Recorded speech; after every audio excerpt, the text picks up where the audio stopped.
In the realm of the nine heavens, amidst the sea of clouds, stands the wind and thunder platform, a sheer precipice, a narrow sky.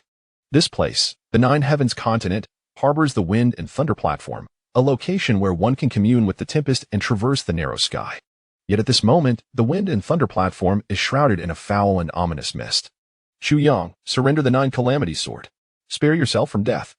Chu Yang, death is upon you, better relinquish the nine calamities sword. We may grant you a complete corpse. Chu Yang, possessing such a peerless divine artifact as the nine calamities sword is sheer waste. For years you have made no progress, hoarding heaven's treasure. Just hand it over. A cacophony of shouts reverberates from all directions. In the center of the wind and thunder platform, upon a slightly elevated stone, stands Chu Yang, clad in black, drenched in blood, hair disheveled, yet his countenance remains perpetually indifferent. His eyes reflect an unwavering calm, as steadfast as rock. His posture stands tall and unyielding, akin to a spear. Even in the face of grievous wounds, he embodies an unbending spirit.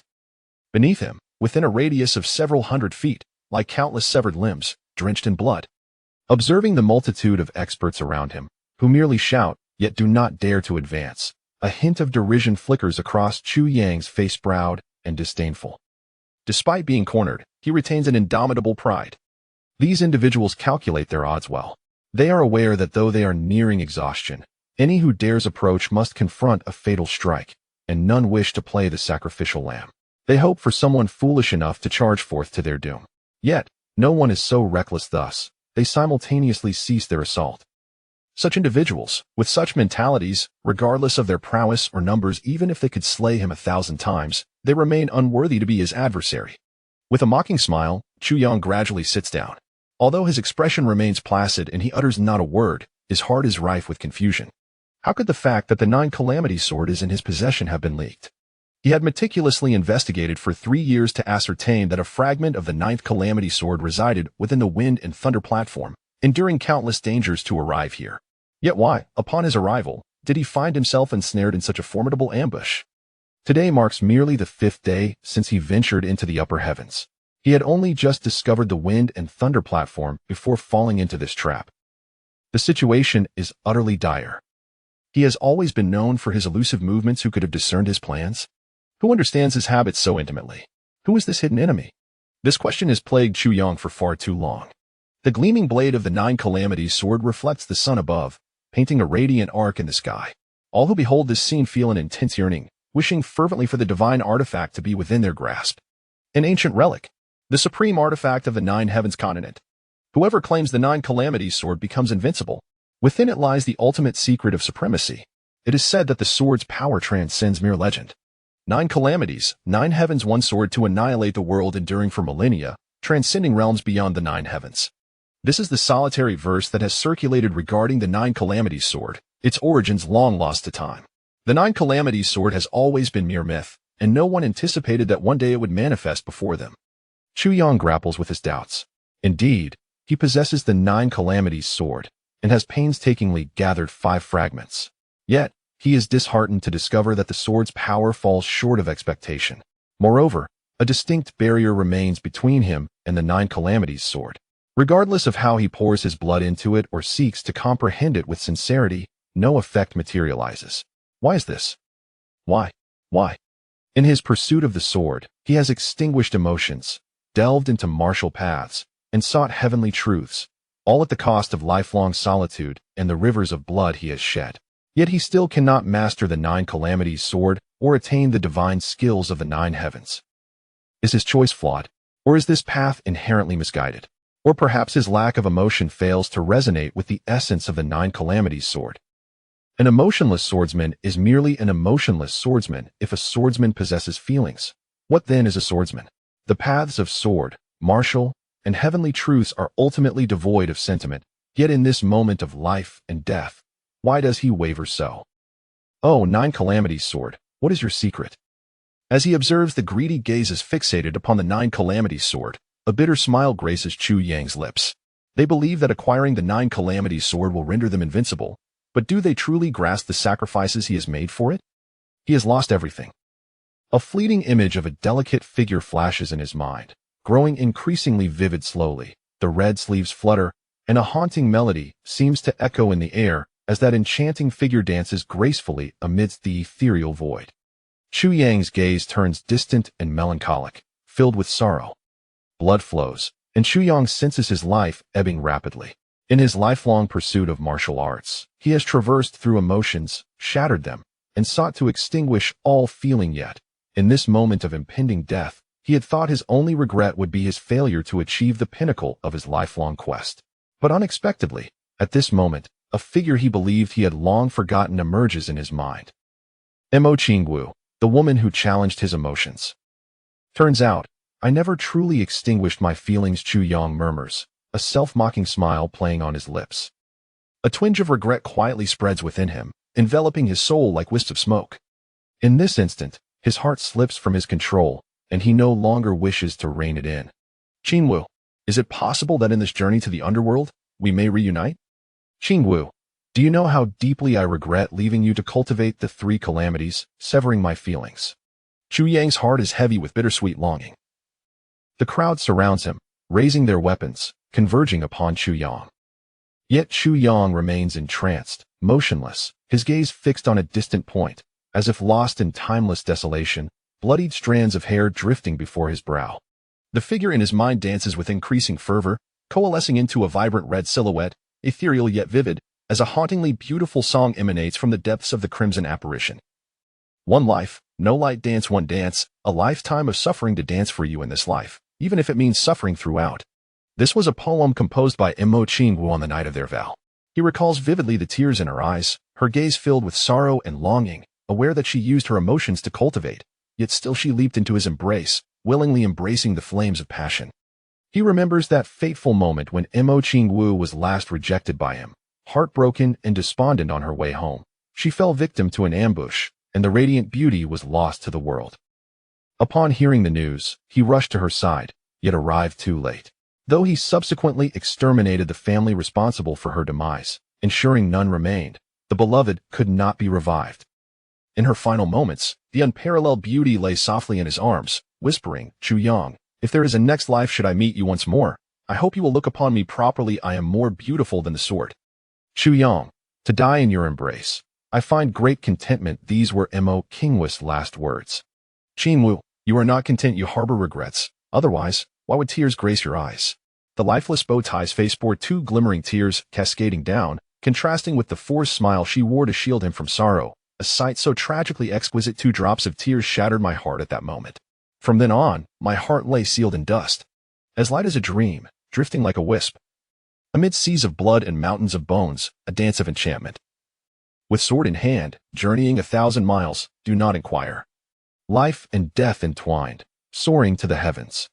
This was a poem crafted by the renowned talent, Shui Lei Han, in response to Mo Qingwu's profound affection for Chu Yang. And now, Qingwu, you have ascended to the heavens, while I remain in this mortal realm. But soon, I shall be able to accompany you through life and death, across countless lifetimes.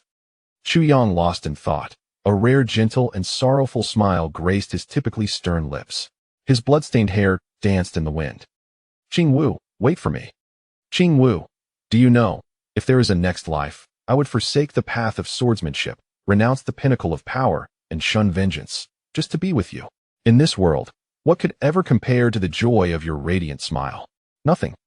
The enchanting melodies in my mind faded away, and Mo Qingwu's voice seemed to grow ever more ethereal. In this life, I dance for you. In every life, I dance for you.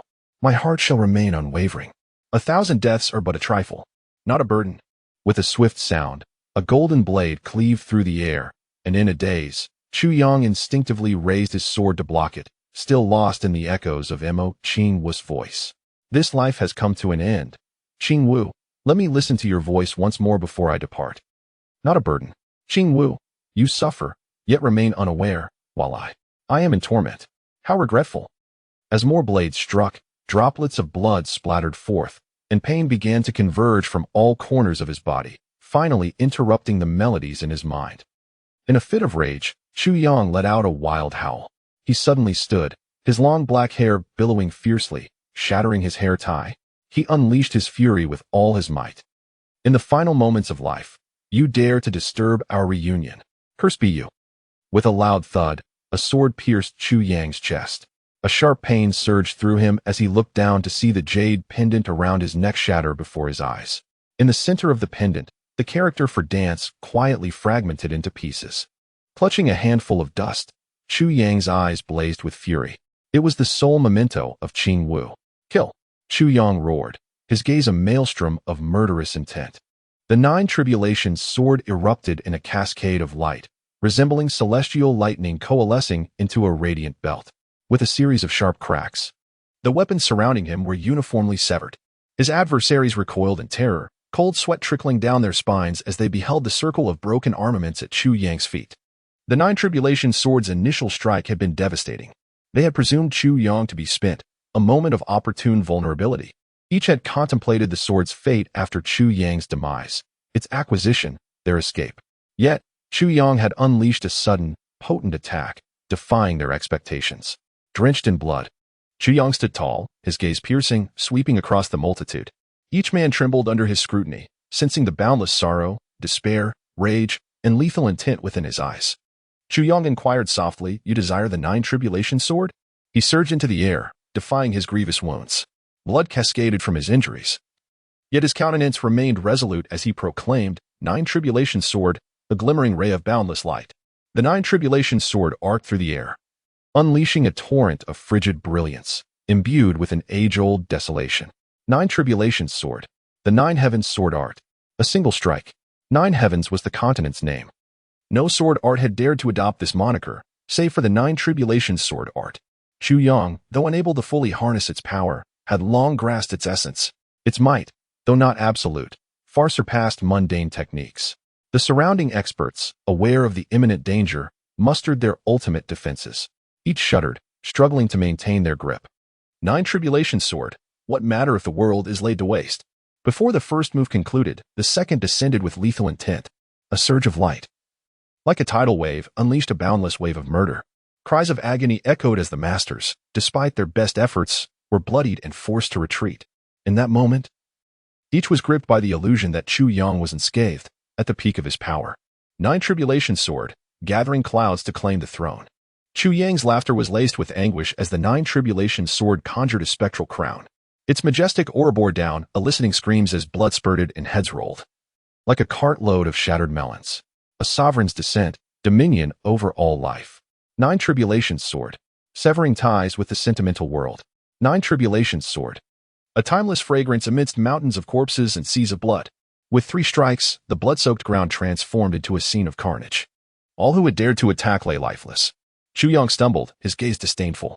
The surrounding area was devoid of standing figures, former masters. Their glory extinguished by the 9 tribulations sword's might, were reduced to corpses. You covet the 9 tribulations sword? Are you worthy? Chu Yang, however, was utterly spent. Qing Wu, in heaven or on earth, who can keep us apart? He leaned on his sword, awaiting the vision. Yet, it did not return. Why? Chu Yang roared. Why is it gone? Qing Wu. From 3 directions, radiant beams converged, forming golden apparitions in the sky, arrogant and blinding. Illusory gold, ruling the land. 3 king-level warriors had arrived. Chu Yang's pupils constricted, a bitter smile playing on his lips. He had not anticipated such a formidable countermeasure. He was merely a martial venerable. A single level below the king, yet the gulf was immeasurable. 3 kings. What a grand scheme. A fine swordsman, worthy of the title Poison Sword Martial Venerable, a voice declared. But the upper 3 heavens are not your domain. Another lamented, it is regrettable that we cannot engage in a fair duel. As they spoke, the others materialized, their robes billowing in the wind.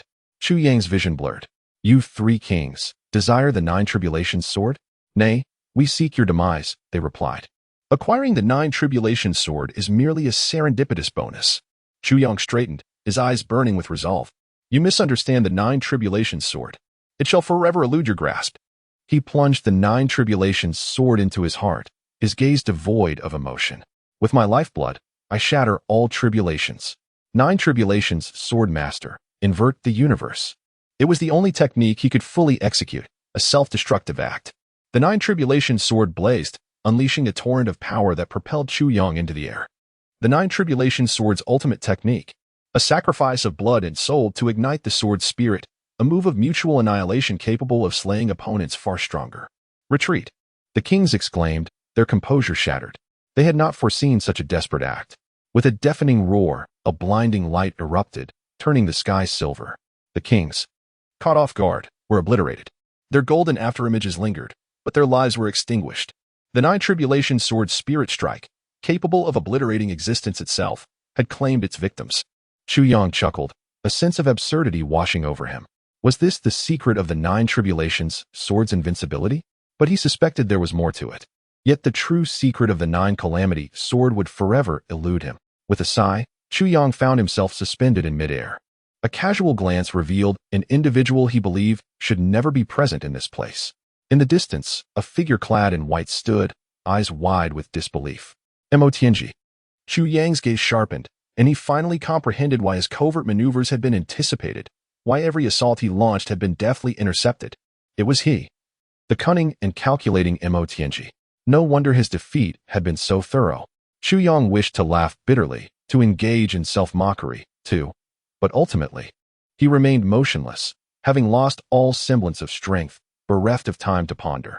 Slowly, his body descended from the sky, akin to a withered leaf drifting down in late autumn, landing in the dust with a faint yet warm smile gracing his face. He murmured softly, "Qingwu, if there is a next life, let us dance together across the world."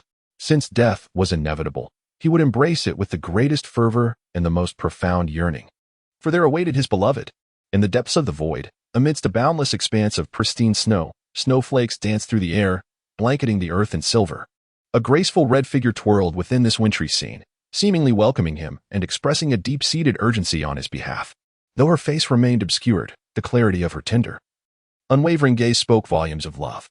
Her dance became increasingly fervent, sweeping through the heavens and the earth, a mesmerizing yet sorrowful spectacle, akin to blood in its chilling beauty. From the heart of Chu Yang, the tip of the 9 calamity sword suddenly radiated a dazzling brilliance, shining brilliantly. Even with his eyes closed, Chu Yang seemed to hear an ethereal voice from the void, imbued with weariness and joy, as if relieved after an eternity of waiting. Softly proclaiming, "The 9 calamities have come to naught. Life and death remain composed. The azure sky may still be mended. Why await another life? Alas, the moment has finally arrived." In those fleeting 20 words, it felt as though countless epochs had passed, rendering them almost unattainable. Subsequently, a blinding light erupted from his heart, soaring skyward, flashing once before dispersing into a myriad of dazzling rainbows, illuminating the entire realm. Those who beheld this spectacle were left momentarily blinded. Yet, in an instant, it ascended into the heavens, vanishing without a trace. On the wind and thunder platform, the winds wailed, echoing Chu Yang's words. "If there is a next life, if there is a next life, let us dance together across the world." Chapter 2 starting over. How much beauty can one let go? With a sudden start, Chu Yang awoke, his heart aching even before he opened his eyes. It felt as though his heart was convulsing in pain, the sound escaping his lips barely resembling a groan, so faint it was almost inaudible. Yet, as the words left him, he was momentarily stunned. I distinctly saw Qingwu coming to greet me, her familiar gentle smile. The tenderness that had seeped into my very bones. Before me lay an expanse of rugged mountains, the setting sun staining the horizon a deep crimson. Surrounding me were swaying purple bamboos, reminiscent of ethereal violet clouds rolling in the sky, undulating gently in the breeze. At my feet, a pool of blood lay ominously. A sharp pain throbbed in my head. Upon touching it, my hand came away stained with crimson. This mountain, this stone, this scene, this injury, how familiar they all seemed. Where am I? A voice, tinged with an almost tearful timbre, whispered in my ear, "Hey, please don't frighten me. I am too handsome and charming to be scared." Confusion washed over Chu Yang as he pondered. Could it be that I am truly still alive? But who was this audacious soul calling out to me? Quite the character, indeed, on the brink of panic yet still clinging to his narcissism. Noticing Chu Yang's lack of response, the individual called out again, "Really, is there no breath left? Woe is me." This lament echoed like a train's whistle, and should anyone have heard it from afar, they might have thought it was the howl of a hungry wolf. What talent Chu Yang used. He recognized the voice, fearful yet sorrowful, an authenticity that could not be feigned. Yet, the sound itself was hardly commendable. It seemed as if heaven had erred in crafting this being, endowing him with a voice akin to that of a duck, a drake, no less. Perhaps, upon completion, The creator felt something was amiss and thus compensated by granting him half of a wolf's vocal cords. This voice seemed oddly familiar. Such a unique sound. A sudden jolt of memory surged through Chu Yang, transporting him back years. What manner of person is this? Complaining, yet even in his grievances, he does not forget to extol his own virtues. Such narcissism is truly astonishing. With a groan, Chu Yang finally mustered the strength to open his eyes. He could no longer endure lying down. Even as a formidable poison sword martial sovereign, he could not withstand such a cacophony. This blend of a raspy drake's croak and a famished wolf's howl, one could hardly call it human. Even a tiger would be driven to madness by such a sound. I'm awake. I'm awake. Aha. I knew you were stunned by my good looks rather than fainting. The voice continued to assault Chu Yang's ears. I told you. Why were you staring at my face so intently? Chu Yang furrowed his brow, the pain in his head still tumultuous. He managed to bark. Be quiet. I can't take it anymore. If you utter another word, I might as well stab myself in the heart again. After all, I have already died once. Must I endure the torment of your terrifying voice as well? Is there no justice in this world? Even in death, one cannot find peace. His voice, though low, resonated with authority. The imposing demeanor of the poison sword martial sovereign radiated from him, causing the incessant chatterer to fall silent, momentarily rendered speechless. Chu Yang abruptly opened his eyes, only to be met with blinding sunlight, causing him to squint and then close them again before cautiously reopening. Before him was a face, yes, the very individual who had been so preoccupied with praising his own charm. Indeed, aside from him and Chu Yang, there was no one else present. Yet, upon seeing this visage, Chu Yang felt an overwhelming sense of familiarity, coupled with an almost absurd amusement at the absurdity of using handsome to describe this person. The face was not unattractive. With large eyes, a prominent nose, and a small mouth, his features were striking. His complexion was fair, neither too thin nor too plump. However, the most peculiar aspect was that although his eyes were large and expressive, the distance between them was rather excessive, one nearly adjacent to his left ear, while the other was a neighbor to his right. The eyebrows, sharp and defined, resembled swords, one reaching for the heavens, the other seemingly cleaving through the depths of hell, pointing in completely opposite directions. The nose was indeed prominent, but it was as if a mountain range separated the two eyes, creating a divide akin to a Milky Way, keeping lovers apart. Such eyes would struggle even to perform a cross-eyed glance. His mouth, small and vividly colored, resembled a cherry blossom atop a man's face, especially on such a robust visage. This appearance was almost comical, a block of pristine tofu adorned with a singular, vibrant cherry. To describe this face as having character was an understatement. It was beyond unique, a rarity perhaps found nowhere else on earth. Who could possibly find a match for such a visage?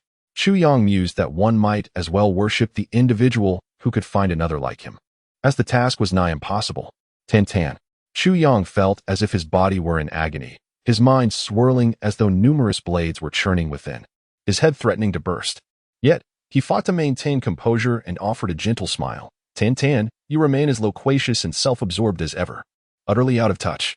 This person was none other than Tan, Chu Yang's childhood friend and junior disciple.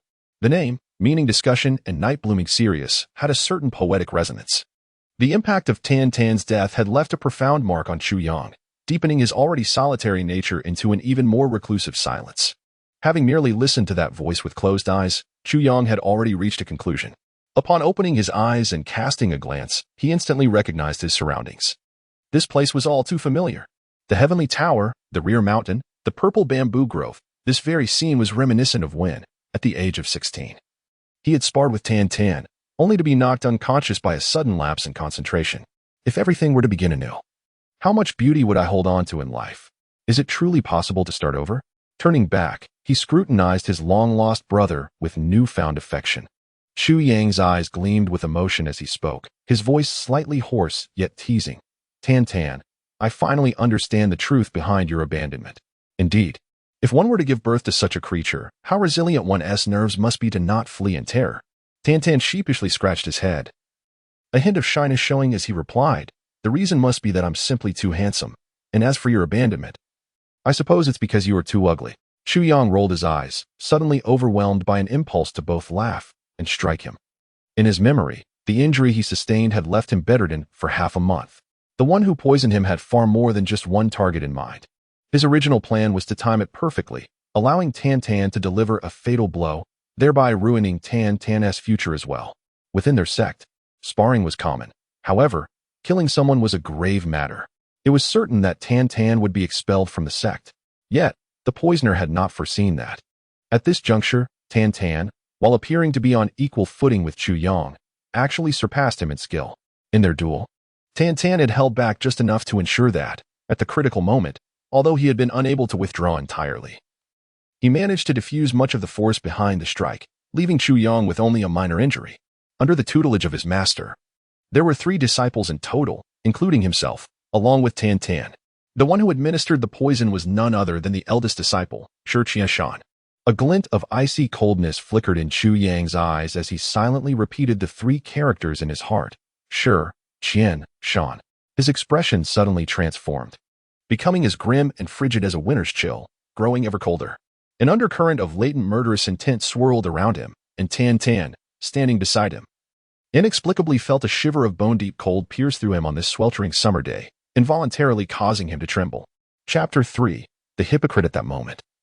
The master received a spring and autumn pill issued by the sect. As the name suggests, the consumer could enhance their pure cultivation for a year. This was a reward bestowed upon the master for successfully completing a task assigned by the sect. I recall my master once stating that consuming such a pill would be of no benefit to him. Hence, he contemplated selecting one among his 3 disciples to take it. In my heart, a wave of sorrow washed over me. This worthless item, deemed trash by many, had become the very reason for my senior brother's betrayal against both myself and Tan Tan. In my previous life, this spring and autumn pill had fallen into the hands of my senior brother, Shi Qianshan, until the unexpected demise of Tan Tan. During one of my visits to pay respects, I inadvertently overheard Shi Qianshan at Tan Tan's grave, revealing the scheme I had unknowingly stumbled upon. It dawned upon me that this senior brother, whom both Tan Tan and I had held in high regard, was indeed a despicable individual. Reflecting on this, I sighed deeply. How foolish I had been in my past life alongside Tan Tan. Shi Qianshan, slender and appearing quite refined, was in his early 20s.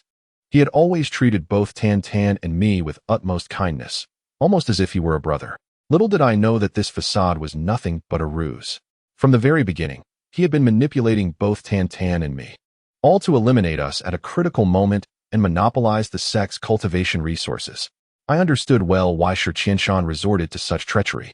He was desperately striving to gain entry into the inner sanctum of the Tianwai Tower and obtain the qualifications of an inner disciple, ultimately aspiring to become the senior brother among the inner disciples of the Tianwai Tower and enter the realm of the 17. Only 1 disciple from each generation was permitted to enter that sacred place. Shi Qianshan was fervently obsessed with power, willing to sacrifice anything to achieve his ambitions. Tan Tan. The 3 of us were merely peripheral disciples of the Tianwai Tower. Logically, we stood no chance of entering the inner circle. For Shi Qianshan to gain entry, he needed to excel in the various competitions among the sect's disciples until the very end. Thus, although the spring and autumn pill merely enhanced pure cultivation for a year, for these young disciples, that single year could propel them far ahead of their peers. In my past life, Shi Qianshan succeeded. He gradually ascended from his current status as a peripheral disciple to the inner sanctum, ultimately qualifying to compete for the position of senior brother. However, for years later, for reasons unknown, the Tianwai Tower was besieged by various factions, vanishing overnight into oblivion. I awoke from a severe injury 3 days later, trapped beneath a pile of corpses. The once raging flames of the Tianwai Tower had not yet extinguished. After 3 days of fierce burning, the main building finally collapsed, nearly crushing the immobilized me beneath it. Yet, amidst the ruins, a glint of sword tip emerged from the depths, seemingly whispering with infernal temptation. It was the first tip of the 9 Calamity Sword. By sheer fortune, I acquired the sword tip, marking the beginning of my rise, and I was only 20 at that time. The collapsed foundation in my memory was precisely where the 17 converged, a place Shi Qianshan could only dream of entering. A smile crept onto my lips as I murmured, "This realm of the 17, Shi Qianshan, belongs to me in this life.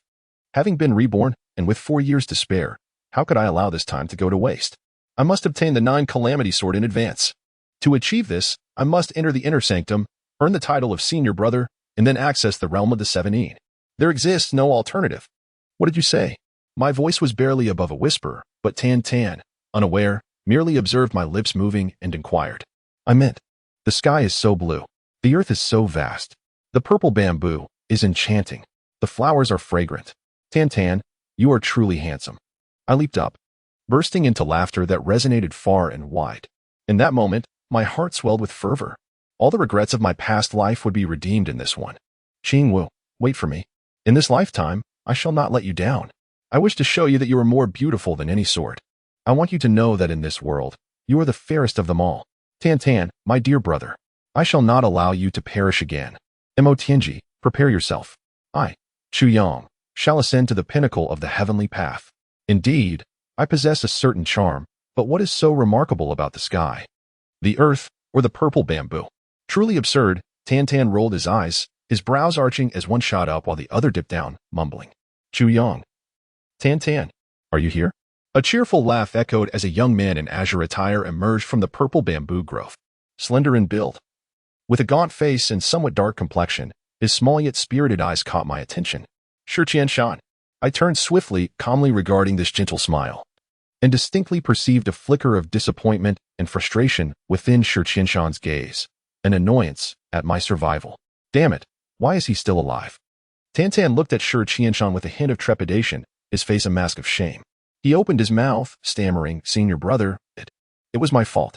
My remarkable charm astonished Chu Yang. He was momentarily stunned. I was left speechless. Ah, you too. Truly a source of worry for me." Shi Qianshan sighed in exasperation. "When will you grow up and put my mind at ease? At your age. Still behaving like children." With that, he hurried over, concern etched on his face, and in the process, tore a piece from his inner garment. Approaching me with compassion. "Does it hurt? Hold still. I shall bandage you.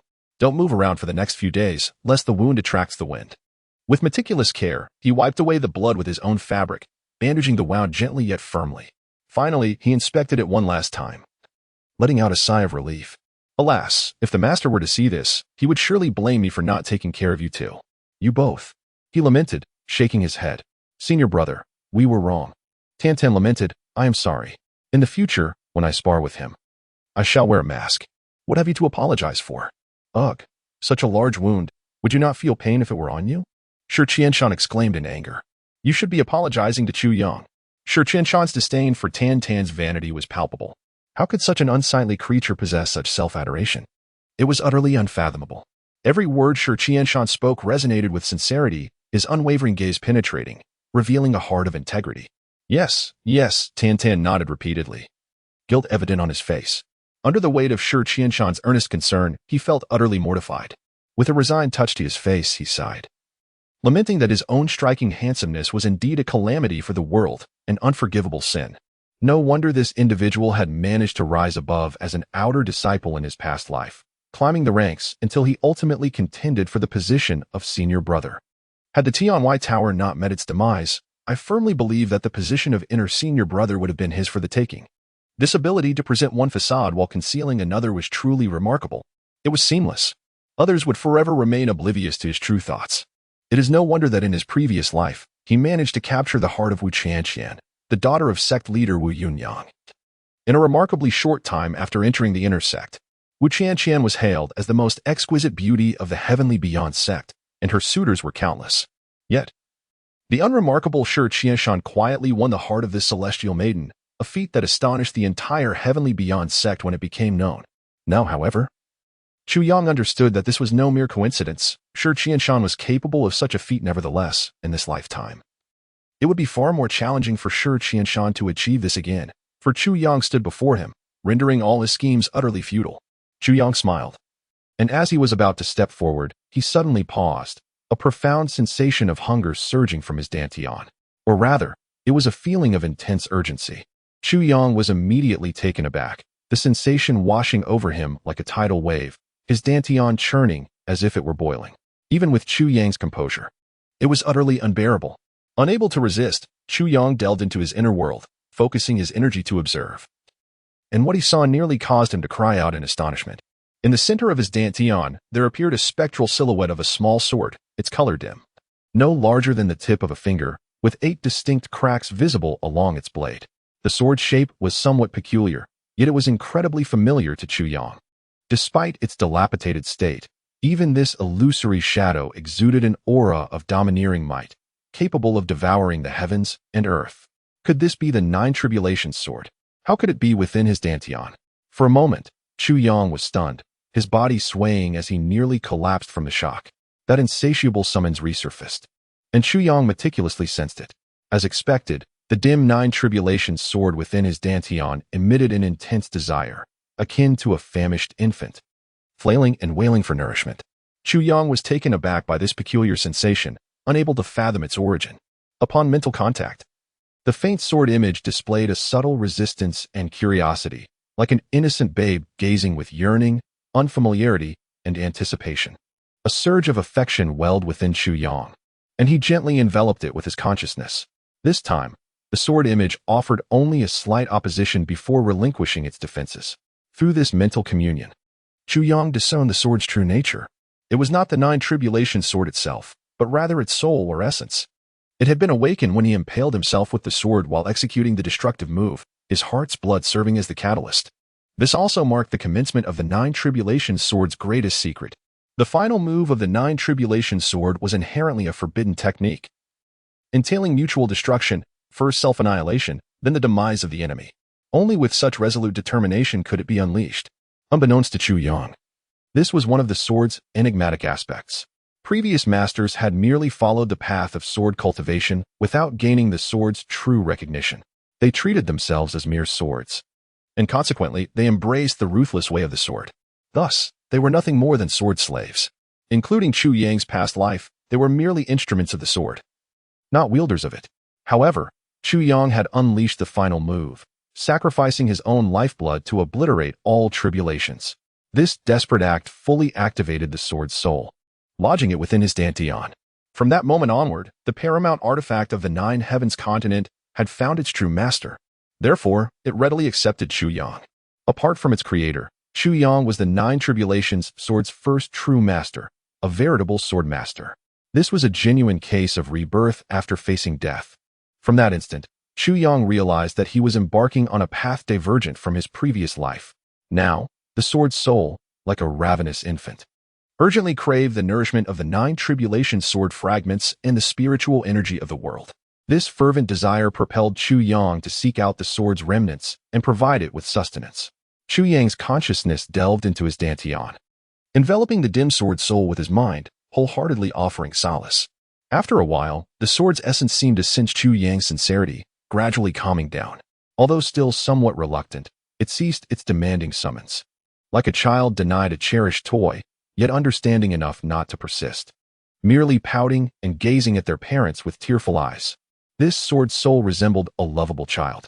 A wave of tenderness washed over Chu Yang, and a sense of remorse welled within him.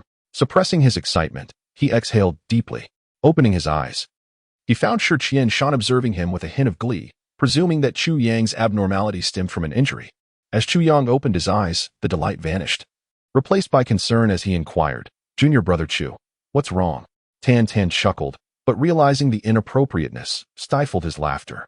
His unique voice produced a muffled sound, akin to a suppressed fart.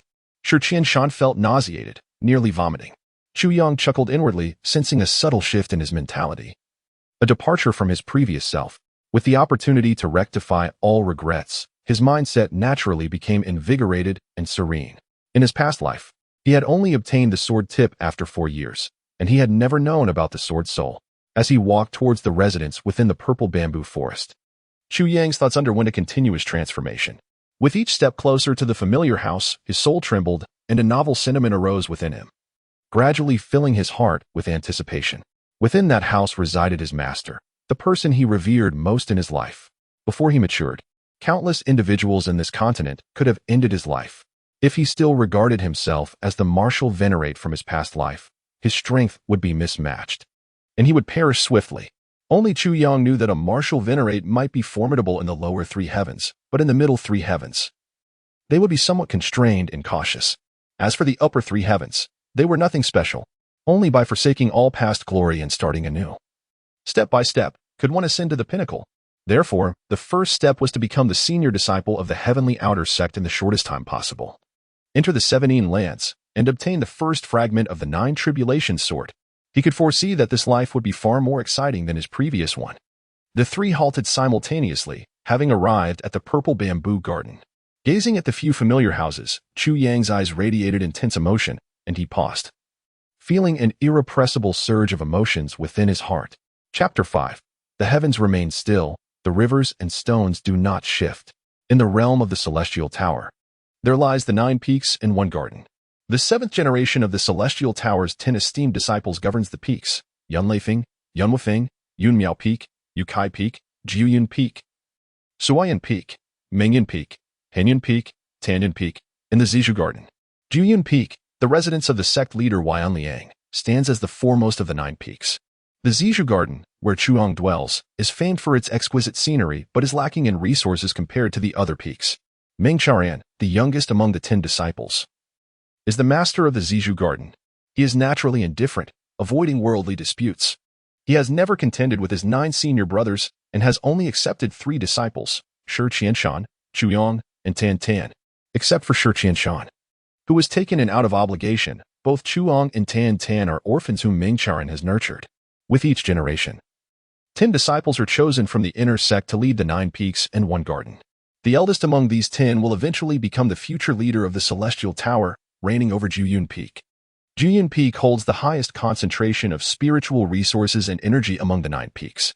For the coveted positions among the 10 disciples, the disciples have engaged in fierce competition for hundreds of years, each striving to cultivate diligently for a chance at these 10 spots. Under such motivation and pressure, the disciples of the Celestial Tower have made remarkable progress in their cultivation. This world is known as the 9 Heavens continent. The Celestial Tower resides in the lower 3 heavens, also called the Lower Heaven continent. To ordinary people, there are several mysterious places within the Lower Heaven continent, shrouded in perpetual mist, which no human or creature, not even birds, can approach. Only highly skilled warriors are aware that these places serve as gateways from the lower 3 heavens to the middle 3 heavens. The middle 3 heavens also harbor such mysterious locales, which are entrances to the upper 3 heavens. To enter, one must possess the power to transcend their own world. The 9 Heavens continent, as its name implies, is vast beyond measure, stretching endlessly from east to west and from south to north, with no record of its true distances. On this expansive continent, innumerable legends and myths have been passed down through generations. Since ancient times, emperors and generals have flourished, and heroes have risen in abundance. Today, one may revel in wine and dance, yet tomorrow, they may find themselves shackled as a prisoner. The emperor of today may very well become a defeated general of tomorrow, and the bandit of today could don the imperial robe and reign as a sovereign tomorrow. In this wondrous land, anything is possible, like any other continent or planet. Beyond the courts, there exist fringes, wanderers, and those of the martial world. Where there is a martial world, there lies both righteousness and villainy, light and darkness. The affairs of the world are indeed marvelous. Regardless of good or evil, in the eyes of ordinary folk, they share a common title: martial practitioners. Martial justice is universal across all worlds. The word martial encompasses myriad meanings, with the most memorable being the essence of violence. A quarrel may lead to bloodshed in mere 7 steps, which is martial. Standing firm with a sword, achieving feats, is martial. Wandering the martial world, committing acts of murder and theft, is also martial. Martial arts are diverse and rife with conflict. Besides humanity, there exist mysterious races, such as the 3 sacred tribes of heaven, earth, and man. It is said that many years ago, they thrived and possessed unique abilities, once contending with humanity for dominion over the land. However, they have long since fallen into decline. There may be other races, but they are even more elusive than legends. At least, in Xiang's lifetime, he has encountered but a handful, all of lesser sanctity, while he has never seen those of higher status. It is uncertain whether they have been completely exterminated or have hidden away in some unknown realm. Among human martial practitioners, whether of righteousness or villainy, all styles, be it fingers, palms, legs, feet, fists, blades, or swords, are classified into ranks: apprentice, warrior, practitioner, master, sect leader, revered one, king, emperor, sovereign, and saint, culminating in the supreme title of Supreme Being. There are 11 tiers, each tier divided into 9 grades. The art of boxing and palm techniques is collectively referred to as martial arts.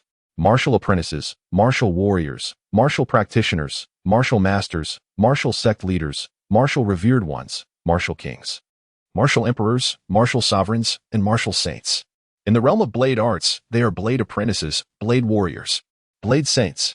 Only in the realm of sword arts does it diverge. Initially, it follows the same path, but at the emperor level, it becomes the title of imperial sword. This is the decree of the first 9 tribulations sword master, and the reason remains unknown. Upon reaching the saint level, one is already at the pinnacle of the world. Historically, very few have attained the title of supreme being. It is often said that a supreme being can command the winds and rains, traverse the skies, and move mountains and seas. However, legends remain just that, legends. No one has ever witnessed such feats firsthand. Even the saint level is as elusive as a dragon, rarely seen in its entirety. For countless years, only those of emperor rank have ruled the world.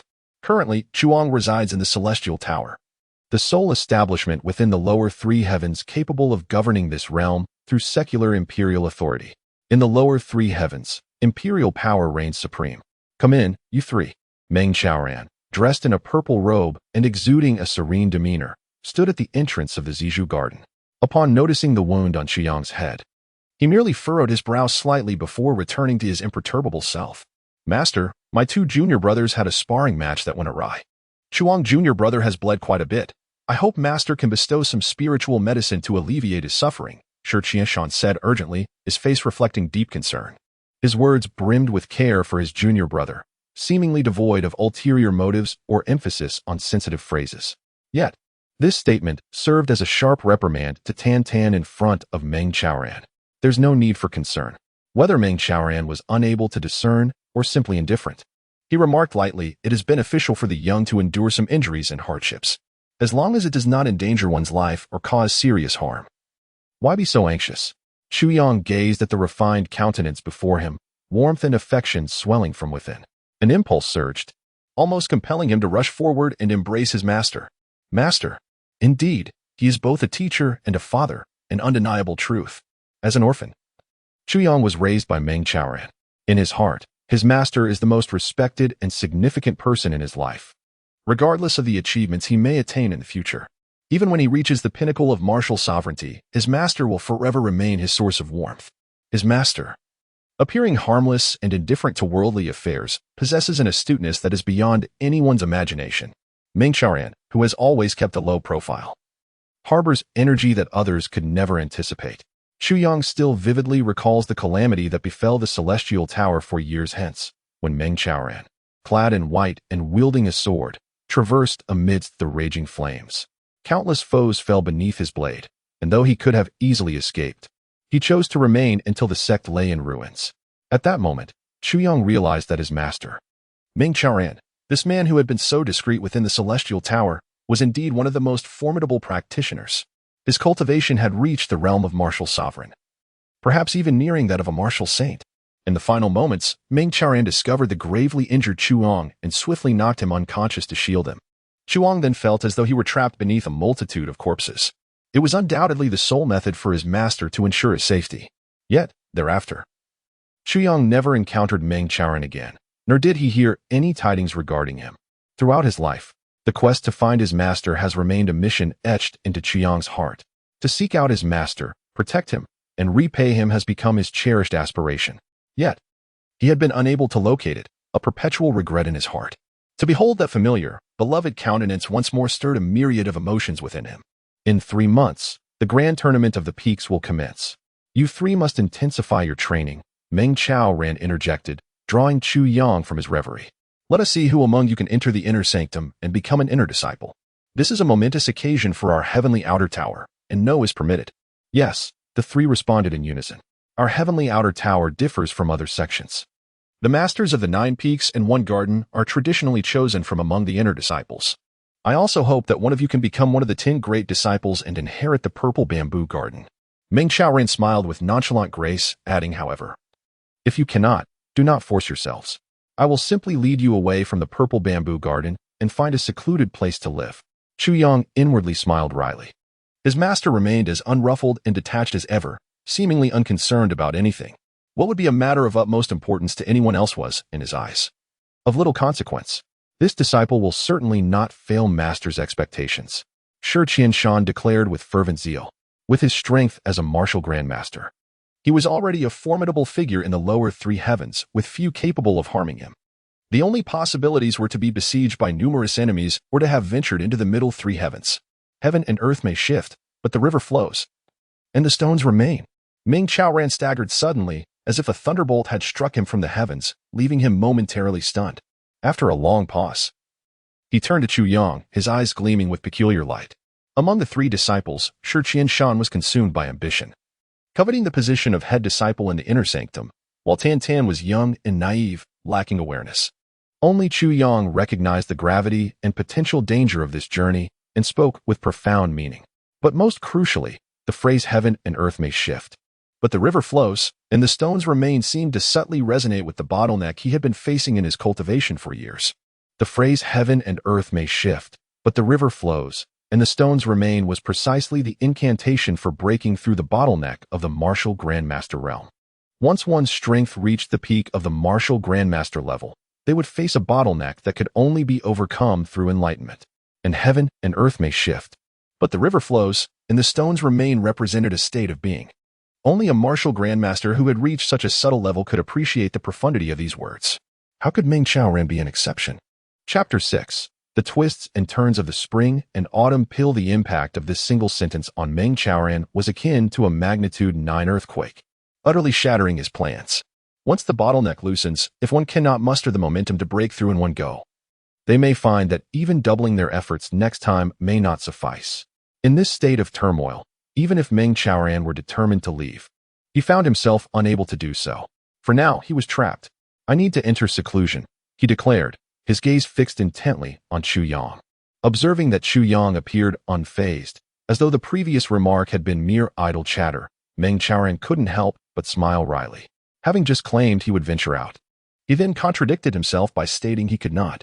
Such a fickle change of heart would typically invite disdain, yet Ming Chaoran seemed unperturbed, expressing it with an air of nonchalance, as if it were a common occurrence. Ah, right? Chu Yang must have consumed the spring and autumn pill. Ming Chaoran smiled and tossed a small jade vial towards him, saying, as Qianshan mentioned earlier, Chu Yang's injuries need some remedy. Use this to aid your recovery. There was a trace of sardonic amusement in his smile, laden with unspoken implications. Shi Qianshan's expression shifted dramatically. The spring and autumn pill was intended to enhance one's power, not for recuperative purposes. With so many healing elixirs available within the sect, why resort to the spring and autumn pill?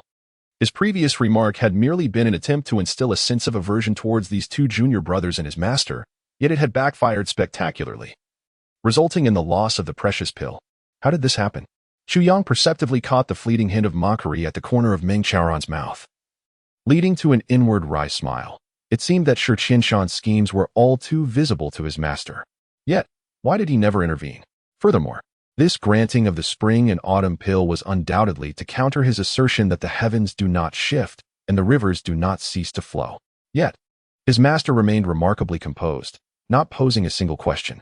After some contemplation, Chu Yang decided to probe further. Master, my cultivation is still quite rudimentary. Consuming the spring and autumn pill would yield little benefit. Perhaps it would be better suited for Big Brother? In the upcoming competition among the peaks, it would be advantageous for him to secure a good ranking. This statement was a test of whether Ming Chaoran truly understood Shi Qianshan's true nature. Upon hearing this, Tan Tan's brows knitted anxiously, desperately wanting to silence Chu Yang, nearly bursting into expletives. Fool. You fool. Your master has gone to great lengths to bestow this upon you, and you're so foolishly offering it away? Shi Qianshan's face also exhibited a glimmer of hope. The three of them turned their eyes towards Ming Chaoran. With Tan Tan feeling anxious, Shi Qianshan apprehensively expectant, tinged with a hint of greed, while Chu Yang's gaze remained tranquil. No need. Your elder brother is uninjured. He has no use for this, Ming Chaoran replied nonchalantly, meeting Chu Yang's gaze with a faint smile. Besides, your current realm is not much different from that of your elder brother. Yes, let it be. No more discussion. Chu Yang's expression soured at this remark, which was laden with ulterior motives. At present, he was at the third rank of martial disciples, while his elder brother Shi Qianshan was at the fourth rank of warriors. An undeniable gap. How could Ming Chaoran claim that your realms are not much different? The true implication of Ming Chaoran's words seemed to be, your cunning and deceit are quite comparable. How unfair, master. I am pure of heart. Chu Yang protested inwardly. Ming Chaoran cast a long, deep glance at his disciple, then rose with a flick of his sleeve, declaring, focus on your cultivation. in 3 months. I shall personally lead you to the gathering cloud peak." With that, he exited without a trace. The three exchanged glances. Shi Qianshan's eyes fixated on the small jade vial in Chu Yang's hand, which emitted a gentle glow, causing his muscles to twitch involuntarily. Hadn't he labored tirelessly for this very item? And now it vanished right before his eyes. "Big brother, thank you." Chu Yang feigned sincerity as he expressed gratitude to Shi Qianshan. "If it weren't for your suggestion to help me recuperate, Master would never have bestowed this invaluable elixir upon me. This is all thanks to you." Shi Qianshan's mouth opened in a grimace, his expression more sorrowful than that of a person weeping. "Junior brother, you flatter me. This was a special gift from our master, a testament to his profound kindness." The elixir had inadvertently slipped from his grasp, and now the recipient was genuinely thanking him. Shi Qianshan was filled with a deep sense of frustration. Yet he dared not voice a word. Inwardly, he was seething with regret, wishing to slap himself. "Why did you have to speak so foolishly?" Chu Yang chuckled softly, inverting the vial to reveal a vividly red pill. The moment it emerged, a delightful aroma filled the room. "I've heard this is a remarkable elixir. Consuming one can actually enhance one's power for a whole year. Although the increase may be modest, it must not go to waste. I shall consume it now, and I would appreciate my brother's assistance in safeguarding my meditation." Shi Qianshan's face twitched violently. A modest increase? How could he possibly find it lacking? Did he not believe the heavens would strike him down? This should have been his, yet now it lay in another's hands. And that very person was asking him to protect him during the consumption. Shi Qianshan's heart was a tumult of emotions as he opened his mouth to speak, only to see Chu Yang toss the spring and autumn pill into the air, catching it in his mouth like a bean, chewing audibly, and declaring, "It doesn't taste like much." Shi Qianshan's face flushed crimson, blood rushing to his head, nearly causing him to explode in fury. In the next moment, Chu Yang's face flushed as the effects of the elixir began to take hold. Tan Tan looked on enviously, exclaiming, "Chu Yang is so fortunate. After suffering an injury, he obtained a divine pill, gaining a year's worth of pure power. Truly a blessing in disguise. Why didn't I break my head?" Shi Qianshan's heart bled as he forced a smile. Indeed, quite fortunate. After consuming the spring and autumn pill, Chu Yang felt a tremendous surge of medicinal energy coursing through him, expanding through his limbs and veins, a torrent of vitality flooding towards his dantian. He couldn't help but chuckle inwardly. The effects of this elixir are indeed remarkable. Though it only grants a year's worth of power, for one at his current level, it represented a substantial augmentation. If he were to consume a more potent elixir, he might well find his meridians unable to bear the strain. Within his dantian, the soul of the 9 calamities sword suddenly radiated a surge of excitement, seemingly extending a mysterious tendril. As Chu Yang felt the medicinal energy converging into the 9 calamities sword, leaving not a drop behind, he was taken aback, pondering, could it be that the 9 calamities sword is fond of this essence? In his previous life, such anomalies had not occurred, not even the sword's soul had manifested. Yet now, it appeared and even sought to claim the energy for itself? Was all this medicinal energy nourishing the 9 calamity sword, leaving him with naught? As he pondered, the dimly glowing sword body of the 9 calamities sword, having absorbed the elixir's potency, trembled with a faint glimmer, then expelled a concentrated stream of energy from the hilt. A mere thread as fine as a hair, yet Chu Yang sensed the immense power contained within. While the energy was not as potent as that of the spring and autumn pill, its purity surpassed that of countless others. This tiny bit alone had elevated Chu Yang's cultivation from the pinnacle of the 3rd rank to the middle of the 4th rank of martial disciples. Though the ranks were low and the energy required for advancement minimal, the direct elevation still astonished him. Had it not been for the spring and autumn pill, he would never have made such a leap. Could it be that the sword's soul possesses the ability to refine medicinal energy? Or was there something else at play? Strange. Soon after, the 9 calamity sword languidly spun within the dantian, falling into a state of silence. The emotions conveyed were unexpectedly tinged with dissatisfaction. Exuding a sense of disdain, clearly dismissing the meager potency of the medicine, Chu Yang could distinctly sense the 9 calamity sword expressing its scorn with an attitude reminiscent of a human rolling its eyes. This fellow is rather difficult to placate. Chapter 7. Is Master Brother unwell? Chu Yang gradually opened his eyes.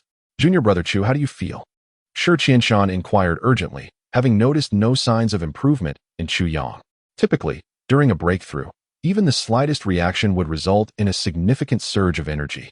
Yet this medicinal effect, after undergoing the transformation of the 9 tribulations sword, had silently failed to elevate his rank. It seemed rather ineffective. Still a mere third-rank martial apprentice. Moreover, the potency of the medicine was too overwhelming, uncontrollable, leading to considerable loss. Suppressing the excitement within, Chu Yang furrowed his brows and sighed, mustering all his energy to express in a forlorn tone, "What a waste. Had I known this would yield such little effect, it would have been better for Master Brother to consume it instead." Shi Qianshan's eyes widened, nearly bulging from their sockets. Gasping in surprise, his face alternated between red and white as he finally stood up, his expression grim. "I need to take a walk." With a swift motion, he exited. "Master Brother seems unwell," Tan observed, his peculiar brows twitching in confusion as he gazed at Shi Qianshan's retreating figure. "What is the matter with him? It appears Master Brother has been quite fatigued these past few days," Chu Yang mused, stroking his chin thoughtfully. "He looks rather pale. It's likely he is experiencing stomach discomfort. Could it be that time of the month for him? Oh, Master Brother worries too much. Sigh. Our purple bamboo garden is like this too. Master pays no heed to anything. All matters fall upon Master Brother's shoulders. No wonder he feels burdened." Tan nodded sagely, his ears flapping in agreement. "Indeed, it is quite taxing. Stomach pain is certainly plausible." Chu Yang, which days of the month are those? I was unaware that Master Brother had such an issue. Well, you will understand when you grow up. Young children should not pry into adult matters, especially those of a personal nature. Do you comprehend? Chu Yang admonished, adopting a serious demeanor. Tan's brows danced in a mixture of curiosity and confusion as he muttered a few words under his breath, the content lost to the air, before falling silent. As Chu Yang's thoughts swirled, an intriguing idea emerged. He recalled that in his previous life, Shi Qianshan had serendipitously discovered a golden blood ginseng in the purple bamboo garden. He remembered Shi Qianshan's exuberance when he spoke of it, found upon the cliffs at the back mountain. While the golden blood ginseng could not enhance one's martial prowess, it could indeed expand the meridians. Furthermore, a ginseng aged over 50 years, once ingested, would attach its medicinal properties to the meridians, facilitating significant expansion with each advancement for martial practitioners. Regardless of the martial arts practiced, power flows through the meridians. A wider meridian allows for greater strength to be harnessed. Even if two warriors possess equal cultivation, the disparity in their meridian widths could render their capabilities irreconcilable. In his previous life, it was precisely due to the golden blood ginseng that Shi Qianshan distinguished himself among the disciples of the Celestial Tower. Pondering deeply, Chu Yang mused, "I wonder if Shi Qianshan has discovered that golden blood ginseng yet? If not, perhaps I should venture to procure it for a taste. To ascend to greatness, one must endure hardships. My innate talent is not extraordinary. Moreover, in my past life, I lacked diligence during my youth, leading to a considerable gap compared to my peers. If I do not exert twice the effort of others, how can I hope to achieve greater success?" In mere moments, Chu Yang arrived at the cliffs outside the purple bamboo forest, establishing a firm stance with his feet shoulder-width apart, embodying a posture of absolute harmony. After a brief stillness, he commenced his movements. Chu Yang's actions were simple, yet not easily executed. His feet remained rooted, legs unbending. His arms hung motionless at his sides. Only his upper body engaged in motion. These 4 movements repeated in succession, each iteration bending a little deeper than the last. After a stick of incense burned, Chu Yang's form resembled a drawn bow, his head nearly touching the ground. This was a method to activate the waist. The strength of the waist is a pivotal component of the body, hence its precedence. After completing 4 movements, he transitioned to activating the legs, followed by the ankles. Bending the knees, arms, wrists, and shoulders, the speed of his motions increasing until he resembled a trembling blade of grass in a tempest, his body moving in a spasm of energy. Completing a full set 6 times, beads of perspiration covered Chu Yang's forehead and soaked his garments. Water dripped from his hair as he pressed on without pause, drawing forth a glint of cold steel into his hand, a blue steel longsword. This was a fundamental principle for any martial practitioner, yet few could truly incorporate this into their training consistently. It represented enduring perseverance and determination. A slight miscalculation could lead to disastrous consequences. How many lament their neglect of practice only in their final moments? The number is staggering, with tens of thousands regretting each year. However, such regrets are utterly futile at that point. Chu Yang was determined to avoid such moments of remorse. Thus, he approached his training with utmost seriousness. Regardless of the discipline, Even the most basic movements had to be perfected to utmost suitability. After repetitively practicing swordplay, boxing, kicking, and palm techniques, a faint glimmer began to appear in the east. Chu Yang ascended the cliff, facing the rising sun. Crossing his hands over his dantian as he settled into a meditative posture, commencing his breathing exercises. This was merely a practice of inhalation and exhalation. Yet within each breath lay extraordinary significance. With a deep intake, it seemed as though he absorbed an almost imperceptible violet energy from the cosmos. Closing his mouth, he swiftly circulated this energy within his dantian. Once the energy settled within his 5 organs, he exhaled forcefully. A long breath escaped his lips, a dimly colored vapor visible in the air. Upon completion, he closed his mouth again, circulating energy within his dantian once more. He continued this cycle of inhalation and exhalation. This method of breathing, akin to the physical practices he had just performed, was etched into the 9 tribulations sword in his previous life. It purified the body of impurities, drawing in the innate solar true fire, all to lay a solid foundation for his future cultivation of the 9 tribulations, 9 heavens divine art. Chapter 8. Golden Blood Ginseng. The 9 calamities and 9 heavens divine art had long been mastered by Chu Yang, who could recite the incantation flawlessly. However, he found himself unable to cultivate it at present. The foremost characteristic of the 9 calamities and 9 heavens divine art is that mere knowledge of the incantation is futile. It necessitates the corresponding sword body, which harbors an enigmatic force. Only by absorbing this power can one practice the art effectively, thereby advancing swiftly. Moreover, the energy affixed to each segment of the sword body varies significantly. Should one recklessly attempt to practice without acquiring the 9 calamities sword body, it is likely that they would perish in flames within mere moments. Furthermore, Chu Yang's current physical condition had yet to meet the prerequisites for cultivating the 9 heavens divine art. Only after attaining the status of a warrior, with his meridians fully opened and vital energy progressively flourishing, transitioning from the minor circulation to the major circulation, could he embark on the practice of the 9 calamities and 9 heavens. As dawn broke, the sun leapt above the horizon. Chu Yang took a deep breath and ceased his cultivation, standing in quiet contemplation. A warm sensation enveloped him, instilling a profound sense of contentment.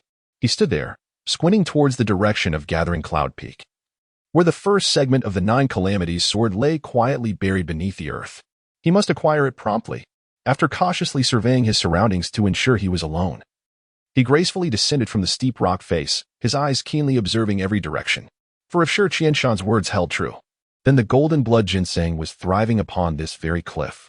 While golden blood ginseng is not classified as a top-tier spiritual herb, it remains a highly sought-after commodity. Even in the upper echelons of the realm, prominent families require this herb to establish a foundation for their descendants.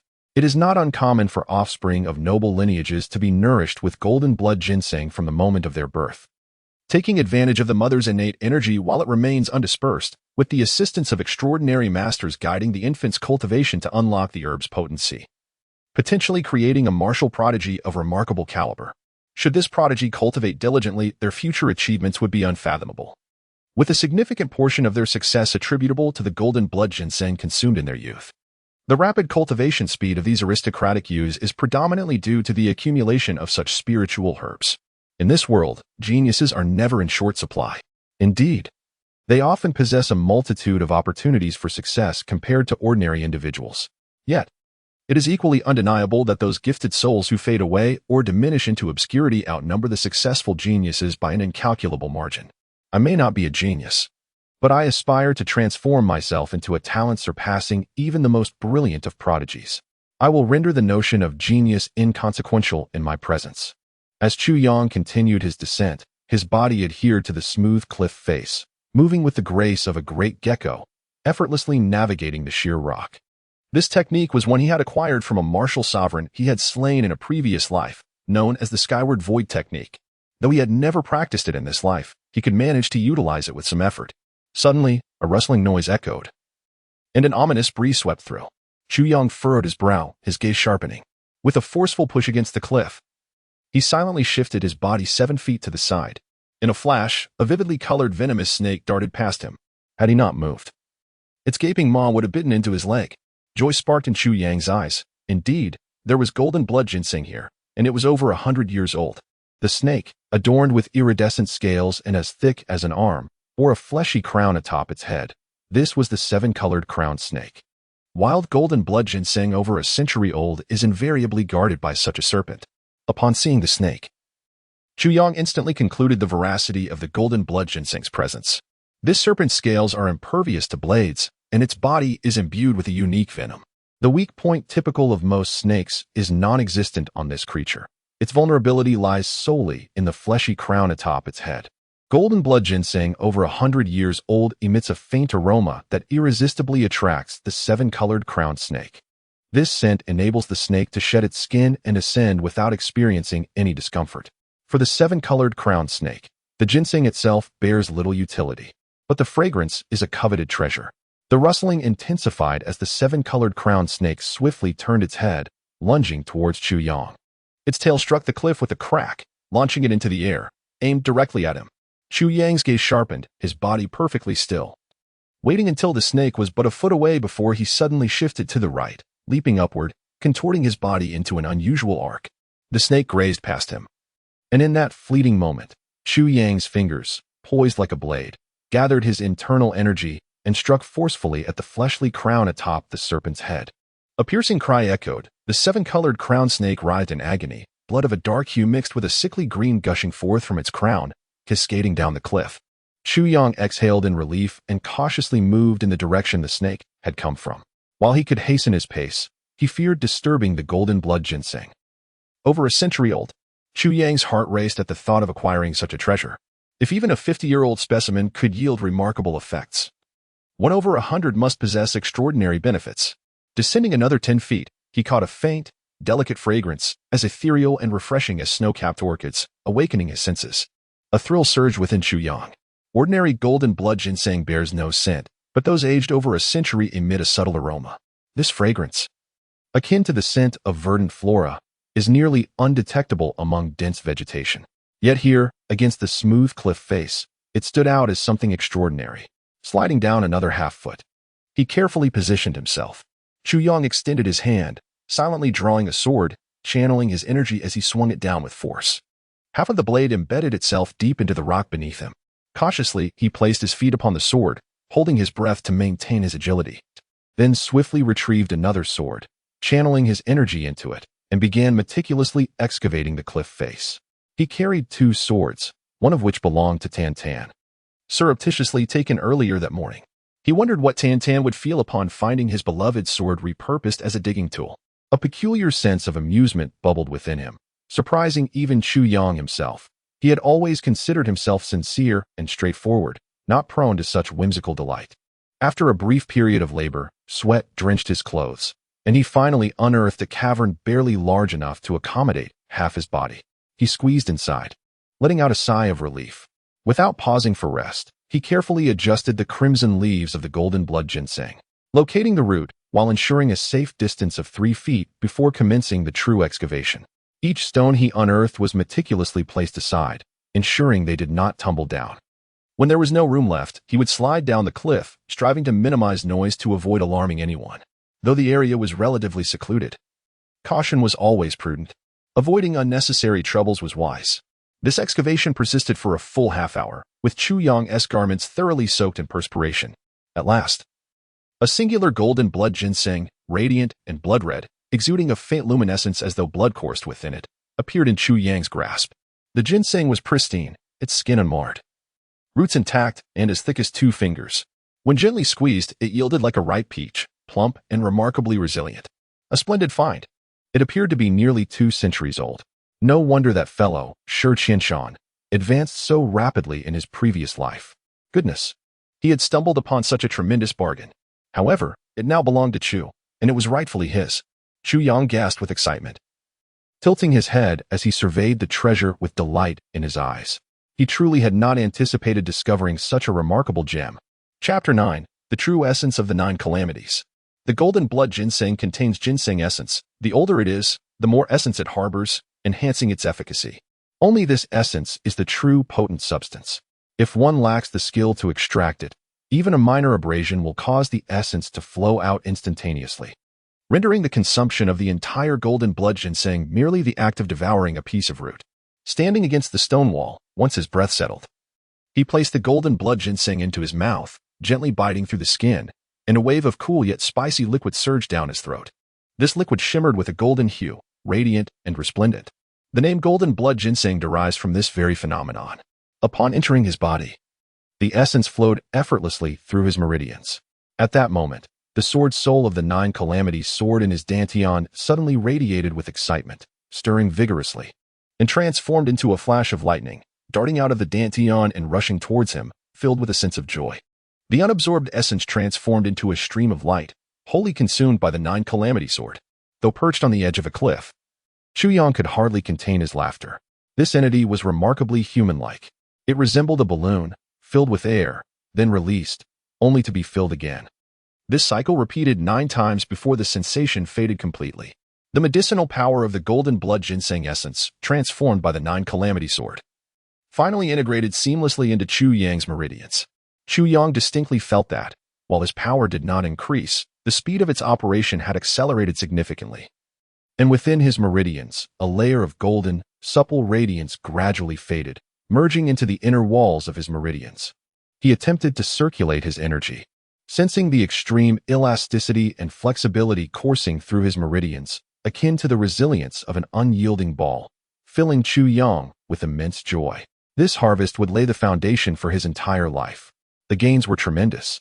Although his power could not increase, he had paved a direct path for the smooth passage of energy upward. If others' meridians resembled a small pond, his had undoubtedly transformed into a deep well. This was a qualitative distinction. This foundation was sufficient for him to ascend to the martial ancestor level without concern for the capacity and endurance of his meridians. Before he could express his delight, he felt a sudden brilliance emanating from the 9 calamity sword in his dantian, illuminating him entirely, granting Chuyang an almost ethereal transparency. Then, a sharp pain struck his dantian, causing the radiance to vanish without a trace. But Chuyang sensed that something profound was transpiring. In his heart, a few lines surfaced. The way of heaven is merciless, all things perish. The way of heaven is compassionate, all things thrive. The sword path is merciless, slaughtering the world. The sword path is compassionate, with a heart for all beings. Compassion and indifference depend on one's heart. The 9 calamities, both merciless and compassionate. To have compassion is to be indifferent. Having traversed the vast seas, one sees through the world's emotions. Compassion is indifference, and indifference is compassion. Compassion and indifference reside within the way of heaven. Where there is humanity, there exists martial arts. Where there is martial arts, one ascends to the way of heaven, ultimately leading to transcendence. The mysteries of the way of heaven in the mundane world lie within, the 7 emotions and 6 desires, the genesis of the way of heaven. Chuyang trembled violently, feeling a tumultuous surge in his heart, a wave of dizziness overwhelming him, nearly causing him to tumble from the rock face. On this unobserved cliff, he quaked uncontrollably, almost losing his composure. The arduous path of cultivation in his previous life had ultimately led him astray, resorting to nefarious methods to advance, killing to enter the sword path, yet he never attained true understanding, let alone the pinnacle of martial arts. Now, Chuyang finally comprehended where he had erred. It turned out that his relentless pursuit of the merciless sword path in his previous life had been a grave mistake, a monumental blunder. Here lay the true essence of the 9 calamities, the ultimate teachings of the 9 calamity sword. The concepts of compassion and indifference resided within his heart. If his heart were merciless, then he would tread the path of the merciless sword. If his heart possessed compassion, then he would walk the path of the compassionate sword. To cultivate deeply is to grasp the way of heaven. Yet in his previous life, though he harbored compassion, he sought to sever and extinguish it. How could success ever be achieved? A single doctrine, yet 2 divergent paths. One path leads to sanctity, the other to malevolence. The manner of cultivation hinges upon the heart. Light as a feather, it dawned upon me. I had erred from the very beginning. This misstep had birthed a lifetime of tragedy. Chuyang gazed skyward, his heart aching, indescribable. Oh, 9 calamities sword. You have played a cruel jest upon me, allowing a lifetime of ruin for an erroneous practice, only to grant me a true rebirth after the fact. Should I despise you or express my gratitude? In the midst of his emotional turmoil, Chuyang failed to notice a faint blackness forming at the tip of the ethereal sword within his dantian, so subtle it was nearly imperceptible. Yet it was indeed substantial. As dawn broke, 2 figures approached outside the purple bamboo garden, a youth and a maiden, both clad in white robes. Their garments billowing in the breeze appeared exceptionally ethereal amidst the sea of purple bamboo. The youth, with striking sword-like brows and starry eyes, exuded a handsome charm, yet bore an air of suppressed arrogance. The maiden, merely 17 or 18, possessed features that could enchant, her figure tall and graceful, her expression serene. The sight of her instinctively evoked the words, gentle. Even without knowledge of her character, one would be compelled to form such an impression. She appeared frail yet exuded a spirited demeanor, seeming both robust and gallant, yet also exuded a tranquil grace akin to flowing water. Li Jianin, a disciple of the Lock Cloud Peak, and Wu Qianqian, a disciple of the Gather Cloud Peak, sought an audience with Master Meng on the behest of their master, requesting the inner disciples to relay their message. The white-clad youth called out, his voice resonating through the air, extending effortlessly, demonstrating remarkable internal strength. Lock Cloud Peak is the esteemed abode of one of the top 10 disciples, closely connected to Gather Cloud Peak. Yet within the few houses of the purple bamboo garden, silence reigned. At this hour, Shi Qianshan and Tan Tan should be deep within the bamboo grove practicing, oblivious to the commotion. Moreover, Meng Chaoran was nowhere to be found, leaving the area devoid of inhabitants. Li Jianin called out once more, but still received no response. His brow furrowed in discontent as he remarked, "Surely the purple bamboo garden has not yet awakened? How could there not be a soul to breathe?" The maiden frowned, whispering, "Li Shixiang, be cautious with your words. This is the purple bamboo grove. Do not provoke Master Meng's displeasure." "Master Meng?" The youth chuckled lightly, though he lowered his voice, adding, "I've heard that even if someone rides on his head, he would remain unfazed. Such a cowardly man. I cannot fathom how he attained his position among the top 10 disciples." The maiden gasped, quickly interjecting, "Li Shixiang, what did father instruct us before coming? He emphasized that we must be exceedingly cautious with our words. Why are you?" Before she could finish, a cold snort echoed from behind them. A chilling voice interjected, "How my master earned his place among the top 10 disciples is none of your concern, for you lack the qualification to inquire. I would rather ask how a presumptuous individual, so lacking in respect, became a disciple of Lock Cloud Peak. Was it due to an abundance of wealth? Or perhaps you have a commendable father?" The voice was frigid, yet the questioning tone and sharp retort astonished them, while the gaze from behind felt like a prickling thorn, almost tangible, causing a subtle ache. The voice emanated from behind the two. Startled, they turned around to see a youth, covered in dust, appearing somewhat unkempt. Yet his eyes sparkled with a keen light, coldly observing them. This youth was slightly slender, tall in stature, with sword-like brows and thin lips, at first glance. He seemed unremarkable, yet the longer one looked, the more intriguing he became. Her lips, pressed together, formed a drooping semi-arc that exuded an air of aloofness, evoking a sense of untouchable pride intertwined with a hint of fierce wildness. Yet, at this moment, the brilliance within her eyes resembled two gleaming swords, flickering with an intensity that rendered one unable to gaze directly upon them. Indeed, it was Chu Yang. Chapter 10. I will not compete with you. After consuming the golden blood ginseng, Chu Yang exerted some effort to slide down to the bottom of the cliff. After all, the gallbladder of the seven-colored crown snake is a precious antidote, extremely rare, and wasting it would be a grave mistake. Upon hearing the name, he immediately recognized that this was none other than Li Jinseng's only son, the master of Lock Cloud Peak. Thus, Chu Yang's retaliation was deliberate. "You insult my master, and I shall strike back with your father's name." Regardless of his past life or this one, Chu Yang has never allowed himself to suffer indignities. "Who are you?" asked the young man in white, Li Jianin, his expression darkening. Chu Yang offered a sardonic smile, observing him quietly with an odd glint in his eyes. The first sentence he uttered, mentioning my master, had already revealed his identity, yet Li Jianin still dared to inquire. It was clear he was rattled, his spirit unsettled by Chu Yang's imposing presence. Such inquiries held no significance. A person like him was hardly worthy of Chu Yang's attention. At the same time, he remained inwardly vigilant, aware that his anger had momentarily unleashed his sword energy, which had inadvertently manifested in his eyes. Such a situation must never occur again.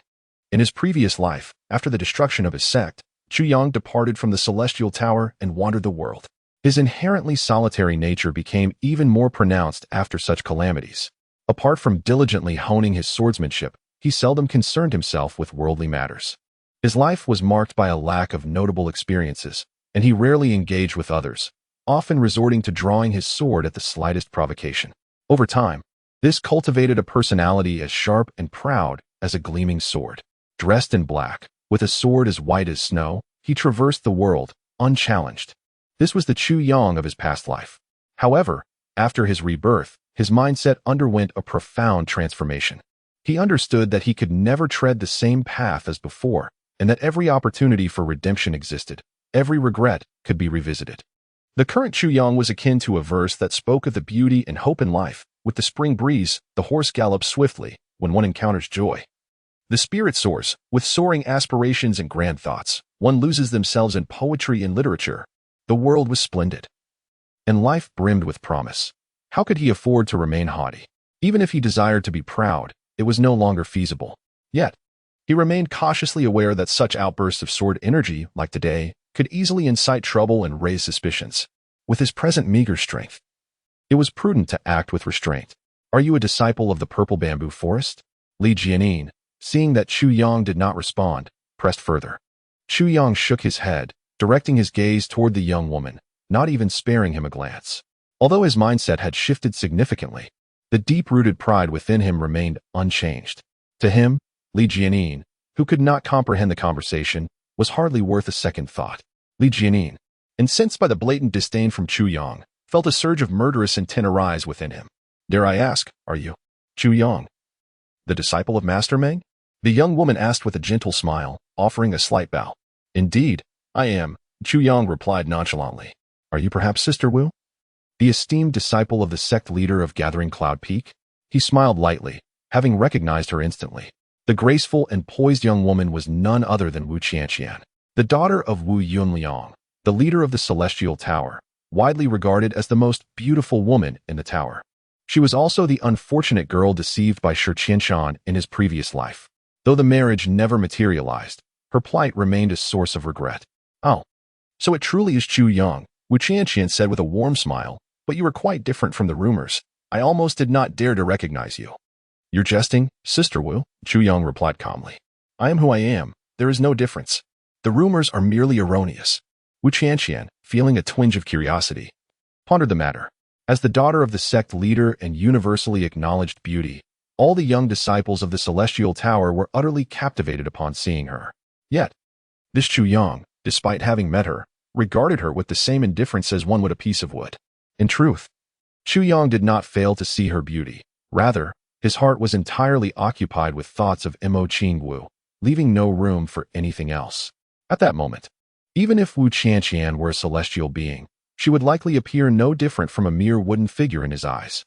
Although Wu Qianqian did not enjoy being surrounded by sycophants, being completely ignored was a novel experience for her. Moreover, she had heard that Master Ming's 3 disciples were distinct in their characteristics. The eldest was composed and wise, the second, Chu Yang, was known for his reticence, and the third, Tan Tan, was notoriously frivolous. However, upon witnessing Chu Yang today, he certainly did not embody the reticent persona. Li Jianin, who secretly admired Wu Qianqian and had long fantasized about marrying her, felt a surge of jealousy as he observed her engaging with Chu Yang. When he noticed her seemingly entranced gaze fixed upon Chu Yang, it ignited a flame of envy within him, completely overshadowing his original purpose for being there. Furious, he stepped forward, positioning himself between Chu Yang and Wu Qianqian, cutting off their line of sight. I thought it was someone significant. Turns out it's just the waste of the Celestial Tower. Who do you call waste? Chu Yang's eyes turned icy as he confronted him. At that moment, his aura surged, exerting pressure upon Li Jianin. Waste, speaking of you. Li Jianin retorted defiantly, refusing to show weakness. Indeed, you are quite the waste, as you so aptly put it. Chu Yang responded with feigned admiration. How remarkable it is for a person to possess such self-awareness amidst a sea of ignorance. I never expected Brotherly to be one of the few. Li Jianin faltered, realizing he had fallen into a trap. Meanwhile, Wu Qianqian struggled to suppress her laughter, nearly bursting forth, while her bright eyes curved into crescents. You seek death. Li Jianin, consumed by rage, unsheathed his sword with a clang. Draw your sword. I shall compete with you. How could Li Jianin bear such humiliation before the woman he admired? No need for a duel, I concede, Chu Yang replied with utmost seriousness. I cannot compare to your lowliness. He then added sincerely, I truly do not measure up to you. Wu Qianqian could no longer contain herself and erupted into laughter, realizing the potential consequences of her amusement in the midst of their escalating conflict. She quickly covered her mouth with her hand, her eyes darting mischievously between her fingers. Li Jianin, enraged further, shouted, "Scoundrel! Scoundrel, you say?" Chu Yang pressed on. "Scoundrel, indeed." Li Jianin began, but suddenly realized the folly of his words. Enraged and humiliated, he bellowed, "I will kill you," and lunged forward with his sword. Chu Yang retreated, feigning panic as he exclaimed, "What is this? In broad daylight, among kin, you dare to commit murder?" Yet, as he stepped back, he discreetly gathered his strength, channeling a stream of true essence into the ground. "Foolish boy, you are so reckless and overconfident. I shall ensure your demise." Dealing with such a petty character, Chu Yang had no intention of revealing his true strength. He could easily dispatch him with minimal effort. Chapter 11. Am I the victim? Or am I not? Observing the other party's flustered demeanor, Li Jianin felt a surge of confidence, thinking to himself that this fellow was indeed a useless coward. Terrified at the mere sight of a drawn sword, he couldn't help but feel relieved and emboldened, his momentum reaching a crescendo. Wu Qianqian, standing to one side, gaped in astonishment, momentarily forgetting to intervene. Her eyes were filled with disbelief. Even if Chu Yang was unremarkable, he shouldn't be this cowardly, should he? Not only did he refuse to fight, but he was also seemingly paralyzed with fear. His previous behavior didn't suggest such a disposition. In the blink of an eye, Chu Yang suddenly cried out, "Help!" Immediately afterward, he seemed to have lost all strength in his legs, collapsing to the ground. However, at that very moment, Li Jianin stepped into an oddly shaped hole in the ground. The ground was clearly level, but inexplicably, a hole appeared as soon as Li Jianin stepped on it. The hole was the same shape and size as Li Jianin's foot, and upon stepping into it, he discovered that it was surprisingly deep.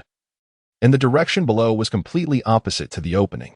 With a miserable shriek, Li Jianin, who was already sprinting with all his might, lost his balance due to the excessive momentum and a complete lack of vigilance. His center of gravity shifted entirely to his upper body, and under the force of this powerful inertia, he plunged headfirst into the ground. A cracking sound echoed as his ankle twisted and broke. With Chu Yang's seasoned eyes and experience, he had instantly recognized Li Jianin's weaknesses in both skill and character. The trap he laid, no matter how simple, had seized the opportune moment. If Li Jianin could have escaped, then he wouldn't have been Li Jianin.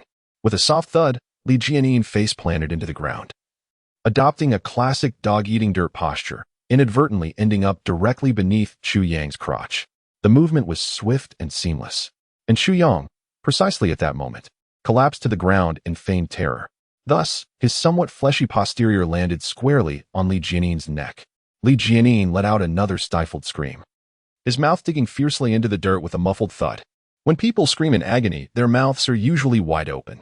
Li Jianin, being pampered and extremely sensitive to pain, naturally opened his mouth even wider, exposing nearly all of his teeth. This mouthful of dirt was substantial, likely blocking half of his throat. Sitting on Li Jianin's neck, Chu Yang straightened his back, tilted his head, and wailed, "It hurts. It's crushing my butt." Li Jianin, now half dead, was the one who should have been screaming in such agony. However, before Li Jianin could even utter a sound, Chu Yang, without a scratch on his body, was already howling hysterically. Judging by the sheer intensity of his screams, Chu Yang's injuries must have been 10 times more severe than Li Jianin's. Wu Qianqian, stunned, rubbed her eyes, feeling as though it was all a dream. She couldn't help but rub them again. The events had unfolded too quickly, leaving her no time to react before it was all over. But the outcome was so unexpected that she couldn't fathom how it had happened. The once triumphant and arrogant party was now unable to even groan, while the one who had been retreating in fear was now wailing and lamenting. No matter how clever Wu Qianqian was, she was still just a 17 or 18-year-old girl.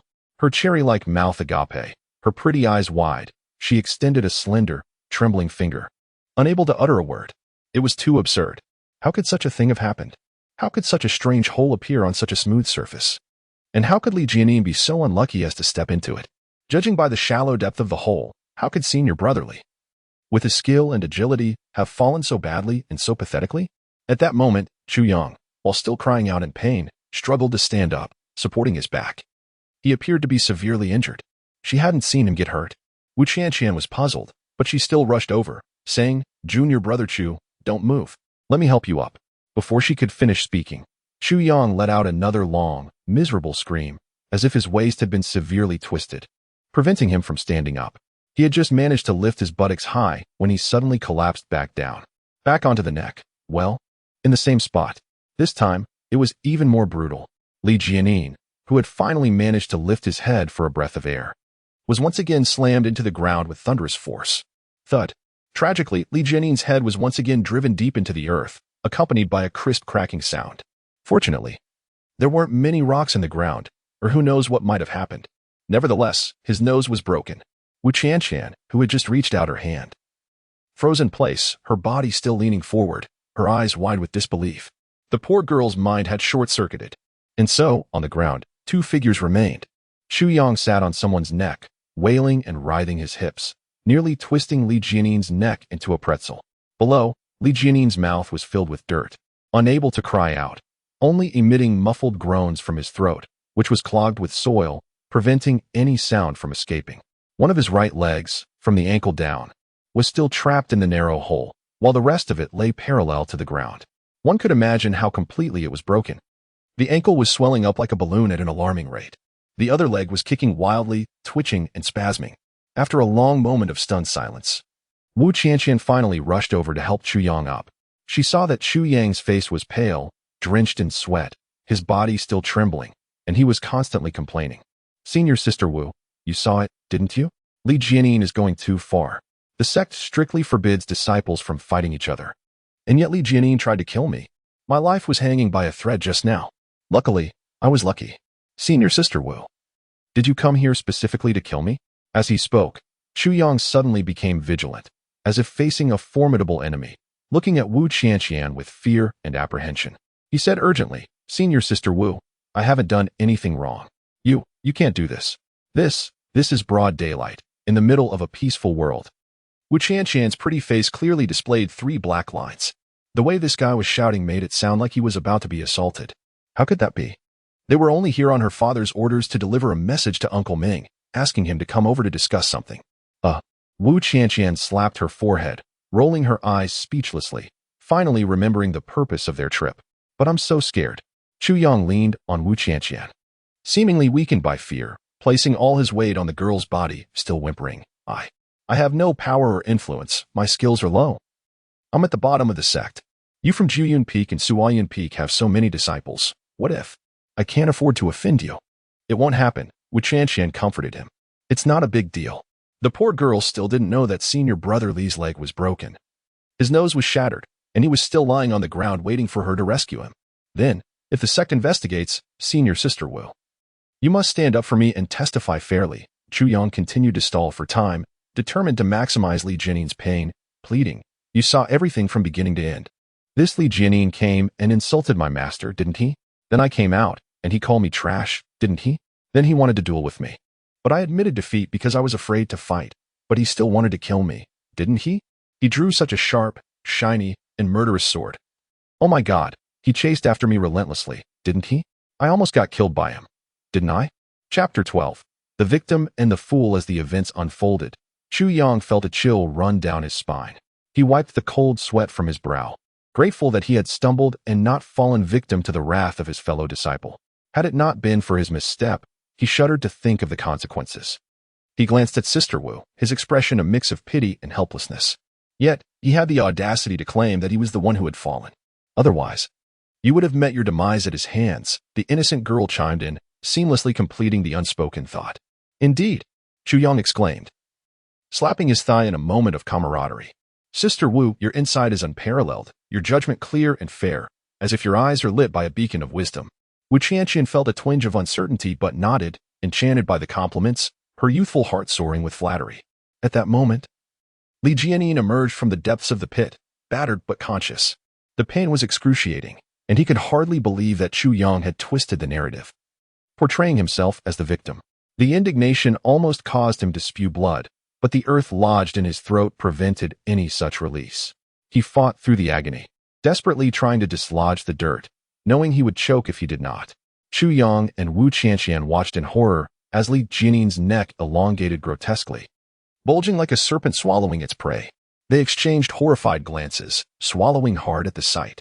Finally, with a violent cough, Li Jianin expelled a mixture of blood and phlegm, gasping for air, temporarily distracted from his shattered leg.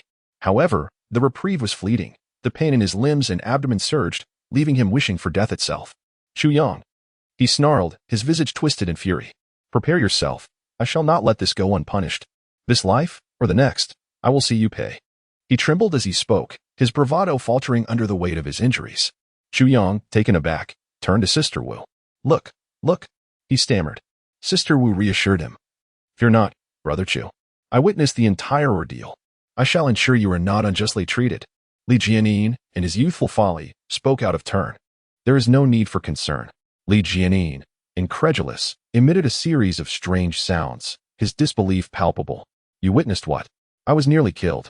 At that moment, Wu Qianqian finally grasped the gravity of the situation. Li Jianin, your leg. And your nose. Overwhelmed by emotion, Li Jianin began to sob, his head pounding against the ground. His mother.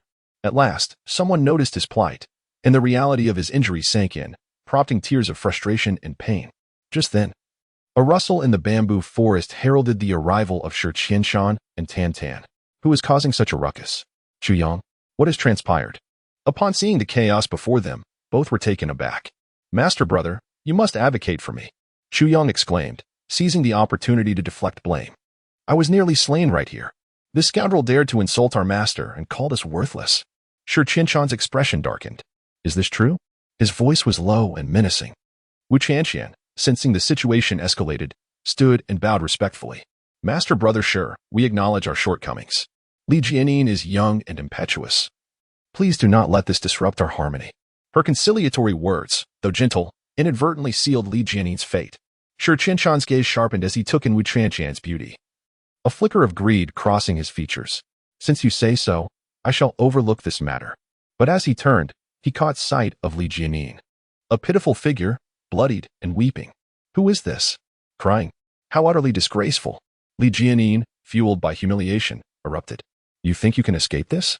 I swear. I will make you all suffer. His rage boiled over, and he cursed fiercely, the depth of his resentment evident. The pain he endured would linger, and everyone associated with this humiliation would be marked as his enemies. Shi Qianshan's expression hardened.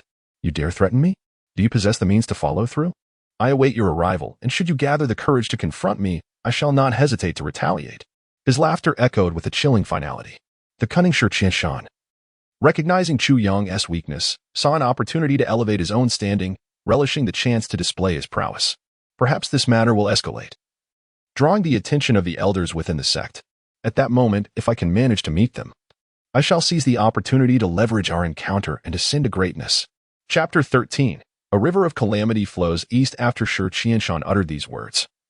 He preened himself into a strikingly graceful and aloof pose, hoping to capture Wu Qianqian's attention. However, he failed to notice Wu Qianqian glaring at him fiercely, wondering if this man was out of his mind. Just when it seemed the matter could be brushed aside, he made such a resolute statement. Li Jianin was certainly not someone to be trifled with. Moreover, Li Jianin had a father. His father was none other than Shi Qianshan's second master uncle, the second most significant figure in Tianwai Tower after the Elder Hall. Your master, Meng Shu, ranks only 10th. Upon hearing Shi Qianshan's words, a sinister smile spread across Li Jianin's bloodied and battered face. Shi Qianshan, did you truly say that? Of course. Shi Qianshan replied with righteous fervor. Chu Yang is my junior brother. Regardless of who you are, if you wish to trouble my junior brother, you must first pass through me, Shi Qianshan. Chu Yang inwardly exclaimed. Well said. Shi Qianshan, you are truly remarkable. But he merely expressed his gratitude, saying, Senior brother, I am causing you trouble. This was a clever way to avoid future repercussions. Shi Qianshan waved dismissively, declaring, Junior brother Chu, what are you saying? Between us brothers, how can we speak of trouble? He feigned displeasure, as if Chu Yang's refusal to let him handle the matter was a slight against him. Unbeknownst to Tan Tan, who was beside them, Chu Yang was merely playing a clever game, and he nearly broke into tears, sniffling as he said, Senior brother, you were truly wonderful. Tan Tan, you are the same. You are also my junior brother. If you are in trouble, I will naturally step forward without hesitation. Shi Qianshan spoke with deep emotion. As the eldest brother, I must shield you from the storm. Otherwise, would our bond over these years be nothing but a facade? Such loyalty, such sentiment, such responsibility. What woman in the world would not be enamored by a man like this? Surely, Wu Qianqian would be no exception. Shi Qianshan's face bore a solemn righteousness. Yet he discreetly cast a glance at Wu Qianqian, his heart swelling with pride. At that moment, Chu Yang, eager to stir up chaos, shouted, Indeed. With our senior brother here, who dares to bully me? My senior brother is the foremost expert of our younger generation in Tianwai Tower. Junior brother Chu, be quiet. Shi Qianshan frowned, hastily intervening, then humbly added, your blind admiration for me is no problem, but such words should not be spoken casually. One must beware that calamity often arises from one's mouth. The foremost expert, huh? How could I dare to claim that? This esteemed Wushimi before us is far superior to me. Shi Qianshan offered a heartfelt admonition, his words humble, yet internally, he felt buoyant. As if his very bones had lightened. My efforts to support you all have not been in vain. At this crucial moment, you have truly enhanced my reputation. The title of foremost expert among the younger generation is merely a testament to my junior brother's blind admiration, yet it aptly reflects my standing. Moreover, I have deftly flattered Wushimi, showcasing my prowess while winning her favor. Shi Qianshan could almost envision Wu Qianqian developing feelings for him, especially considering that Li Shishu is fiercely protective. How could he possibly let this matter rest after his son was so grievously harmed? Alas, Shi Qianshan's arrival had unleashed a tempest, swiftly escalating the situation to a point of no return. Strangely, the original instigator, Chu Yang, now seemed untouched by the turmoil. As all the blame was shouldered by the valiant Shi Qianshan, it was likely that Li Jianyi now harbored more resentment toward Shi Qianshan than toward Chu Yang. Who do you think you are, meddling in matters that do not concern you? Hiss. Hehehe. Hiss. Li Jianyi winced in pain, drawing in a sharp breath, and coldly chuckled. Shi Qianshan, remember what you said today. Sister, let us depart. Li Jianyi, showing remarkable resolve, managed to leap to his feet with one leg, casting a venomous glance at Shi Qianshan as he struggled to leave. He did not even look at Chu Yang. After all, he was at fault first. Chu Yang had done nothing wrong. Furthermore, it was his own carelessness that led him into a trap, injuring himself, which seemed unrelated to Chu Yang. Moreover, this incident was rather disgraceful. It would be better to deal with Chu Yang in secret later. However, as for Shi Qianshan, if I cannot bring him down, I shall no longer bear the surname Li. The turn of events left even Wu Qianqian somewhat dazed. The parties directly involved emerged unscathed, while the innocent bore the brunt of the responsibility. And this trouble was not trifling. Please inform Master Meng that my father wishes to meet him at Gathering Cloud Peak. Wu Qianqian pondered for a moment, feeling that she could no longer handle the situation directly, and thus took her leave. Tintin responded affirmatively and left. Wu Qianqian also bid farewell to Shi Qianshan and Chu Yang, thanking Shi Qianshan before turning to depart, feeling a strange discomfort, akin to a sense of mourning. It was as if speaking to Shi Qianshan was like conversing with the deceased. Watching the trio disappear at the corner, Shi Qianshan could not help but smile with satisfaction. Today he had undoubtedly made an indelible impression on Wu Qianqian. Chu Yang's expression remained unchanged, yet a hint of mockery flickered in his eyes. The impression was surely left, but it was a rather one. Today as events owe much to my senior brother, Chu Yang said earnestly. Otherwise, I would have truly encountered great misfortune. No worries, Shi Qianshan replied with feigned solemnity. What is that person's name? Do you happen to know? Chu Yang replied, I do not know. Now you wish to inquire after his name? I do know he is called Li Jianin and is the only son of my second master uncle, Li Jisong, one of the of Tianwai Tower. But I shall not tell you. Well, not knowing is of no consequence. Shi Qianshan scoffed dismissively, boldly declaring, this fellow possesses little strength and is not a significant figure. There is no need to dwell on him. Even if he seeks revenge, I doubt someone of his caliber can rally any support. My senior brothers would not risk their standing for such a worthless individual. So junior brother Chu, you need not worry. Chu Yang acknowledged with a sound of agreement, expressing his gratitude repeatedly. He then settled cross-legged in his room, seizing every moment to enhance his abilities. Strength, after all, is the essence of power. Chu Yang would never squander a single opportunity to cultivate. Suddenly, with a thud, he collapsed onto the ground, his face ashen and devoid of color. Chapter 14. What does this have to do with me? In an instant, Shi Qianshan sprang to his feet and rushed like a whirlwind to Chu Yang's door. With a powerful kick, he smashed it open, his face twisted in an unprecedented snarl. Chu Yang, how dare you frame me? The usual elegance of Shi Qianshan had vanished, replaced by bloodshot eyes that seemed ready to pop from their sockets, overwhelmed with rage. Senior brother, from where do you derive such a statement? Chu Yang exhaled calmly, completing his breathing exercises, his expression bewildered. Tan entered shortly after, hastily attempting to mediate. Senior brother. Second senior brother is unaware of these matters. Nonsense. Shi Qianshan bellowed furiously. Why don't you clarify? That person is Li Jianyin? How could you frame me like this? Shi Qianshan was on the verge of tears, feeling utterly wronged. What sin had he committed to attract such a calamity? It felt as though he had been struck without cause. Indeed, I have been unjustly targeted. Chu Yang feigned innocence, expressing an exaggerated sense of grievance. Senior brother, what does this have to do with me? Upon hearing this, Shi Qianshan's nostrils flared, and he felt a wave of dizziness wash over him, nearly spitting blood. The audacity of the true culprit standing before him, proclaiming what does this have to do with me, was enough to make his heart convulse. If it weren't for you, how could I have insulted Li Jianyin? If you hadn't provoked his hatred, how could it have escalated to this extent? If you hadn't stirred up such trouble, how could I have unwittingly fallen into this perilous situation? Now, you, the instigator, remain unscathed while I, the innocent one, have become their sworn enemy. And you dare to say, what does this have to do with me? Shi Qianshan gasped for breath, his eyes wide with disbelief. Unable to articulate his mounting frustration, Chu Yang maliciously observed his rapidly rising chest, musing that if a woman exhibited such heaving, it would be quite a sight. Yet, in this instance, it lacked any semblance of beauty, a true failure. Indeed, senior brother, what does this have to do with second senior brother? Tan Tan scratched his head innocently. We were all present at the time, and second senior brother didn't say anything. It was you, senior brother, who gallantly stepped forward to shield us from the storm. We are grateful, not the least bit wishing to cause you harm. Tan Tan's words were sincere, his admiration for Shi Qianshan genuine. However, to Shi Qianshan's ears, they sounded like the sharpest mockery. Gallantly stepped forward? Shielded you from the storm? How ridiculous. Who do you think you are? Shi Qianshan swayed unsteadily, his vision darkening, mouth opening but unable to form words, his face turning a deep shade of red. His head buzzed, and golden stars danced before his eyes. With a heavy snort, Shi Qianshan stormed out, his face clouded with anger. A sudden cough echoed from the courtyard, followed by the sound of staggering footsteps, gradually fading away. The next morning, when Tan Tan stepped outside, he discovered a pool of blood in the grass. Its metallic scent pungent. This incident left the poor Tan Tan puzzled for several days. Who spat blood? How strange. Chu Yang watched Shi Qianshan leave, his gaze filled with unending frost. Shi Qianshan was malicious, cunning, and possessed a skillful hand. He was like a venomous serpent. Such a person ought to meet an early demise. Yet, Chu Yang did not wish for Shi Qianshan's swift end.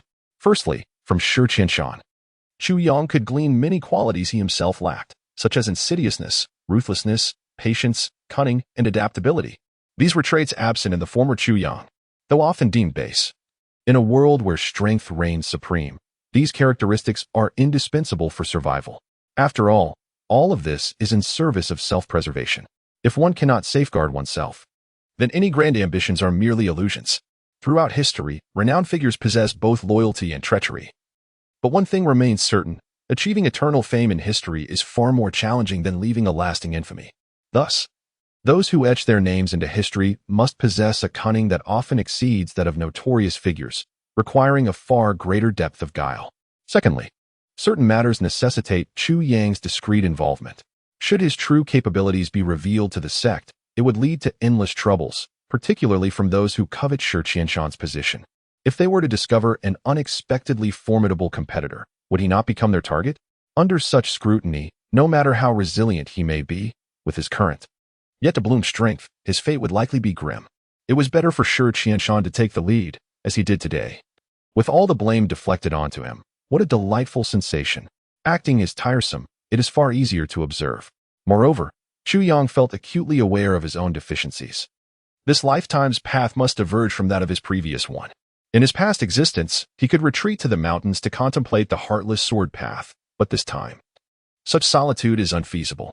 From the moment he teetered on the brink of death in his past life, his journey diverged into a path starkly different from before.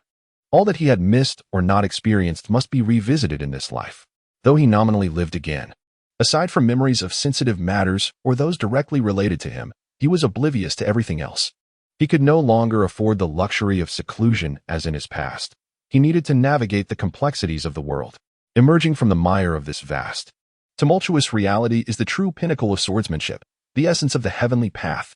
Let Shi Qianshan meander on, bearing the brunt of these troubles until he ultimately succumbs. That would suffice. At the very least, having this target in front of him allows for a calm observation and meticulous planning. Though he is not someone Chu Yang admires, it matters not. As for Li Jianing's injury, it was indeed a trap deliberately laid by Chu Yang, calculated to exploit his impulsive nature. The retreat he orchestrated around Li Jianing's neck was also intentional. Although he lacked the extraordinary powers of his previous life, his keen insight remained intact. Setting a trap for a hot-headed Li Jianing was a simple task.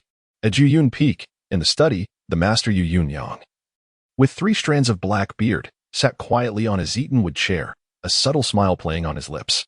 Beside him sat a middle-aged man clad in a blue robe, pale and beardless, his demeanor composed, with eyes reflecting boundless wisdom. This was Kong Jingfeng, the master of Mingdan Peak and the intellectual backbone of Tianwai Tower.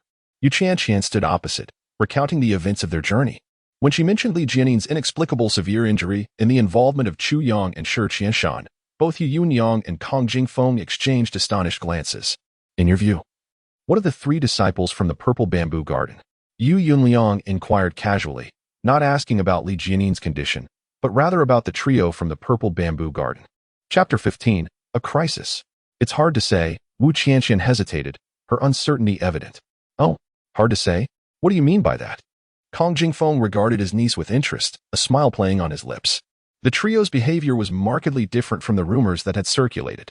Wu Qianqian furrowed her delicate brows and remarked, the rumors portray Shi Qianshan as mature and composed, capable of handling matters with meticulous precision, leaving no details overlooked. Yet, upon meeting him this time, one is left utterly disappointed. As for his second disciple, Chu Yang, the tales depict him as taciturn and socially awkward. But today he exudes a subtle brilliance. Though he appears timid, beneath an fade, Wu Qianqian pondered, unable to find the right words, eventually concluding, in short, this person is quite peculiar. I cannot see through him. As for the third disciple, Tan Tan, he is indeed, as the rumors suggest, utterly out of touch. After her words, silence enveloped the room, both individuals deep in thought, their brows tightly knitted. After a long pause, Wu Yunliang rose, moving gracefully to the wall. He pulled aside a large mural, revealing a sheet of white paper beneath. On this paper, a list of names cascaded down the left side, totaling 40. Each name was marked with a red checkmark. Several bore 2. While the first and second names were adorned with 3 checks. These names were Shui Yiming and Qin Mushang. Li Jianing's name appeared in the 19th position, and Shi Qianshan's in the 13th. Notably absent were Chu Yang and Tan Tan. Wu Yunyang grasped a pen, paused in contemplation, then decisively crossed out Li Jianing's name. He then carefully inscribed Chu Yang at the bottom, appending a question mark beside it. Taking 2 steps back, he furrowed his brow in contemplation, only to strike through Chu Yang's name once more, leaving only a question mark. This incident promised to stir considerable turmoil. Kong Jingfeng's brow furrowed. Our Tianwai Tower is already in a state of internal turmoil, and now this matter has entangled Junior Brother Ming. Junior Brother Ming will remain uninvolved. Given his temperament, unless the Tianwai Tower faces destruction, he will not concern himself with other matters, Wu Yunliang asserted, his tone firm. His expression darkened as he continued. Is Shi Qianshan truly that inadequate? A hint of disappointment lingered in his voice. Indeed, Wu Qianqian held a profoundly negative impression of Shi Qianshan, who was generally lauded for his maturity and steadiness. In her eyes, he was simply a fool, and a blind one at that. Hopeless. Wu Yunyang sighed deeply. The two spoke little on this matter, evidently not placing much weight on it. After all, it was merely a petty squabble among the younger generation, unrelated to the greater scheme of things. Yet, both bore expressions of concern, hinting at deeper troubles. Wu Yunliang waved his hand, and Wu Qianqian understood, silently withdrawing. In the study, only the two remained. Elder brother, my humble suggestion. Kong Jingfeng ventured cautiously. Not yet. Wu Yunyang gestured dismissively, his countenance troubled. After a moment's silence, Kong Jingfeng spoke solemnly. Our Tianwai Tower, in this generation, is merely the 7th. The founding ancestor established the sect, positioning it among the 7 premier sects of the lower 3 heavens, basking in royal patronage. What grandeur! Yet, the 2nd generation severed ties with the Zhao royal family, leading to a catastrophic decline. Our sect's masters faced relentless persecution, and we lost nearly half of our ranks. With great difficulty, the 2nd generation ancestor aided the royal family in their time of need, but relations were never restored to their former state. We barely managed to recuperate, returning to the 9 Peaks One Garden. The 3rd generation was filled with prodigious talents, and we believed the sect would flourish once more. However, the abundance of talent incited internal strife within the 9 Peaks One Garden. A fierce battle ensued, leaving our sect severely weakened. with only a decree forbidding disciples from harming one another remaining. Yet now, beyond Meng's purple bamboo garden, the Nine Peaks One garden is rife with discord and brewing turmoil. The next generation's competition for the top 10 disciples will surely be a battle to the death. The damage to our sect's strength is all too apparent. Our Tianhui Tower has fallen from its former glory as a top sect to being merely second-rate.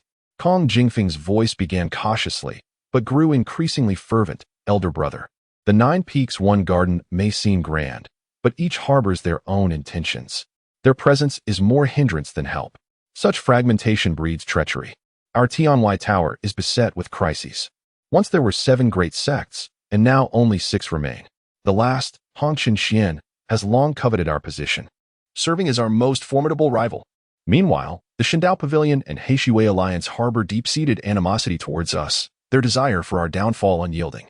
Our Tianhui Tower stands on the precipice of collapse.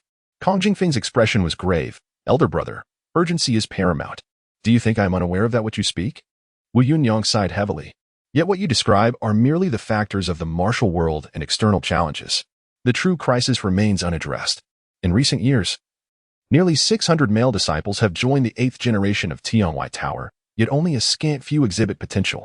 Conversely, female disciples, once fewer than 50 a decade ago, have surged to nearly 150. Though their talents may be limited, their beauty is undeniable. Wu Yunliang exhaled deeply, walking to the window, speaking somberly. This is the harbinger of sect annihilation. Such alluring beauty is a double-edged sword. Wu Yunliang stated plainly, in a world where strength reigns supreme, beauty is a resource, but also a source of calamity. The decline of Tianhui Tower is imminent, and once the 8th generation ventures into the world, endless conflict will surely follow. It may be a source of trouble, yet it could also serve as a resource. Kong Jingfeng countered. Their journeys in the martial world might attract valuable allies for our Tianhui Tower. Do you truly believe that? Wu Yunyang scoffed. To most formidable warriors, beauty is merely a tool. Our Tianhui Tower now faces both internal strife and external threats. Should we heed your advice to forcibly consolidate the Nine Peaks One garden into a central power, we would most certainly shatter into fragments, teetering on the brink of collapse. Should external enemies seize this opportunity to strike, our Tianhui Tower would face immediate obliteration. While drastic measures are often warranted, employing them recklessly at a critical juncture will only lead to ruin. Moreover, our foes extend far beyond these. Wu Yunyang hesitated, as if grappling with unspoken words. Kong Jingfeng, unwilling to relent, urged, must we simply allow the sect to wither away? We require external assistance. Wu Yunliang's expression grew complex as he uttered those words, each syllable laden with gravity. He fell silent, staring at the wall where only 39 names and a question mark remained, lost in thought. But how shall we address the female disciples? Kong Jingfeng's heart eased momentarily, only to be seized by concern once more. Chapter 16. The fragrance of plum blossoms arises from bitter cold at present. My concerns revolve around these matters. Wu Yunliang's gaze was profound. If the celestial tower could swiftly expand, it would protect these female disciples from being bullied and ensure they find satisfactory homes. Yet, for now we can only do our utmost. Kong Jingfeng sighed deeply and remarked, regarding Li Jianin, our second brother will certainly not let this matter rest easily. Does the eldest brother have any thoughts on this? The second brother, known for his fiery temperament and protectiveness, would undoubtedly take action against the purple bamboo garden this time. Wu Yunliang replied calmly. However, he is also aware of the 9th brother's temperament, so he will merely express his anger without taking direct action. The real instigators will likely be the disciples of the second brother. Regardless of the outcome, this event will serve as a trial. It will facilitate growth for both parties' disciples. Wu Yunyang gently stated, as long as it does not go too far, we need not interfere. If we can identify a few talented individuals in this incident, it would not be a bad outcome. Both remained silent, lifting their eyes to the wall adorned with the names of 39 individuals and a question mark. In a sect of 1,000, these two sifted through the sands for gold, identifying only a handful of promising disciples. These individuals represent the hope of the Celestial Tower. Whether it is to maintain the tower's status, challenge the 7 major sects, or even ascend to the middle 3 heavens, becoming a legendary figure of the lower 3 heavens. It all hinges upon these individuals. The 39 names and the question mark embody the entire elite of the Celestial Tower. For such a vast sect, this is indeed somewhat disheartening. Kong Jingfeng gazed at the names, his mind occupied with another matter. The eldest brother clearly understands that Li Jianin harbors a narrow-minded disposition and an infatuation with Wu Qianqian. Yet he allowed him to accompany Wu Qianqian to deliver the notice. Surely, Wu Qianqian's beauty would incite admiration among some disciples, leading to anticipated complications. However, the eldest brother proceeded nonetheless, instead of selecting someone from his own Jiyun Peak to deliver the notice by sending one disciple from Jiyun Peak and another from Siyun Peak. It outwardly conveys a sense of importance and grants significant face to the second brother. Yet, in reality, it subtly exacerbates the tensions among the younger generation. May success be within reach. Kong Jingfeng quietly wished. Suddenly, a soft rustling sound erupted as a nearly colorless silhouette darted through the window, landing deftly on the table. A small bird, entirely pale, cocked its head with its round black eyes fixated upon the two. The colorless eagle. Both men's eyes sparkled with excitement. Kong Jingfeng looked at the eagle and inquired, "Eldest brother, could this possibly be the Iron Cloud?"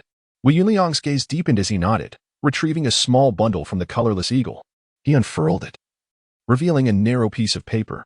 Upon reading it, his expression grew grave. After a long pause, his brows furrowed, as if he had reached a significant decision. Chuang remained oblivious to these developments and the extent of the sex crisis. He was currently immersed in his training. In truth, he was only aware that their sect would face annihilation in 4 years. However, the reasons behind this fate remained unknown to him. In his previous life, he had been a mere inconsequential disciple, with no one to enlighten him, and given his reclusive nature, he would not seek answers. In 3 months, the Grand Sect competition would commence, lasting for 6 months. This competition would filter through nearly 800 disciples until only 10 remained. These 10 would endure over 3 years of rigorous training, ultimately ranking, with the finest among them becoming the eldest brother 4 years hence. However, Chuyang could not afford to wait that long. He aimed to establish his position within this half-year, entering the gathering place of the 7 Yin and obtaining the first segment of the 9 Calamities sword, with his current cultivation at the 4th level of martial discipleship. Despite possessing experience, facing outstanding peers 10 levels above him rendered all experience mere rhetoric. Martial prowess indeed operates within certain limits. However, strategy is equally constrained. A trap dug by children might ensnare a rabbit, but it could never confine a tiger. Chuang was now fervently engaged in training. Yet, he felt no pressure.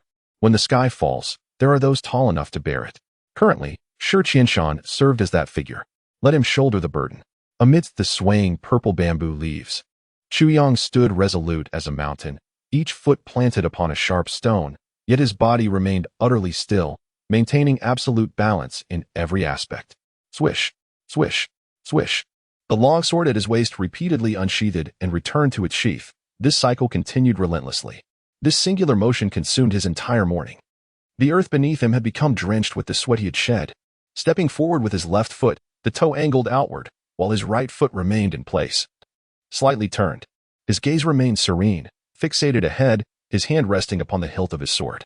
With a subtle sound, he lifted his hand, raised his arm, twisted his waist, and propelled his center of gravity forward. A beam of sword light surged forth, unwaveringly directed ahead. Aligned with his gaze, it quivered not in the slightest. The right hand that held the sword appeared straight yet was evidently imbued with latent power. Chuyang's expression remained unchanging. No one could discern whether he was satisfied or dissatisfied with this action. He continued to repeat it. The same action, tedious and uninspiring. Most individuals would grow weary after merely dozens of repetitions, yet Chuyang, before the sun had even risen, had already performed it 1,000 times. No sweat emerged from his body any longer. In just one morning, his arms transitioned from normalcy to soreness, then numbness, followed by a return to sensation, only to grow numb once more. Whether it was soreness, numbness, breakthroughs beyond limits, or normalcy, he consistently maintained the standard of his swordplay. The blue steel sword was unremarkable, and the black iron sheath was equally ordinary. Yet, within the tranquil night of the purple bamboo forest, this unassuming sword stirred the air with its sword aura. The sound of the sword drew closer to silence, from the initial ringing of a clear chime to the current, almost imperceptible whisper. Chuyang persevered without interruption. Unbeknownst to him, shortly after he began his sword practice, a tall figure stood several paces away in the bamboo grove, silently observing him. Chuyang practiced throughout the morning, while this observer remained soaked in morning dew, seemingly fearful of disturbing Chuyang, watching quietly. Finally, as dawn broke, Xu Yang sheathed his sword for the last time, exhaling deeply. He stood still as the air as chill gradually receded. He reined in the sword intent and killing intent within him. To practice swordsmanship, one must harbor thoughts of killing. Only then can one continuously cultivate the sharp sword aura within. Chuang found this task effortless. Merely recalling Shi Qianshan and Mo Tianji would naturally evoke a fierce killing aura, requiring no deliberate cultivation. When he reopened his eyes, he discovered the presence of another person before him. Master? Xu Yang softly called. To his surprise, it was Meng Chaoran, who had previously announced his seclusion. Chapter 17. Practicing swordsmanship is for the purpose of killing. You have practiced for 2.5 hours without moving. Meng Chaoran's scrutinizing gaze fell upon his second disciple, pondering. It seems you are doing more than just practicing swordplay. Master, you have keen insight, Xu Yang smiled. Harboring deep respect for this mentor, both in this life and the previous one, Meng Chaoran, though indifferent, commanded respect, seemingly detached from worldly affairs. Yet nothing escaped his keen perception. Within him resided a scale to weigh the world. Such a person is truly extraordinary, wherever they may be. Yet, he also had something precious to protect, his sect, the Heavenly Tower. Thus, during the crisis of the Heavenly Tower, he fought fiercely without retreat, ensuring the safety of his disciples amidst the bloodshed. Perhaps the master harbored other regrets, but Xu Yang was unaware. He only knew that the master often stood quietly in the wind during the late hours, seemingly reminiscing or pondering over something dear. You are practicing your heart, your intent, and also honing the speed of your sword while controlling the sound of the blade unsheathing. Meng Chaoran, hands clasped behind his back, remarked casually, "Who taught you these things?" "No one taught me, master. I merely feel that one must wield their sword with heart. Each strike must be executed with earnestness to yield results." Xu Yang explained, "In the past, I practiced swordsmanship for the sake of practice alone, lagging far behind." Indeed. Meng Chaoran nodded lightly, then raised his hand. Xu Yang felt a weight in his hand and discovered a water bottle had appeared. "After your sword practice, you have gathered your sword intent and dispersed the sword energy within your heart. Now, you may speak with me. Today's state has stabilized, and you may drink." Meng Chaoran smiled. One cannot hydrate immediately after strenuous exercise. If one were to drink water the moment they cease practicing, all the efforts of the morning would be rendered futile, not to mention detrimental to the body. Yes. Xu Yang lifted the water bottle, took a few small sips, and then set it down. Though he was parched, he knew he could not indulge. This principle is understood by all. Yet few possess the true self-discipline to adhere to it. Meng Chaoran observed his expression, and only now did he gradually relax, revealing a smile. To practice with heart is to cultivate the sword's essence. When the sword's essence is attained, then one possesses the courage of the sword. Only then can one traverse the world freely. Among your generation of disciples, many understand this principle, yet few genuinely embody it. You have barely grasped this layer. Well done. However, there remains much work ahead. He paused and continued. How you practice your sword is your own business. But why do you control the sound of the sword unsheathing? Xu Yang chuckled. Master, all swordsmen and blade wielders across the 9 heavens continent wield weapons that require sheaths, which are made of metal. Wealthy individuals may possess sheaths of gold, silver, or even more precious materials, yet ultimately, they are still metallic. Metal is durable, resistant to wear, and can be used for a long time. Moreover, in dire situations, it can serve as a weapon of attack. These are all advantages, yet when a weapon is drawn from its sheath, the sound rings clear. Indeed, Meng Chaoran nodded. However, a clear sound alerts the enemy, granting them time to prepare. I believe this is the disadvantage of a metallic sheath. Xu Yang spoke earnestly. Master, the purpose of practicing swordsmanship is to kill. If one merely seeks to enhance their fitness, weapons are unnecessary. Since the intention is to kill, why provide the enemy with time to brace themselves? A single strike to end a life is far more straightforward. I practice the silent sword, aiming to catch the enemy off guard. Xu Yang smiled slightly. In the merciless world of martial arts, a man must kill, splattering blood across 3,000 miles, killing invisibly. I believe that to kill without a trace is the highest realm. To kill without a trace? Like how you framed Shi Qianshan, perhaps?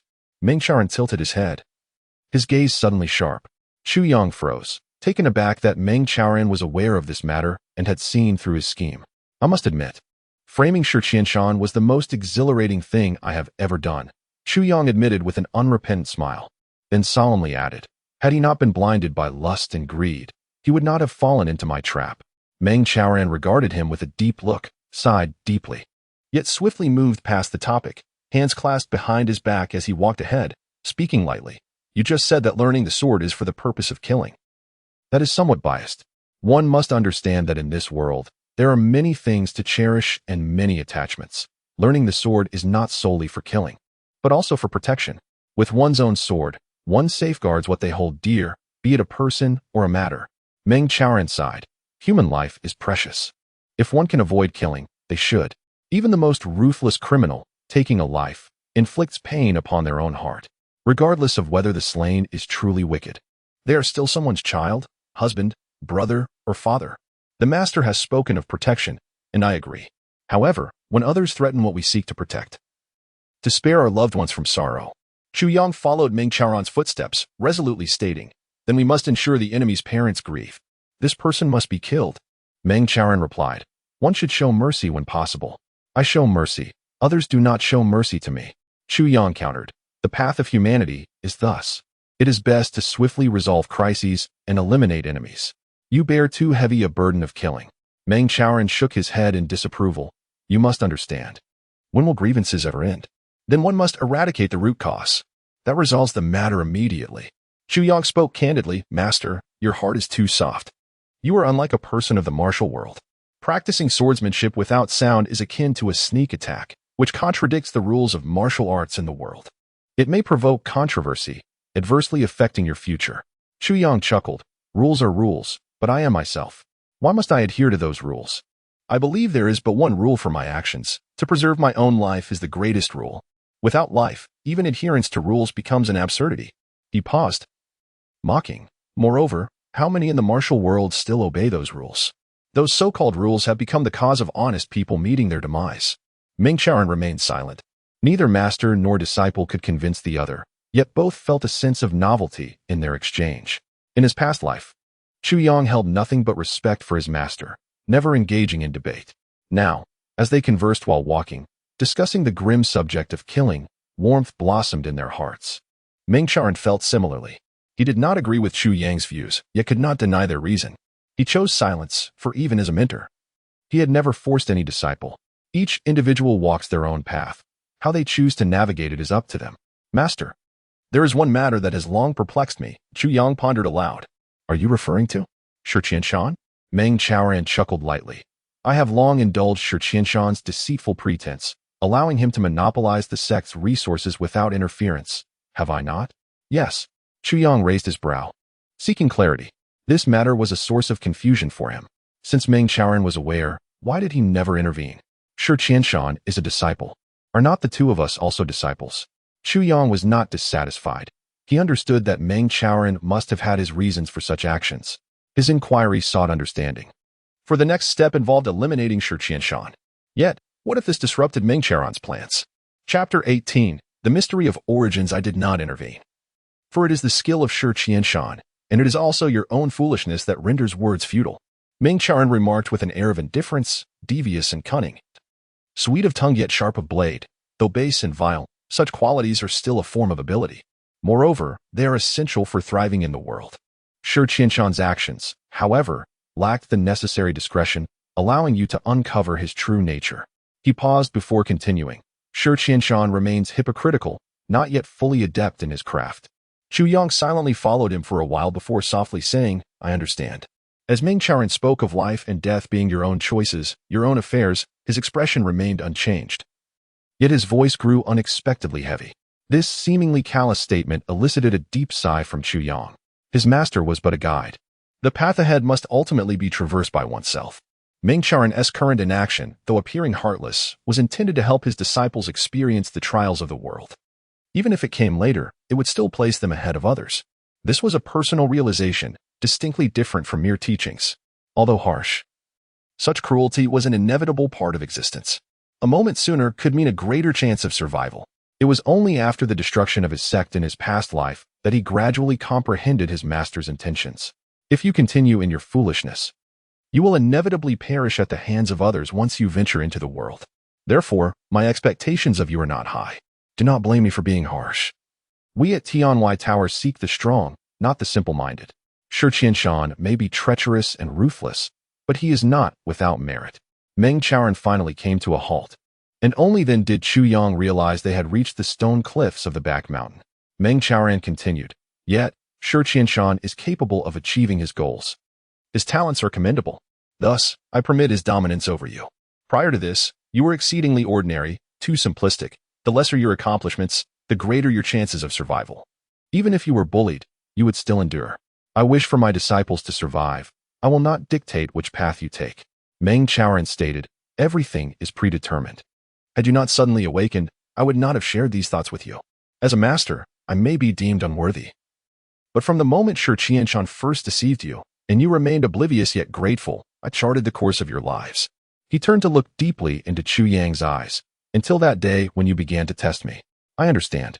Though Meng Chaoran's words were delivered with indifference, Chu Yang felt a surge of gratitude. Had he and Tan Tan remained ignorant, Meng Chaoran revealing Shi Qianshan's true nature would only have made their lives more difficult. "Though I have declared my seclusion, I have been observing you in secret." Meng Chaoran sighed with a hint of amusement, only to realize that once again, I have misjudged. "You, Chu Yang, have surprised me greatly, which is why my intentions have shifted." Chu Yang felt a flush of embarrassment. It was not that he had caused his master to err. In his past life, he had indeed been foolish. However, the notion that his master had misjudged him before seemed to carry a deeper significance. Had there been another instance of misjudgment? Yet, your character must change. Meng Chaoran pondered for a moment before gravely stating, "In this world, conflict is inevitable. Yet, your words today reveal an excessive bloodthirstiness. You are now aware of the necessity for effort. In the future, your achievements may very well surpass mine. That is why I am concerned. If one day you find your biological parents who abandoned you, that is why I speak with you today."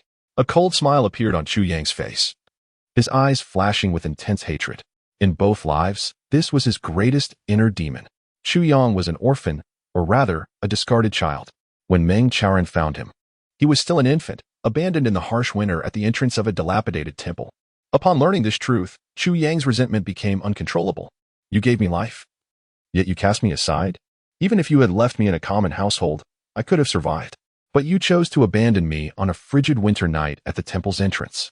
Even being left inside would have afforded me a few more breaths.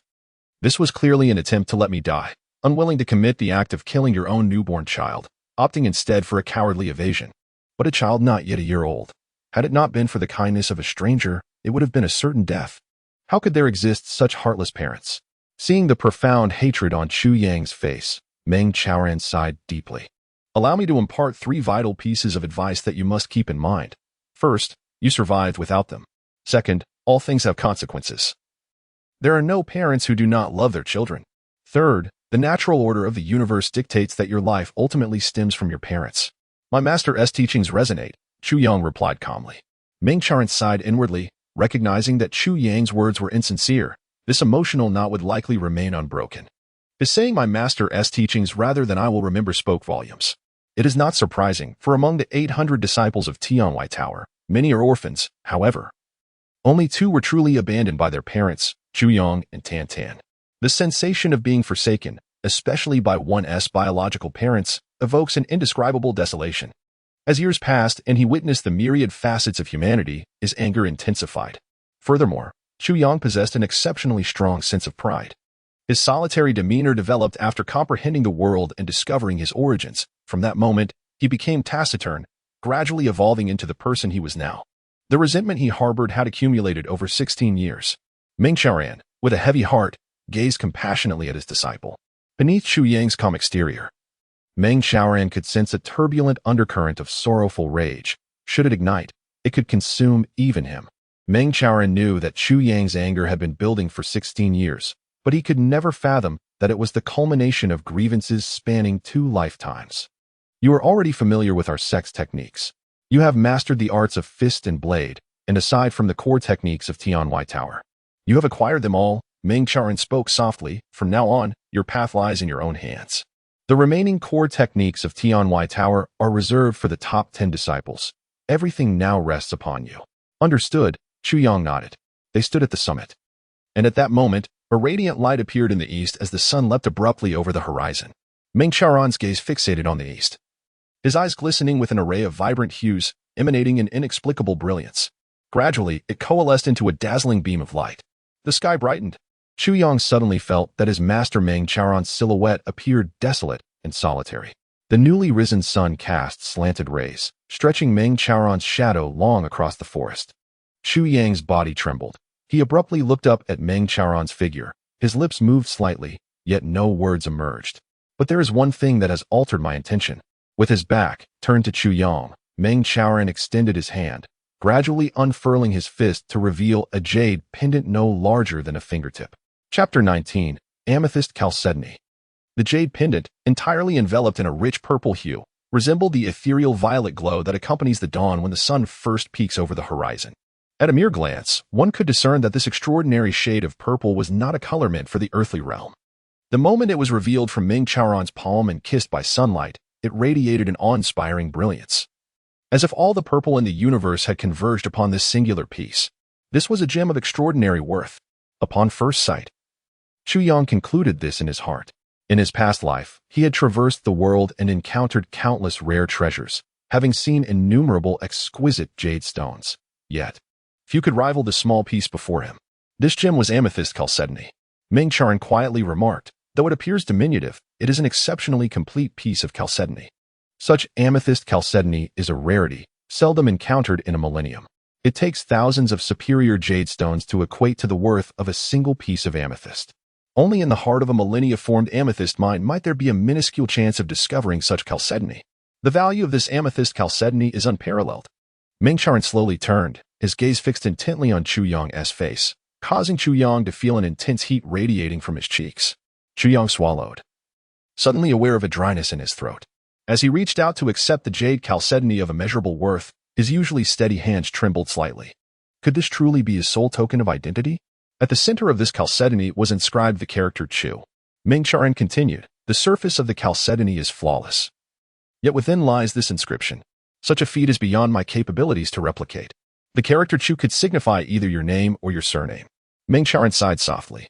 When I held you and emerged from that place, ascending a mountain peak, the skies suddenly cleared, the dark night dissipated, and in the east, the sun rose. It was just like today, at this very moment. The rising sun represents my lifelong affection. Thus, I named you Chu Yang. Meng Charon's voice carried a dryness. Though calm, it masked a tempestuous undercurrent of emotion. I hope you do not dishonor the name Chu Yang, nor this amethyst chalcedony. Taking a deep breath, Meng Charon's emotions settled. Your origins should not be ordinary. If you continue to manifest mediocrity, I would not have entrusted you with this chalcedony. For great wealth and status are invariably accompanied by corresponding risks. Parents would never wish for their children to face even the slightest peril. Chu Yang listened intently, refraining from interruption, yet within him, tumultuous waves surged. Meng Charon's words had utterly disrupted his thoughts. While they appeared to merely recount Chu Yang's origins, he discerned the profound implications nestled within. The amethyst chalcedony, priceless and exceedingly rare, with an inscription inside yet an unblemished exterior. Amethyst itself is impervious to blades and possesses the ability to evade true energy and elemental forces. Even the innate powers of the Holy Clan could not mar it. The chalcedony, therefore, was even more formidable. It was difficult for even a martial sovereign to leave a mark upon it, let alone inscribe within while preserving its surface intact. Could it be that the one who carved this character was a sovereign, or perhaps someone of even higher status? How could such a rare treasure be abandoned on the neck of an infant? What hidden truths lurked within this tale? The enigma surrounding his origins was shrouded in impenetrable mist. To unveil this mystery, one would require considerable strength. The inscriber had reached the level of a sovereign or beyond 16 years ago. Chu Yang bit his lip gently, his gaze steady, a flicker of undefined brilliance igniting within his eyes. Perhaps he was not truly abandoned. There might be other reasons for this circumstance. His palms gradually closed around the amethyst chalcedony, clutching it tightly. The chalcedony felt smooth and cool against his skin, yet as excitement coursed through him, his energy flowed into it, and a strange warmth radiated from within, like a gentle stream entering his meridians, gradually enveloping his entire being in warmth. The fatigue from a morning of arduous training vanished in an instant. Chu Yang's heart jolted, and he abruptly lifted his gaze to meet Meng Charon's. Your instincts are correct, Meng Charon smiled. This amethyst chalcedony possesses the ability to restore fatigue at an astonishing rate. It may even have other effects. You must safeguard it well. However, I advise you not to become overly reliant on it. Yes, Chu Yang's eyes brimmed with gratitude.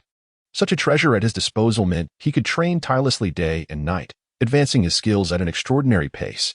In anyone else's hands, it would likely be hoarded. Were it not for Ming Charan's own words, Chu Yang would remain oblivious to the fact that this was indeed his identity token. Yet, Ming Charan had quietly preserved it for 16 years, returning it to him. This sentiment was exceedingly rare. In Chu Yang's heart, Ming Charan's dedication and steadfastness far outweighed the value of the amethyst chalcedony. He understood Ming Charan's warning against over-reliance, for without the sensation of fatigue, there would be no limits to human endurance. A martial artist must feel their limits and break through them to transcend their current boundaries. Considering this jade pendant, your origins, if not of great wealth and status, must belong to an extraordinary lineage. Ming Charan spoke slowly. Until your strength has grown sufficiently, do not tread lightly. It could invite peril upon you. Should that day come, even the entire Tianlai Tower may not suffice to save your life. Remember this. Yes, I shall heed your words. Chu Yang replied solemnly. Ever since he laid eyes upon the amethyst chalcedony, he had harbored this very sentiment. Furthermore, one of my greatest aspirations is to promote and protect Tianlai Tower. Meng Chaoran declared, since you possess the heart of a warrior, assist me in safeguarding it. Yes. Chu Yang nodded deeply, aware that others might remain oblivious, but he understood clearly that in 4 years, Tianlai Tower would face a grave crisis. By agreeing, he had shouldered this burden. With his current meager cultivation, achieving this would require efforts 1,000-fold greater than others. Yet, regardless of the challenges, he finally had a first goal in life. Tianlai Tower. Once it weathered the storm, he would venture forth with sword in hand, roaming the world in search of the 9 Calamity Sword, seeking Mo Qingwu, and unraveling the mysteries of his origins. Since his rebirth, Chu Yang's objectives had been straightforward. Mo Qingwu and the 9 Calamity Sword. To find Mo Qingwu and love her for a lifetime.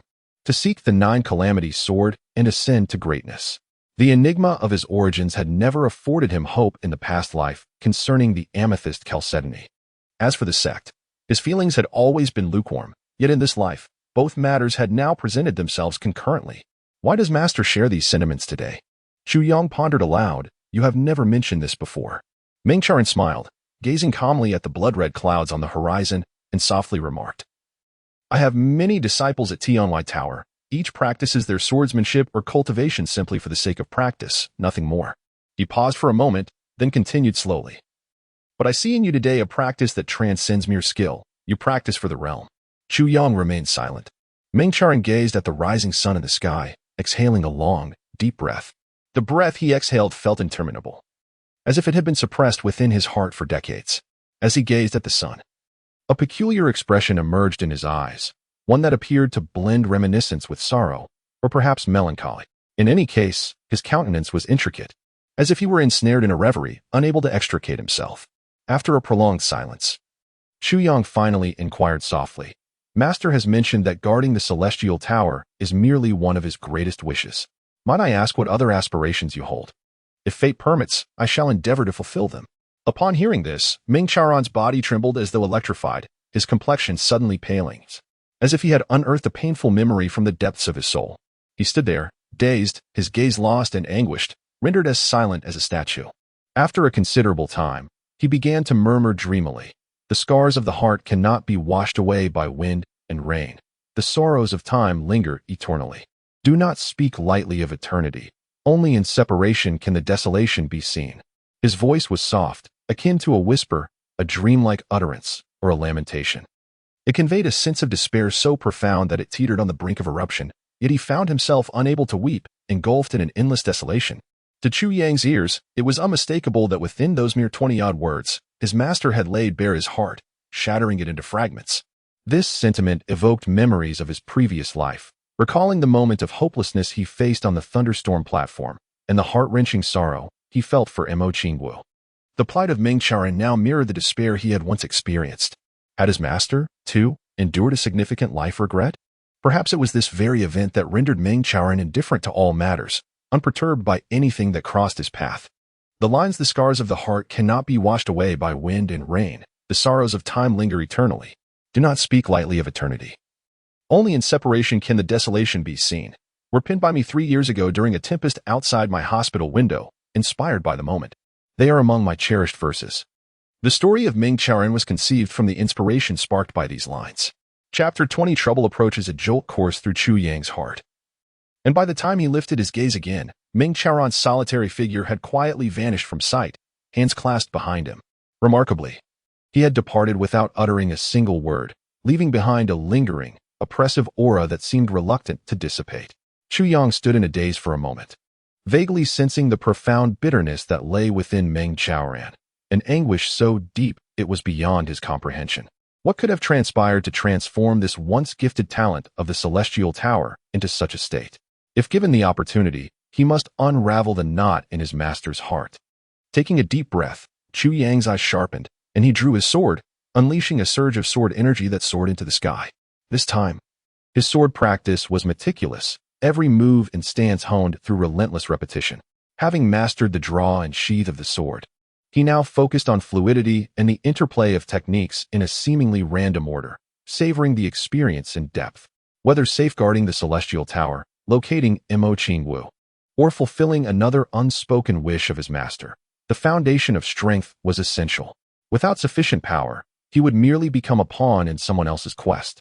As for the purple crystal jade, Chu Yang wore it nonchalantly around his neck. As long as it remained dormant, it was indistinguishable from an ordinary jade pendant. Only through sweat and diligent accumulation could one forge a truly stable realm, leading to profound insights. Relying solely on external forces, though one might gain power, would forever elude the attainment of true mastery, leaving an irremediable void in one's life. A warrior, even if fortuitously bestowed with a millennium's worth of pure energy, would not ascend to greatness without the requisite mindset and spirit. He would remain merely a warrior, albeit a somewhat aberrant one. Thus, every step must be taken with unwavering solidity. In the swift passage of time, during lunch, Chu Yang encountered Shi Qianshan once more. Now, Shi Qianshan appeared haggard, devoid of spirit, his face etched with worry and unease. It was evident to all that the incident involving Li Jianin could not simply be overlooked. The disciples under the second master would undoubtedly seek retribution for Li Jianin, even if merely to curry favor with their master.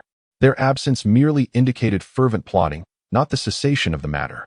Tan Tan, oblivious to the tension, gnawed on a chicken leg, grease coating his hands while Chu Yang, in high spirits, joined him in a hearty feast, devouring his meal with gusto. Only Shi Qianshan lacked appetite, forcing himself to eat, each bite tasting like wax, punctuated by sighs of despair. His furtive glances at Chu Yang brimmed with barely contained fury. Shi Qianshan, I hear you're quite impressive. They say you're the top expert among the younger generation. Come forth, let us witness your prowess.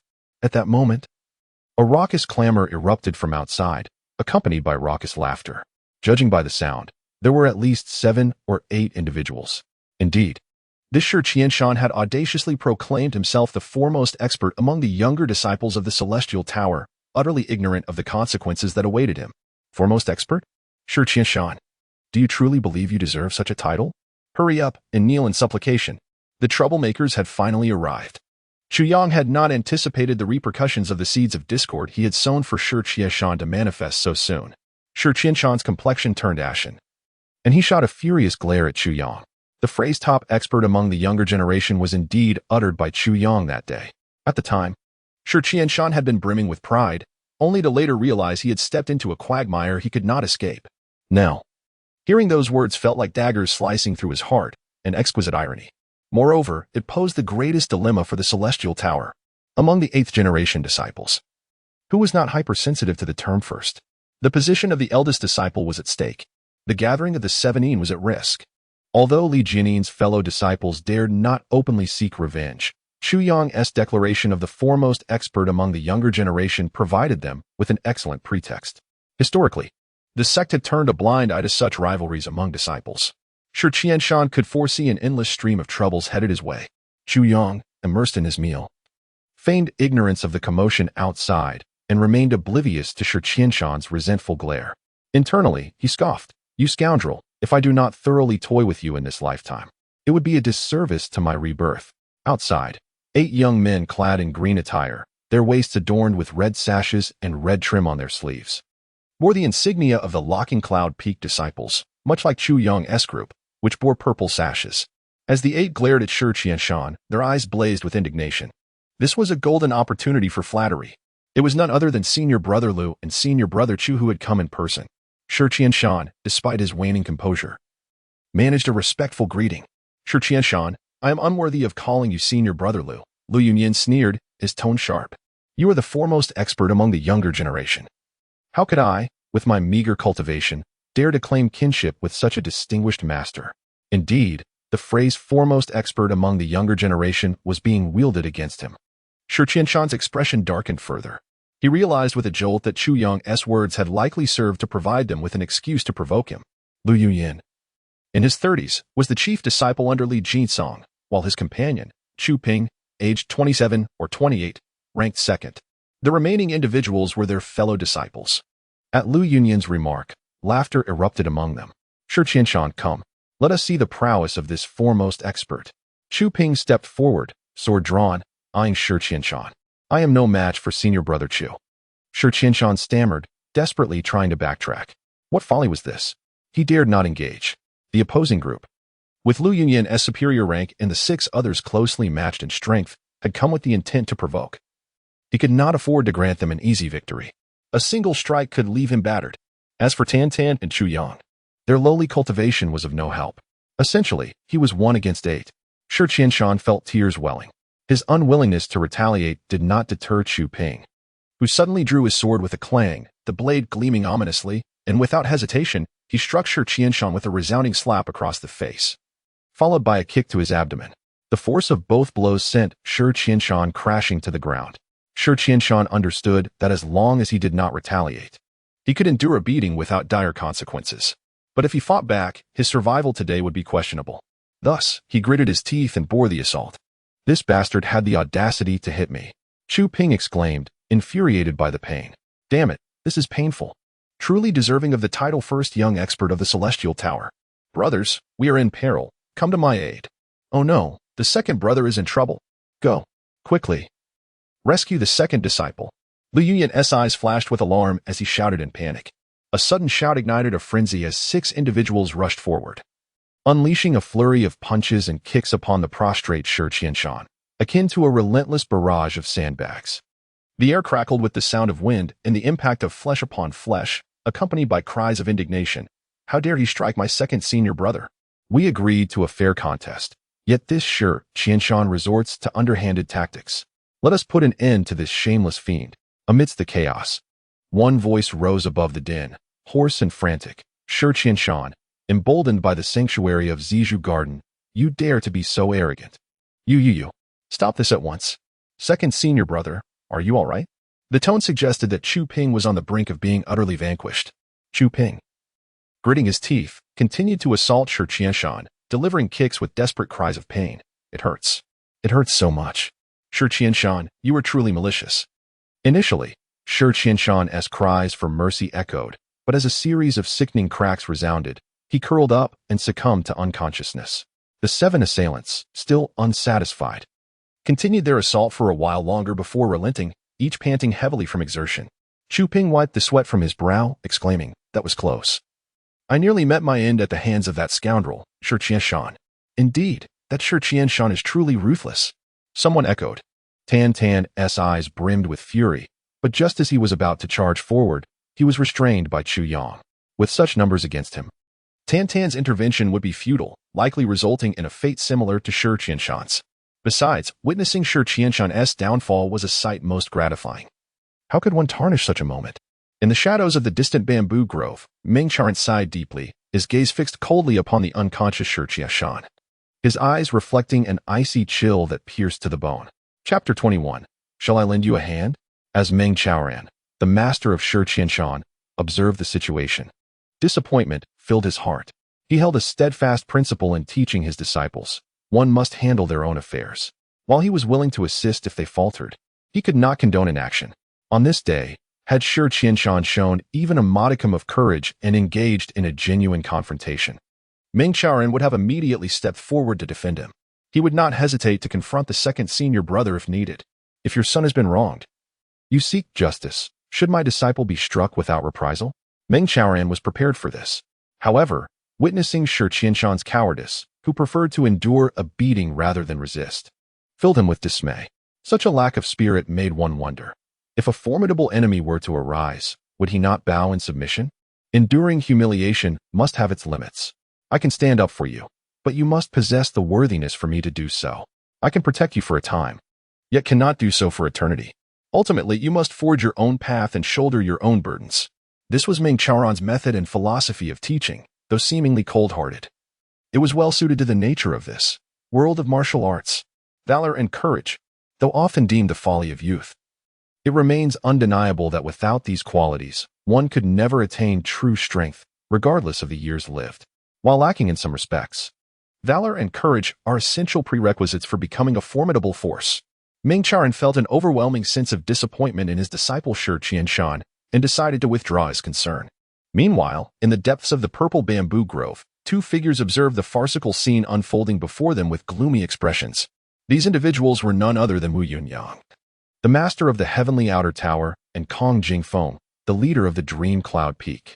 How remarkable that they would be present here, and seemingly entertained by the antics of the younger generation. Had Chu Yang been aware of their presence, he would undoubtedly have been taken aback. Observing Shi Qianshan sprawled on the ground like a heap of mud, bloodied and unconscious, Chu Ping and Lu Yunyan felt an overwhelming sense of tedium. They had anticipated a fierce battle given Shi Qianshan's arrogance in daring to confront Li Jianin, but instead, they encountered such a coward who did not retaliate at all. Fearing they might inadvertently cause his demise, they prepared to depart. Lu Yunyan and the others paused, as one of them said, "Cough. You 8 brothers faced Shi Qianshan alone and suffered such a great loss. Isn't it a bit inappropriate to leave like this?" Lu Yunyan turned sharply, his eyes coldly narrowing at the speaker, and replied ominously, "Do you have an objection?" The other 7 also turned to gaze at the suddenly emerging youth, perplexed. Just moments ago, he had watched them viciously beat Shi Qianshan without uttering a word. Why was he now speaking up after the fact? Did he seek to receive a beating as well? Chu Yang smiled gently and said, "Brother Chu came to my purple bamboo grove and suffered such a loss. I feel quite regretful." His previously indifferent face suddenly bore a warm, spring-like smile, exuding an ethereal charm. Tan Tan's mouth fell agape, staring at Chu Yang's smiling visage as if he had seen a ghost. My goodness, after all these years, I have finally witnessed Chu Yang smile. What a life well lived. Tan Tan's heart surged with emotion, and at this moment, he felt an impulse to compose poetry. Meanwhile, Lu Yunyan and the others felt a wave of frustration. Just moments before, they had mercilessly beaten Shi Qianshan. Yet now they were being made to appear as if they had been the ones wronged, as if Shi Qianshan had single-handedly bested them. Now Chu Yang, as a member of the Purple Bamboo Grove, was audaciously distorting the truth, further aggravating their dissatisfaction. Chu Yang did not step forward to defend Shi Qianshan. Were this incident to transpire elsewhere, he would have merely observed with indifference before departing. However, in the Purple Bamboo Grove, he could not allow them to leave unscathed. This was his master's territory, and it was Ming Chaoran's reputation at stake. The disciples of Gathering Cloud Peak had brazenly assaulted Ming Chaoran's eldest disciple in the Purple Bamboo Grove, and to simply walk away unperturbed would undoubtedly tarnish Ming Chaoran's name. While Ming Chaoran himself may not care for such matters, Chu Yang could not afford to disregard them. In this life and the next, Ming Chaoran had always been the person Chu Yang held in the highest esteem. Now that Shi Qianshan had been thoroughly beaten according to his own plan, it was time for Chu Yang to take action. Those who had come to the Purple Bamboo Grove to cause trouble must pay the price. Chu Yang pondered whether this could be construed as an act of betrayal, feeling a twinge of guilt as he rubbed his nose. Alas, if it is to be unprincipled, so be it. After all, it is merely a group of donkeys. Furthermore, while he could use Shi Qianshan to deflect disaster, the current situation demanded that he acquire the tip of the 9 Calamity Sword in the shortest time possible. This necessitated stepping over these individuals to ascend. Since he would have to do so sooner or later, what harm was there in doing it a moment earlier? What exactly do you mean? Lu Yunyan waved his hand to halt his fellow disciples' advance, gazing down at Chu Yang with disdain. This youth appeared to be merely a martial apprentice of the 2nd or 3rd rank, hardly worthy of concern. What I mean is, this is the Purple Bamboo Grove, not the Locking Cloud Peak. Chu Yang replied with a gentle smile, yet his eyes gleamed with a blade-like sharpness. So what if it is the Purple Bamboo Grove? Lu Yunyan scoffed. Though we belong to the same sect, Locking Cloud Peak is Locking Cloud Peak, and Purple Bamboo Grove is Purple Bamboo Grove. Chu Yang retorted calmly, "You come to the Purple Bamboo Grove to create a disturbance. Did any elder of our sect grant you permission? What do you mean by creating a disturbance?" Chu Ping interjected, eyes widening. We merely came to spar with junior brother Shi. Is it not normal for fellow disciples to engage in friendly competition? Indeed, a spar. The others chimed in, insisting that the term creating a disturbance could not be attributed to them. Sparring. According to the laws of the heavenly outer tower, a spar between disciples must be conducted in the presence of an elder. Now that it is a spar, where is the elder? Chuyang sneered. The laws of the heavenly outer tower state that for sparring among the same sect, an elder must hold the ranking list and make adjustments on site. Where is the ranking list? The laws also stipulate that for sparring between different branches of the same sect, a contract must be present. Where is the contract?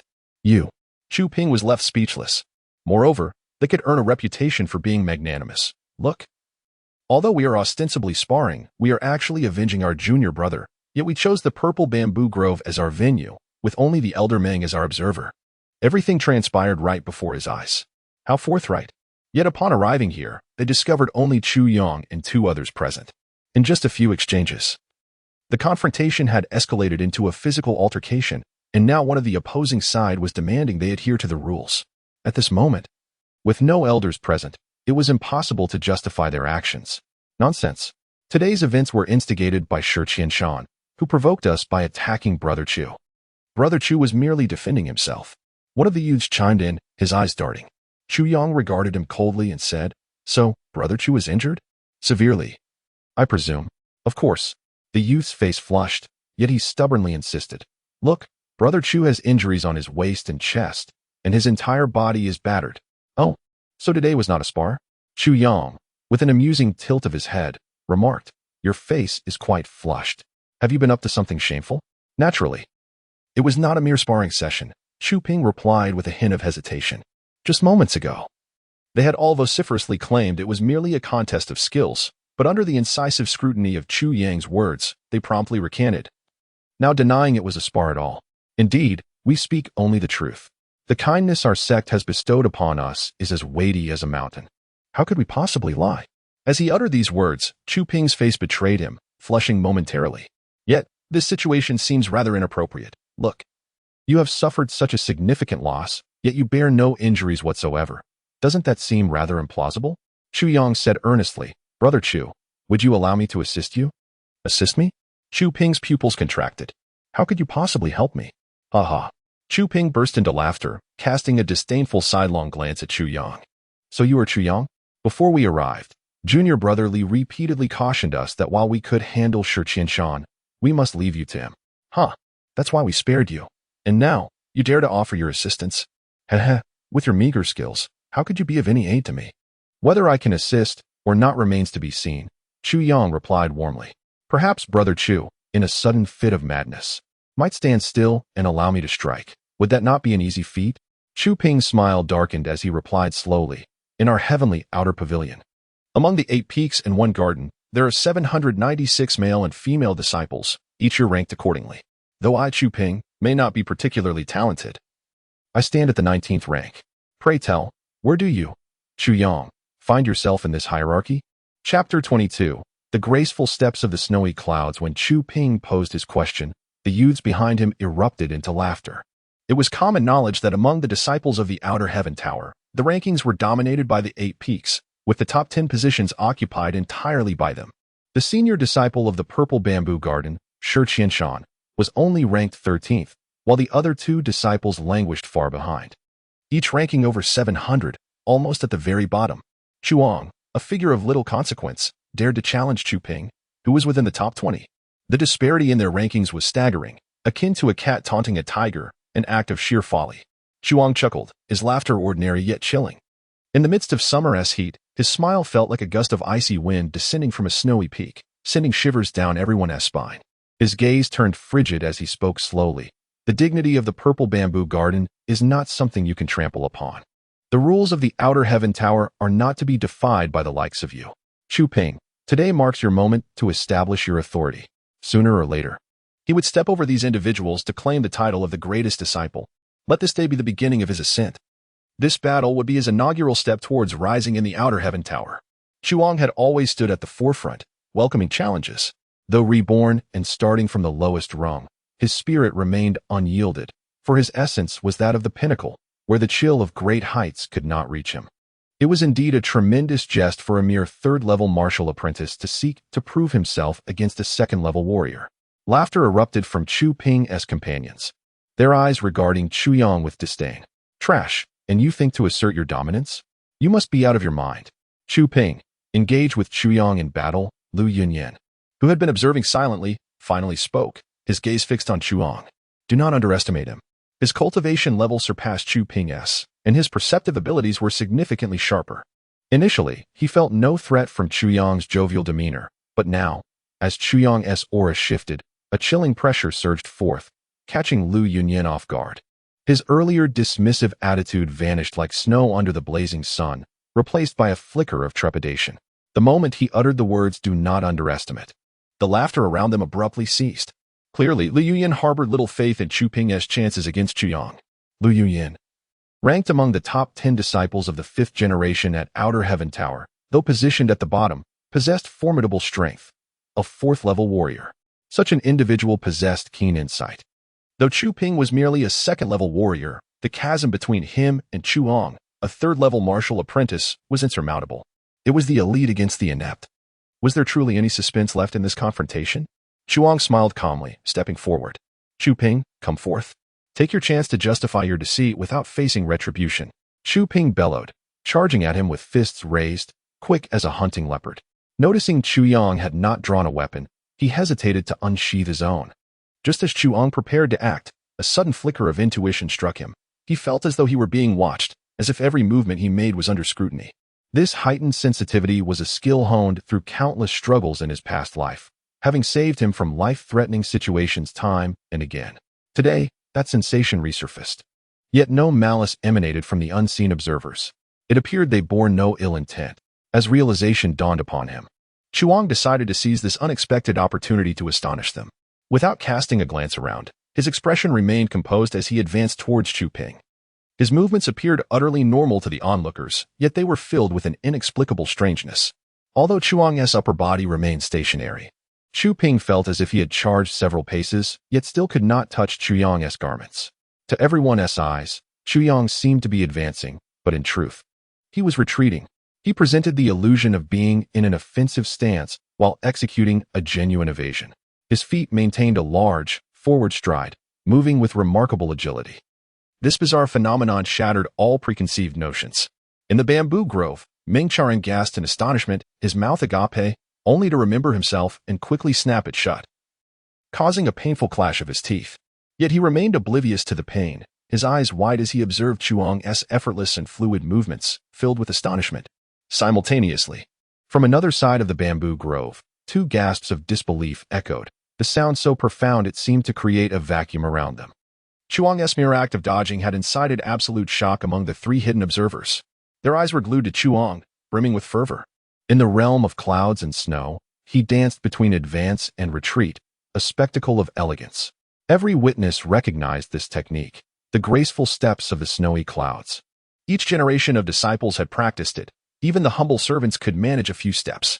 Yet, never had anyone executed it with such profound effect as Chu Yang did. The graceful steps of the snowy clouds had been conceived by the founding master of the Outer Heaven Tower. One fateful day, while basking in the rare warmth of winter sunlight atop a mountain peak, he noticed the pure white clouds above blending with the glistening snow below, creating a mesmerizing interplay of colors. The still air held no wind, yet the clouds seemed to advance and recede, merging and dispersing in an enchanting dance. Inspired by this celestial vision, the master devoted 2 years to refining his thoughts, ultimately creating this technique to commemorate the inspiration bestowed upon him by nature. With this mastery, he traversed the world, rarely facing defeat, even against opponents of greater power. His reputation soared, and even those superior in skill could not harm him. However, in the centuries that followed, none could replicate the true essence of the graceful steps of the snowy clouds. Despite rigorous training coupled with unique inner strength, no one could achieve the original master's effect. The technique became a regrettable relic, ineffective in combat, yet too valuable to discard. Everyone assumed the founding master had erred or failed to pass down the genuine secrets, a significant disappointment for the Outer Heaven Tower. Yet, in a twist of fate, hundreds of years later, the true spirit of this technique re-emerged through Chu Yang. How had he accomplished it? Chu Ping, in a frenzy of attacks? could not even graze the edge of Chuang's robes, his fury growing with each failed attempt. How could a second-level warrior be bested by a mere third-level martial apprentice? With fellow disciples watching, how could he bear such humiliation? Stay calm. Do not cry. I do this for your own good, Chuyang gently reassured, yet his strikes were merciless. Like a nimble fish, he dodged, delivering 2 swift blows to Chu Ping's eyes, resulting in the immediate emergence of a fresh, vibrant panda. Chapter 23. Hidden Intentions. Chu Ping was nearly fainting with rage. The opponent's skill was evidently inferior to his own. Had their powers been evenly matched, he would have been knocked to the ground by those 3 punches long ago. Those strikes clearly indicated that his adversary was exerting full force. Yet he had only sustained superficial injuries. This proved that the opponent's strength was indeed lacking, significantly beneath his own. So why was he continuously suffering losses? Chu Ping's fury escalated, especially at the opponent's words, which felt like mockery directed at a child, leaving him ashamed and indignant as tears streamed down his face. With a thunderous roar, he unsheathed his long sword with a metallic ring, the sound of the wind howling in response. His first move was a lethal strike. If he refrained from drawing his sword, the other would not do so either. Thus, even if he endured a few punches and kicks, given his superior prowess, he would remain largely unscathed. The silver light shimmered, and the sword danced erratically in the air. Chu Ping's face darkened, filled with murderous intent, as he charged forward recklessly. In contrast, Chu Yang's eyes glinted with a chilling resolve. That you may not be a virtuous person, you did deliver a beating to Shi Qiashan, which brought me immense satisfaction. Initially, I intended to show restraint, yet you dare to seek my life? You are courting death. Chu Yang remained empty-handed, weaving through the sword's shadows, evading each strike. Chu Ping's sword fell like petals in a storm, yet it could not even graze the hem of his garment. However, the frigid murderous aura emanating from Chu Ping intensified. With a loud shout, Chu Ping suddenly leapt into the air, his sword flickering brilliantly as he descended from above. The heavens turned upside down. This was a formidable killing move from the Tianwai Tower's sword technique, a style only those who had entered the ranks of warriors were qualified to cultivate. Chu Yang snorted, unexpectedly advancing rather than retreating, lowering his body and darting toward the ground. This was precisely the fatal flaw of the Heavenly River upside-down move. The body was airborne, leaving the lower half vulnerable and creating a significant opening. As Chu Ping executed his move, he found that the opponent had vanished from sight. Just as he silently cursed his luck, a faint sound emerged from behind him. What was that sound? Unbeknownst to him, behind his back, the sword light flickered, and gasps filled the air. Chu Yang had not drawn his sword until this critical moment. Chu Ping, deep in thought, suddenly felt a sharp pain in his back, followed by agonizing sensations in his left leg, left shoulder, and right shoulder. He let out a scream, plummeting from the air. Blood erupted from 5 places on his body: his back, left shoulder, left leg, and right leg, except for the wound on his back, which merely broke the skin. The other 4 areas were pierced cleanly through. Silence engulfed the scene. Everyone recognized Chu Yang's move, a seemingly ordinary reverse sword thrust known as 5 plum blossoms, a fundamental technique of the Tianwai Tower meant to strengthen disciples. Chu Yang's movements were light and graceful, seizing the initiative. His actions were so swift that the sound of the sword being drawn was nearly imperceptible. Chu Ping had no inkling that the faint noise was the sword's unsheathing. Moreover, at that moment, all his focus was directed forward. He never anticipated that his adversary would suddenly appear behind him. Chu Ping shouted in despair, desperately twisting his body to throw his long sword backward. He no longer sought victory. He only wished for mutual destruction. The sword darted like a streak of light, yet it missed its mark, flying straight into the purple bamboo growth. The onlookers were oblivious to where the sword had landed. However, within the grove, Kong Jingfeng was engrossed in observing the unfolding spectacle, completely absorbed in contemplating Chu Yang's stunning footwork, and failed to react in time as the sword flashed before him. With a sharp sound, it pierced the hem of his robe, embedding itself in the ground. Kong Jingfeng stared dumbfounded at the gleaming blade, gasping in shock as his eyes nearly popped out of their sockets, cold sweat pouring down his forehead, and a chilling sensation enveloping his back. The long sword lay between his legs, mere inches away from his most vulnerable area, penetrating even his undergarment. The lump within contracted tightly. Yet he still felt the sword's icy intent. Kong Jingfeng's face turned ashen, and he could no longer contain himself, murmuring, This truly is divine intervention. Chu Yang twisted his body, evading the incoming long sword. unleashing his flying crane cloud snow technique to close in on Chu Ping like lightning. His right palm suddenly radiated a grayish mist, exuding an intense coldness, and struck fiercely at Chu Ping's back. Bang! A solid hit.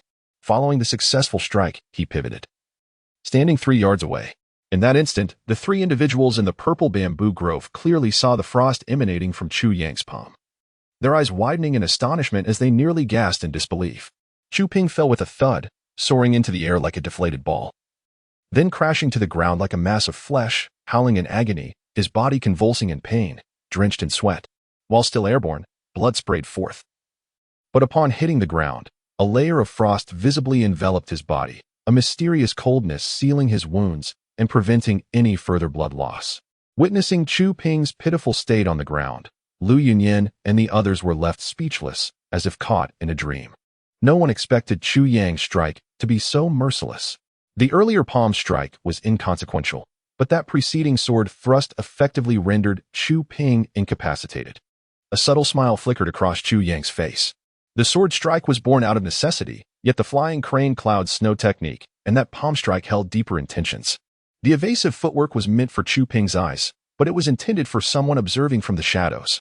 The purpose of that palm strike, infused with chilling energy, was directed towards the gathering of the 7E.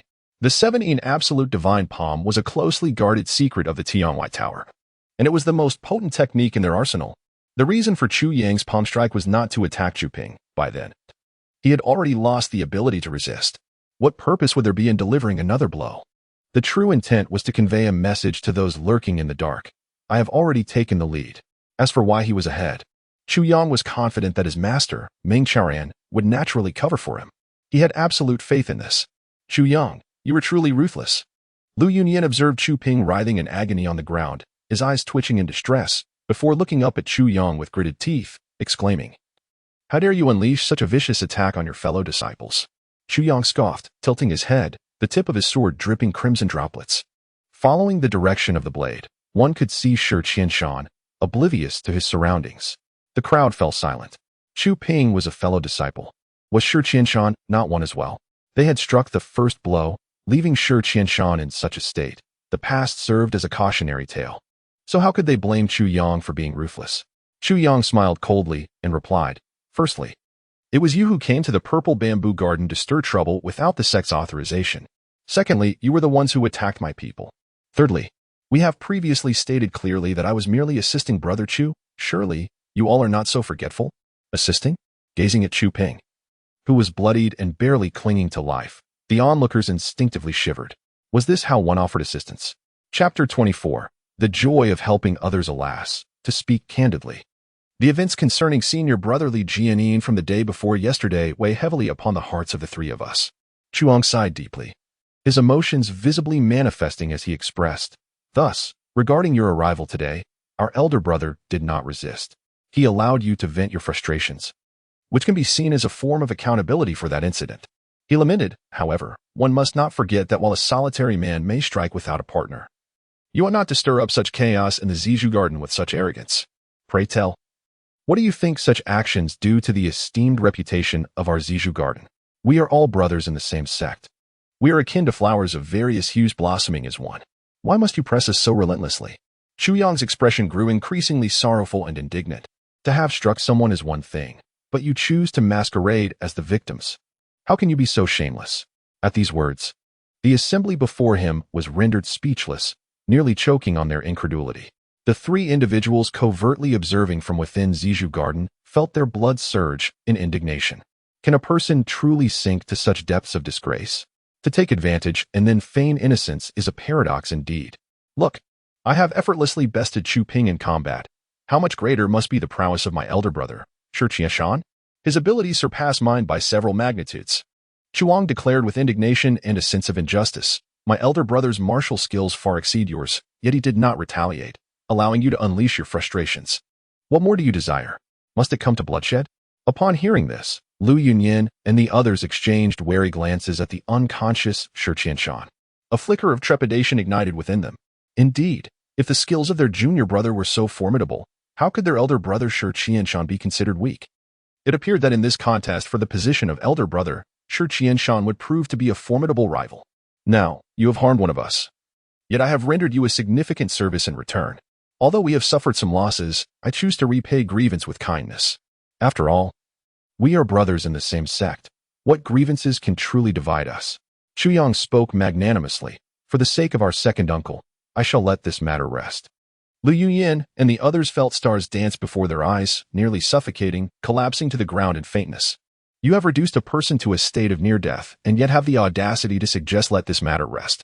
Moreover, you present it as if you have conferred a grand favor, all in the name of our second uncle.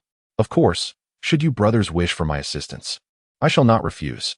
I have always believed that helping others is a noble virtue, a principle I have endeavored to uphold. Chuyang smiled sheepishly. It is somewhat embarrassing to admit, but I am simply accustomed to assisting others in need, especially for my fellow brothers. We are all one family.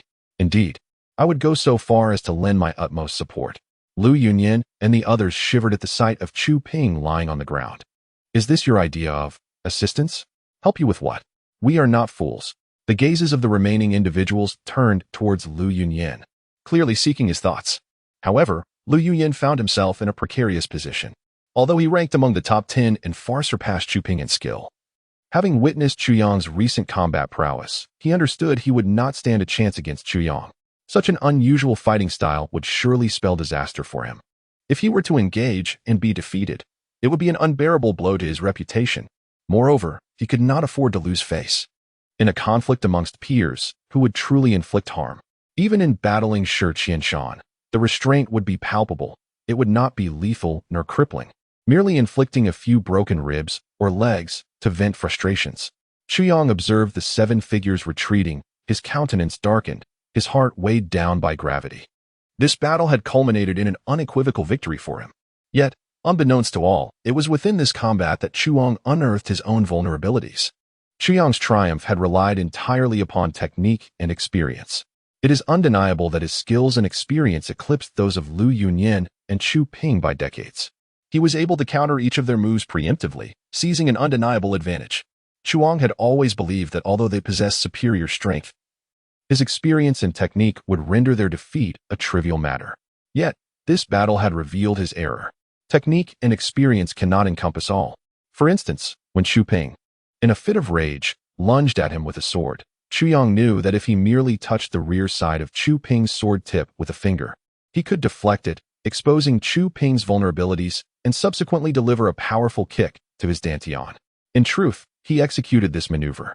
Yet, when his finger made contact, even half of his palm, he found himself unable to displace Chu Ping's sword. Despite being merely a second-level warrior, Chu Ping was leagues ahead of him in strength. No matter how clever his tactics, a direct clash would spell his defeat. Thus, Chuyang was compelled to draw his sword, for with his current capabilities, relying solely on his fists and feet would inflict no harm upon Chu Ping. To outsiders, Chuyang's movements appeared fluid and effortless, as though he had ample control over the situation, but none could fathom the weight pressing upon his heart. Even Chu Ping remained oblivious to the fact that during their brief scuffle, Chuyang had probed him multiple times, devising various countermeasures. To compel Chuyang to wield his sword was a testament to Chu Ping's pride. Once Chuyang drew his sword, he dared not hold back. Showing mercy would invite a ferocious backlash. By then, he would be unable to defend himself against the onslaught. The surging phoenix and snowy cloud step, once mastered, rendered the practitioner untouchable. However, in attacking others, one inevitably exposes their own vulnerabilities. Chu Ping might not seize such an opportunity, but others certainly would. Evasion is undoubtedly a mark of skill, but relying solely on it will never lead to victory. The only path to triumph lies in offensive action. Yet, the moment one attacks, the flawless facade crumbles, revealing flaws. All things are interdependent. While one seeks to strike another's vital points, their own are equally exposed to counterattacks. Chuyang's heart trembled with realization. A spark ignited in his eyes. Strength. That is what truly matters. Technique is only applicable against opponents of comparable or lesser strength. In the face of absolute power, technique becomes a mere jest. And power is precisely what Chuyang currently lacks. Tan Tan, standing aside, had long since been rendered speechless. Suddenly, he erupted with excitement. Chuyang, you are simply magnificent. After a moment's thought, he added, though you still fall slightly short of my standard. Chuyang scoffed lightly. Tan Tan, starting tomorrow, I shall awaken you each morning to train together. I aspire to attain your level of handsomeness one day. Tan Tan's face fell. His expression despondent. Why? Can't you just admit I am more handsome? Chuyang chuckled. Tan Tan, look around. The current Tianhui Tower is filled with those who fear the strong, yet bully the weak. As our sect prepares for the grand competition, we must select individuals worthy of inheriting the Tianhui Tower from among these people. Chuyang's voice rose slightly, seemingly directed at someone in particular. Laced with sarcasm as he coldly remarked, the weight of responsibility upon Tianhui Tower will inevitably rest on these individuals, yet can they truly safeguard it? I fear the calamity of extinction is imminent. Tang Tan, I fervently wish for you to rise and safeguard yourself, rather than be ensnared by others and lose your life. Chapter 25. An extraordinary disciple seeing Chu Yang's sudden gravity. Tan Tan, though somewhat perplexed by his meaning, nodded in vague understanding. Chu Yang smiled faintly, and together with Tan Tan, lifted Shi Qianshan and entered the gate. Shi Qianshan remained unconscious, oblivious to the events that had transpired. Little did he know that this battle had already made him a figure of renown among the disciples of the Boundless Heaven clan. If Chu Yang, as a junior disciple, could triumph over Chu Ping, then what of Shi Qianshan, the senior disciple? After witnessing Chu Ping's injuries, the dozens of 8th-generation disciples vying for a spot among the 10 great disciples immediately marked Shi Qianshan as an individual of considerable peril. Beware of fire, beware of thieves, and beware of Shi Qianshan became their mantra. Unbeknownst to the unconscious Shi Qianshan, he had inadvertently become a prominent figure in the Boundless Heaven clan. This underscored the unpredictable nature of worldly affairs, where fame could arise from the most unexpected encounters. Chu Yang's keen intuition had already discerned the presence of observers in the bamboo forest. Though he could not identify them, he was certain that they were high-ranking members of the Boundless Heaven clan. His master, Meng Chao Ran, was undoubtedly among them, and only one of them. The Boundless Heaven clan could not sustain itself with ineffectual individuals. But Chu Yang possessed the ability to change that, having resolved to seize the position of head disciple and enter the land of 7 Een to obtain the 9 tribulations sword. His every word and action needed to reach the ears of the upper echelons. Otherwise, he would be relegated to the same fate as his previous life, only obtaining it upon the clan's destruction 4 years hence. What purpose would that serve? Having boldly stepped into the limelight, there was no room for quietude. He might as well declare his intentions openly, to revitalize the Boundless Heaven clan and safeguard the sect. Who else but him could shoulder such a burden? Arrogant? Perhaps. But this was a moment for audacity. After Chu Yang and Tan Tan had been inside for quite some time, the bamboo forest stirred. Amidst the purple expanse, 3 figures materialized, each lost in thought. Chu Yang's final words seemed laden with meaning. Meng Chao Ran moved soundlessly to the 2 figures, smiling. Senior brother, 7th brother. Your discreet arrival at the Purple Bamboo Garden is quite a surprise. One of the 2 figures was none other than the clan master of the Boundless Heaven clan, Wu Yunliang, while the other was the master of Dream Cloud Peak, one of the 9 peaks, Kong Jingfeng. However, Kong Jingfeng's face was somewhat pale, and a conspicuous hole in his crotch allowed the wind to whistle through, causing the master of Dream Cloud Peak to clamp his legs together in a rather peculiar manner. We should be the ones surprised, Wu Yunliang grunted. Little brother, it is one thing for you to remain inconspicuous, but to nurture such a prodigiously talented disciple without informing me? Your disciple nearly gave this old man a fright. Kong Jingfeng nodded in agreement, adding, especially me. I was scared out of my wits. His words carried a hint of resentment. Chu Yang's display had astonished the 2 Boundless Heaven clan experts. The lithe and graceful startling swan soaring in the cloud step, the elusive and deadly swordplay, the composed demeanor, and the keen grasp of opportunity had left these 2 influential figures utterly amazed. They questioned themselves. Had they possessed the same cultivation as Chu Yang and faced the same circumstances, could they have handled the situation with such effortless ease? This disciple of Meng Chao Ran was truly extraordinary. Meng Chao Ran smiled wryly. You were merely startled, but I nearly dropped my teeth. Look, my eyes are red from rubbing, yet I still cannot believe that such a prodigy emerged from my tutelage. He turned up his eyelids, looking vexed. Wu Yunliang and Kong Jingfeng chuckled. Suddenly, Kong Jingfeng realized Meng Chao Ran's meaning. Are you saying that you did not teach your disciple these skills? Meng Chao Ran rolled his eyes, and after attempting to deny it, sighed in resignation. I taught him these things, but even I, perhaps. The 2 were taken aback. If Chu Yang had mastered what others had failed to, there was only one explanation: unparalleled talent. Wu Yunliang had assumed that Meng Chaoran had grasped the true method of cultivating the startling swan soaring in the cloud steppe and was overjoyed. Upon hearing Meng Chaoran's words, he was stunned. After a long pause, he stammered, "Could it be that the startling swan soaring in the cloud steppe?" Meng Chaoran nodded. "I have not mastered it myself." Wu Yunliang and Kong Jingfeng were speechless. Did he comprehend it on his own? Wu Yunliang stroked his beard, nearly plucking a strand in the process. "I do not know," Meng Chaoran sighed. "However, my disciple is exceptionally intelligent and may have comprehended it himself." The two were shocked into silence. Meng Chaoran spread his hands, shrugging in a gesture of helplessness. Though they maintained a solemn facade before the disciples, their interactions in private were quite relaxed. "Regardless, one of your 3 disciples," Wu Yunliang paused, then continued, "is truly a remarkable talent." He smiled wryly. With his cultivation, he should not have detected my presence, yet his final words were clearly directed at me, the clan master. I still cannot fathom why. "A genius has emerged, but so has a waste," Meng Chaoran said with an odd expression. Though he disliked Shi Qianshan's methods, he did not dislike the person himself. In his heart, Meng Chaoran still held hope for Shi Qianshan.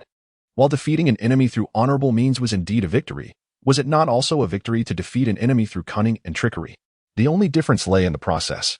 Perhaps Shi Qianshan could forge a path of Jianghu intrigue. However, Shi Qianshan's refusal to fight back and his passive acceptance of the beating extinguished Meng Chaoran's last hope.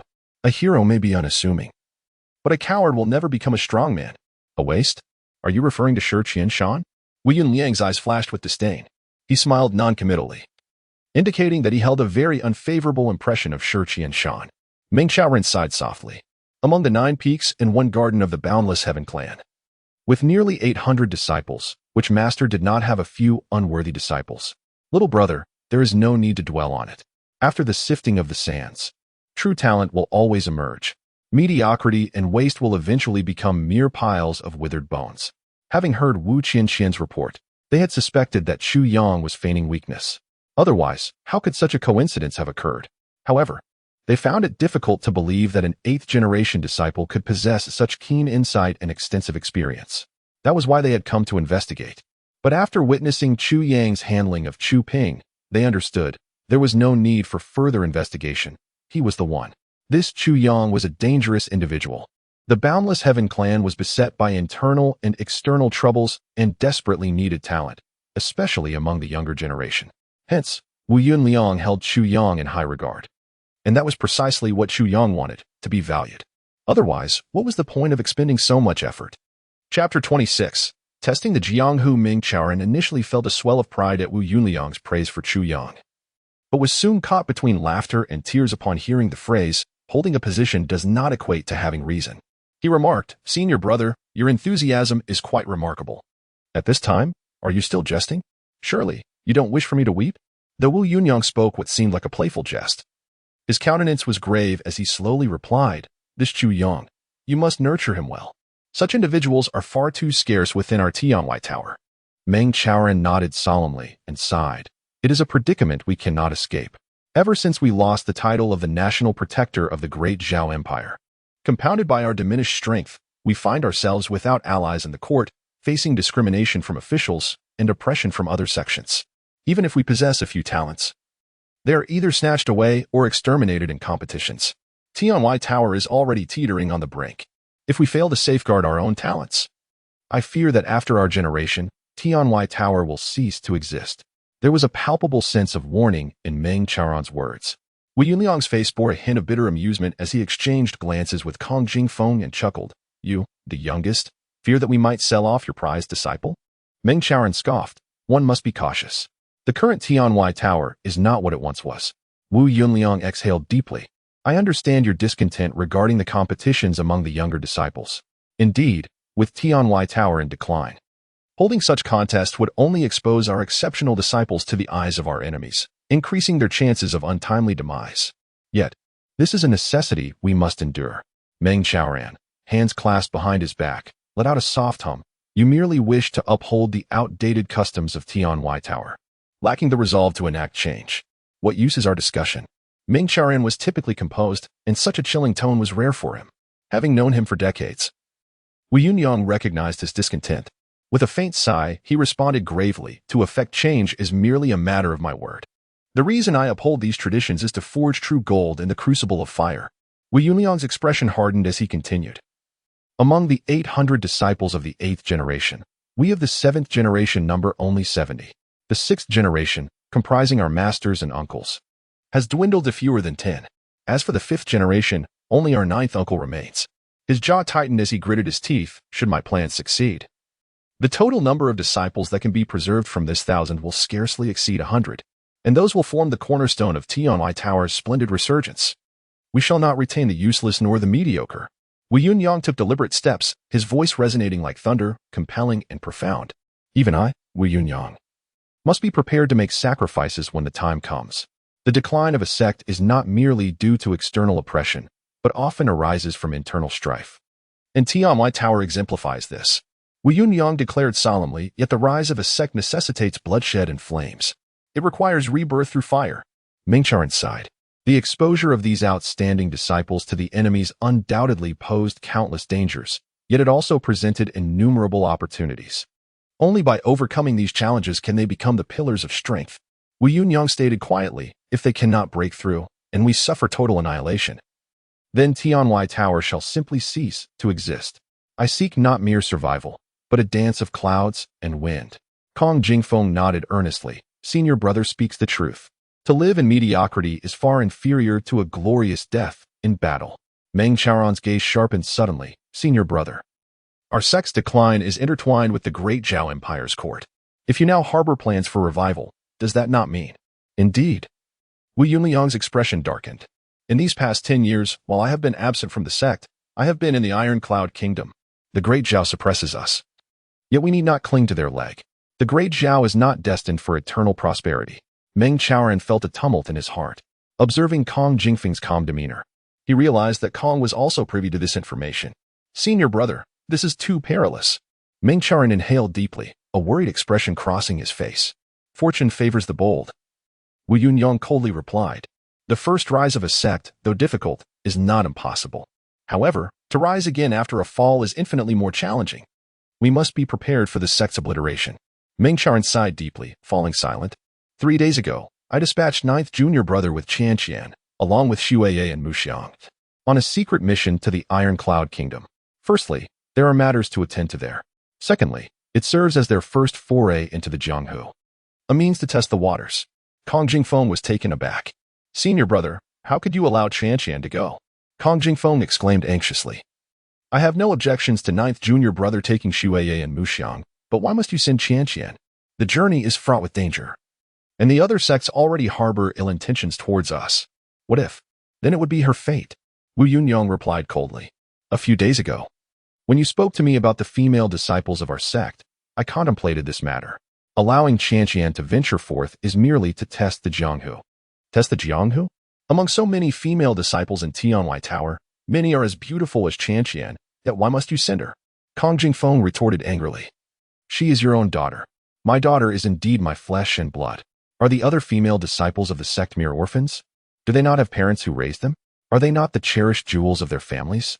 Wu Yunliang replied solemnly. "Is my daughter so precious that she is exempt from risk?" Kong Jingfeng stomped his foot in anger, his gaze fiery as he confronted his senior brother. "But she is not only your daughter, she is also our niece. You should not allow her to take such risks." Tianwai Tower is currently engulfed in flames, the fire steadily rising. To achieve rebirth and resurgence, no cost is too great, and no one is beyond sacrifice, including myself, including all of you, and naturally, including my daughter. Wu Yunyang declared resolutely, turning his back, his posture straight as a spear. Yet, unbeknownst to the two, the muscles around his eyes twitched violently. Mei Tranqian returned safely. As a father, what burden must I bear in sending my own daughter on such a perilous mission? Am I truly so heartless? Yet, I am not merely a father. I am the leader of 1,000 disciples in Tianwai Tower. When the moment of sacrifice arrives, if all disciples must perish, so be it. But if only one may be sacrificed, then let it be my daughter. For I am the leader of Tianwai Tower. Wu Yunliang gritted his teeth, his jaw tightening momentarily before he regained his composure. He did not turn around, but spoke hoarsely. "Youngest, you must diligently instruct Chu Yang. That breathtaking step. He paused, deep in thought, then spoke slowly. Let him practice diligently. If he discovers any secrets within, he may grasp them himself, or you may share them together as master and disciple. But under no circumstances should a third party be privy to this knowledge. Meng Charan pondered, is it not possible for the sect to promote this? For if it were to spread, our Tianwai Tower could potentially double its combat strength. This is still a conservative estimate. Chapter 27. The Prince of Supplementing the Heavens. You have only perceived the benefits, yet failed to recognize the drawbacks. Before the sect undergoes its cleansing, there are far too many traitors within. Should news leak, it would no longer be a matter of our cultivation, and our ultimate skills could become weapons for our enemies. Wu Yunyang said softly, until the dust settles, it must not be divulged. It would be wise to devise a set of seemingly plausible footwork to confuse. Understood. Meng Charan felt a chill in his heart. Wu Yunyang's words indicated that the situation at the Celestial Tower had escalated to a critical point. This served as proof that his previous assumptions had been somewhat overly optimistic. To confuse whom? Currently, outsiders are oblivious. Only a few disciples of the second senior brother are aware.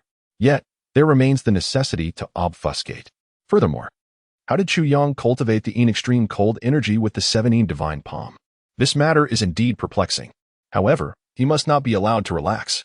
Wu Yunliang pondered and slowly remarked, once he reaches a certain level of cultivation, allow him to enter the 7 gathering place to enhance his abilities. Although this disciple possesses extraordinary talent, his current power is still too feeble to be of use. You must remain vigilant. Meng Charan acknowledged with a thoughtful nod. Junior brother Meng, I initially had a plan, considering your disciple Shi Qianshan's cunning nature as a suitable candidate. However, it appears that Shi Qianshan is indeed unfit for such a role. As for Chu Yang, Wu Yunyang smiled. He holds great potential. Great potential? Meng Charan raised an eyebrow, his gaze sharpening. Even in the Iron Cloud, we have no foundation. The sect requires someone to infiltrate the Iron Cloud as an undercover agent. Wu Yunliang said gravely, based on Chu Yang's performance today, he would undoubtedly make an appropriate choice. Shall we designate him as our hidden piece? Meng Charan paused, remaining silent for a long while. Finally, he spoke, this certainly presents a valuable opportunity, yet it is fraught with peril. Each nation is filled with experts, and if discovered, it would spell disaster. Chu Yang is still young. I trust you will consider this matter carefully, senior brother. Without experiencing storms, how can one achieve greatness? Wu Yunyang replied. It is always a battle to the death. Without taking substantial risks, how can one reap the greatest rewards? Therefore, you may rest assured, while other disciples may be exposed, Chu Yang will not. Upon concluding, Wu Yunliang gestured to Kong Jingfeng, and the two took their leave from Meng Charan.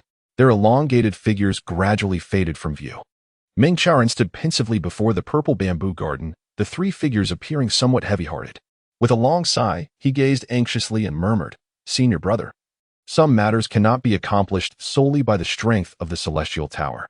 Amidst the two nations, what can a mere Celestial Tower achieve? To take desperate measures is, after all, a last resort. A battle to the death is a grave taboo. A single misstep could lead to utter ruin. We must not let our cleverness backfire, for the Celestial Tower can no longer withstand such turmoil. Meng Charan vaguely sensed that a tremendous vortex was brewing in this world, with the Celestial Tower positioned at its very center, perpetually at risk of annihilation. Moreover, this vortex was being stirred by the Celestial Tower itself, even as it exerted itself to the utmost.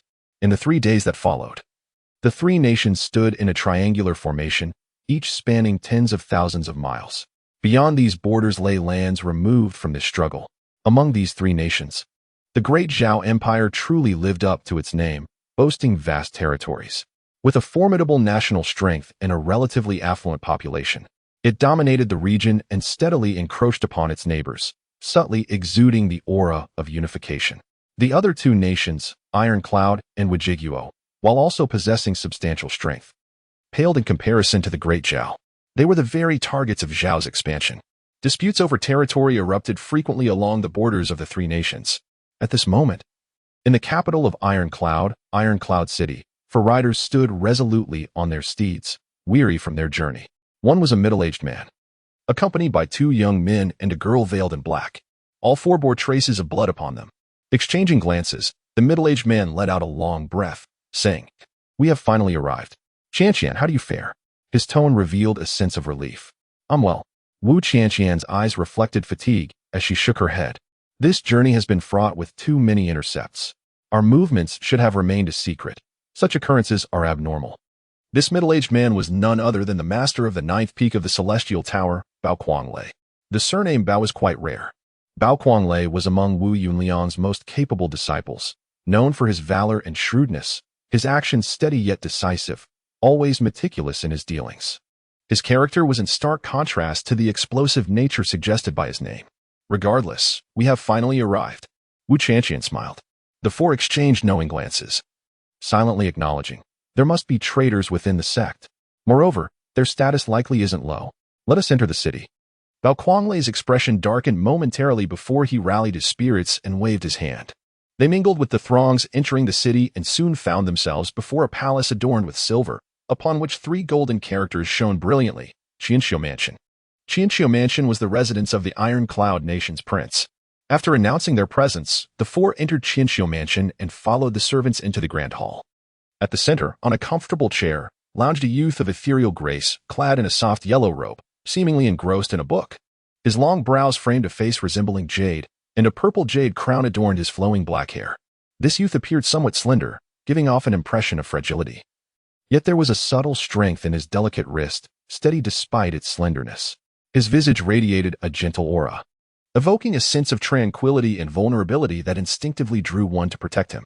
However, upon approaching, one would perceive that this seemingly fragile and serene youth, merely sitting there, exuded an air of untouchable majesty, akin to the luminous moon in the night sky. It felt as though the power of life and death rested in those frail, yet steady hands. Bao Kuanglei clasped his fists and said, "Thank you, Your Highness, for granting us audience." He and Wu Qianqian took their seats beside him. This youth was none other than the Iron Cloud Nation's prince, Tai Butian. At this moment, his gaze swept over the 4, and he suddenly smiled faintly, raising an eyebrow, a subtle yet palpable aura of intimidation emanating from him as he said softly, "Has your journey been uneventful?" "Indeed, it has been perilous, with numerous intercepts along the way," Bao Kuanglei replied evenly. As members of the sect, they were not bound to the court's formalities, and thus did not need to bow before a prince. However, Shui Yimu and Qin Muxiang felt a tinge of tension. It seems someone is orchestrating matters from the shadows. Tai Butian chuckled lightly, and as he did, his gaze narrowed slightly. He stood with his hands clasped behind his back and slowly declared, "Rest assured, such events will not occur within Iron Cloud, not even once." Though his frame was slight, and he was not particularly tall, his posture commanded an air of authority, exuding the demeanor of one who reigns supreme over the world. It was as if this single stance placed the entire expanse of heaven and earth beneath his feet. Bao Kuanglei felt a jolt within.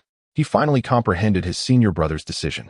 Just observing the demeanor of this prince of Iron Cloud, one could tell he was destined to be a remarkable figure of the age. Chapter 28. The overbearing supervisor. The 4 of them decided to temporarily stay here. And tomorrow morning, I shall personally report to my father, the king. Once he has made a decision regarding this matter, we shall commence immediately. Tai Butian smiled as he spoke. Just moments ago, he exuded an air of formidable strength, yet with a mere smile. His entire demeanor transformed into one of warmth and approachability, enveloping those around him in a refreshing breeze of spring. Indeed, Bao Kuanglei felt a shiver in his heart, unable to suppress his admiration for this Prince Taiyun. Although young, he was undeniably extraordinary. In all his life, he had never encountered anyone, regardless of age, who could rival this individual. No wonder he was heralded as the greatest young genius of all time, the sole natural-born ruler.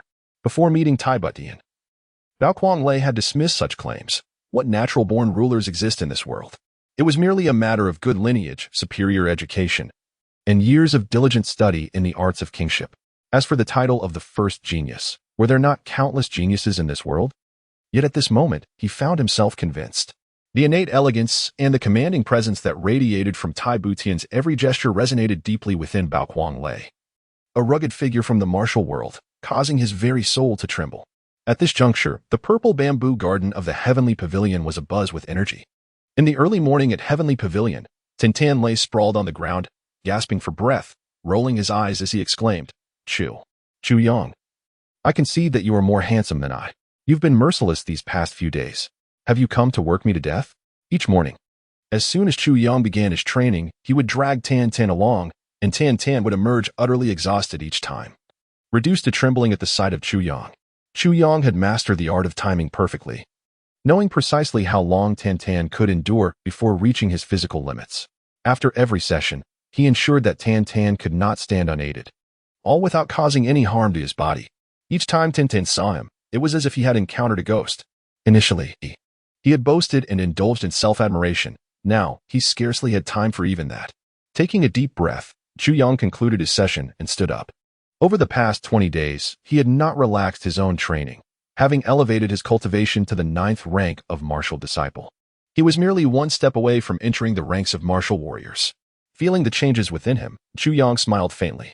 Only by ascending to the rank of martial warrior could he truly begin to refine his body. Prior to this, any attempt to forcibly enhance his physical strength would lead to severe damage, whether to bones or internal organs, due to excessive training. He was just one step away. The prerequisites for cultivating the 9 tribulation sword's divine skill, the 9 tribulations 9 heavens, required one to be a martial warrior. This rule was not exclusive to the 9 tribulation sword. Even many techniques from the middle 3 heavens explicitly stated on their title pages, no cultivation permitted below the rank of martial warrior. With a stir in his dantian, the new vitality he had labored to cultivate that afternoon was swiftly devoured by the 9 tribulations sword, only to be expelled moments later. Though diminished in quantity, it was of the highest purity. This essence, while inferior to innate vitality, was far more refined and concentrated than ordinary postnatal true energy.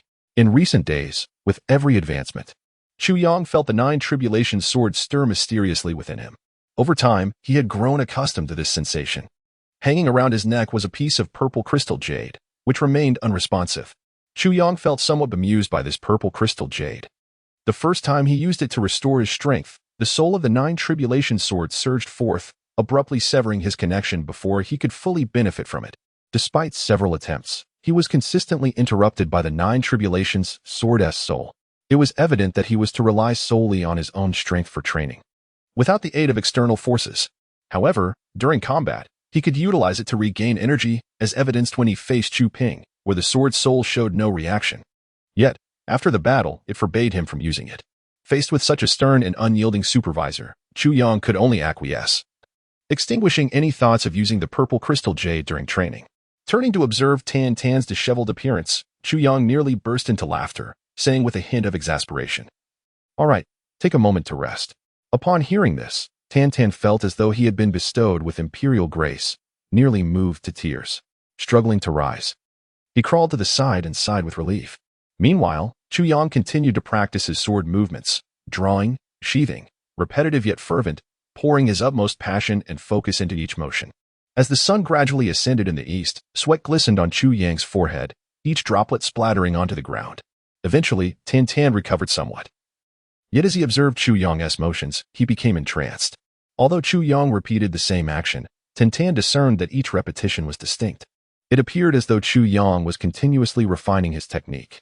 What had begun somewhat awkwardly had evolved into a seamless flow, culminating in a radiant display of skill. Withdrawing the sword, striking, sheathing, and resheathing, the rhythm became increasingly subdued, gradually diminishing in volume, though the change was subtle. "Chu Yang, your arms are swollen," Tan exclaimed.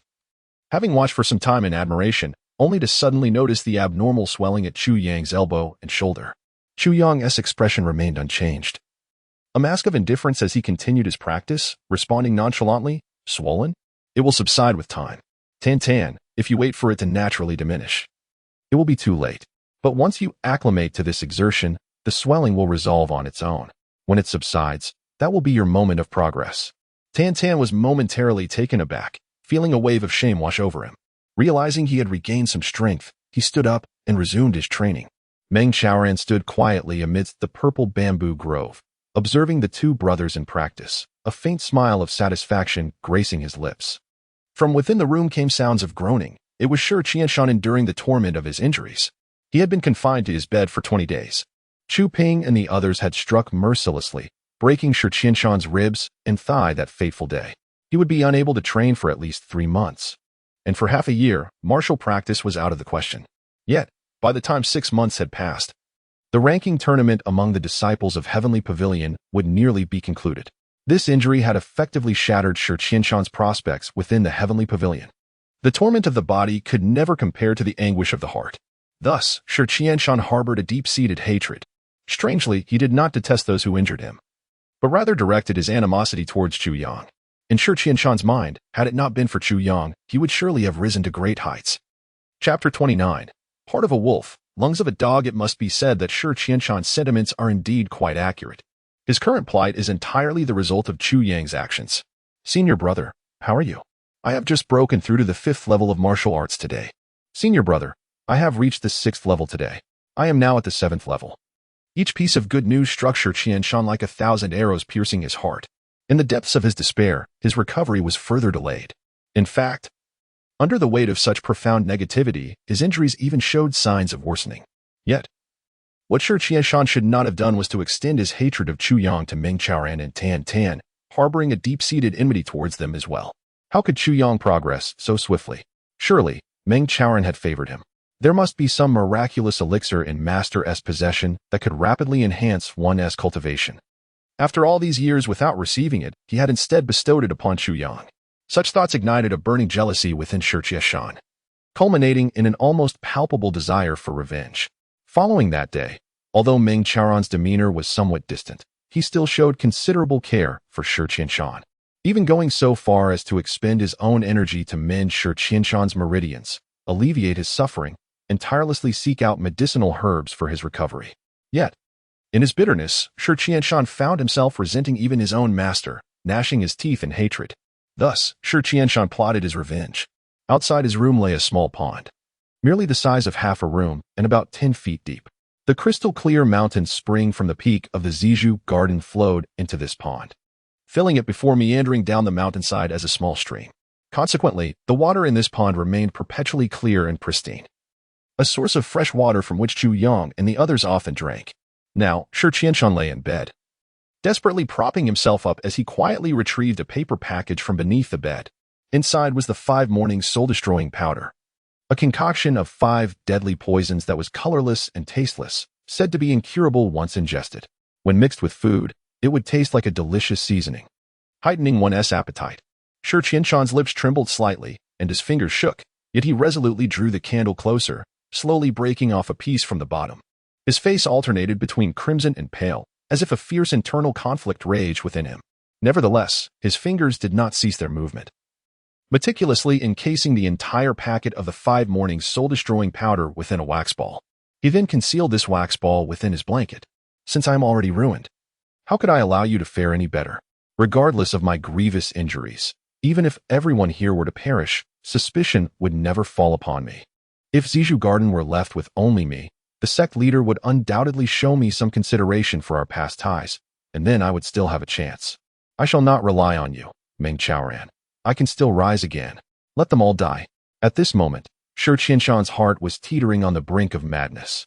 As the sun slowly ascended, casting its slanted rays overhead, Shi Qianshan tilted his ear to listen, and with a determined bite of his jaw, flicked the wax ball from his hand.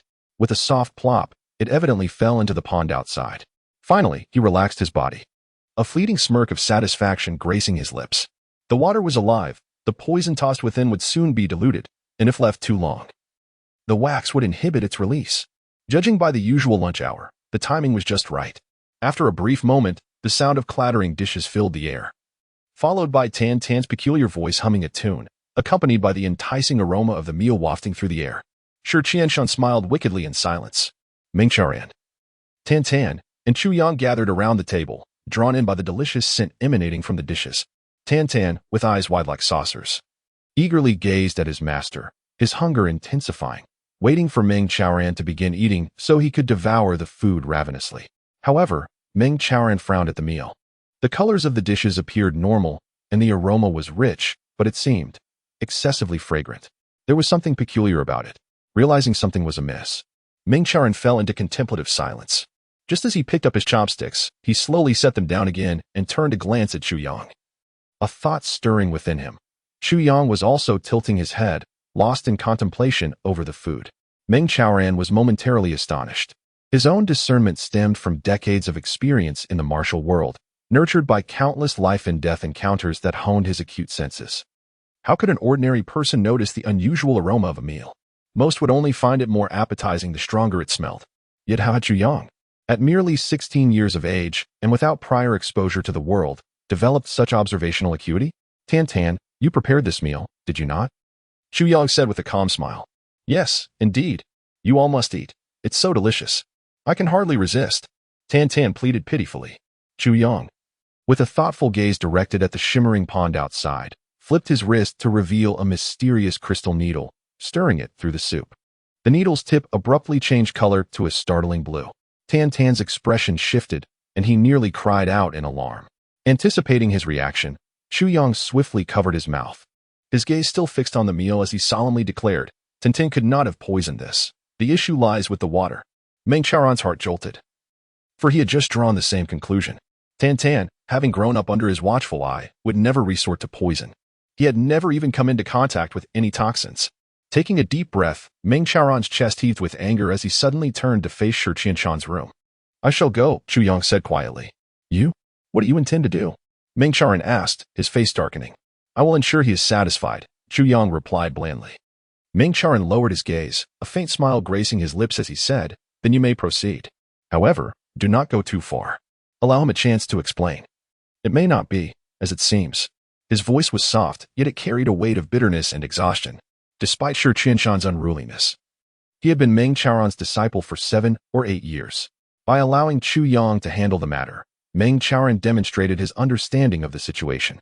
Although Meng Chaoran felt anger towards Shi Qianshan, he also found solace in Chu Yang's sensitivity. Nodding, Chu Yang picked up the meal he had prepared for Shi Qianshan and stepped outside. Entering Shi Qianshan's room, he wore a half-smile and said, Senior brother, it's time for dinner. Isn't it always Tan Tan who brings the meals? Why is it you today? Shi Qianshan questioned suspiciously. Tan Tan is too exhausted to rise today, Chu Yang replied with a kind smile. We are brothers, it matters not who brings the food.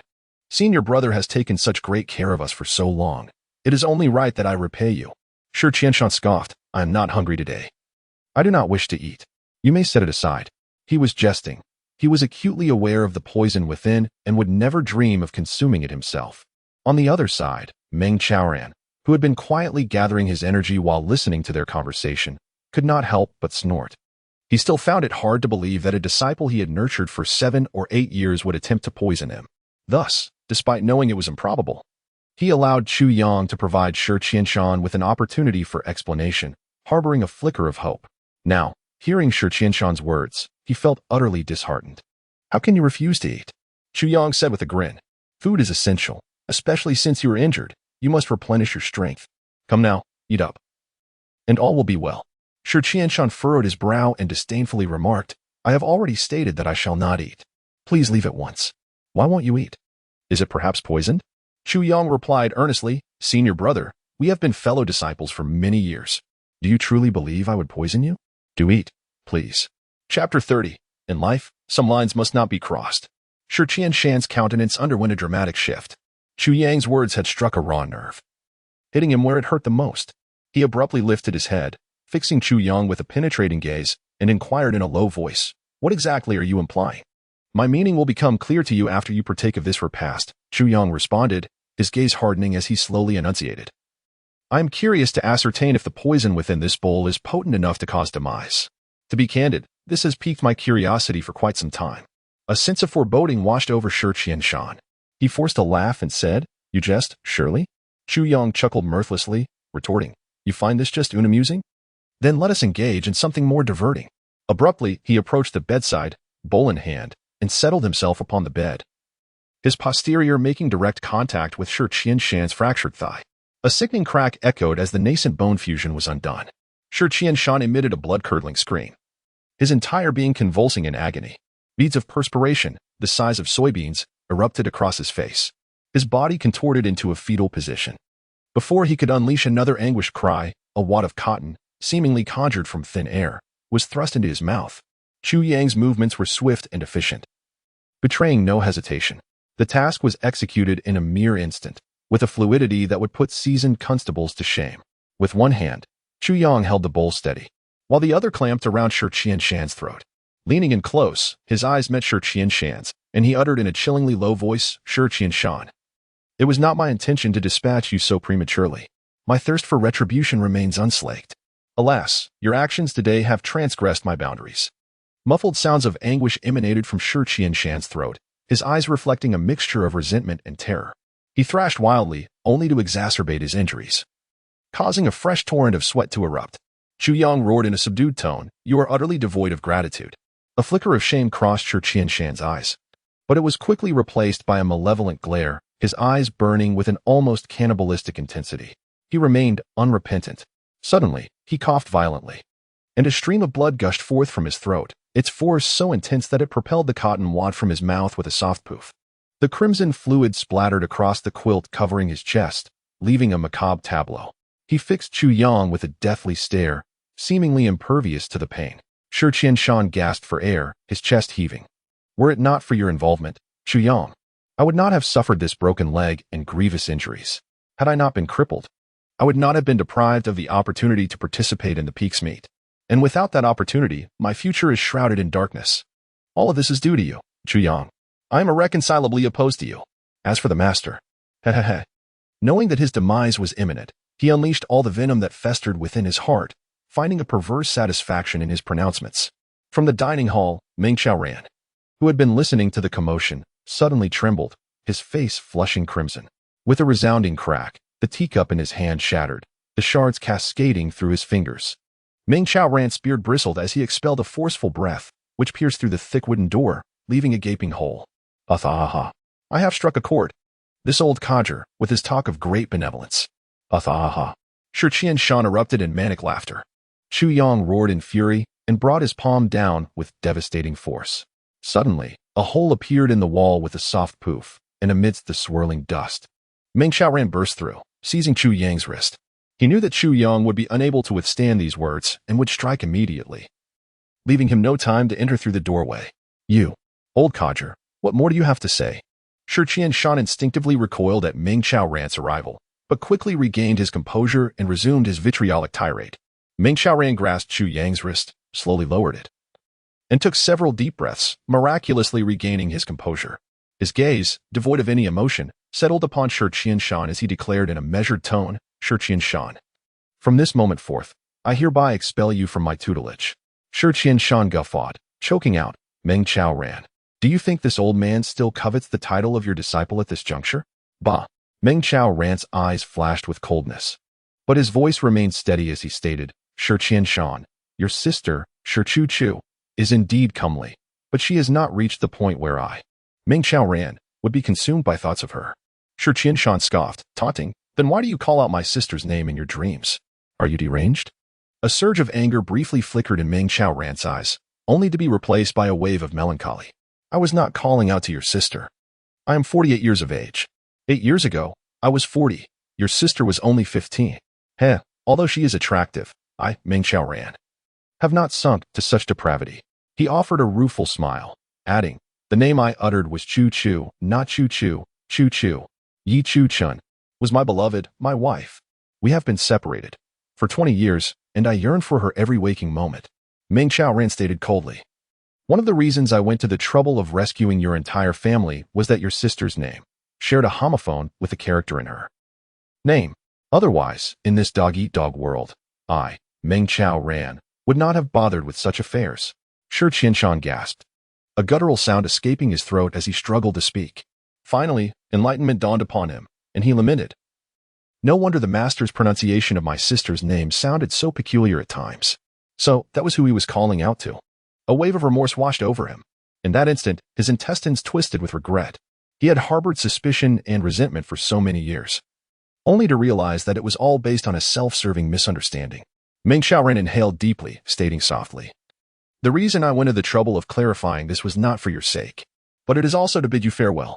The statement seemed paradoxical, but Chu Yang understood that Meng Xiaoran's explanation was intended for his ears. He did not want his disciple to misunderstand him, and even more so, he did not want his sacred affection to be misconstrued, requiring a witness to attest to its veracity. Shi Qianshan had transgressed Meng Xiaoran's absolute bottom line. Too late. Know that in life, some mistakes can be rectified, but others cannot. Once committed, the price is life itself.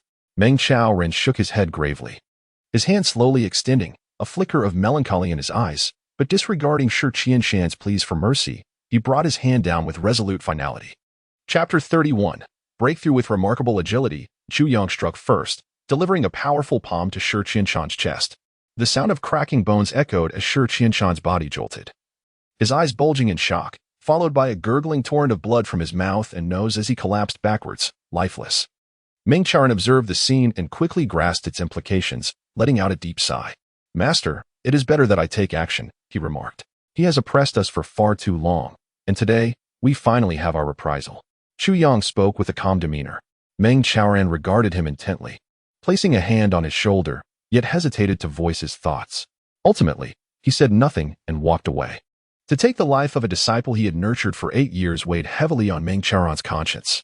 After such an act, he would likely be burdened with lingering guilt.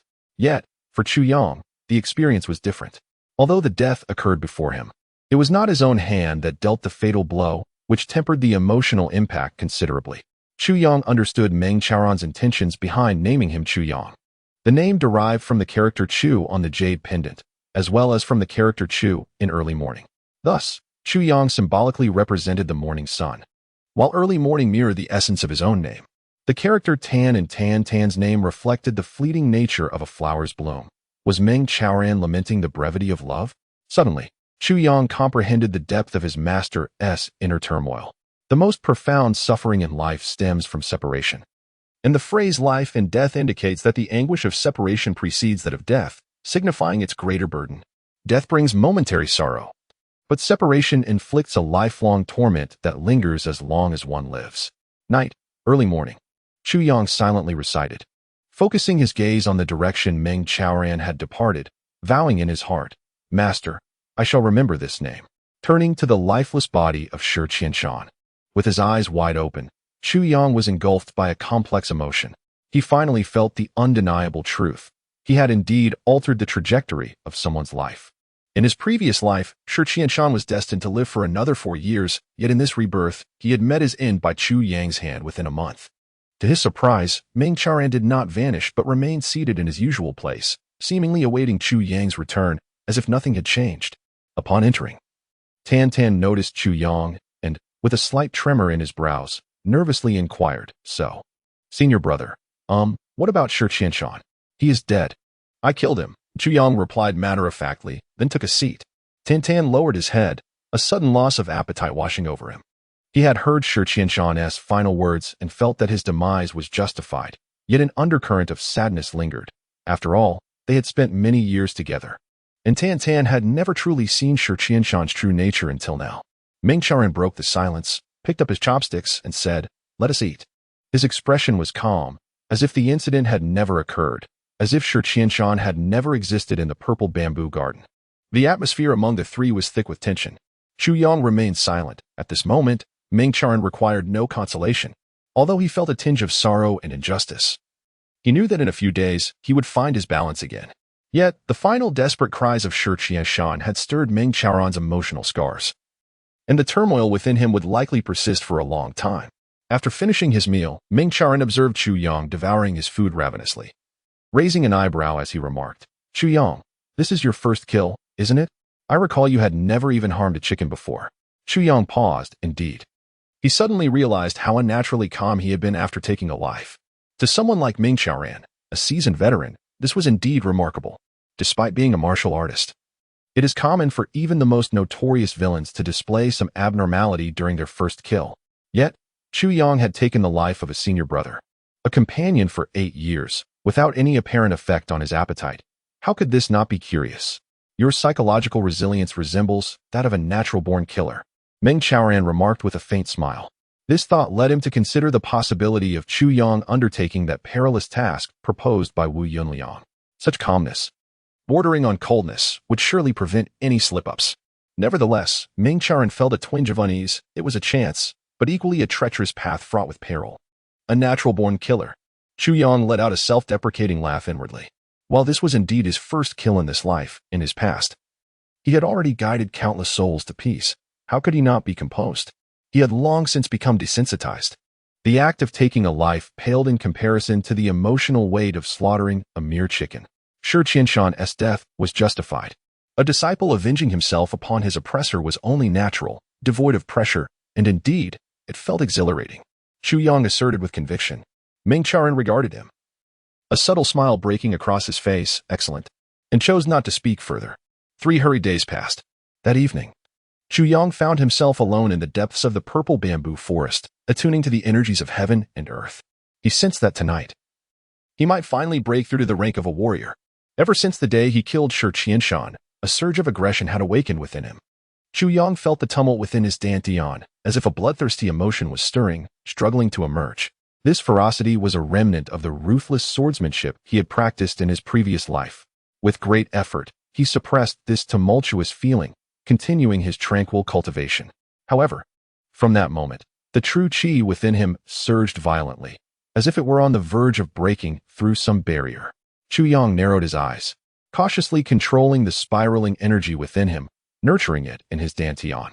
The small 9 calamity sword seemed to transform into a core around which the qi spiral revolved, swirling 9 times before bursting forth like lightning, rushing into his meridians with an intense vigor, gradually ascending, after traversing the 9 heavenly cycles within his meridians. A magnificent torrent of energy was formed. With a mere thought, Chu Yang directed this torrent away from the cycle of the martial apprentice and boldly propelled it upwards. Shattering the bottleneck of the warrior's path, boom, a thunderous explosion reverberated within him, shaking his very being. He coughed violently, blood spewing from his mouth and nostrils. His face flushed crimson. Yet, that magnificent torrent had already breached the threshold, advancing steadily through the newly opened meridian pathways. Chu Yang maneuvered cautiously, aware that after such a breakthrough, he needed to tread carefully while circulating his energy through the new meridians. Any misstep could lead to injury, which might, in turn, hinder his future potential. Navigating this precarious path was akin to crossing a narrow bridge, guiding the energy flow to complete a full cycle.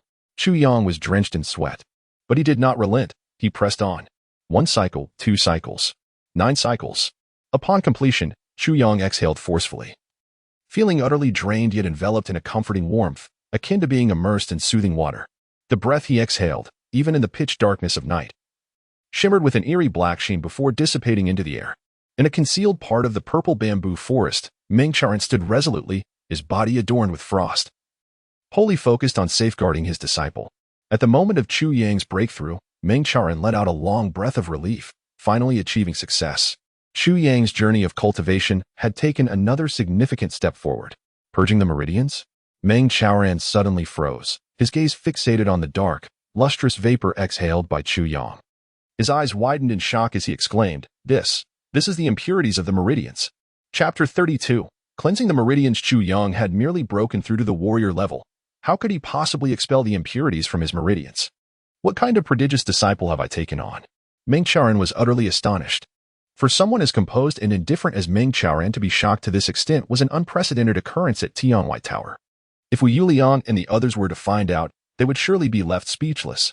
Typically, when a warrior breaks through, they expel some impurities from their body, which are acquired postnatally and referred to as the transformation. As one progresses through the 9 levels of a warrior, they gradually eliminate most of the superficial impurities from their physique. Following this stage, one enters the realm of the martial master. Their breakthroughs similarly involve expelling bodily impurities, making the body more conducive to cultivation. The impurities expelled at this level originate from within the internal organs. These two are postnatal impurities. This phase is known as body transformation. Subsequently, when a martial sovereign breaks through, the impurities expelled come from the meridians, which are also formed postnatally. Only upon reaching this stage can one be considered to have genuinely entered the mid-phase of cultivation, referred to as cleansing the meridians. Beyond the martial sovereign, the martial veneration level involves expelling the deepest impurities from the body, including those detrimental factors within the marrow that hinder cultivation. This final step is termed marrow extraction. Marrow extraction is indeed the ultimate phase of body refinement. Now, Chu Yang, having only just broken through to the warrior level, astonishingly reached the realm of cleansing the meridians. How could Meng Charan not be amazed? It is worth noting that Meng Charan himself had only recently reached the late stage of cleansing the meridians. While Meng Charan was bewildered, Chu Yang, on the other hand, remained entirely unfazed. The daily regimen he adhered to each morning was relentlessly purging the impurities from his body. The superficial impurities from his skin, muscles, and bones had long been expelled. This was due to the miraculous movements derived from the 9 tribulations sword, which directly targeted the mysteries of the human body. Although it was merely a sequence of motions, it enabled the entire body to engage simultaneously, generating several-fold compressive force to expel impurities. This seemingly unremarkable sequence of movements was, in fact, a treasure beyond measure, a gem for martial artists. Chu Yang rose, his feet firmly anchored to the ground, his upper body slowly leaning backward as if his waist were broken. He bent his head between his legs, then reached under his hips to grasp his chin. With a forceful pull, his body suddenly sprang up from the ground in a spherical shape, twirling gracefully in the air. Meng Chaoran was alarmed. Although he did not comprehend the efficacy of this movement, he recognized its extreme difficulty. He knew that if he attempted it, he would surely fail on his first try. Then, Chu Yang gradually stood, his body adopting a staggered posture, his legs trembling incessantly as he rose, each tremor accompanied by the cracking sound from deep within his bones. Crack, crack, crack. Meng Chaoran was nearly entranced. He began to grasp the profound significance of this sequence. However, the realization sent shivers down his spine. This series of movements clearly mirrored the trajectory of life. Each action, seemingly bizarre and incomprehensible, was imbued with the essence of the Tao. From nothingness to existence, from egg to life, from hatching to standing. This was the life trajectory of avian creatures. After performing 4 movements, Chu Yang ceased. The pain endured while practicing this sequence was akin to breaking bones. And it was an unrelenting agony that penetrated to the marrow. Yet throughout, he did not utter a single sound. To vocalize would expend vital energy, significantly diminishing the effectiveness of his practice. In his rebirth, Chu Yang had resolved that if he were to undertake something, he would pursue it to the utmost perfection. Taking a deep breath, sweat began to pour forth from his body, saturating the ground beneath him at a visibly rapid pace. He was aware that his master must be safeguarding him, even if he did not perceive it. Meng Chaoran was undoubtedly vigilant, for in his previous life, it was not until 4 years later that he learned his 3 fellow disciples, despite Meng Chaoran's outward indifference, had been intensely concerned. Each breakthrough required full concentration and silent protection. While his fellow disciples merely needed to focus on their training, Meng Chaoran endured several days of silent torment in the shadows. Yet, he never spoke of it.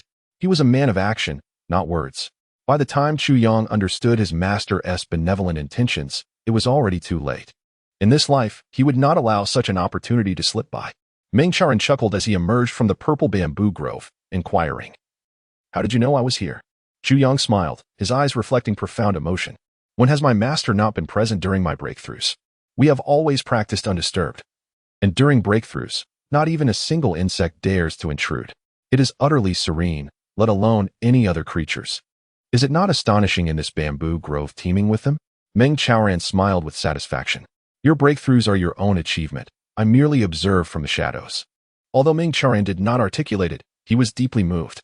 He understood that Chu Yang had intentionally performed that sequence for his benefit, to enhance his self-defense capabilities.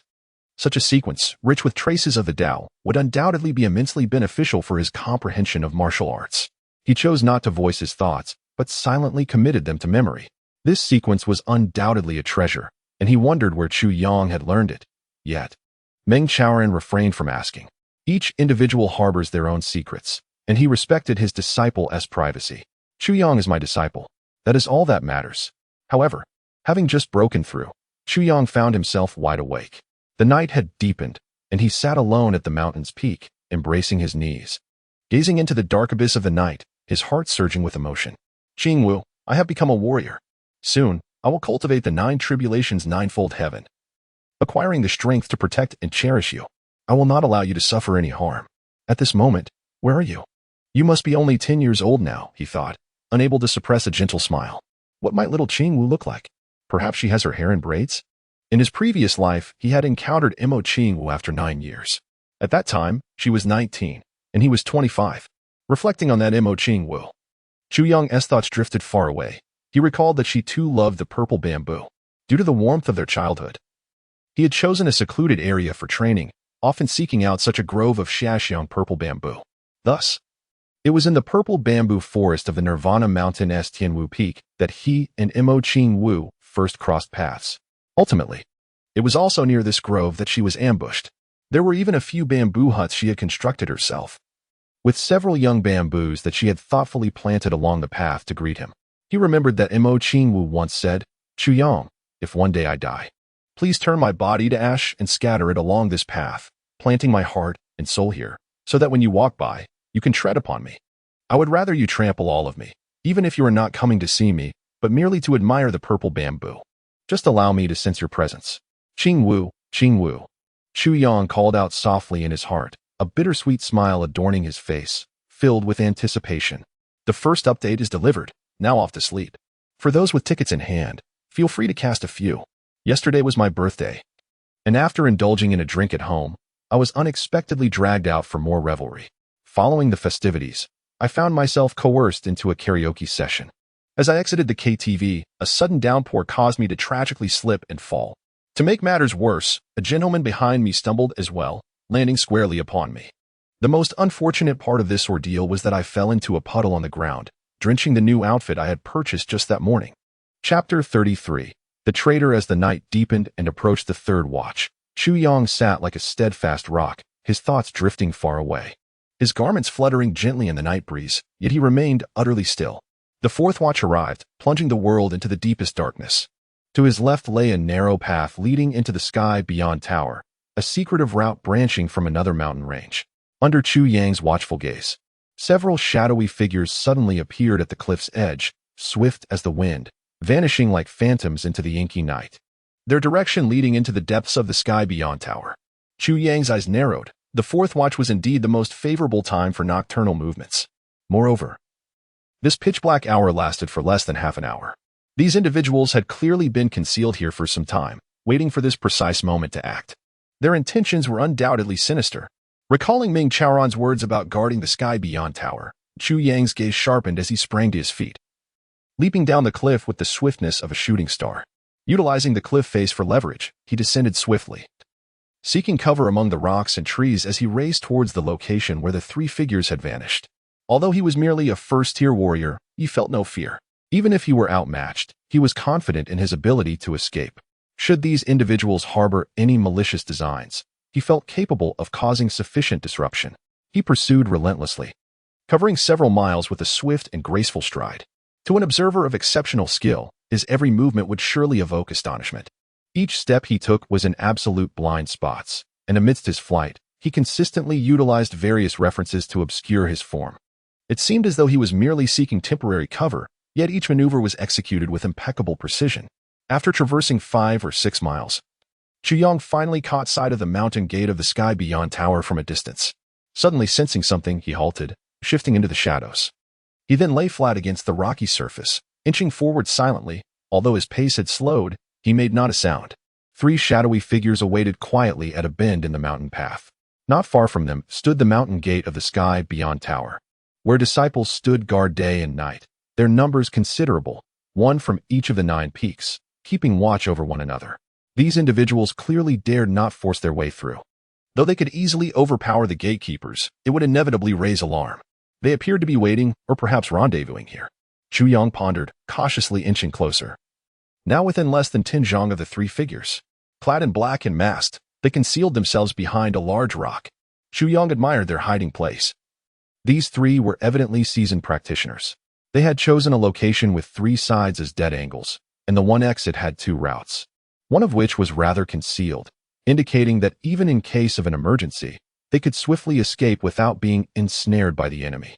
Holding his breath, Chu Yang melded seamlessly with the stone, patiently waiting. His patience was such that it could rival any in the world. "Stay vigilant," one of the cloaked figures warned, scanning their surroundings. "Do I sense something?" Another queried, a hint of suspicion in his tone. Upon hearing this, the other 2 became alert, pricking their ears and surveying the area. Chu Yang maintained a steady breathing rhythm, dismissing their concerns as mere paranoia. He remained utterly still. Indeed, after a thorough search, the trio relaxed, and the one who had sensed movement chuckled self-deprecatingly. "I must have been imagining things." "Better safe than sorry," the other 2 murmured in agreement. At that moment, a commotion arose from the mountain gate, followed by a voice demanding, "Who goes there?" A calm, deep voice replied, "It is I." "Oh, it's Second Master Uncle.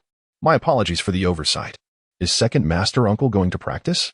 "Indeed, this is the perfect time for cultivation. You must remember to take advantage of the morning's rich spiritual energy. It is the best time for training." "Yes, we will heed the teachings of Second Master Uncle." A shadowy figure approached slowly. Behind him, the gatekeeper continued to praise, Second Master Uncle is truly a prominent figure in our sect, skilled yet approachable. His diligence is remarkable. He practices at this hour every day. Such determination is truly admirable. I could never manage it.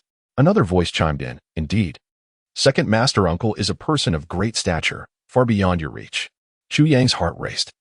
This man was none other than Second Master Uncle Li Jinsong, the father of Li Jianin, the master of the Lock Cloud Peak at the Sky Beyond Tower. The second most powerful figure. Li Jinsong, clad in sturdy attire, bore a long sword on his back, appearing ready to practice. With a graceful leap, he soared out of the mountain gate, tracing an elegant arc, followed by a chorus of flattery from those behind him. As Li Jinsong darted around the corner, he seamlessly slipped behind the massive stone. It appeared that they had met more than once before. Chu Yang mused, coupled with the gatekeeper's remarks about Li Jinsong's punctual practice. It was evident that he had been involved in numerous clandestine dealings. Why did you arrive late? Any new developments? The thin one among the three inquired impatiently. Late. Li Jinsong huffed, clearly displeased with the question. Do you have the goods? The goods can wait. Another interjected quickly, attempting to smooth over the situation. Li brother, please share any recent changes. Li Jinsong snorted, lowering his voice. The situation is rather peculiar. I wish to inquire, besides you three. Are there others with designs on the Sky Beyond Tower? The three cloaked figures exchanged glances, momentarily taken aback. We are not certain. However, the Sky Beyond Tower is currently in turmoil, and many are plotting. The Iron Cloud Kingdom? They simultaneously speculated. Indeed, and their movements are exceedingly covert. However, to my knowledge, they have encountered multiple ambushes on their way. Clearly, some do not wish for them to proceed. Moreover, those individuals possess well-informed connections, Li Jinsong remarked with a serious expression. Chu Yang, concealed behind the rock, felt a jolt of alarm. It seemed that the traitor was certainly not just Li Jinsong. What is the purpose of traveling to the Iron Cloud Kingdom? The three appeared unconcerned with the safety of the reckless Thunder Group. Merely curious about the reasoning behind their journey. Uncertain, Li Jinsong furrowed his brow, then added, nonetheless, regardless of the outcome, their journey to Iron Cloud serves our interests halfway. Indeed, the Sky Beyond Tower resides within the borders of our Zhao Kingdom. How audacious of Wu Yunyang to dare send people to collude with the Iron Cloud. One shadowy figure remarked ominously. Is that all the information? Is it worth our trouble to make this journey? Another cloaked figure retorted, although his tone suggested a thinly veiled mockery. Of course not. However, you must fulfill your promises as well. Li Jinsong suppressed his irritation, stating, you are individuals of the court's military. Surely you would not disregard your commitments? Moreover, we have applied pressure both openly and covertly to sway Wu Yunyang towards the Iron Cloud. Although it has not been finalized, it is almost as if my mission has been accomplished. Chu Yang's heart sank. Individuals from the court's military? The Sky Beyond Tower was merely a sect. What connection did it have with the court's military? This court clearly refers to the Zhao dynasty. Chu Yang harbors a faint suspicion that a grand conspiracy is unfolding. It is likely that the demise of the Celestial Tower in the previous life is profoundly connected to this matter. As for the updates, there will generally be 2 updates daily, around 9 in the morning and 7 in the evening. Typically, there will be 3 updates on Mondays, around midnight, 11 in the morning and 7 in the evening. I apologize for not mentioning this sooner. Chapter 34. Enigmatic Intrigues Brotherly. The 5th Prime Minister did not convey it quite like that, did he? At that moment, the leader of the cloaked figures chuckled ominously, saying, we support you in dispelling the ominous clouds and eliminating adversaries, allowing you to singularly control the Heavenly Tower. We shall stand alongside you as a sect honored by the court. Those under your tutelage may ascend to official ranks, bringing glory to their ancestors. And the Prime Minister will lend his substantial support. He let out a low chuckle, adding, such a grand benefit might even tempt the leader of the Heavenly Path Alliance. Xin Yuan. And you, do you really believe that merely providing 1 or 2 pieces of information could exchange for a lifetime of inexhaustible wealth and honor? Li Jinsong, filled with rage, retorted in a deep voice, you hold the lives of my entire family, yet you speak of wealth and honor? The figure replied darkly, but brotherly. You must understand the significance of what you seek. Hee, you know just how vital that is. Li Jinsong scoffed, declaring, if necessary, I shall go to the capital to seek the 5th Prime Minister. We can set this matter aside for now. His tone was resolute. The cloaked man pondered for a moment before relenting. Very well, brotherly. To speak frankly, the 1,000-year-old crystal Ganoderma you desire is exceedingly rare. The Prime Minister has dispatched 18 teams to search for it. Once located, It shall be delivered to you without delay. He chuckled. The Prime Minister knows that this is your utmost concern, does he not? Brotherly, you truly are a sentimental soul. However, such treasures of heaven and earth are seldom encountered. Patience is essential. Li Jinsong huffed, exclaiming in anger, I can wait, even a century. But my wife cannot. She awaits this item to save her life. Indeed, indeed, the cloaked man replied, though the Prime Minister could not bring the 1,000-year-old crystal Ganoderma. He has sent us with 3 life-reviving pills. He grinned widely, 3 of them. Li Jinsong's eyes widened in surprise. Really? Even Chu Yang, who had been eavesdropping, felt a jolt in his heart. Life-reviving pills. 1,000-year-old crystal Ganoderma. These are treasures that are rarely encountered. What could Li Jinsong possibly want with them? The life-reviving pills are not merely medicinal pills, but rather extraordinary fruits. The plant first sprouts in its initial season, only to wither after 10 years. After another 20 years, it sprouts anew, growing for 50 years into a small tree, before withering again. 50 years later, it blooms for 1 season, producing flowers that are highly toxic, and then yields this fruit, the life-reviving pill. Once ripe, the fruit is the size of an apricot, and the plant immediately withers, never to sprout again. It takes 3 cycles of growth and decay, 330 years, to bear fruit. The value of such a fruit is immeasurable, with effects that can cure chronic ailments, heal severe injuries, replenish vital energy, and extend lifespan. As for the 1,000-year-old crystal Ganoderma, it is a legendary substance, one of the 9 greatest miraculous medicines in the world. Its specific effects can resurrect the dead from their bones, though Chu Yang was unaware of the precise outcomes. However, both of these miraculous medicines pertain to healing. Could it be that Li Jinsong's wife is afflicted with a grave illness? The 5th Prime Minister is unexpectedly generous, offering 3 life-reviving pills to Li Jinsong at once. These 3 pills could ensure his sister-in-law's safety for 3 years. The cloaked man produced a black jade box, saying, The 5th Prime Minister instructed me to tell you that if the crystal Ganoderma is still not found after 3 years, he shall provide further compensation. He emphasized, The Prime Minister has made it clear that I must not deceive you regarding this matter. He stated that while our cooperation is mutually beneficial, sincerity is paramount. These are the Prime Minister's exact words. Li Jinsong lowered his head in contemplation for a moment before softly expressing, Thank you for your honesty, Prime Minister. Li Jinsong understood. He bowed his head, the dimming light obscuring his expression, yet behind the stone, Chu Yang couldn't help but smirk. The 5th Prime Minister's words sounded pleasant, but they could be summed up by Li Jinsong's remark about their lives being in the hands of others. How could they discuss wealth and honor? Though Li Jinsong was indeed motivated by greed, it was evident that he was not acting willingly, but under considerable duress. Can one who coerces another truly speak of honesty? If Li Jinsong were to genuinely believe this, he would be the greatest fool in the world. The life-reviving pills are exceedingly precious. You must safeguard them well, storing them within this jade box. Do not open it until necessary. Know that each time it is opened, the spiritual essence of the pills diminishes. The cloaked man solemnly concluded, We must swiftly report this matter to the 5th Prime Minister. If he learns of it, there will likely be arrangements made. Brotherly, we shall take our leave. Li Jinsong clasped his fist in salute, saying, No need to see you off, as he tightly held the jade box to his chest. Chu Yang remained motionless behind the large stone, his breath unchanged. Indeed, as the wind stirred, Li Jinsong reappeared in the clearing, surveying the surroundings to ensure no one had eavesdropped before soaring into the air and departing. Finally, he is gone. Chu Yang sighed in relief, recognizing that the secret he had overheard today was of utmost significance to the survival of the heavenly tower. If discovered, escaping would be as difficult as climbing to the heavens. Caution is imperative. No one would suspect that the traitor within the heavenly tower was none other than the esteemed Li Jinsong, the second in command of the entire sect. As Chu Yang prepared to rise and stretch his stiff limbs, he suddenly felt a tense sensation and quietly lifted his gaze toward the center of the area. To his astonishment, a cloaked figure had silently appeared among the 4 who had been conversing. Chu Yang's scalp tingled with unease, as he had not detected when this person had arrived. Clad in black, tall and imposing, the figure stood still for a long moment. After a while, he let out a deep sigh and calmly said, Chu Yang, come out. Chu Yang's heart raced. It seemed this person had indeed noticed his presence. Furthermore, he recognized him. At this moment, attempting to flee would likely be futile. Yet, there was no malice in the man's tone. Resolute, Chu Yang stepped forward, approaching slowly. You heard everything, did you not? The man said, his back to Chu Yang, hands clasped behind him. Yes, you must have heard even more clearly than I did. Chu Yang replied with a faint smile, narrowing his eyes as he countered. The man emitted a low chuckle and slowly turned to face him.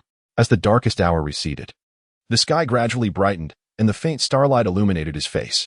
With 3 strands of black beard flowing across his chest, his square face bore an expression of solemnity that commanded respect without anger. Upon seeing him, Chu Yang was taken aback, nearly speechless with shock. This man was none other than the current leader of the Heavenly Tower, Wu Yunliang.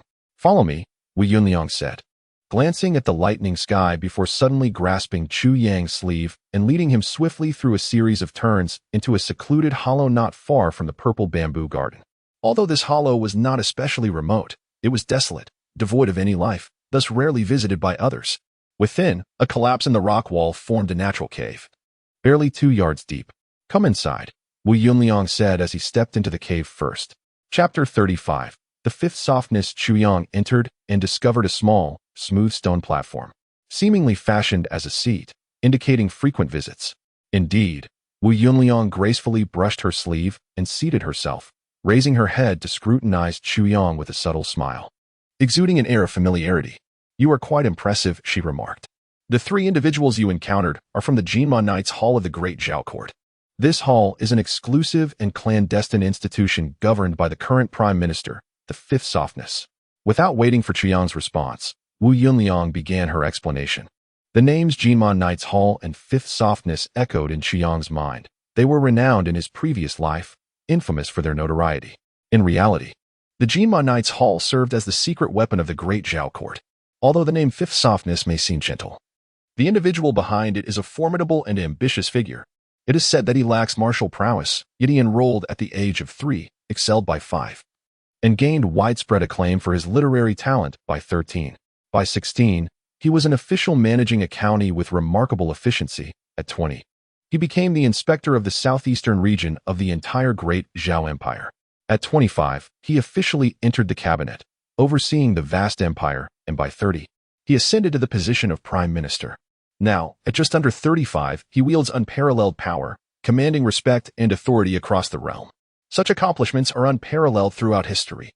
Traditionally, civil officials opposed military generals, yet this fifth prime minister has managed to command both factions with seamless dominance.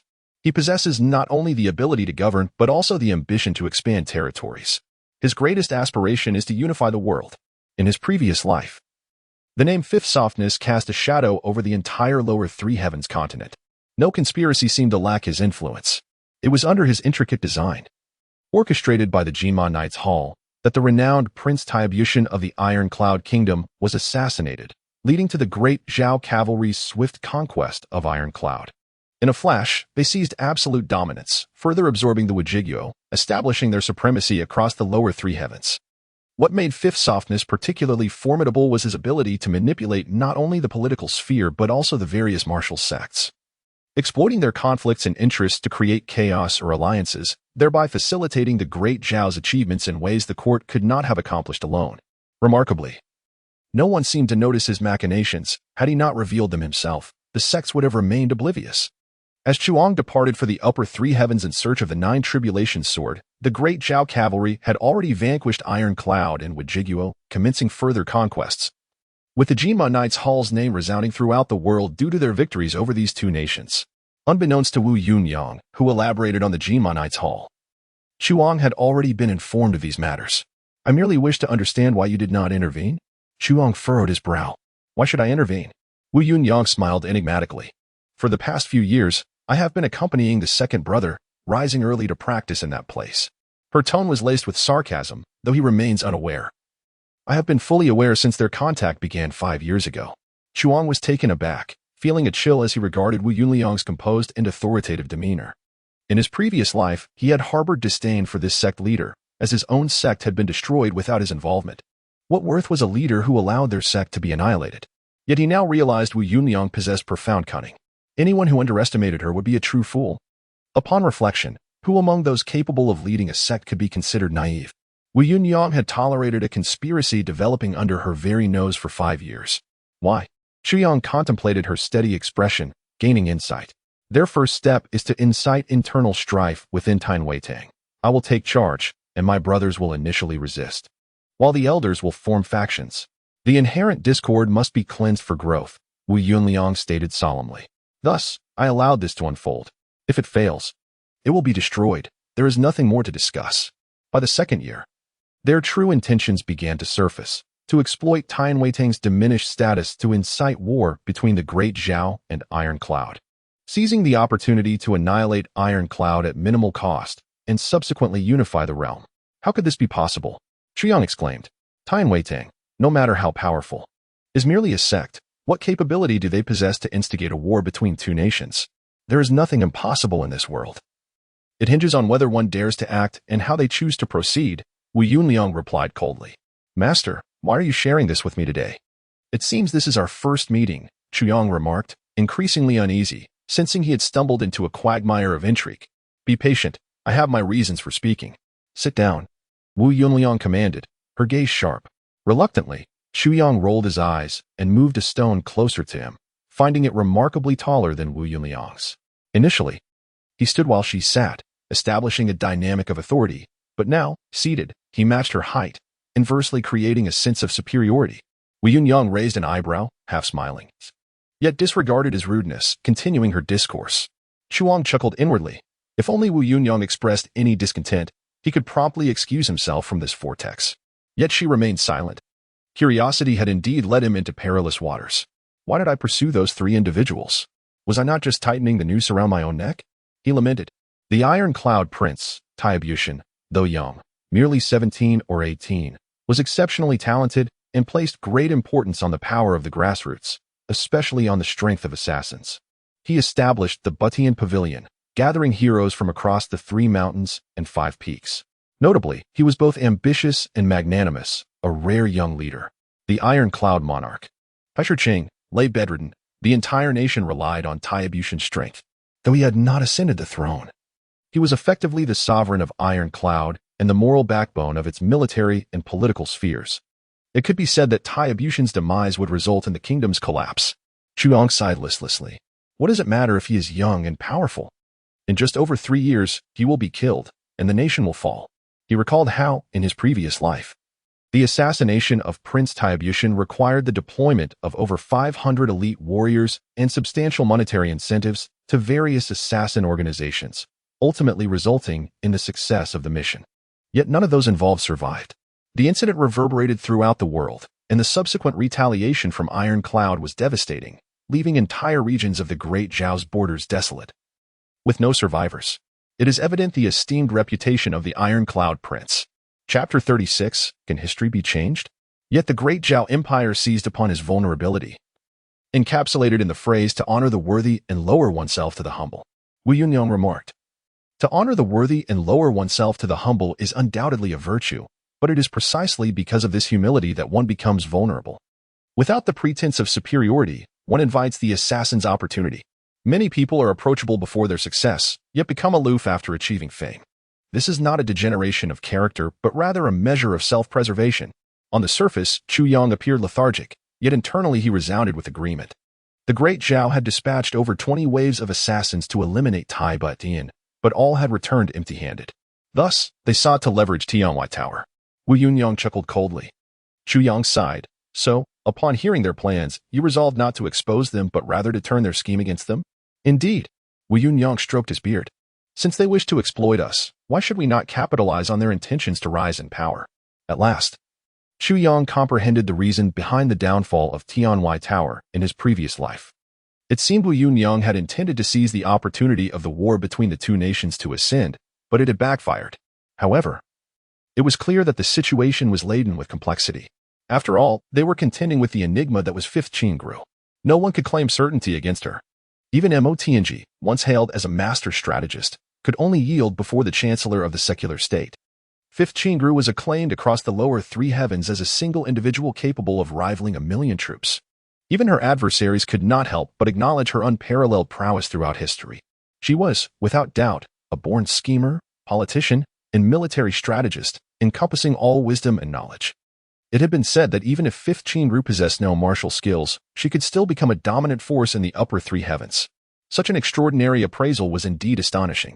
Wu Yunliang was merely taking a risk, akin to traversing a tightrope above a precipice. One misstep could lead to annihilation. I too am taking a great risk. Wu Yunliang's expression grew grave. Any slight miscalculation could result in the destruction of Tianwai Tower. Yet, it is a risk that must be taken. Chu Yang nodded, concurring with his assessment. The Great Zhao had intensified its pressure on Tianwai Tower over recent years to execute this plan. Yet, they were careful not to drive them to extinction, but rather subtly compelled them to align with Taiyuan. Once aligned, their internal betrayal would be exacerbated, and, beyond your second master, among the 10 of us brothers, 3 others are entwined with other sections. This is a consequence of the heightened oppression from those sects in recent years. I suspect this is also 5th Qingrou's scheme. However, I have yet to discern her true motive. One thing is certain, once we align with them, those seeking to assassinate Tai, but Ian will find it significantly easier.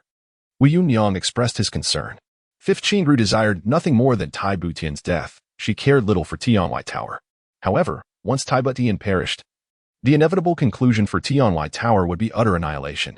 If Wu Yunyang persisted with his original plan, tragedy could very well repeat itself. Conversely, if he abandoned it, Tianwai Tower, under 5th Qingrou's instigation, coupled with relentless assaults from the court and various sects, would likely meet its doom even more swiftly. Furthermore, they found themselves in a precarious position, having already established ties with Taiyuan. Even if Wu Yunyang were to withdraw, Li Qisong could represent them with full legitimacy. This would render the execution of 5th Qingrou's plan all the more effortless. Given 5th Qingrou's remarkable capacity for grand schemes, accomplishing this task would be far from challenging indeed. It would be second nature to her. Beyond the previously mentioned factors, 5th Qingrou had chosen Tianwai Tower as it served as the most direct route from Great Zhao to Wujiguo. The terrain's high mountains and dense forests allowed for the clandestine concealment of vast armies, unbeknownst to the world. This location was a paramount strategic stronghold. Should Taiyuan fall, the Great Zhao could deploy from Taiyuan, traversing Tianwai Tower, and within 5 days, could penetrate deep into Wujiguo's heartland. At that juncture, with multiple armies rising simultaneously, Wujiguo could potentially succumb within a month. This meant that 5th Qingru had intricately arranged a grand design, using the seemingly insignificant threat of Tianwai Tower to pave the way for the unification of the realm. The actual plan would undoubtedly be far more intricate, laden with countless conspiracies, maneuvers, and hidden agendas, of which Chu Yang was entirely unaware. Yet, he recognized that this was indeed how events had unfolded in his previous life. The current dilemma was that while Chu Yang understood the trajectory of this entire affair, he felt utterly powerless. Moreover, could he prevent the impending destruction of Earth? Even if he were aware of the timing of its demise, what could that knowledge achieve? Chu Yang found himself entrenched in such an environment. Merely an ordinary disciple of Tianwai Tower, what power did he possess to reverse the historical fate shaped by the tides of millions of soldiers from 3 nations? For the first time, he felt an overwhelming sense of futility.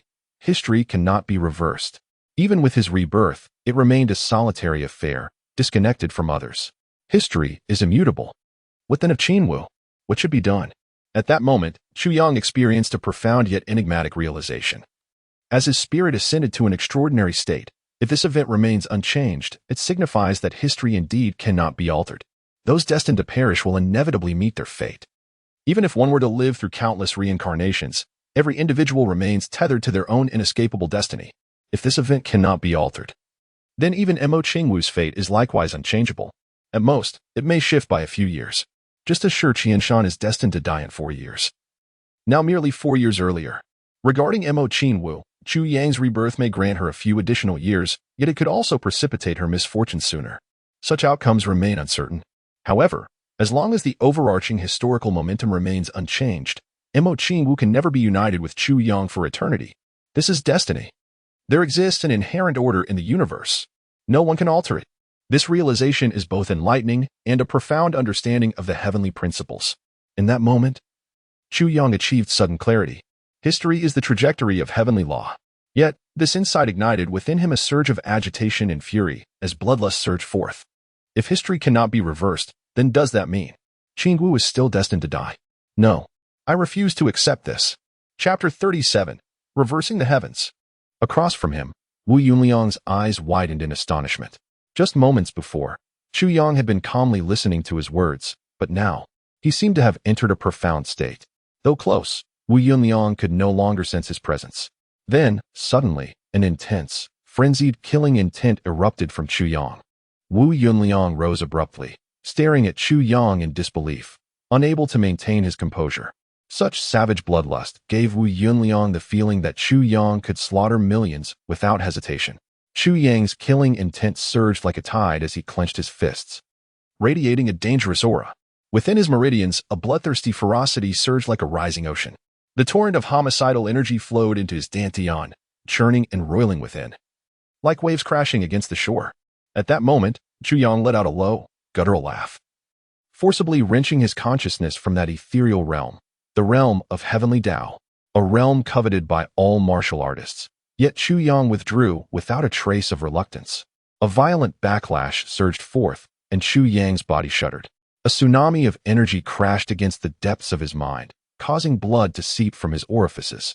Suddenly, his eyes blazed with divine light as he declared fiercely, "Who says history cannot be reversed? I will defy it. If the heavens disapprove, I will defy the heavens themselves." Wu Yunyang was bewildered by this sudden outburst. Within Chu Yang's dantian, the raging killing intent suddenly exploded with a resounding boom. A cavernous voice echoed, "Excellent, excellent. You have finally grasped the essence of the 9 tribulations sword. It is, the heavens can be reversed." As if in response, a deafening thunderclap echoed through the once cloudless sky, as if the heavens themselves were enraged. A blinding bolt of lightning illuminated the surrounding miles as bright as day. The mountain cave where Chu Yang and Wu Yunyang stood was instantly turned into an open clearing. Wu Yunyang cried out in alarm, leaping to his feet. He felt his scalp tingle and his body drenched in cold sweat, utterly bewildered. Chu Yang clearly heard the voice within his dantian, and his body trembled. He wanted to speak, but didn't know how, as the voice came directly from his own dantian, or rather, a telepathic communication. As he stood there, stunned, the cavernous voice continued, "The heavens are nothing. Tear them apart. Shatter them. Destiny is nothing. Change it. Reverse it. History is nothing. Destroy it. Eradicate it." Ha. This mental projection carried an indescribable arrogance and an untamed disdain for all creation. Accompanied by the thunderous roar outside, it exuded an unparalleled insolence. Chu Yang's mind reeled, and he couldn't help but murmur, "The heavens are nothing. Tear them apart. Shatter them. Destiny is nothing. Change it. Reverse it. History is nothing. Destroy it. Eradicate it." He felt that these words resonated deeply within him. Such arrogance, such unruliness, was exactly the feeling he craved. The arrogant voice chuckled, "You think correctly. If you want to change your destiny, start now, change the trajectory of this world. Reverse it. Otherwise, you won't even get warm leftovers, and Imo-chin will surely die." Ha. Chu Yang shuddered and was about to speak when a confused voice asked, "What are you saying? What's wrong?" Chu Yang startled and looked up to see Wu Yunyang staring at him with a shocked and bewildered expression. He clearly hadn't heard anything. When he focused on his dantian, he found that it was quiet. It was as if everything had been a dream. But Chu Yang knew it wasn't a dream. "I'm fine," Chu Yang chuckled, only to realize that he was drenched in sweat, his clothes sticking to his body as if he had just emerged from water. Without waiting for a response, he grabbed Wu Yunliang's wrist and channeled his energy to examine him. But after a thorough examination, he found nothing abnormal in Chu Yang's body. He shook his head and said, "Strange. I don't know either. Maybe I was too tense when I was following those people and eavesdropping, and now I'm feeling the aftereffects." Chu Yang said evasively. "Well, perhaps," Wu Yunyang cautioned, "but don't be careless. If you notice anything unusual, tell your master immediately. If your master can't handle it, have him come to me." Chu Yang quickly agreed. "If you want to change your destiny, then reverse it. Then I will reverse it." Chu Yang thought fiercely, "Reverse it? God damn it. Since I have to reverse it, how can I do it? Let's talk somewhere else." Wu Yunyang grabbed Chu Yang and flew out of the cave. The commotion earlier was too great, and many people were already heading their way. They circled around a few times before finding another place to settle down. Chu Yang found it somewhat comical that he was following the leader of the Tianhuailu within the Tianhuailu's own territory. Yet it felt like he was doing something illicit. "Did you hear what I said earlier?" Wu Yunyang asked. "Do you have any thoughts?" Chu Yang's mind raced as he pondered in silence for a long time. Finally, he said thoughtfully, "Does Elder Wu mean, since they want to provoke conflict and use it to unify the world, we should just go with the flow?" Wu Yunyang's eyes showed appreciation. "Good, continue." Chu Yang's mind worked at high speed as he slowly said, "Once the two countries are at war, perhaps we will have an opportunity, or rather, perhaps Iron Cloud will have an opportunity. And Elder Wu's intention should be to find a foothold for our Tianhuailu amidst the chaos of war." "Correct." Wu Yunyang's eyes shone with increasing admiration. "There is a key person in all of this. This person is definitely not fifth gentle, but iron Buttian. Chu Yang pondered. Anyone can die, but iron Buttian cannot die. Correct. Well said. Wu Yunyang clapped his hands, looking at Chu Yang as if he had discovered a rare treasure. Chapter 38. The premature kill. Our task is to preserve the life of Tai Buttian, for we hail from the great Zhao. Should Tai Buttian perish, we would undoubtedly become the prime suspects and face immediate retribution from the Taiyan kingdom. Moreover, the great Zhao would never allow us, the traitors, to live. Chu Yang analyzed this thoroughly, realizing that all focus rested upon a single individual, Tai Buttian. This 17 or 18-year-old youth has become a thorn in the side of a formidable figure like Fifth Qingru. What extraordinary talents must this boy possess? In his previous life, Chu Yang was aware that Tai Buttian was assassinated in the Kaitian Gorge and recognized his esteemed reputation, yet he never paid much attention to such matters. Now, reflecting on it, he could not help but feel a chill run down his spine. A youth who can stand toe-to-toe with Fifth Qingru at such a tender age is undoubtedly no ordinary contender. This reminded him of the legendary figure Liu Yongxiang, the unparalleled swordmaster, whose existence had transcended into myth, akin to Fifth Qingru's brilliance. Furthermore, there was the infamous young master Ao Sheyan, who dominated the realm at a young age, and the enigmatic woman Jun Shishu, who commanded the dark underbelly of the central three heavens. These individuals, along with Tai Buttian and Fifth Qingru, are undoubtedly rare geniuses born once in a millennium. Fortunately, they are scattered across 3 different locations. Otherwise, one could only imagine the chaos they would unleash upon the world. Chu Yang let out a bitter laugh. Defeating Fifth Qingru? What an arduous task. Fifth Qingru has never faced defeat, whether in political or military arenas. The thought of overcoming him filled Chu Yang with trepidation. Indeed, Wu Yunliang was right. Since I have chosen to defy fate, facing Fifth Qingru is an unavoidable necessity. If I continue to harbor the belief that Fifth Qingru is invincible, defeat is inevitable. Victory must be attained. At the very least, Tai Buttian must survive, and Fifth Qingru's plans must be utterly dismantled. I must seize control of my destiny. With thoughts of Tianwai Tower, Tan Tan, my master, and Qin Wu swirling in his mind, he suddenly heard Wu Yunyang sigh deeply and say, regarding this matter, Chu Yang, you have committed a grave error. Your mistake has completely disrupted my original plan. It is now rendered untenable. Chu Yang was taken aback. What? I made a mistake? He pondered, bewildered by the sudden accusation. How have I become so reprehensible? You killed Shi Qianshan. You acted too soon. Wu Yunyang sighed heavily. Shi Qianshan was an indispensable part of my plan. Chu Yang raised an eyebrow. Shi Qianshan? Although inherently cunning and treacherous, he appears composed and astute on the surface. While I hold some disdain for him, he is indeed a capable candidate for navigating the political arena. Wu Yunyang sighed again. Navigating the political arena? How does that relate? I intended for one individual to detach from Tianwai Tower, assuming an identity of absolute secrecy to infiltrate the Taiyan kingdom, ideally becoming a trusted confidant of the crown prince. This would ensure the prince's safety and potentially secure an influential ally for Tianwai Tower in the future. Wu Yunliang stated solemnly, we need to rise while bearing significant risks. Our ambitions extend beyond mere martial factions. Without allies within, even the greatest achievements would go unnoticed. At crucial moments, we must have such individuals to step forward. Chu Yang nodded in agreement, acknowledging the truth in Wu Yunliang's words. If someone could be bought, they could just as easily be swayed by others, potentially even Fifth Qingru. That would be disastrous. Having one's own people embedded within is the most reassuring strategy. I had planned to send Shi Qianshan into Taiyan, but you killed him. Wu Yunliang remarked with a huff. If Shi Qianshan could poison even his master, betraying the sect in critical moments would be of little consequence.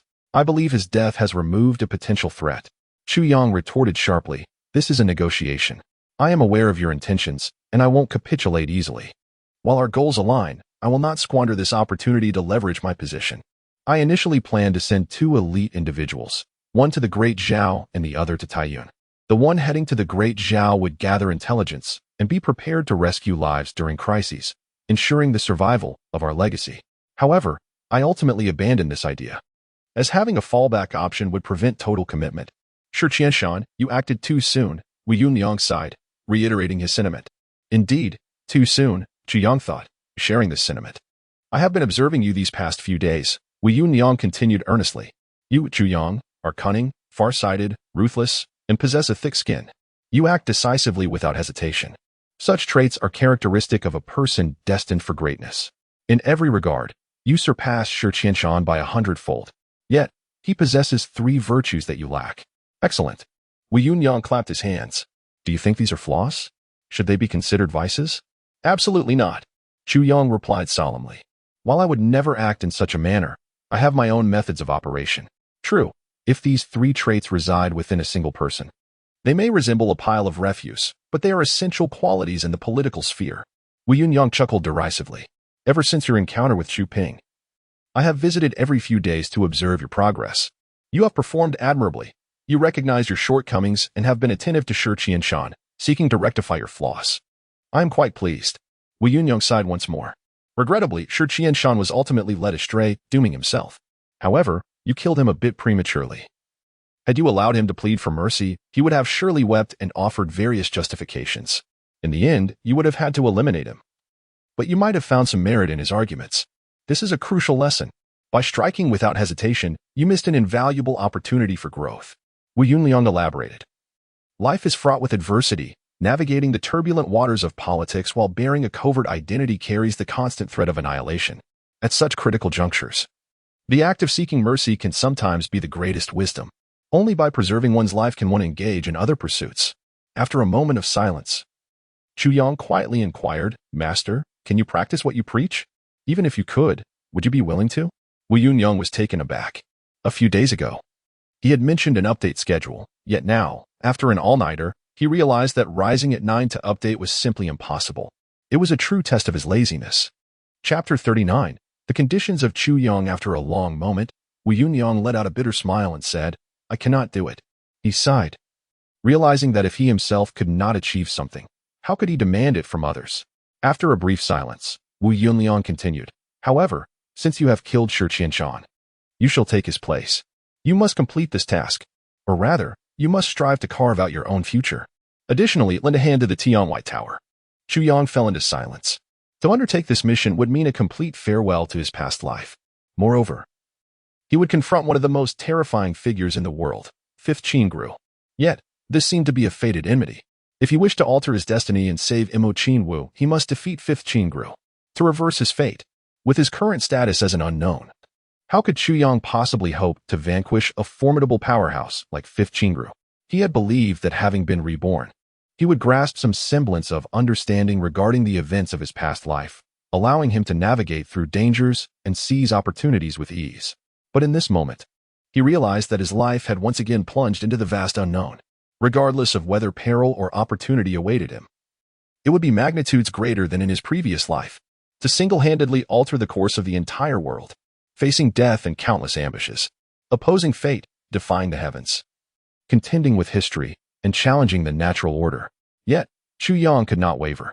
For the sake of Qingwu, for his master, for himself, and to resist the destiny that the heavens had arranged, he must reverse it. All right. Chu Yong remained silent, his sword-like brows gradually rising. As these 2 words seemed to carry immense weight, Wu Yunyang felt a sense of relief, only to hear Chu Yong continue, But I have a condition. What condition? Speak. As long as the sect can accommodate it, even if it costs me my life as a greeting gift, I would grant it. Wu Yunyang responded with an air of determination. I wish to enter the 17 convergence. Chu Yong raised his head, his gaze flashing with intensity. I am not seeking to compete for the title of chief disciple, nor do I desire any accolades associated with being the sect leader's disciple. I simply need to enhance my strength. If you agree, I will proceed. Not a problem. I will grant you entry tomorrow. Wu Yunyang paced a few steps, a resolute gleam flashing in his eyes, and decisively made the decision. Chu Yong felt a surge of excitement. The 9 tribulations sword. It shall soon be in my grasp. The 9 tribulations sword was the key to reversing his fate and his greatest trump card. The ultimate power. Once you accept this mission, I will erase all traces of you in the Tianwai Tower. From that moment on, you shall no longer be a disciple of the Tianwai Tower. This task is fraught with peril and requires you to fight alone. What I can provide you are 300,000 taels of silver notes and a fine sword. As for the materials needed for cultivation, I will discreetly deliver them to you each time.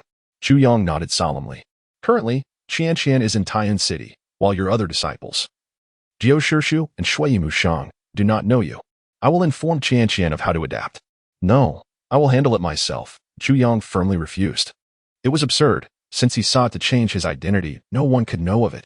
It would be best if, once he transformed his identity. Even Wu Yunyang remained oblivious to his true self. That would ensure absolute safety. As for the cultivation materials provided by Wu Yunyang, that would depend on circumstances. As long as the tip of the 9 tribulations sword reached his hands, what concern would he have for cultivation materials? Now he finally understood why Wu Tranqian had been drawn to Shi Qianshan in his past life. It must have been the opportunity presented by this task that allowed them to interact. Even without this mission, Chu Yang would eventually venture to Taiyuan Kingdom. For the second segment of the 9 tribulations, sword lay hidden in an extremely secretive location within the capital of Taiyuan Kingdom. In his previous life, after the fall of Taiyuan, Chu Yang had traveled the rivers and lakes, passing through Taiyuan City, and it was only through the sword's aura that he had located that second segment. Moreover, it had taken him numerous advancements over the course of a year to finally acquire it. The 9 tribulation sword had strict tiers if one's cultivation was insufficient. Forcibly attempting to touch the second segment would result in backlash. The following day, at dawn, Meng Chaoran stood before the purple bamboo forest, gazing at his promising disciple, lost in thought for a long time without uttering a word. After a considerable time, he sighed deeply. Chu Yang, this journey could very well be a matter of life and death. Moreover, you will be isolated and unsupported. Everything, including your basic needs and adventures, will depend solely on you. He paused, gazing intently at Chu Yang. Have you made up your mind? Chu Yang felt a wave of emotion swell within him. At a moment when his disciple faced the most significant decision of his life, the usually composed and untroubled Meng Chaoran could no longer suppress his true feelings. There are many things in life that one cannot avoid, yet must endure. There are also many matters one wishes to evade, but cannot. Master, you have said that we must always have a protective goal, someone we care for. Chu Yang replied earnestly, just like this mission. I am driven by my desire to protect what is dear to me. It is imperative that I undertake it. Meng Chaoran fell silent. After a while, he slowly approached Chu Yang, placing a hand on his shoulder. However, as he lifted his hand, it lingered in the air, a gentle sigh escaping him. He then lowered his hand, adjusting Chu Yang's collar to smooth out the wrinkles before stepping back to observe him for a moment. Finally, he turned away, gazing skyward with his hands clasped behind his back, deeply sighing once more. Master, Chu Yang's heart surged with emotion, unable to contain himself. With only 3 disciples, in a matter of days, the eldest disciple had betrayed him and met his demise. Now, the second disciple was set to embark on an uncertain and treacherous path.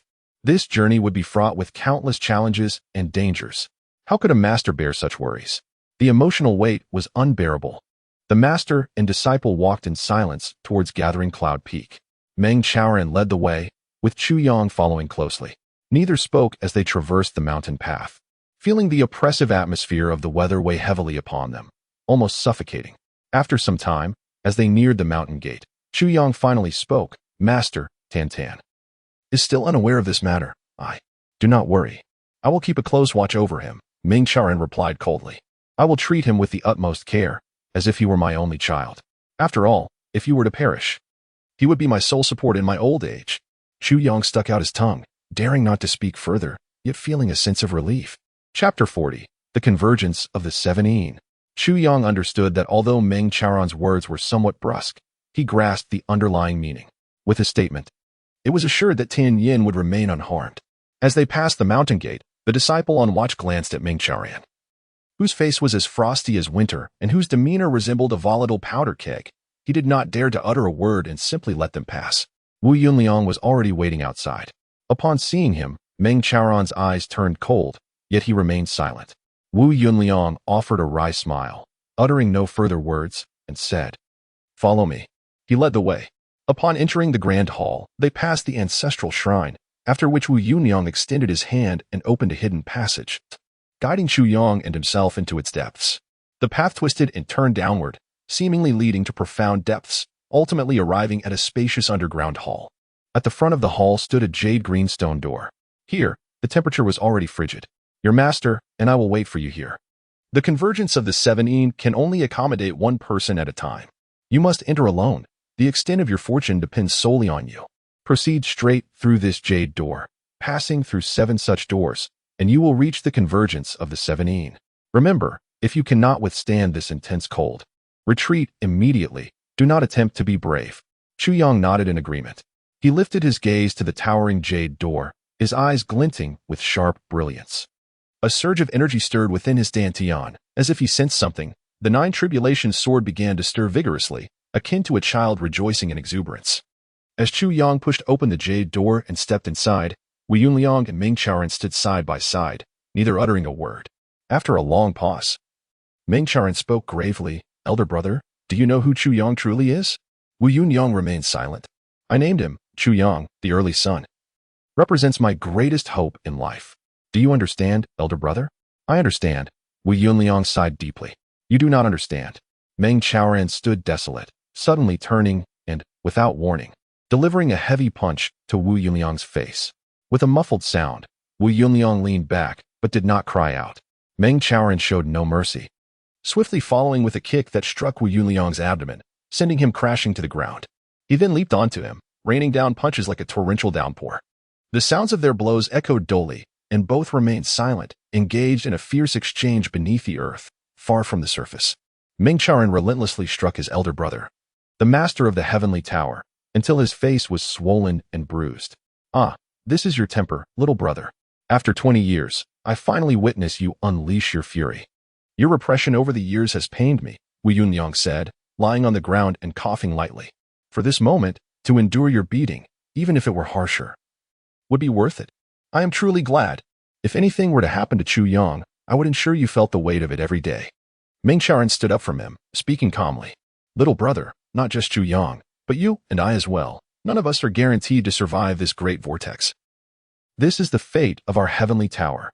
Wu Yunliang struggled to his feet, his body creaking as he moved, unable to suppress a hiss of pain. "You truly showed no mercy at all." Meng Chaoran snorted coldly, turning his gaze back to the jade door, his expression heavy with concern, somber and complex. Chu Yang advanced, flanked by stone walls adorned with lustrous orbs that emitted a misty glow, creating an ethereal ambience in the underground realm. The nine tribulations soared within his dantian throbbed with increasing intensity, as if reunited with a long-lost kin. The second jade door opened, and the frigid air intensified. Should an ordinary person find themselves here, they would need to channel their energy to withstand the cold. Yet, Chu Yang felt no discomfort. Instead, he experienced an overwhelming sense of comfort enveloping him. Steeled like rock, he continued forward, undeterred. The third jade door. The fourth. Each step he took was firm and unyielding. His breathing steady, indicating that his mind remained as calm as snow, unfazed by the so-called greatest opportunity in the world, the nine tribulations sword. The fifth jade door opened. The sixth. Chu Yang's expression remained unchanged. Suddenly, a sigh resonated in his consciousness, an ethereal voice drifting through the air. Such a mindset indeed befits the nine tribulations sword. It seems the tribulations of your past have transformed you from a stubborn rock into a translucent gem. Chu Yang pressed on, yet within his mind, he calmly inquired, "Who are you? Are you a spirit or a ghost?" This voice, which had previously arrogantly proclaimed the heavens could be reversed, had fallen silent thereafter. Regardless of Chu Yang's calls, today, in this environment, it had inexplicably reappeared. The voice faded, seemingly drained of its last vestiges of energy. Now, Chu Yang stood at the innermost ninth jade door.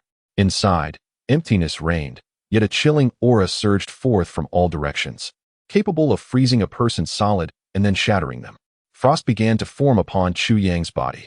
The nine tribulations sword thrashed violently, as an immense tide of icy energy flooded into him, coursing through his meridians and into the sword itself. For a full 2 hours, Chu Yang remained utterly still, the frigid energy rushing in like a tempest. After the 2 hours elapsed, the cold finally subsided, and he felt his body regain its mobility. Observing his surroundings, he took a step to the left.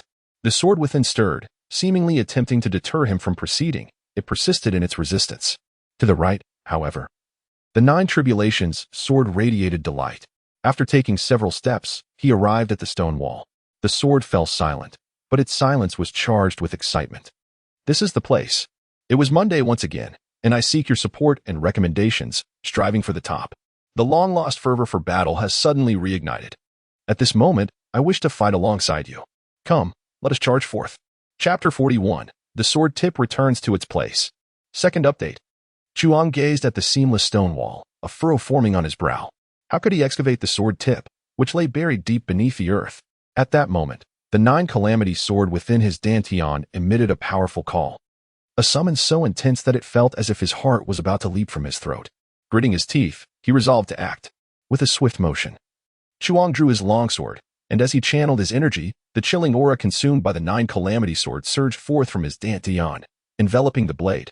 The ordinary steel longsword transformed into a shimmering, translucent weapon, radiating a brilliant, icy light that illuminated every detail within the cavern.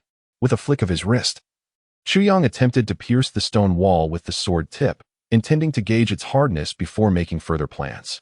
However, he was utterly unprepared for the sword to penetrate the wall as effortlessly as if it were butter, vanishing completely into the stone.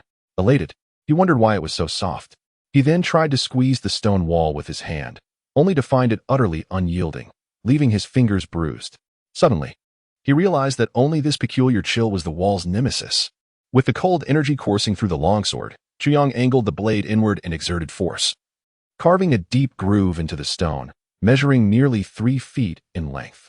Following this, he swiftly made 3 additional cuts, forming a rectangular shape. He then discarded the sword and pressed both palms against the neatly carved stone block, taking a deep breath. With a resounding thud, a stone weighing several hundred pounds was easily extracted and fell to the ground.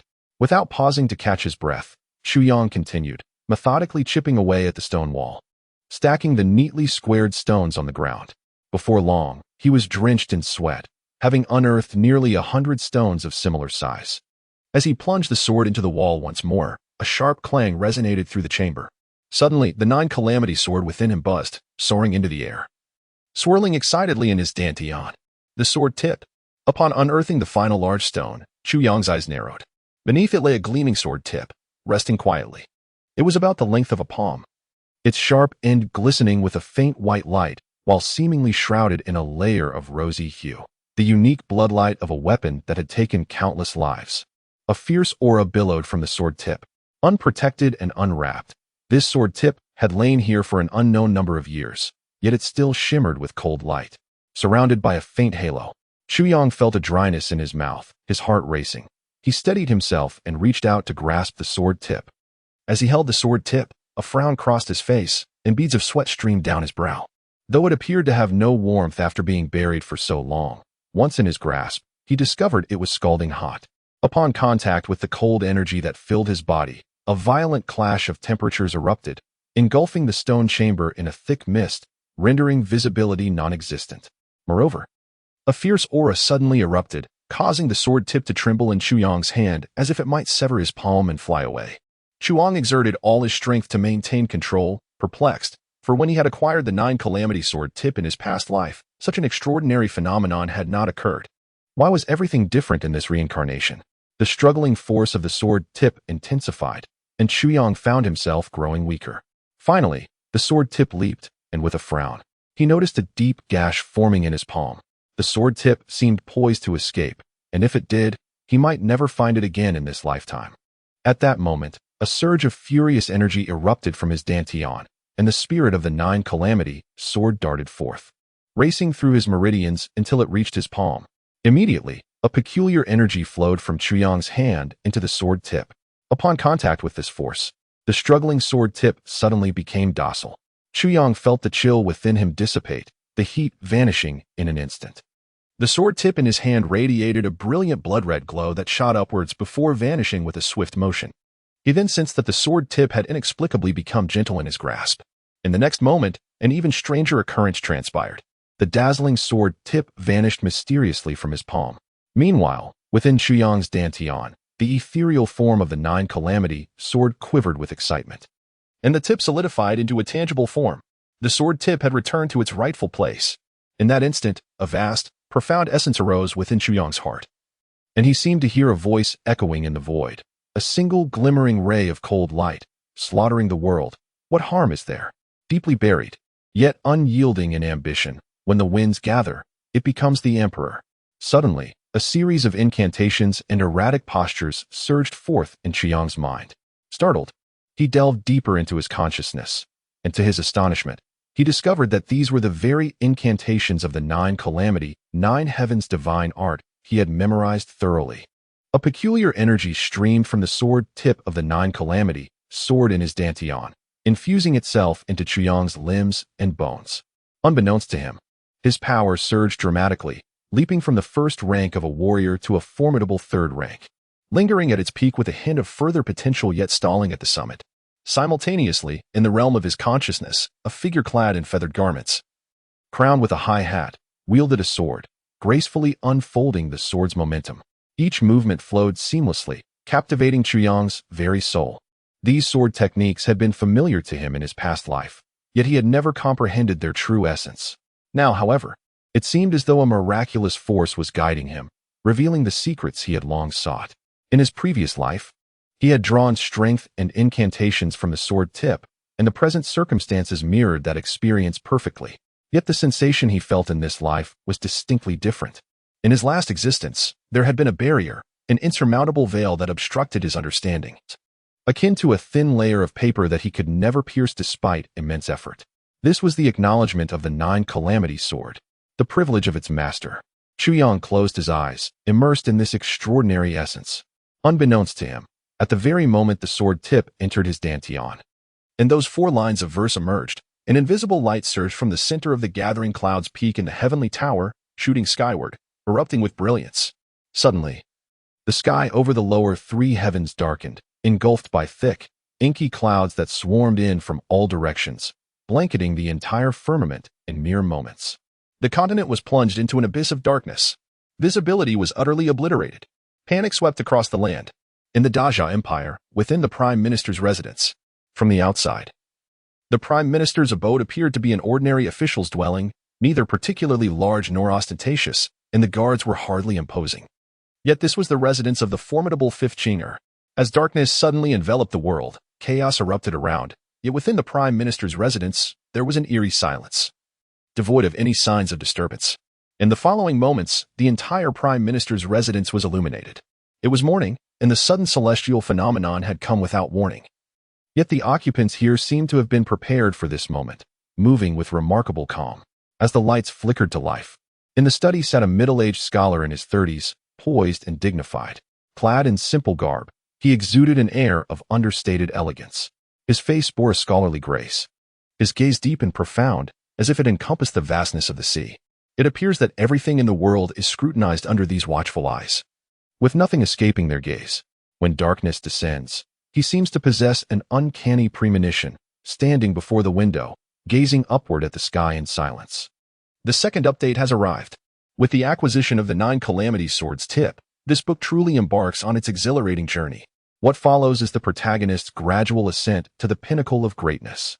I hope you will join me as we embark on this thrilling adventure together. Chapter 42. The World in Turmoil. My lord, Minister Dong requests an audience. A silent elder in azure robes appeared, respectfully reporting. Let him in. This individual was none other than the premier of the Zhao Empire, the most powerful minister, Fifth Qingru.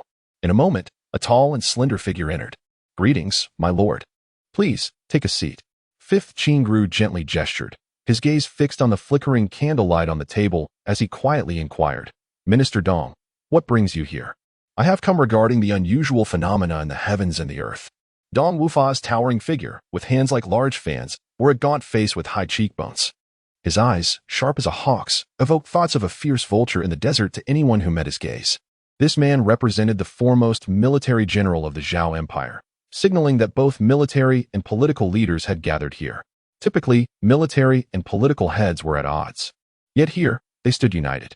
Although Dong Wufa was older than Fifth Qingru, the latter was the one Dong revered most in his lifetime.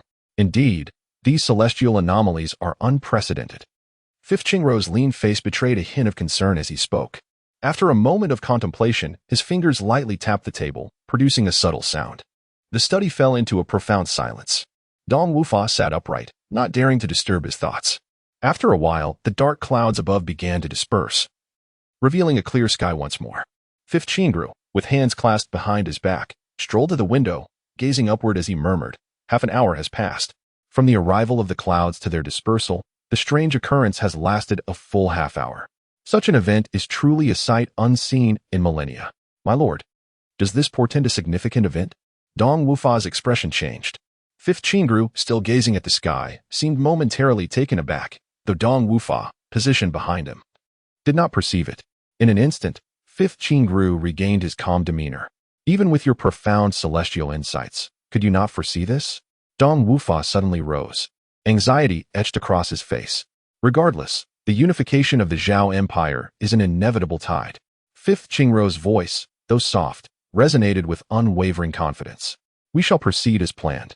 He paused briefly before adding, accelerate the pace. Understood. Although Fifth Qingrou's words were commonplace, his resolute tone brought immediate relief to Dong Wufa. It seemed that as long as Fifth Qingrou's assurance was present, the collapse of the heavens would matter little. Go now. Fifth Qingrou smiled warmly. Then I shall take my leave. Dong Wufa stood, turned, and strode out confidently. As he watched Dong Wufa's retreating figure vanish, Fifth Qingrou's expression shifted to one of perplexity. Murmuring, how can this be? A momentum has already been established. Why, at this moment, does the world seem to reverse, granting the adversary a flicker of hope? He paced slowly, and after a moment, his left hand clenched into a fist against his chest, his gaze sharpening. But a flickering candle in the wind can be extinguished with a breath. How could I, Fifth Qingrou, allow you to ignite a wildfire? His eyes narrowed. As if resolutely deciding on a course of action, he called out, come forth. The words, though brief, carried an air of impending danger. In the Iron Cloud Nation, the famed prodigy Tai Butian also gazed at the sky, his gentle face marred by a weighty solemnity that belied his youth. Everything is in chaos, Tai Butian muttered, shaking his head in disbelief, a wry smile forming on his lips. In this grand game of the world, Fifth Qingrou, do you still possess such confidence? As he uttered this, a hint of playfulness emerged on Tai Butian's previously grave countenance, his brows arching in a moment of unexpected charm. At that instant, the skies above, both low and high, turned as dark as ink. In distant, legendary realms, signs of stirring could also be felt. On the desolate ice plains, as darkness fell, a surge of immense energy surged forth, disrupting the clouds above. Suddenly, a massive iceberg erupted, and a shadow shot upward, scanning the surroundings before affirming the presence of this energy, erupting in laughter. The day of our three-star Holy Clan's rebirth has finally arrived, he cried, kneeling heavily upon the ice peak, tears streaming down his face as he exclaimed, 9 tribulations in the void, the heavens defy, the sun rises, the Holy Clan rises. O heavens, this vow has tormented us for countless millennia, countless years. Children, let us turn the 9 heavens upside down once more. With a thunderous shout, the shadow resounded like a thunderclap in the air. Cheers erupted from all directions. Simultaneously, the dominant families ruling the upper and middle realms convened secret meetings. The agenda was singular, astonishingly similar. 9 tribulations arise, storms dance, 10,000 tribulations extinguished, stars weep, the world changes, destinies diverge. This is the will of heaven. The outstanding youth of our clans shall immediately enter the world. In this trial of the martial realm, we must suppress the heirs of the other families. Whatever it takes, we must prevail. This must be deeply ingrained. The momentous upheaval of the heavens shaped the fate of the prominent clans, and the younger generation embodied their collective destiny. This was a solemn directive passed down by each clan's leader to their successors. Naturally, there was another crucial instruction, one that every young aspirant was compelled to memorize. Seek the master of the 9 tribulations sword. If they are allies, offer your utmost assistance. If they are foes, spare no effort to obliterate them. With the heavens trembling, nearly all decisions were made within half an hour. At this moment, Chu Yong remained underground, unaware that the emergence of the 9 tribulations sword had transformed the world. He could not possibly know that this event would alter the life trajectories of those destined to make their mark in the future, an occurrence unprecedented in his previous existence. Chapter 43. The chill dispels as Chu Yong restored the stone to its original state and stepped out of the azure Jade Gate. He found the stone chamber within once again suffused with a bone-chilling aura, seemingly unchanged from before. However, Chu Yong was acutely aware that things were different now. Although this place remained a convergence of the 17 energies, the ethereal essence of the 9 tribulation sword was now absent. In any realm where the 17 energies gather, there invariably lies a treasure of extreme coldness beneath the earth, a secret Chu Yong had only inadvertently discovered after ascending to the upper 3 heavens in his previous life. Having acquired the 9 tribulation sword, he felt that he had surpassed all previous gains, thus harboring no desire for the treasures that contributed to the 17 convergence. He decided to preserve this bit of primordial energy for the Skyward Pavilion.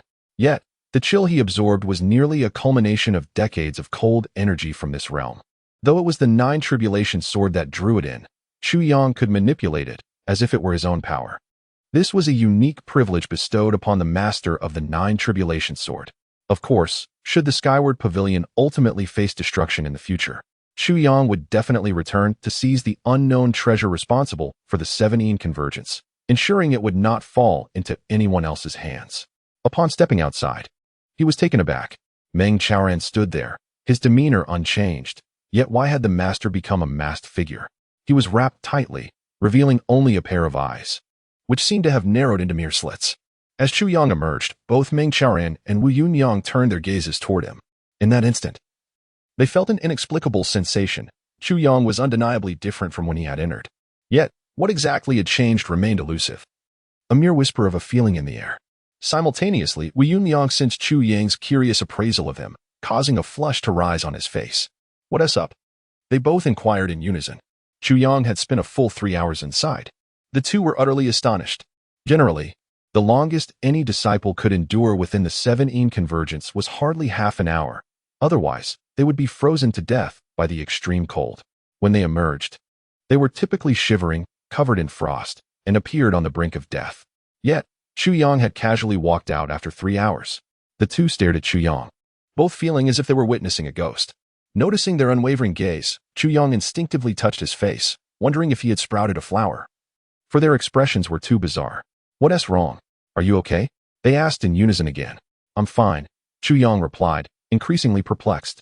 They exchanged glances, and he distinctly observed Wu Yunyang's eyes, reduced to mere slits, suddenly widen in astonishment. "Cough. Cough. What your master uncle means is, how did your 7 absolute divine palm fare?" Meng Chaoran coughed a few times and inquired earnestly. "I haven't checked, but I do feel I absorbed quite a bit of cold energy," Chu Yang replied, somewhat dazed. "Let me give it a try." Wu Yunyang and Meng Chaoran both fell silent. "What on earth were you doing in there?" As Chu Yang channeled his energy, deliberately drawing upon the cold energy now residing within the 9 tribulation sword in his dantian, the stone chamber became enveloped in a frigid chill, akin to the depths of winter.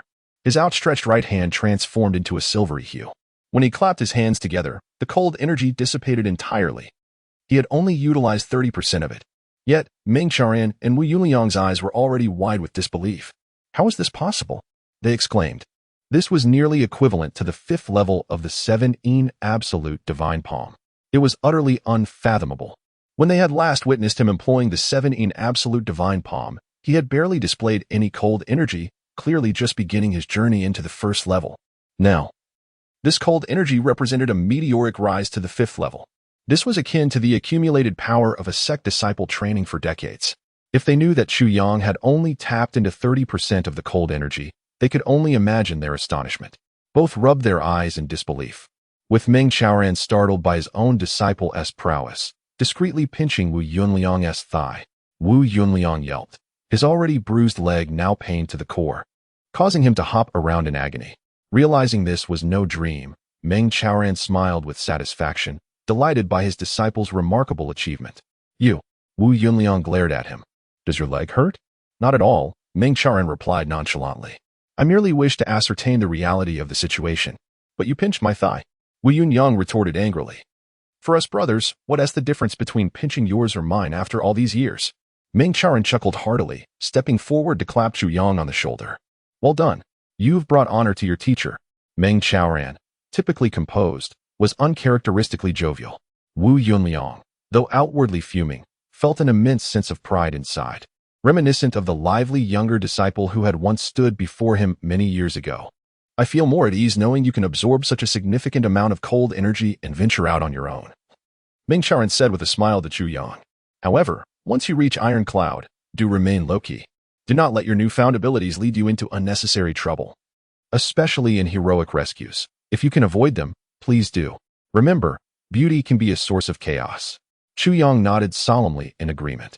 Meng Chaoran's advice was indeed golden wisdom. The notion of a hero saving a damsel in distress is a fantasy every young martial artist yearns for. Yet it often leads to perilous paths. He mused that if he acted recklessly like those impetuous youths, it would truly be a miracle. "But I still don't understand how you could absorb so much cold energy," Wu Yunyang interjected, his bruised eyes wide in disbelief.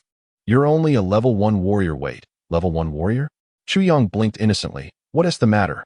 Wu Yunyang, the Grandmaster, was momentarily at a loss, his already round eyes nearly popping out. Just days earlier, he had only been a level 3 martial disciple, and now he had skyrocketed to level 1 warrior in mere days. What miraculous changes could possibly have transpired within this young man? Moreover, even if he had reached level 1 warrior, absorbing such a vast amount of cold energy would likely have frozen his very blood. How was it that Chu Yang appeared completely unfazed? Observing Chu Yang's innocent demeanor, Wu Yunliang sighed in resignation and rolled his eyes. All right, I won't pry any further. You can play your little game. I only hope you can keep up this charade when you reach Iron Cloud. I will not let you down, Chu Yang replied with a beaming smile, embodying sincerity and earnestness. Wu Yunliang felt a wave of exasperation. Gazing at Chu Yang's guileless face, he gritted his teeth and muttered, anyone who believes that face of yours is a complete fool. If someone even trusts your words, they've likely already been sold. Meng Chaoran erupted into laughter. Chapter 44. The spirit-absorbing sacred fish. Chu Yang was aware that Meng Chaoran was worried about him, yet he found himself at a loss for words to alleviate those concerns. He felt that whatever he might say would be utterly futile and would not dispel Meng Chaoran's anxiety, so he chose to remain silent. As they approached the entrance to the purple bamboo garden, they heard Tan Tan's piercing voice echo from within. Don't run. If you do, I shall steal you for soup. Both men paused in surprise and hurried inside, only to find Tan Tan squatting by the pond, splashing water everywhere. With a jubilant cry, he jumped up, clutching a fish above his head, laughing heartily in sheer delight. Meng Chaoran was momentarily taken aback before rushing over, while Chu Yang was equally astonished. He had not anticipated that Tan Tan would catch such a remarkable creature. The fish was peculiar, entirely black and scaleless, with a round head devoid of eyes. It was, in fact, a blind fish, not particularly large, weighing perhaps less than a pound. Tan Tan, put it down, Meng Chaoran urged, his voice urgent. Be careful not to harm it. He quickly wiped the splashes of water from his face and smiled as he handed a basin to Tan Tan. Keep it in your room and take good care of it. This fish is extraordinarily precious. Do not let it perish. Tan Tan, perplexed, asked, Master, what kind of fish is this? It's so small, not enough even for soup. Soup? All you think about is eating. Meng Chaoran chastised him, half amused and half annoyed, giving him a light tap on the head. This is an invaluable treasure. Consuming it would be a waste. Invaluable treasure? Tan Tan scratched his head, looking quizzically at the fish. He scrutinized it from various angles, thinking it merely a fish, albeit an odd-looking one, and not a dragon. This is the spirit-absorbing sacred fish. Chu Yang knelt to examine it closely. I never imagined Tan Tan would uncover such a gem. He is indeed fortunate. The spirit-absorbing sacred fish? Tan Tan echoed, intrigued. Chu Yang explained that, according to ancient legends, this fish belonged to the esteemed 3-star sacred clan. It does not grow large, its flesh is unappetizing, and it possesses no formidable abilities. However, when placed in a fish tank and kept in one's room, it can absorb the surrounding spiritual energy from the heavens and the earth, greatly enhancing a martial artist's training efficiency. It is truly a coveted treasure for any cultivator. Moreover, Chu Yang continued, the greatest advantage is that the spiritual energy it absorbs is pure, untainted essence from nature. Such a phenomenon is exceedingly rare. The existence of this fish has become the stuff of legends, long thought to exist solely in ancient texts, with no one having witnessed it for years. Tan Tan, how did you come across it? Just a moment ago, Tan Tan recounted. I was fetching water by the pond when suddenly the sky darkened completely, rendering me unable to see my hand in front of my face. I was frightened and remained still by the pond for a good half-hour until the light returned. Then I noticed the mud beneath the water stirring, as if something were trying to emerge. I kept watching, and this creature dug its way out. I thought it looked strange, so I caught it. The sky darkened? Meng Chaoran furrowed his brow, sensing something amiss. He and Wu Yunyang had been in the stone chamber, unaware of the sudden change. Now, hearing Tan Tan's account, he felt an unsettling feeling arise.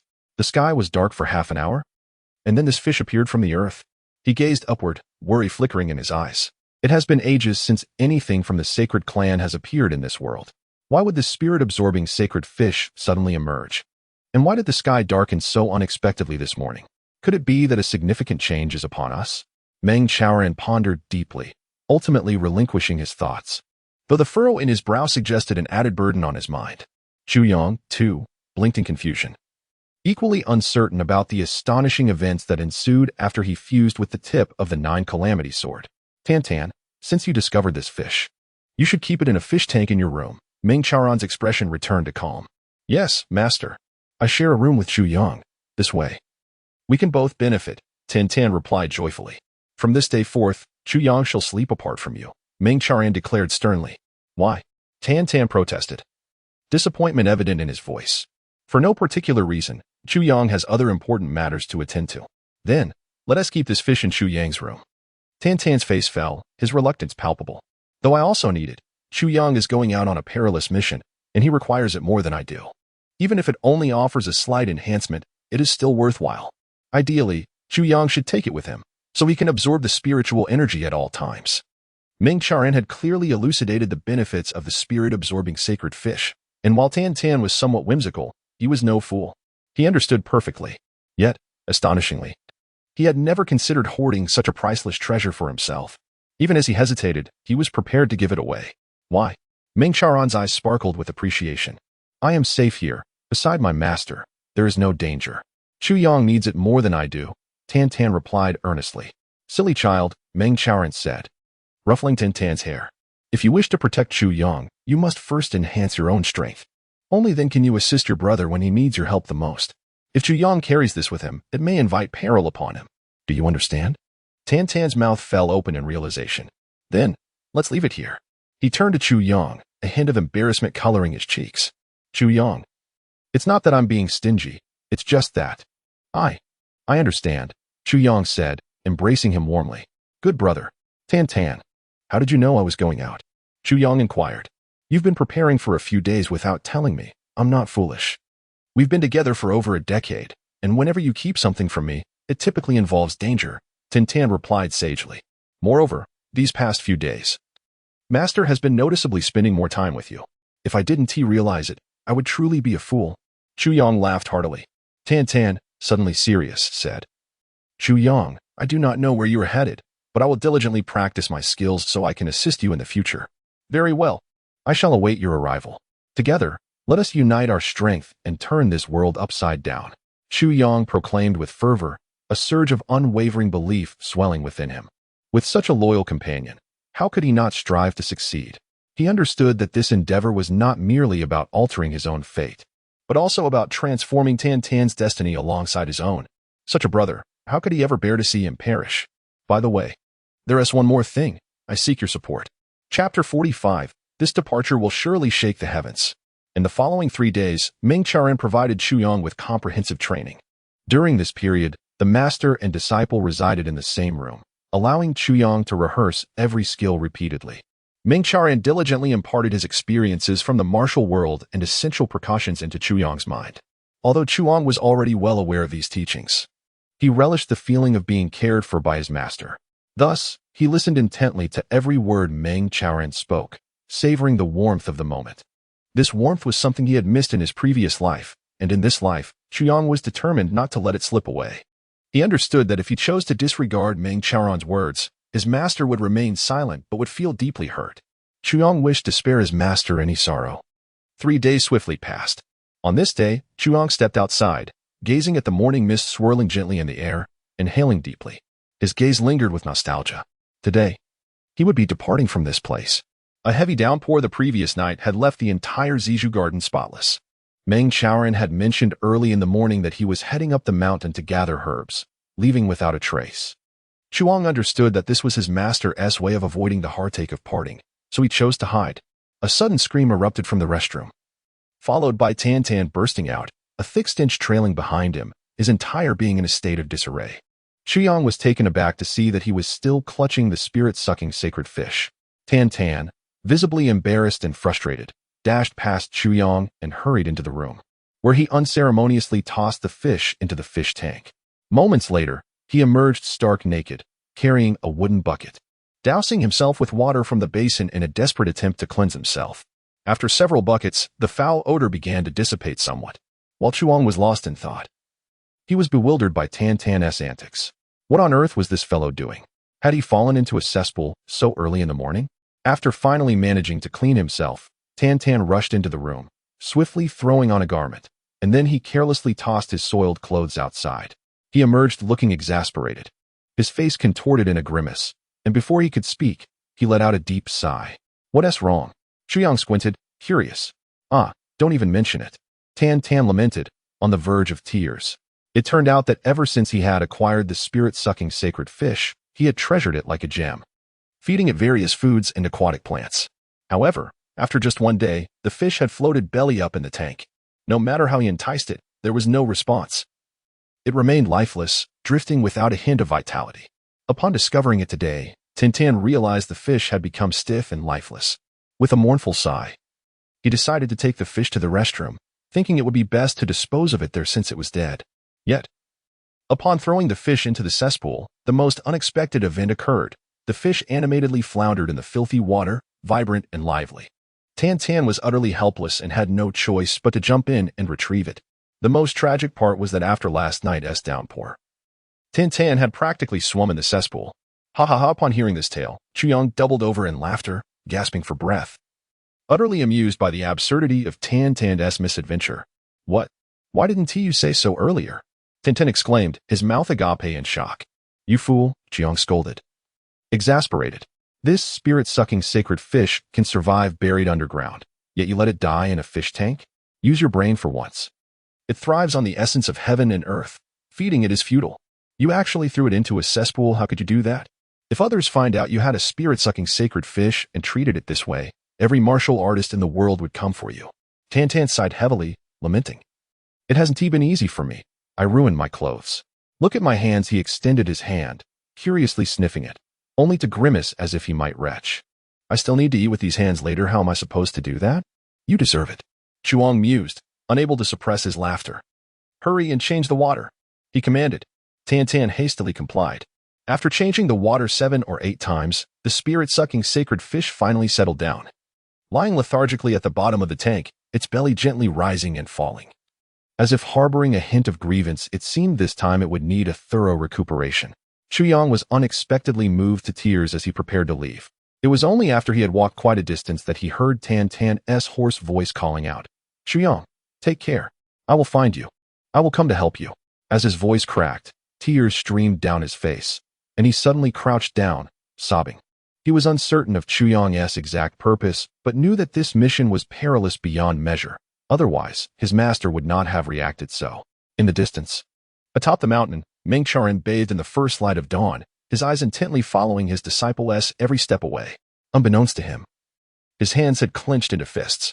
In his right hand lay a piece of paper, inscribed with the words penned by Chuyang, startling swan, cloud, and snow steps. Must lie down, reverse the internal breath, push forward from the last step, reverse the practice of footwork, to succeed. Chuyang strolled along the mountain path, a small satchel slung over his shoulder.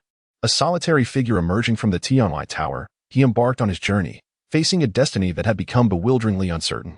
A wistful sentiment stirred within Chuyang's heart. Those written words echoed a popular song from his past life, Journey Through the Jianghu, once sung by Mo Qinwu, leaving a profound impression on him. He hummed softly, adding his own lyrics. As he leisurely walked out of the Tianwai Tower and beyond the confines of the 9 peaks and 1 garden, the young man's hair fell carelessly, partially obscuring his face. Through the flowing strands, a pair of eyes, cold and resolute, surveyed the world, as if they yearned to cleave through the fabric of existence. The emerging sunlight bathed him in warmth, elongating his shadow, while the mist in the forest enveloped him, casting a crimson hue behind him. As if heralding something significant. Chapter 46, A New Beginning. Inside the carriage sat an elderly man with a gaunt face, furrowing his brow in contemplation. This man was Du Shiqing, renowned as the foremost divine physician of his time. He was en route to the Iron Cloud Kingdom from the Great Zhao Empire. As long as the ruler of the Iron Cloud Kingdom could cling to life, the nation would never be wholly subdued. Although Tai Butian was undeniably gifted, he was powerless to usurp his father without committing regicide. Each breath that Tai Shiqing drew bought the Great Zhao Empire another month of time. Ideally, they would delay until all was prepared for war. At that point, the greatest flaw of the Iron Cloud Kingdom, its crown prince is not a monarch, would manifest most vividly. However, this task was fraught with difficulty, a truth only Du Shiqing fully comprehended. With a bitter smile, he sighed. In his prime, Tai Shiqing had fought valiantly against the Great Zhao Empire, while at that time, the 5th-rank Qingru was merely a cabinet minister overseeing military affairs. Yet, he had covertly hired the world's greatest archer to assassinate Tai Shiqing, who had shot an arrow amidst the chaos of battle. The arrow was laced with potent poison, Though Tai Shicheng was momentarily shielded by a guard, the arrow pierced the guard's chest before striking him. Its lethality diminished. Nevertheless, the poison nearly claimed Tai Shicheng's life. It was the fifth-rank Qingru who had secretly employed Du Shicheng to treat Tai Shicheng's wounds, a decision that weighed heavily on his conscience. He had healed Tai Shicheng's poisoned injury but had also introduced another incurable chronic poison into his body. This poison gradually eroded Tai Shicheng's health. Much like the subtle encroachment of the great Zhao Empire upon the Iron Cloud Kingdom over the years, to injure him without allowing him to die. To consume yet not devour. Through the conflicts with the Iron Cloud Kingdom, the fifth-rank Qingru had continually accrued merit, enhancing his status and capital. Establishing himself as the preeminent figure in both military and political spheres, second only to the emperor himself. Despite his achievements in battles, he had allowed the Iron Cloud Kingdom to retain its capacity for resistance, preventing its annihilation. He treated the Iron Cloud Kingdom as a base for his own accolades. And now he was poised to consolidate his power, for he had reached the pinnacle of his influence. With his current authority, even the emperor was rendered powerless against him. Now, he was faced with the irony of having to conclude matters he had initiated. Du Shicheng sighed deeply, contemplating the long road ahead. On a distant mountaintop, Chu Yang stood concealed by dense foliage, quietly observing the approaching caravan. With a slight exertion, he crushed a note that read, "The Iron Cloud Kingdom has generously invited the world's foremost divine physician, Du Shicheng, to Iron Cloud City, passing through the Evil Tiger Ridge on the morning of the 9th. Without pausing, he darted through the trees, racing downhill. This was the path he had meticulously planned. Du Shicheng was a critical piece of the puzzle. To enter the Iron Cloud Kingdom and reverse his fate was not merely about gaining entry. He needed to attract attention, earn trust, and ultimately wield influence, all within a brief span of time. He had to accomplish in 2 years what an ordinary scholar would take a lifetime to achieve. Chu Yang's mission was undeniably formidable, yet he pressed on resolutely. Du Shicheng's presence was the orchestrated commencement of his plans. Suddenly, a horse neighed loudly, halting its stride. A young man clad in black had dismounted ahead of the carriage, his handsome features and calm demeanor betraying a hint of excitement as he gazed intently at the carriage. Who was this? 8 knights reined in, swords and daggers drawn, vigilant and poised. Inside the carriage sat Du Shicheng, the world's greatest physician, known for his compassionate hands. The black-clad youth's eyes sparkled with genuine gratitude and reverence as he looked inside, seemingly oblivious to the surrounding blades. "Who are you?" the leading knight inquired sharply, his gaze as piercing as an eagle's, showing no sign of relaxation. The remaining knights subtly spread out, ensuring the carriage was well guarded. "Is it not related to you?" The youth stepped forward, urgency evident in his voice. "Withdraw," the lead knight commanded coldly, recognizing the youth's lack of malice yet understanding the gravity of the situation. "If Du Shicheng is present, I must speak with him." The youth insisted tenaciously. "Impertinence!" A sharp cry erupted as 3 gleaming blades surged forth, aimed at the youth. Momentarily stunned, the youth's expression shifted to one of anger. He swiftly dodged the blades, navigating the perilous onslaught with ease. With a sudden motion, his hands struck out like eagle talons. With a clang, one blade fell to the ground, and the lead knight felt a jolt in his wrist, nearly losing his grip on his weapon. Startled, he dismounted and shouted, "Form up and prepare for battle." The remaining 7 knights leapt from their mounts, ready to defend, their weapons glinting ominously. "Wait," Du Shicheng called from within the carriage, and then calmly continued, "Young sir, I am indeed Du Shicheng. What is it you wish to discuss?" Upon hearing this, he lifted the curtain to reveal his face. "Master Du, be cautious.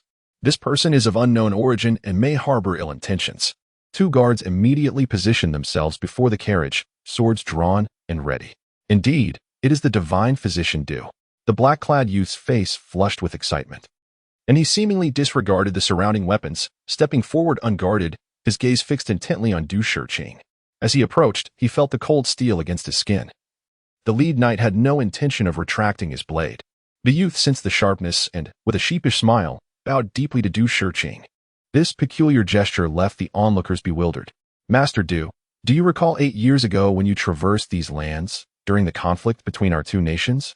Your benevolent hand saved a couple of mountain dwellers while foraging for herbs?" "Oh," Du Shicheng furrowed his brow. Throughout his life, he had treated countless individuals. How could he possibly remember them all? Yet, he did recall being active in this area 8 years prior. The second update arrives early. I have matters to attend to tonight. Wishing everyone joy. Chapter 47, The Art of Subtle Performance.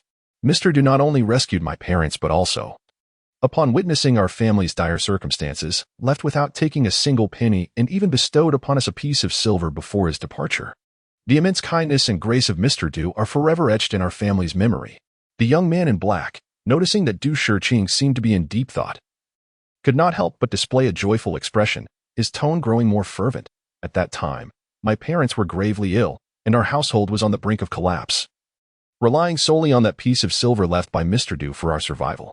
Mr. Du's benevolence towards my family is truly immeasurable. So it is. Du Shiqing vaguely recalled such an event, but was left with no clear impression. It seemed that only upon hearing it from the other party did he begin to recollect. Yet, throughout his life, he had performed countless such deeds, and even if he could remember, they had long since faded into obscurity. However, one could not deny that the feeling of being recognized for a good deed was immensely gratifying. As he spoke, his eyes began to glisten with emotion. I am deeply grateful for your family's intentions, Mr. Du acknowledged. Du Shiqing could not help but feel a sense of fleeting nostalgia, sighing, the past is but a memory. What is this? Has your father passed away? Yes, my late father ventured into the mountains to hunt tigers 3 years ago, and unfortunately. The young man's voice trembled with emotion. What a pity. Your father was indeed a remarkable man, a truly good person. Du Shiqing had not thought of this until now, but from the young man's recounting, it was clear that this father, despite his poverty, had been saved by Du Shiqing and had never forgotten the debt of gratitude, always yearning to repay it. Even at the end of his life, he did not forget to express his gratitude, and to venture into the mountains to confront tigers was indeed the mark of a brave man. Such a brave soul undoubtedly qualifies as a good person. Unbeknownst to him, Du Shiqing felt a sense of accomplishment for having done a good deed. Although his memories were hazy, the genuine emotions displayed by this young lad were unmistakable. Mr. Du finally recalled. The young man in black joyfully exclaimed, "My name is Chu Yang. I once had the honor of meeting Mr. Du. Time has flown, and now you have grown into a fine young man." Du Shiqing stroked his beard with a smile, feeling a deep sense of satisfaction. At that moment, an inexplicable feeling of a friend's offspring arose within him, prompting a sigh. If your father could see you today, he would surely smile from beyond. Indeed, I have been training in martial arts under my master for the past 6 years. Chu Yang hesitated, appearing somewhat embarrassed, and said, "Ahem, today I finally meet Mr. Du. I have learned that you are on a journey to Taiyuan, and though I am but a humble person, I wish to escort you on your journey, to offer my modest assistance." "Oh, that may not be necessary," Du Shiqing replied hesitantly. "Are you saying that Mr. Du would deny me even this opportunity to repay my debt?" Chu Yang expressed his disappointment, saying, "I understand my martial skills are lacking, but it is a heartfelt wish to fulfill my late father's final desire. I hope Mr. Du will grant me this." With that, there were no more doubts. Even the 8 knights changed their attitude towards Chu Yang. One of them clapped Chu Yang on the shoulder, laughing. "You, a mere boy, say your skills are lacking? We 3 couldn't even stop you." Chu Yang humbly replied, "That's because you gentlemen were being considerate of my youth and did not use your full strength. Otherwise, one strike would have split me in 2. The knights laughed heartily, despite everyone knowing that they had not held back earlier. It was true that they had not used their full strength. They found the young man's sensitivity and charm quite endearing. To remember the kindness of others and to remain unwavering in one's gratitude, to persist in fulfilling one's late father's wishes. This is a manifestation of great loyalty and filial piety. Such individuals are universally cherished, regardless of where they go. Very well, since we are old acquaintances, you may accompany me. Upon reaching Taiyuan, I shall seek an opportunity for you to advance your career, which would be beneficial." Du Shiqing smiled. The 8 knights revealed expressions of envy. Mr. Du's recommendation, especially at a time when the nation of Taiyuan seeks his aid, is indeed a rare opportunity. It can be said that as long as Du Shiqing speaks, this young man's future is bright. "I cannot, for I have no interest in such matters." Chu Yang replied nonchalantly, a hint of despondency evident in his voice. "I will only feel at ease once I confirm Mr. Du's safe entry into Taiyuan, after which I may depart. Though I may be unworthy, it is best to keep a respectful distance from those matters, lest I find myself in danger." Chu Yang knew very well that this was Du Shiqing's final test. He thus feigned indifference towards fame and fortune, attempting to mask the despair brewing within him. Upon hearing this, even the elderly coachman's expression softened. Du Shiqing shook his head with a chuckle, saying, "Very well, if that is the case, you shall accompany me." Instantly, Chu Yang transformed his sorrow into joy, leaping with delight, exclaiming, "Thank you, Mr. Du." Seeing the youthful exuberance of the lad, Du Shiqing could not help but burst into laughter. Unbeknownst to him, the loyal and honest youth in his eyes was internally grappling with the urge to retch at his own exuberance. Nevertheless, Chu Yang's first step of his plan was successful. He had successfully infiltrated this group, which would place him directly in the sights of the highest echelons of Taiyuan.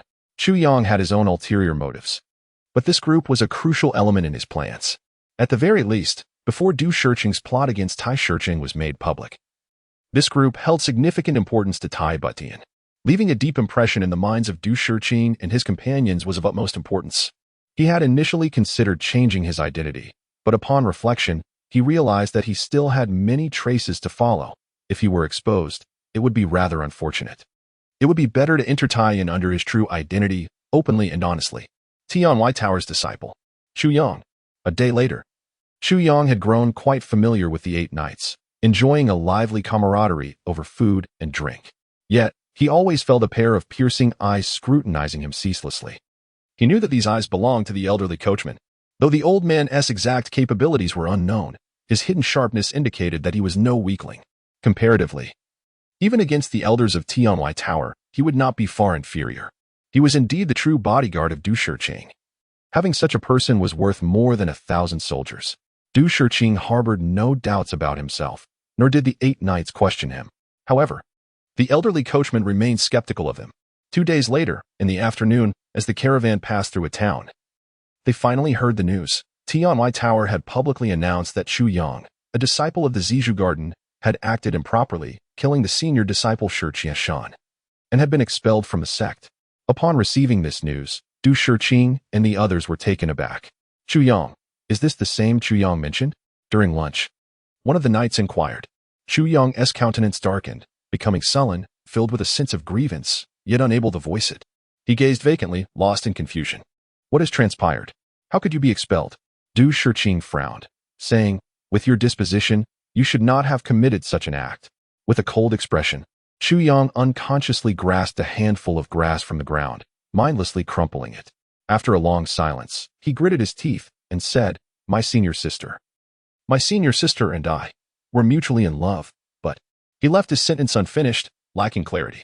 Yet, the anguish etched on his face, the trembling of his hands, and the visible veins spoke volumes, conveying his turmoil more effectively than words ever could. Chapter 48. Controlling Firepower, the Holy Clan? Oh, including Du Shiqing, everyone gasped in unison, as if they comprehended everything at once. They immediately regarded Chu Yang with sympathetic eyes. Such matters of love snatched away are exceedingly common, especially among fellow disciples, where certain words simply cannot be spoken. Chu Yang cooperatively assumed a pose of profound anguish, cradling his head in his hands, curling up, his 10 fingers tightly entwined in his hair, even pulling out several strands. A clear testament to the indescribable torment he felt within. Alas, Du Shiqing sighed heavily, stating, "Let us not speak of this matter again." The 8 knights agreed in unison. Even the old man driving the carriage softened his gaze towards Chu Yang. It was no wonder that when he had questioned him that day, this young lad had exhibited a facade of desperate concealment. "Thank you."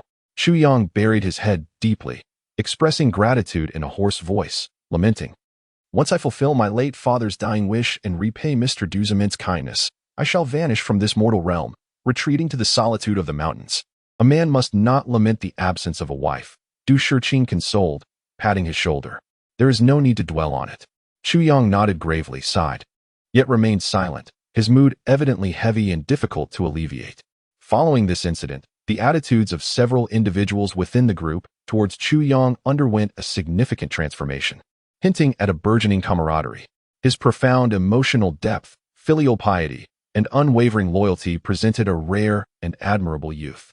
Chu Yang's performance thoroughly captivated them, and even he himself was unaware of the myriad virtues he had inadvertently acquired in that fleeting moment. The leading man sighed and patted Chu Yang's shoulder, saying, "Brother, do not be so troubled, broaden your horizons. As long as you possess wealth, there will always be beautiful maidens aplenty." Chu Yang, in sorrow, nodded, raising his head to force a smile that was more grotesque than tears. Though no words were exchanged, the gazes directed at him softened considerably. The weak, regardless of the time, invariably evoke sympathy from others. Even the old man who had stayed beside the horses, never mingling with the crowd, let out a deep sigh, lifting his shoe to knock off the ash from his pipe. His eyes, which seemed to see through the world, appeared somewhat misty. Chu Yang sighed, knowing full well that he had successfully navigated the obstacles presented by Du Shiqing. The remaining challenge lay in reaching the Iron Cloud Kingdom. The cunning old foxes of that realm were not as easily deceived as Du Shiqing. The latter was a legendary healer, reputed to resolve any ailment that came his way. Yet he was merely a physician. Despite his exceptional skills, he was still relatively inexperienced in the ways of the world. This incident sparked a tremendous uproar over the following 3 days. Du Shiqing, facing the accusations of the world's heroes, ultimately confessed and, in despair, took his own life. The renowned healer thus transformed into dust. Perhaps he was merely a healer, or perhaps he was compelled by circumstance. Yet, actions once taken cannot be undone. Chu Yang felt no particular sorrow for him.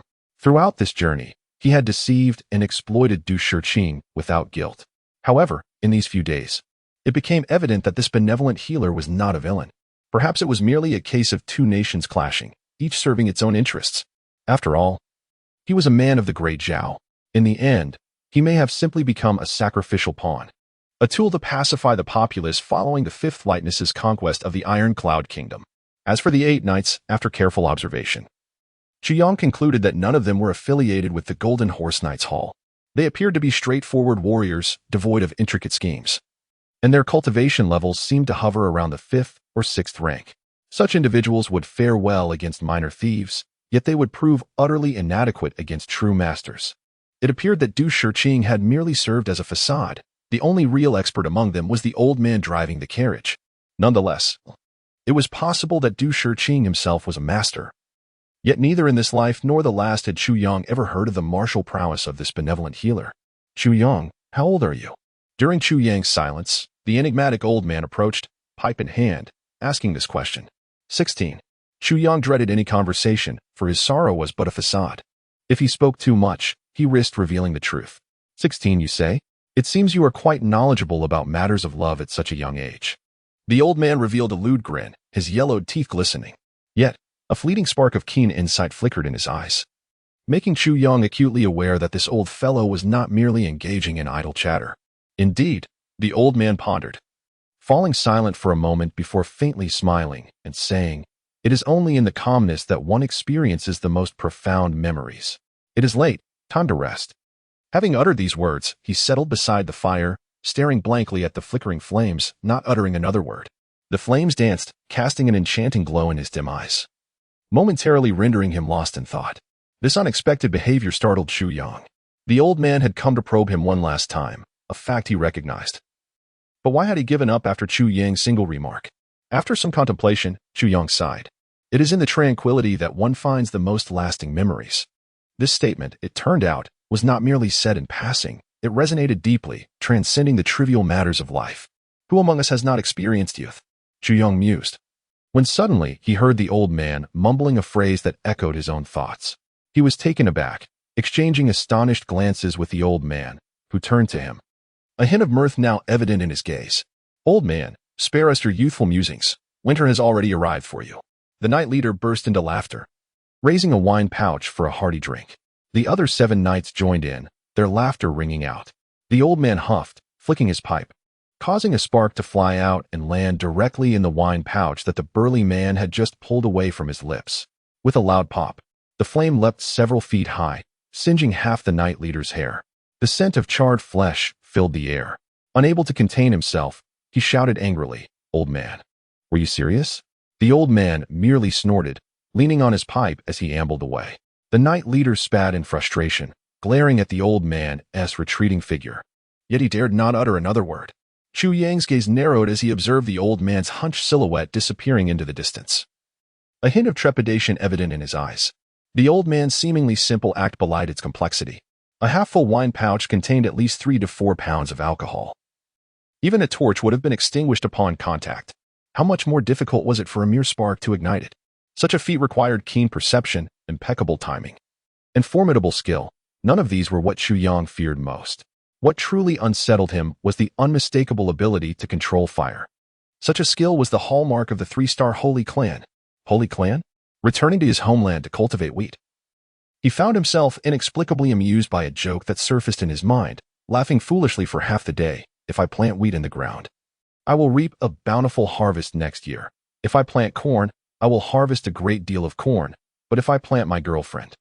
Chapter 49. The charm of that sword. This elderly man, clearly resembling a human, possessed an extraordinary mastery of fire control characteristic of the sacred clan. Could it be that Du Shirqing's bodyguard had an impressive background?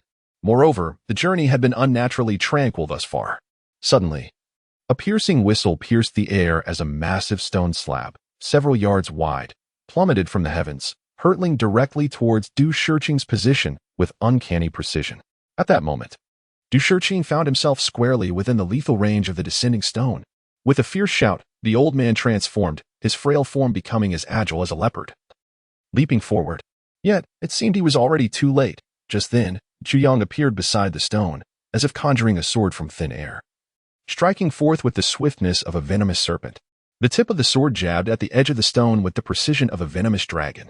The stone, which had been spinning violently as it fell, was momentarily slowed by the sword's intervention, akin to a mountain descending upon the very tip of a lever.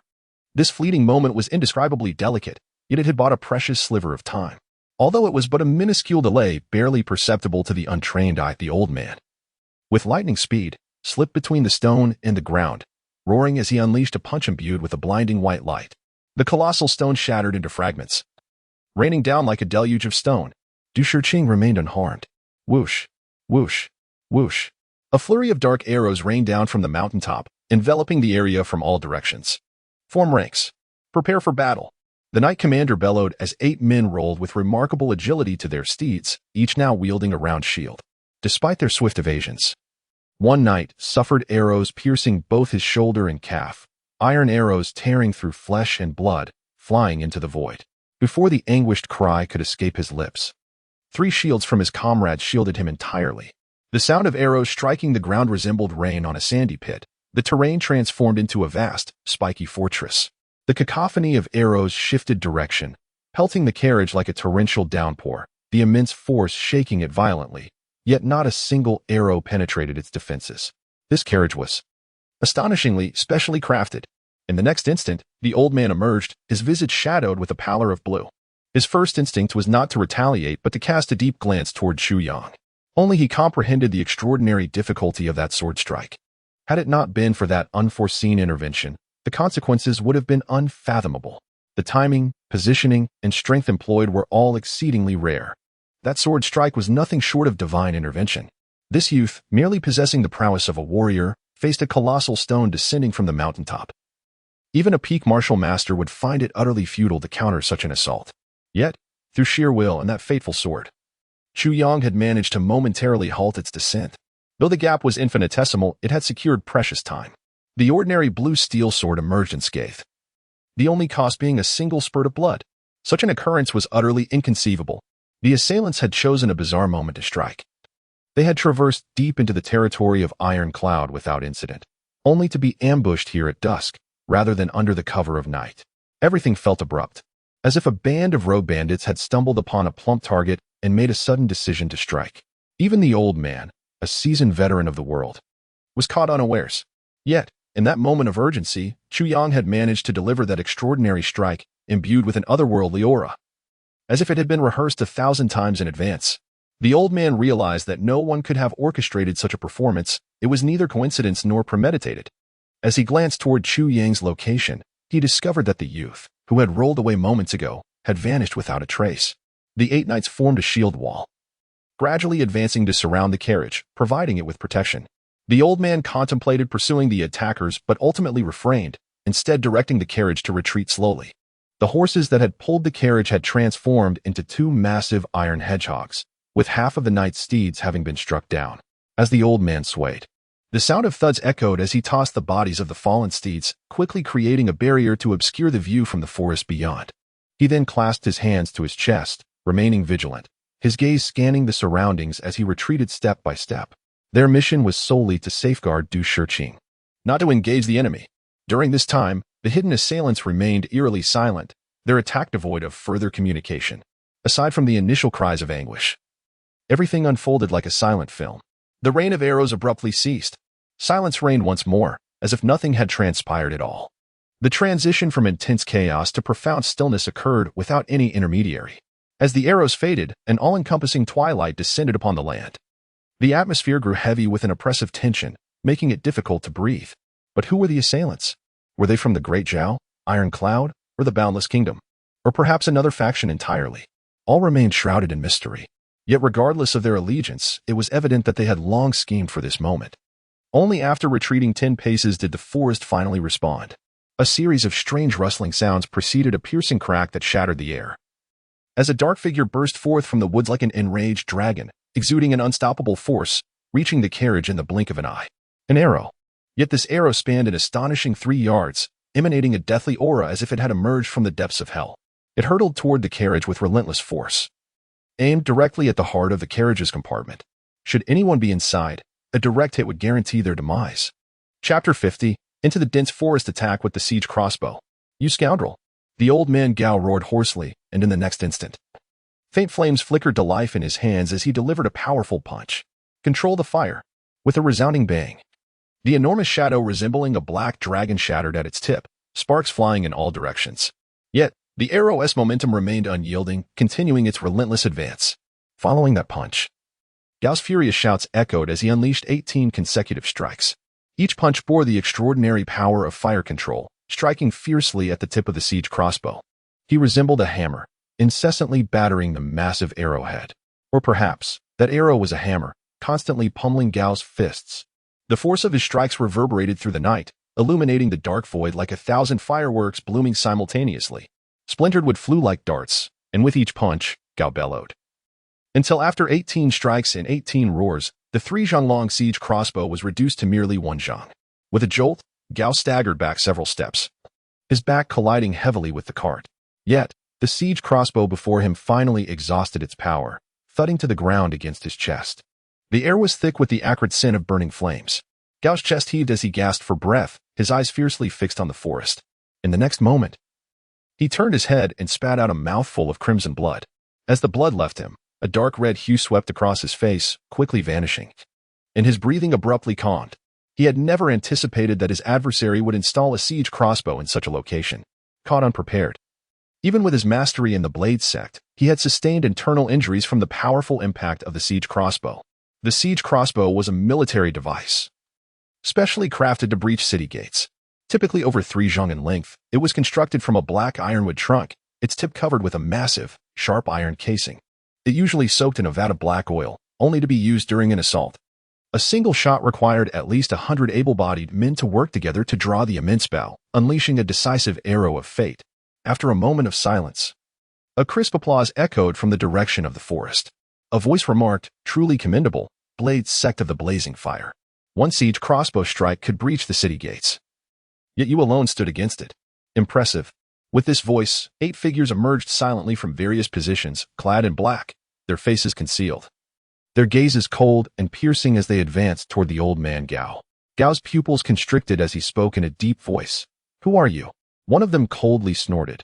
It is rumored that Gao Weiqing of the Blade sect has withdrawn from the martial world, but it seems that was a falsehood. The esteemed Blade sect has become mere bodyguards, living a leisurely life like dogs. How enviable. Gao Weiqing, where is your blade? Gao's body trembled. And suddenly he straightened his previously hunched form, his eyes shining with a blade-like brilliance as he coldly replied, "Since you know my name, you must not be a nameless foe. Remove your mask." His final command rang out like a thunderclap. Gao laughed towards the heavens, declaring, "What audacity! Today, I shall see how you intend to keep this old man here." Another cloaked figure derided, "The Blade sect? Is that so impressive?" He then bellowed, "Everyone, attack together.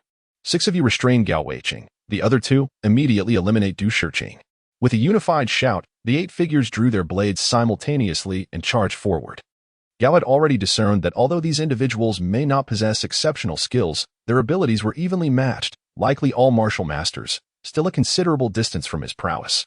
However, their coordinated charge exuded a ferocious aura reminiscent of 1,000 troops rushing into battle. "Are you from the Iron Cloud Army?" Gao inquired, sensing their overwhelming momentum. Even a martial artist of higher skill would struggle to match such ferocity. Suddenly, a thought struck him. and he called out. The opponents offered no response. Closing the distance instantly, 6 blades whistling down upon him. With a powerful shout, Gao commanded, "Protect the cart." His wrist flicked, revealing a dark red blade, which, upon its appearance, unleashed a torrent of glimmering blade light, interspersed with fiery blossoms that scattered in all directions. Clang, clang. The sounds of clashing weapons erupted as the 7 combatants engaged in a fierce melee. Meanwhile, the other 2 paid no heed to the ongoing battle, charging like wild tigers toward the cart with their long swords. Were it not for the interference, Gao was confident he could dispatch each of these 8 foes in their skirmish. However, eliminating them all at once was utterly impossible. Moreover, after sustaining serious internal injuries from the siege crossbow strike, he was now at a disadvantage. At this moment, while 6 assailants occupied him, the other 2 would not be obstructed by his guards. Panic surged within him as the siege crossbow unleashed its overwhelming power. Chu Yang had already slipped silently into the forest. His movements were as fluid as the wind rustling through the treetops, entirely seamless. Even the nearby branches and leaves remained undisturbed by his passage. Even the most elite assassin would surely be astounded by Chu Yang's grace at that moment. This was a path Chu Yang had meticulously chosen. He had made his selection long before the attack commenced, his habit being to identify an escape route and an offensive line whenever he paused, positioning himself between these 2 routes, ready to advance or retreat. Such an ambush was bound to be formidable. The earlier rain of arrows indicated that passive defense was futile. The enemy could exhaust them to death. Only a decisive strike could change the dire situation. Du Shiqing must not perish. With Gao protecting him, Du Shiqing would be safe, at least in the short term. And Chu Yang felt no concern. Thus, after delivering that crucial blow, he resolutely determined his next course of action. Into the dense forest. Deep within the forest lay the source of this ambush. Chapter 51. Capture the thief by seizing the king. The first adversary that came into view was a figure completely shrouded in leaves, with only 2 cold, expressionless eyes visible. Just by gazing into those eyes, one could discern that this individual was a battle-hardened warrior, having survived countless skirmishes. Such a person adheres to a singular life creed, to vanquish foes and accomplish missions. Before him lay a massive crossbow, long buried and now exposed, with 10 glistening arrows meticulously positioned, poised for action. Chu Yang, holding his breath cautiously, advanced with deliberate slowness. He had ascended to the treetops, resembling a silent specter, stealthily maneuvering through the dense foliage. From his elevated vantage point, he surveyed the surroundings. To his astonishment, he discovered countless gleaming arrowheads nearby, no fewer than 50 or 60 adversaries. It was evident that this was a meticulously orchestrated ambush. How could the enemy have anticipated that this group would pause here? Moreover, they had even preemptively concealed the crossbow. As Chu Yang scrutinized the positions of the enemy, his brow furrowed deeply. Their placements were alarmingly precise. Each adversary was ensconced within the line of sight of at least 3 others, creating a network of mutual support that was foolproof. Should any one of them be discovered, the others would be ready to provide immediate assistance. This was a formation that only the most elite soldiers of an army could devise. To target any individual within this group would invariably alert the remaining 3. Despite their adept concealment, there were no blind spots for their comrades. To silently annihilate such a team, one would require an insider's assistance. Otherwise, it would be an impossible feat. At the center of this formation, behind a cluster of low shrubs, lay a vague silhouette, motionless. At first glance, it appeared indistinguishable from the others. Yet, Chu Yang recognized instantly that this individual was of utmost significance. Positioned centrally, at least 10 comrades could simultaneously observe him, while others had visibility limited to 5. Beside him, shrouded by foliage, lay a formidable siege crossbow. These individuals possessed siege weaponry, and their discipline indicated a military background. Chu Yang, like a phantom, glided closer to this pivotal figure. Suddenly, he propelled himself from the treetop, akin to a hawk swooping down, his fingers poised to seize. As he approached within mere yards of his target, a sharp twang echoed, and an arrow shot towards him. This arrow seemed to signal a cascade of at least 30 to 40 other arrows, hurtling through the air with a piercing whistle. Yet, apart from the initial arrow, the others were evidently too late. Chu Yang arched his body, allowing the arrow to skim past his nose, his hands remaining steady as he grasped downward. His intent was not merely to kill. He sought to disrupt the enemy's formation. The individual he targeted was likely of paramount importance. Capturing him could dismantle the entire ambush. Chu Yang had but a single opportunity to seize this individual. The target quickly perceived him, his eyes flashing with surprise yet remaining composed. With a fierce shout, he leapt agilely into the air. Even as he transformed the crossbow's direction, 10 arrows were released in unison, whistling toward Chu Yang, followed by a gleaming blade aimed at his neck. With a swift motion, Chu Yang evaded the arrows. His outstretched right hand deftly struck the back of the assailant's head. The action executed with lightning speed. The man, despite his quick reflexes, was caught off guard by Chu Yang's aerial descent, and his reaction was too late to mount any defense. Before the figure could fully collapse, Chu Yang swiftly grasped him by the collar, lifting him effortlessly, and with a powerful thrust of his legs, sprang into the air. The rain of arrows thudded into the ground where he had just landed. As Chu Yang's form ascended, his feet struck the trunk of a tree with a resounding impact, causing the massive tree to tremble violently. He propelled himself forward, still gripping the hefty warrior. As if he were a mere feather, arrows rained down like a torrential waterfall, whizzing by him in a chaotic flurry. However, Chu Yang paid little heed to their trajectory, focusing solely on evading their strikes. His dark garments were shredded by the arrows, yet his skin remained unscathed. It appeared that an arrow had pierced him. Yet in the next instant, it had flown through his attire, and his momentum only increased. The assailants were clearly wary of the individual he held, ensuring that each arrow they fired avoided him, thus granting Chu Yang a significant advantage and reinforcing his conviction that this person was of no ordinary status. With relentless determination, Chu Yang propelled himself from tree to tree, navigating the dense forest with astonishing speed, the sound of his movement echoing like the wind. Most arrows found their mark in the trunks of trees rather than in him. In the blink of an eye, Chu Yang left behind a flurry of afterimages as he raced toward the edge of the thicket. Suddenly, a fierce shout erupted ahead, and 3 or 4 figures leaped forth, swinging their blades recklessly to block his path. With a glint in his eye, Chu Yang sprang upward, transforming his trajectory from a direct advance to a vertical ascent, soaring 3 yards above the heads of his foes. With a thunderous crash, he landed heavily upon the trunk of a tree, causing it to shudder violently as he launched himself forward, carrying the captured warrior like a shooting star, emerging from the dense forest into the open expanse. The ambushers could no longer contain themselves and surged forth, revealing their positions. Behind their black masks, their eyes betrayed a loss of composure, now filled with urgency. They had meticulously crafted their plan, waiting for 8 masters to charge forth, diverting the majority of the enemy's forces, before they would emerge to assassinate Du Shiqing and disperse in chaos. They had not anticipated the sudden intrusion of a reckless youth, whose first strike aimed directly at their commander's heart, shattering their strategy into disarray. In their fury, confusion reigned among them. How could this young man, amidst so many, so precisely identify and capture their most crucial member? Did he possess some uncanny foresight? Chapter 52. You kill him, I will kill him. The burly man in Chu Yang's grasp remained unconscious, utterly oblivious to the situation at hand. Chu Yang had no intention of taking his life, for killing was a task he could accomplish with unparalleled ease. His primary objective was to resolve the immediate crisis, but the more pressing aim was to uncover the origins of these individuals. Most likely, they hailed from Iron Cloud and were staunch supporters of the Crown Prince Taibu Tian, regardless of how intricately the father and son collaborated. Their subordinates might not share the same sentiment. Taibu Tian had become the spiritual pillar and recognized savior of Iron Cloud, the sole beacon of hope. The restoration of Tai Shiqing would significantly impact Taibu Tian's prestige and severely dampen the morale of the entire army. For no military force could remain loyal to 2 leaders simultaneously. If that were the case, facing a formidable adversary like Fifth Qing Ruo, the Iron Cloud nation would be all but doomed. If these individuals were indeed from Iron Cloud, Chu Yang could not afford to kill them. The strength of Iron Cloud had already placed it at a disadvantage compared to Dezhou. Thus, any fragment of power should not be squandered. Such warriors were treasures within the military. To slay them would surely result in chaotic disarray within at least one of the troops, potentially influencing the broader battlefield.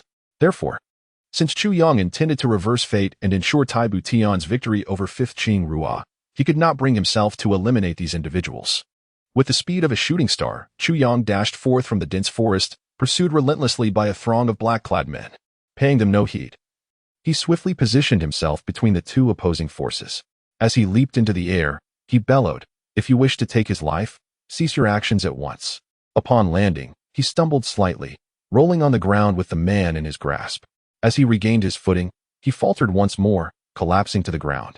His face flushed crimson, he gasped for breath, suddenly coughing up blood that splattered onto the earth before him.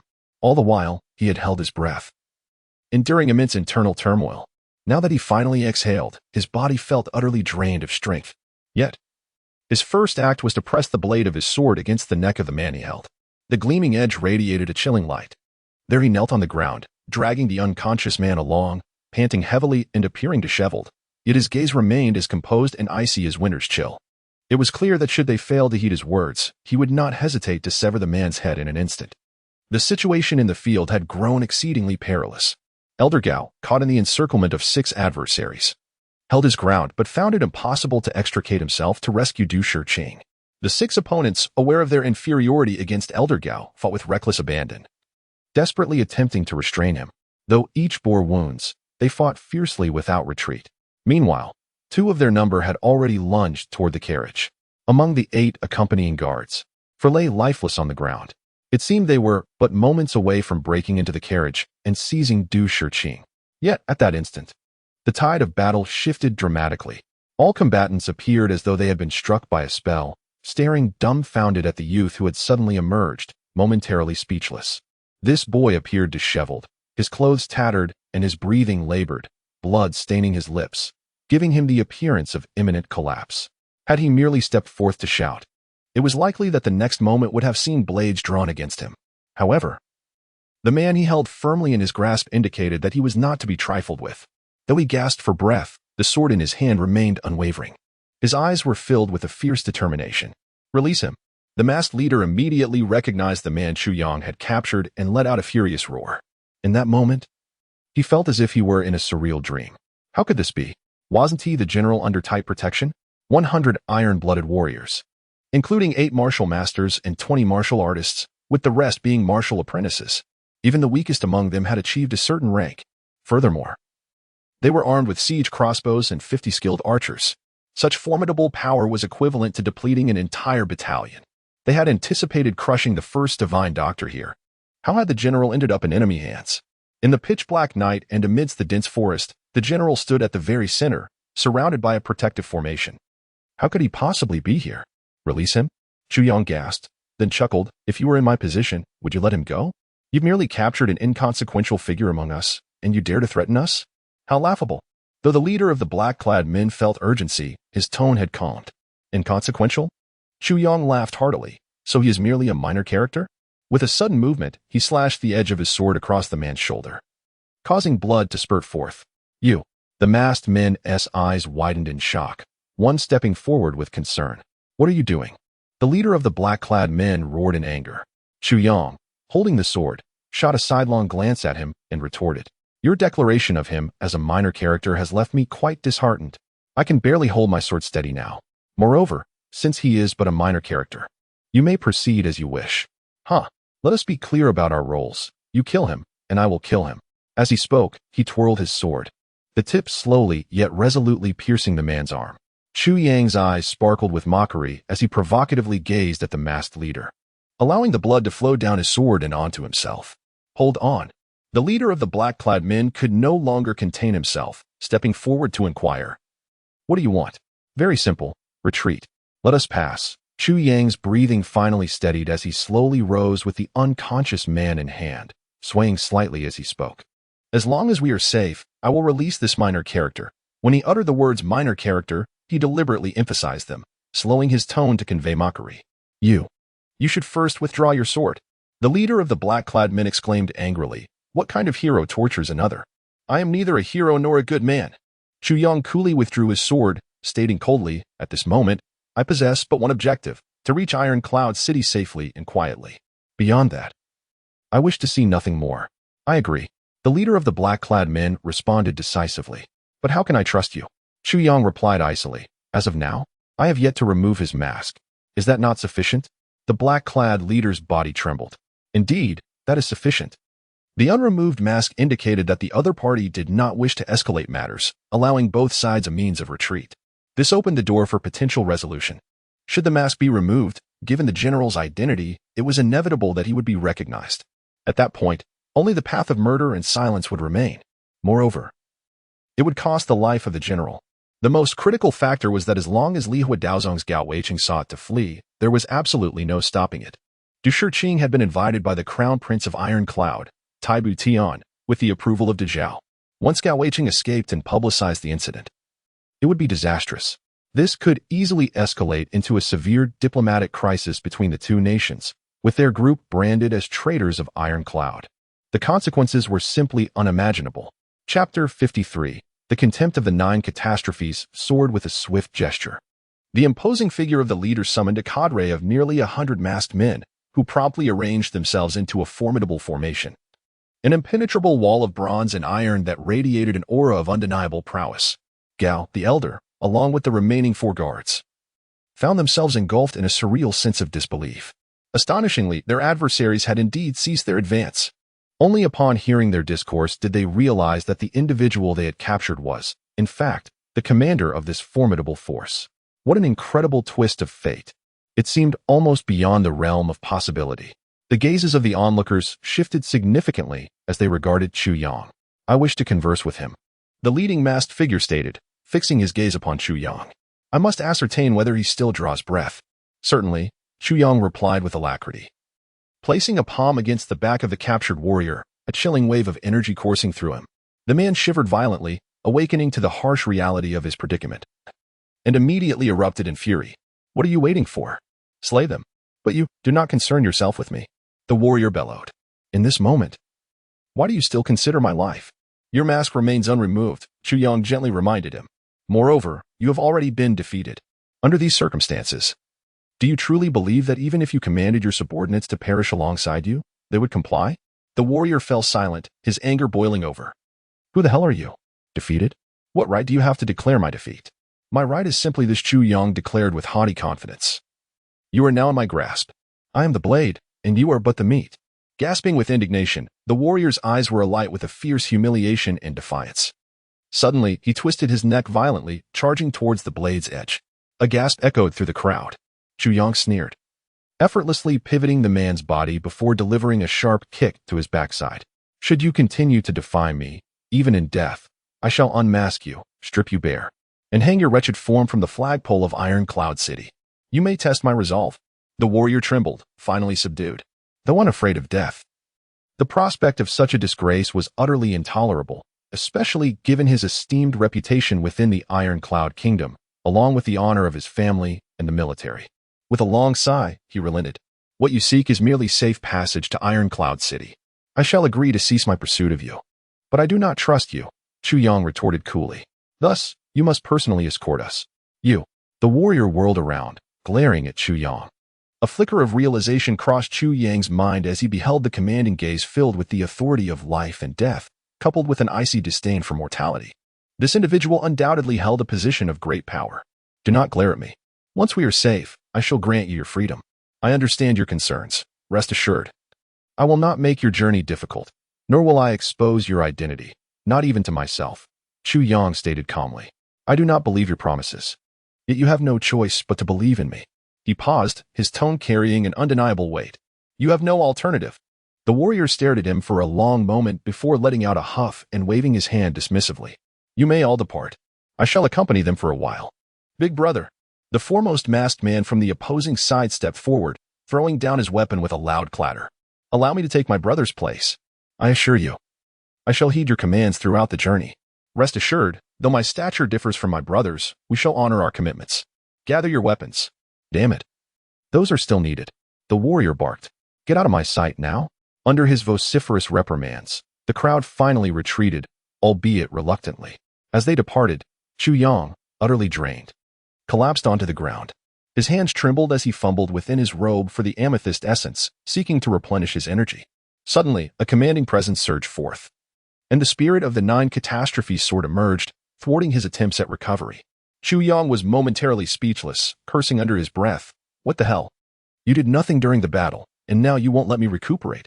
The amethyst essence, a treasure beyond compare, was reduced in the sword spirit's eyes to nothing more than a burdensome stone devoid of any practical use. By heavens! Chu Yang exclaimed, realizing that the sword spirit had long coveted this essence. You can absorb it now. No one is stopping you, Chu Yang suggested tentatively. How do you expect to find your parents? Will you wander the world in the nude?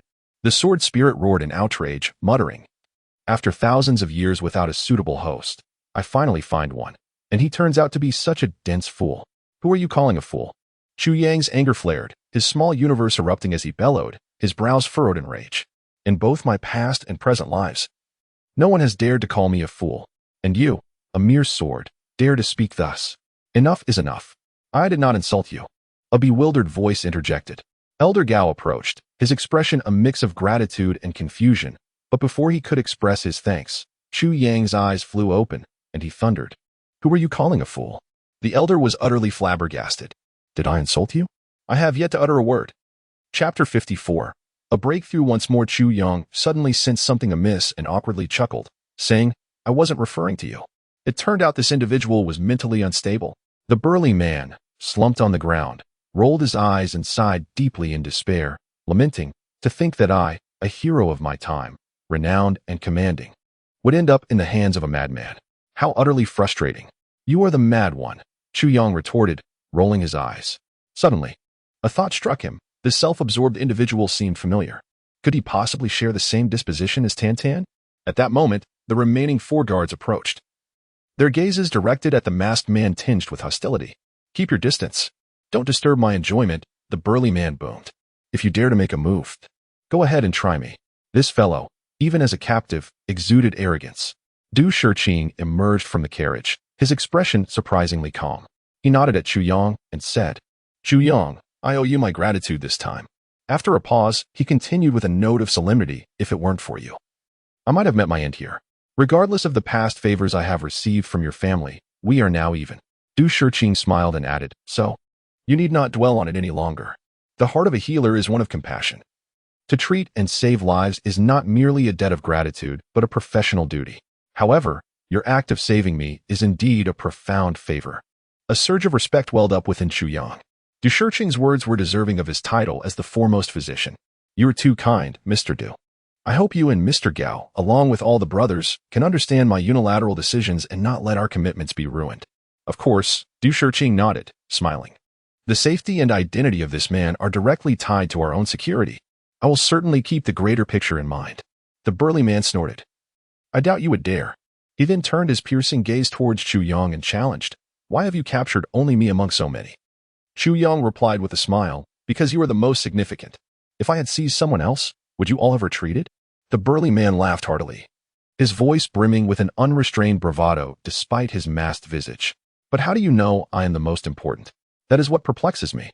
"I had no intention of revealing this," Chu Yang mused, "but seeing as you seem decent enough, I will make an exception. It is because your subordinates have placed you in the most vital position." "Nonsense. I have always shared the same food and shelter with my brothers, leading them into battle, taking the front line. How could there be such a notion of a most important position?" The burly man retorted angrily. "Perhaps that is how you perceive it," Chu Yang coldly replied, "but they do not act or think in that manner. An army without a general is mere chaos. Yet a general who leads from the front in every situation becomes the greatest hindrance to his army." He cast a sardonic glance at the burly man and continued, "Though this general believes he is doing well, he remains oblivious to the fact that his actions may lead the entire army to ruin." The burly man's expression shifted to one of contemplation. "Then, how can we avoid such conflicts? A leader devoid of authority can never be an effective one, while one who wields too much authority will not excel as a general either. A balance must be struck," Chu Yang stated calmly. "I have never been a general or led troops, so I cannot offer you any advice on where that balance lies." The burly man fell silent, lowering his head in deep thought. After a lengthy pause, he looked up with a serious demeanor and said, "I have learned much." Chu Yang found himself intrigued by this captive. Despite his rough exterior, the man displayed a keen intellect. His martial prowess, however, was not high, merely a warrior of around level 4 or 5. Yet, he commanded 8 martial masters. The distinction between a warrior and a martial master is significant, representing an insurmountable gap.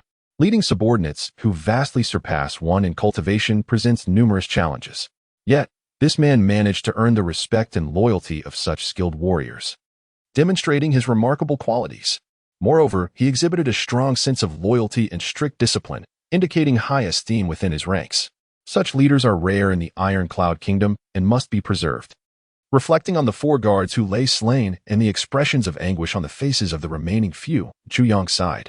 The unpredictability of worldly affairs is indeed disheartening. Even as foes are captured, their allies remain powerless. This encapsulates the essence of conflict between nations. Nonetheless, Chu Yang felt a hint of disdain. As an outsider, he held no close ties to either side. Undeniably, Du Shiqing was a good man. Yet his objectives stood in stark contrast to Chu Yang's aspirations for a reversal of fate. The condition of Tai Shiqing directly influenced the rise or fall of the Iron Cloud Kingdom. If the kingdom were to perish, Tianwai Tower would inevitably follow suit. If Tianwai Tower fell, then Chu Yang's master and brothers would also meet their demise, and Imo Qingwu would not escape unscathed. Therefore, while Du Shiqing may be a good man, Chu Yang could not lend his support. The assassins before him were not necessarily villains. Their objectives aligned with Chu Yang's. Chu Yang could not harm them. However, he recognized that had he been one of the remaining 4 guards, he would have sought vengeance without hesitation, disregarding any promises or the broader context. With 4 of his brothers slain, how could he not avenge them? Was that even the mark of a man? Yet these 4 guards merely stood in anguish, not even attempting to take action. Regarding their lack of resolve, Chu Yang felt nothing but contempt. Even as he was bound by the commitments made, he continued to look down upon them. Surveying his surroundings, Chu Yang sat cross-legged. For now, regaining his strength was of utmost importance. He held his breath, channeling the meager remnants of energy in his dantian. Truth be told, his dantian was nearly empty. The best he could muster were the sporadic remnants within his meridians, pitifully scant. However, this time, Chu Yang was employing the circuits of the 9 calamities 9 heavens divine art for recovery. Having left Tianwai Tower, he could finally unleash his potential. In his previous life, although he had practiced the 9 calamities 9 heavens divine art, he had yet to comprehend its essence. This technique evidently advanced at a pace far exceeding ordinary methods, raising the question of whether it could be classified as a demonic art. It was indeed a most peculiar form of cultivation. Old Gao observed Chu Yang as he focused on recovering his strength and abandoned the thought of conversing with him, opting instead to stand guard nearby. Yet in the next moment, his eyes widened in disbelief. Could it be? He has entered a meditative state in such a short span of time? He has only just settled. Gao's incredulous gaze was fixed on the glimmering sheen illuminating Chu Yang's face. Meditation, calming the mind, concentrating intent, guiding qi, mobilizing the dantian. Traversing the 100 meridians and slowly entering a meditative state. Such was the norm throughout history. Who had ever transcended this framework? I have been a veteran of the Blade sect for decades. Though I have yet to break through to the Blade sovereign level, I consider myself quite seasoned. Yet, I still adhere to these established practices, especially following an injury. It becomes increasingly arduous. How could this fellow simply sit down and enter a state of meditation? Old Gao's eyes bulged as he felt his understanding of cultivation being upended. Chu Yang manipulated the residual energy within his meridians, gradually channeling it into his dantian. Then traversing the pathways of the 9 heavens divine art through his meridians. Suddenly, the tip of the 9 calamity sword, nestled within the dantian, pierced through the void, transforming into a sharp arrowhead. It surged forth at the forefront of the true force flow, akin to a valiant general leading his troops into battle. Wherever it traversed, all barriers crumbled into nothingness. Chapter 55. A brief span of 18,000 years simultaneously, a peculiar force emanated from the sword's tip, continuously nourishing Chu Yang's meridians. The power of the golden blood ginseng, which had been quietly sustaining the inner walls of his veins, suddenly surged forth at that moment, gradually merging entirely into Chu Yang's meridians. After circulating for a full cycle, an explosive force erupted from the sword's tip, instantly providing Chu Yang's meridians with an overwhelmingly pleasant sensation of fullness. His garments billowed around him as an indistinguishable black mist erupted from his mouth and nose. Chu Yang immediately felt an overwhelming sense of relief. Standing across from him, the old man Gao was utterly dumbfounded. What am I witnessing? Oh God, save me. I am unwell. My eyesight is failing. This lad, not only did he sit down and enter a meditative state, but in less than a breath's time, his injuries had healed, and after just a brief interval, he broke through? Is this even possible? This bizarre phenomenon left the seasoned master of the Fireblade sect utterly flustered. As Chu Yang slowly opened his eyes, a sharp glint flashed within, returning to normalcy. Yet, at that very moment, the burly man and old Gao, who had been watching him intently, felt a stinging pain in their eyes, as if a heated steel needle had abruptly pierced them. Both men, notorious for their audacity, felt a surge of fear arise within them for this youth before them, akin to an ancient demon whose seal had just been broken, bringing forth a wrath capable of annihilating the heavens and earth into this mortal realm. Having broken through once more, he had now reached the 4th level of warrior status. If old Gao had known that this fellow had only just broken through to the 1st level of warrior status 4 or 5 days ago, he might have truly widened his yellowed eyes in disbelief, potentially succumbing to a heart attack in shock. How can this even be?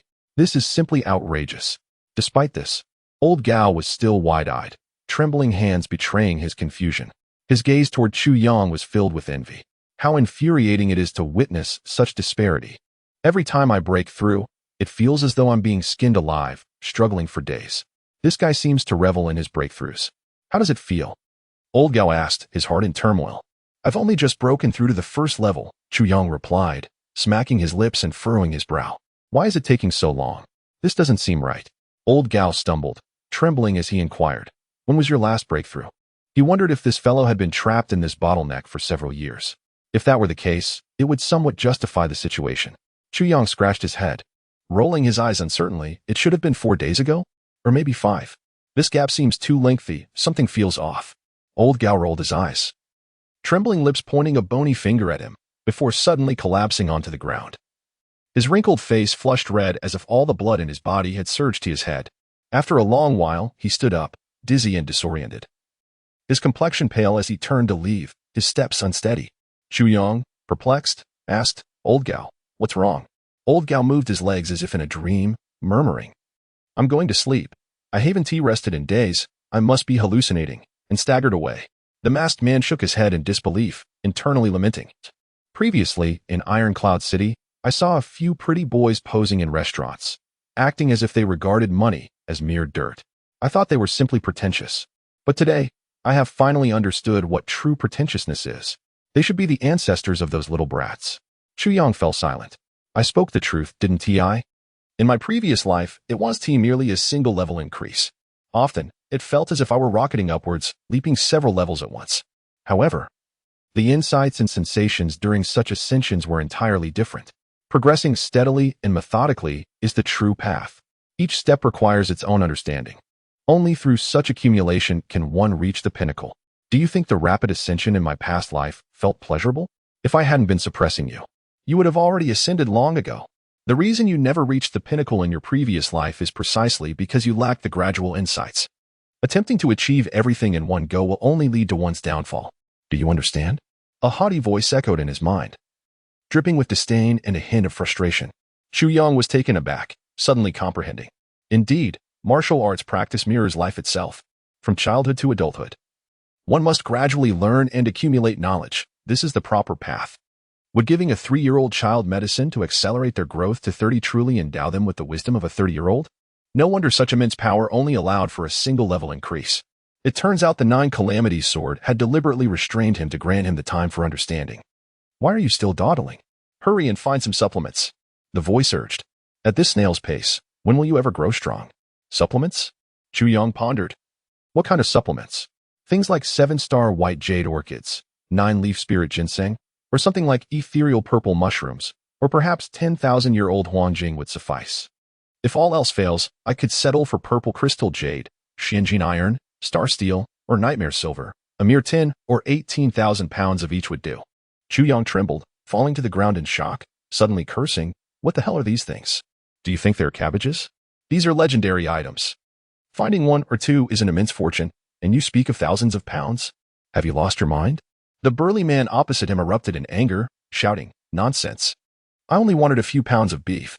Do you understand I'm hungry? Do you really think I'm a captive? Nonsense. What legendary items? Is your beef a legendary item? You uncouth bumpkin. It turned out that the man was simply hungry and was making a request to Chu Yang. Chu Yang turned and, baring his teeth, angrily shouted, shut up. If you keep making noise, I'll strip you bare, drag you to the horse herd, pose you, and then feed every warhorse aphrodisiacs. In that instant, a fierce glint flickered in Chu Yang's eyes. Upon hearing this, the burly man trembled violently, his mouth agape in despair. His face as pale as death. He was infuriated yet dared not act out, suddenly realizing the kind of rogue he had fallen into the hands of. Listen to his words. Could any normal person utter such things? These are the essential items for upgrading the Nine Calamities sword. In his consciousness, the voice chuckled merrily. Let me tell you, first gather some good items to unlock the space of the Nine Calamities sword. You will be pleasantly surprised. You truly are a waste.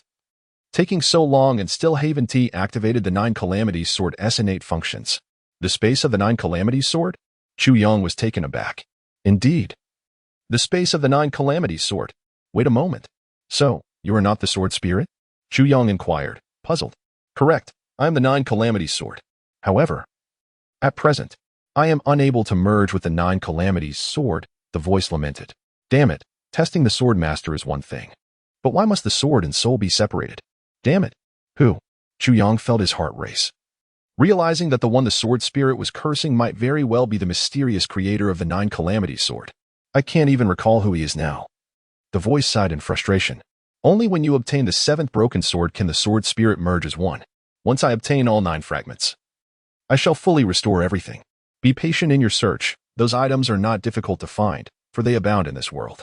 But what if I cannot find them? Chu Yang inquired weakly. The sword spirit responded, the 9 tribulations sword shall not be destroyed. Take your time.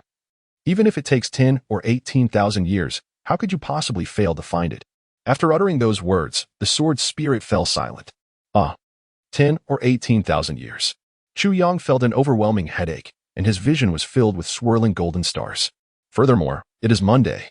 I implore everyone for their recommendations to make another push up the rankings. From this moment onward, let us ascend step by step. Today, there will be 3 updates. Chapter 56. Nothing is beyond consumption. The restoration of the Nine Calamities sword appears to be a straightforward task. Yet, here we are, thousands of years later. It may have been easy to find in the past, but do you understand how difficult it is now? This is utterly exasperating. Hey, I need to eat.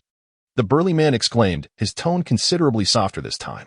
Even a captive deserves a meal, right? You can't just leave me starving. Silence. Chu Yang, feeling irate, suddenly seized the man's collar, gritting his teeth as he venomously declared, do not presume that I am afraid to kill you. The only reason you are still alive is that you possess a modicum of usefulness. But should you wear down my patience, severing your head would be a trivial matter. Don't think I'm afraid of death, the man retorted furiously, but upon meeting the sinister glint in Chu Yang's eyes, he shivered and fell silent. Good heavens, this fellow is nothing short of a demon. As the saying goes, a brave man does not suffer immediate losses. Chu Yang rose and approached the fire, casually severing a horse's hind leg, threading it onto 2 arrows embedded in the ground, and then placing it atop the flames to roast. The flickering firelight cast strange shadows across his face, creating an eerie atmosphere. Here. Chu Yang tossed the roasted horse leg before the masked man. The horse meat is too sour. I want beef. The burly man bellowed in anger. Beef? You look more like a piece of beef to me. Chu Yang scoffed, turning away. The man felt a surge of frustration rising in his throat, nearly choking him. Gazing at the piece of horse meat in his hands, he was tempted to toss it to the ground. However, he knew full well that if he did, he would surely face starvation. This man would show no mercy. With a heavy sigh, he bit into the horse leg, chewing forcefully. The sound of his teeth clashing resonating in the air. It felt as if he were gnawing not on meat, but on the very essence of this person named Chu Yang. Meanwhile, Chu Yang was collecting the arrows scattered on the ground, seeking to create a space for pitching his tent so he could rest peacefully. Yet, after gathering only a few arrows, a peculiar expression crossed his face. He then took out his tent, surprisingly opting to set it up in the densest cluster of arrows instead of clearing the area. This left everyone bewildered. Inside the tent, Chu Yang was utterly astonished. While gathering the stray arrows, he realized that the tip of the Nine Calamities sword within him had reacted with an extraordinary sensitivity. At that moment, the sword tip surged through his veins to his fingertips, and upon contact with an arrow, it emitted a faint sound, causing the arrow in his hand to disintegrate into dust. Indeed, it was obliterated. And not just any arrow. This was crafted from fine steel. Under Chu Yang's touch, the high-quality steel had silently shattered. How could Chu Yang not be astonished? Once the tent was pitched, he dove inside, staring wide-eyed at the multitude of arrows on the ground. He tentatively touched one with his finger. As expected, the sword tip within him unleashed a powerful attraction, and soon a tiny glimmer of black iron filings appeared on his fingertip, while the remaining steel shaft crumbled into dust. I've never heard of the Nine Calamities sword possessing this ability, Chu Yang mused, eyes wide with wonder, as the tent filled with arrows turned to dust. The iron filings in his hand coalesced into a small ball the size of a fingertip. Upon further inspection, he noticed that the sword tip, once gleaming brightly, now bore a small darkened area, almost imperceptible at first glance. This was pure iron. The Nine Calamity sword had consumed the essence of iron. A languid voice in his dantian remarked, "What is so strange about this?" "Huh? Essence iron? Iron essence?" The Nine Calamity sword is the supreme artifact of the world, capable of consuming anything, including the human body. The voice explained, however, what the Nine Calamity sword devours is merely the most refined part. For this fine steel, it is known as iron essence. What remains after the Nine Calamity sword consumes it is pure iron, though slightly inferior. It is still the essence of essences when it comes to ordinary steel. This is one of the benefits of the master of the Nine Calamity sword. It added, "One of the benefits?" Chu Yang's mind raced. "Are there many more?" His eyes sparkled with intrigue. "Indeed. Anything that falls into your hands will have its essence automatically extracted by the Nine Calamity sword. The parts deemed unnecessary will be refined and made available for your use. Once the Nine Calamity sword is fully restored, all those things will belong to you. But such matters are too distant for you to concern yourself with now." "So that's how it is," Chu Yang pondered, holding the small iron piece thoughtfully. "Anything can be consumed? Then, can this pure iron be used to forge weapons?" "Of course. As long as you have enough, you can manipulate the sword tip to assist you in crafting any weapon. This kind of pure iron is a treasure that ordinary worldly warriors can only dream of possessing. Do you understand? Weapons forged from such iron will far exceed the inferior ones you are accustomed to." Seated on the ground, Chu Yang fell into deep contemplation. At that moment, a clear plan began to take shape in his mind. Upon reaching Ironcloud Nation, through Du Shiqing, he had made a spur-of-the-moment decision. Previously, he had no real plan, merely taking each step as it came. But now he suddenly had a complete conception. Or perhaps, the plan should unfold like this? The heavy iron piece in his palm seemed to illuminate his thoughts, sparking a sudden clarity. The subsequent days passed in tranquility. The group trailed behind at a leisurely pace, or walked parallel at a distance of several feet, each member visibly frustrated yet powerless. Originally intent on murder, they now appeared to have transformed into the bodyguards of their intended victims. Nonetheless, the 100-strong contingent remained orderly. Wherever they went, they maintained their composure, traveling in silence as if they were a silent, black torrent. Observing this elite troop, Chu Yang could not help but reflect, it does not require many. If Ironcloud Nation could muster 10,000 such soldiers, no, even 3,000 to 5,000 would suffice to sweep across the land. Chapter 57. Arrival at Ironcloud. Observing Chu Yang's gaze, the masked man who had been following him could not help but break into a smug grin. "My brothers are quite impressive, aren't they?" In this contingent, due to his unique status, even the likes of Old Gao and Du Shiqing dared not show him any disrespect. Yet Chu Yang treated him without any pretense.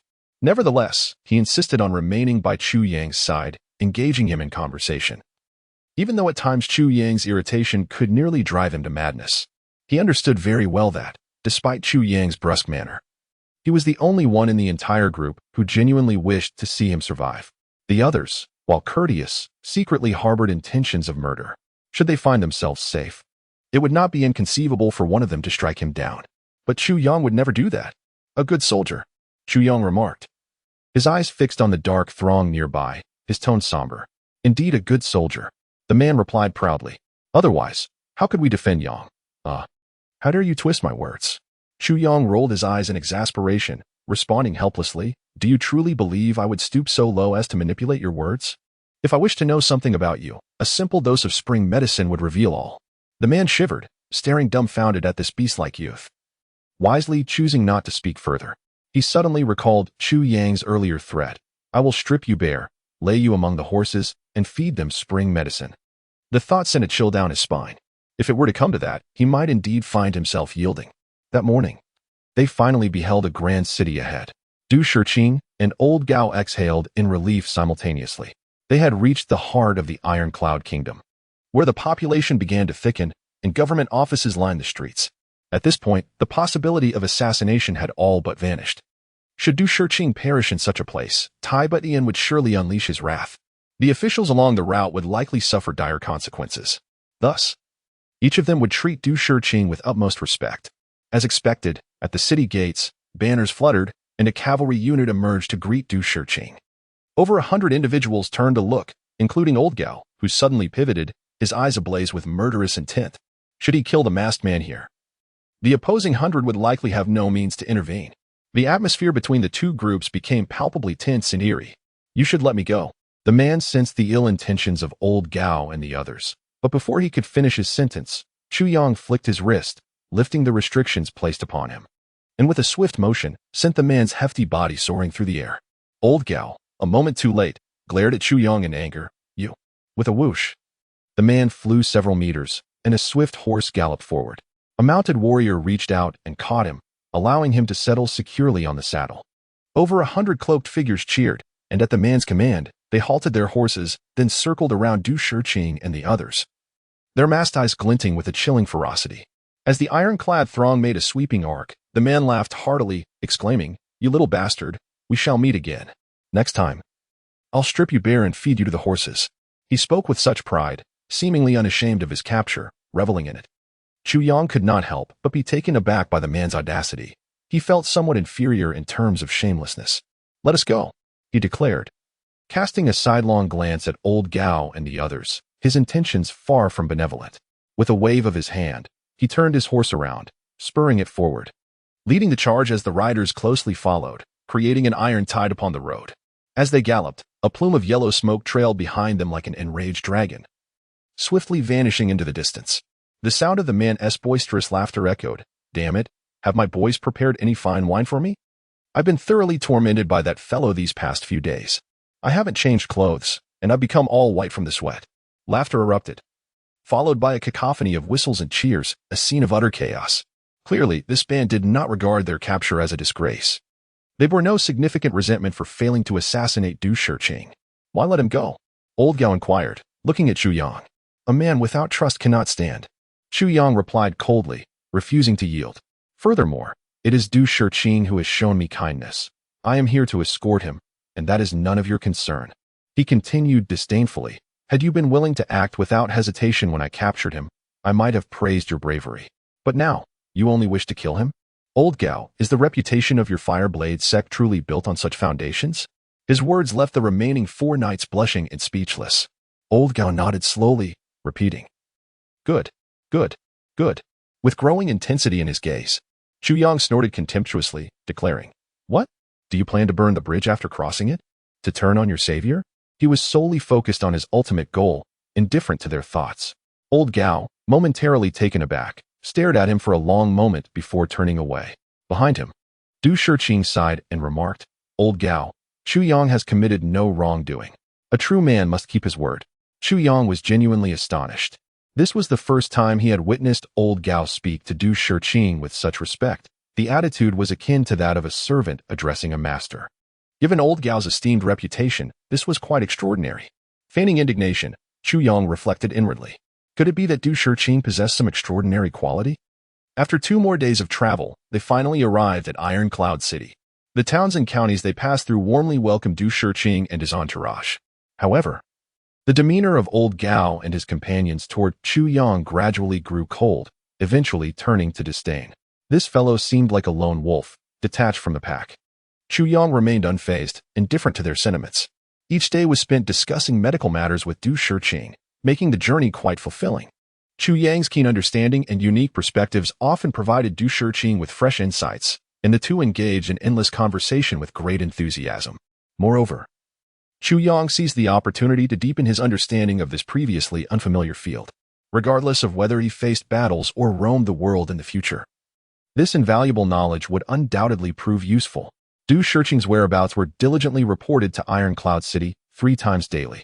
It was said that Prince Tai Butian himself would personally welcome Du Shiqing into the city. Such honors were not to be taken lightly. 30 miles remained to Iron Cloud City. Banners fluttered as a procession burst forth from the city gates, forming 2 lines that extended several miles. Suddenly, a group of knights emerged from the center, creating a flowing tide as they galloped forward. They only halted 10 miles out. As the formation spread, a young man clad in white appeared in their midst.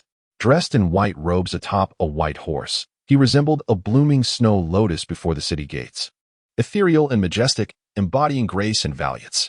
Chapter 58, A Fateful Encounter Beyond Destiny. The youth clad in white robes, adorned with a crown of purple jade, possessed a visage of white jade, with long eyebrows arching into his hair and piercing, phoenix-like eyes that exuded an aura of authority. Enveloped in a flowing white cloak, he appeared delicate and refined, yet his presence conveyed a stark contrast to his fragile appearance.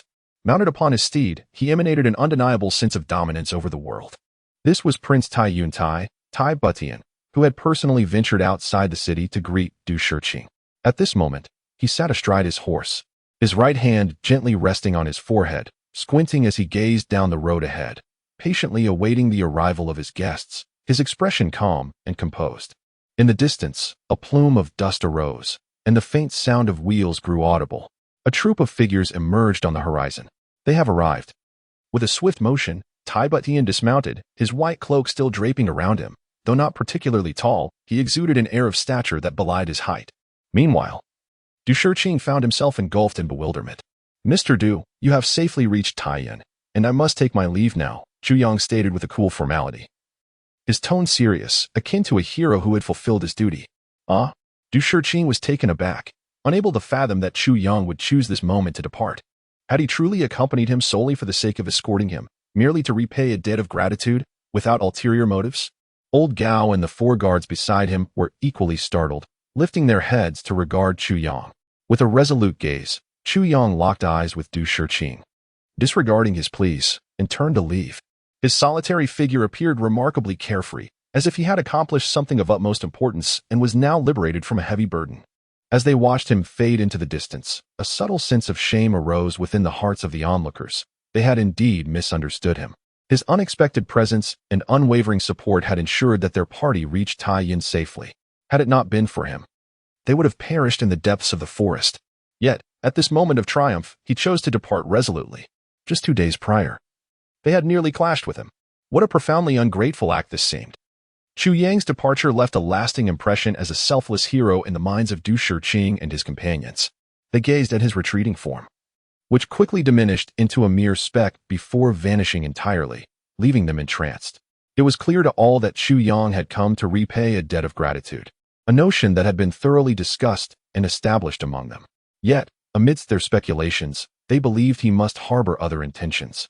Perhaps he sought to align himself with the higher echelons of Taiyan to attain wealth and prestige.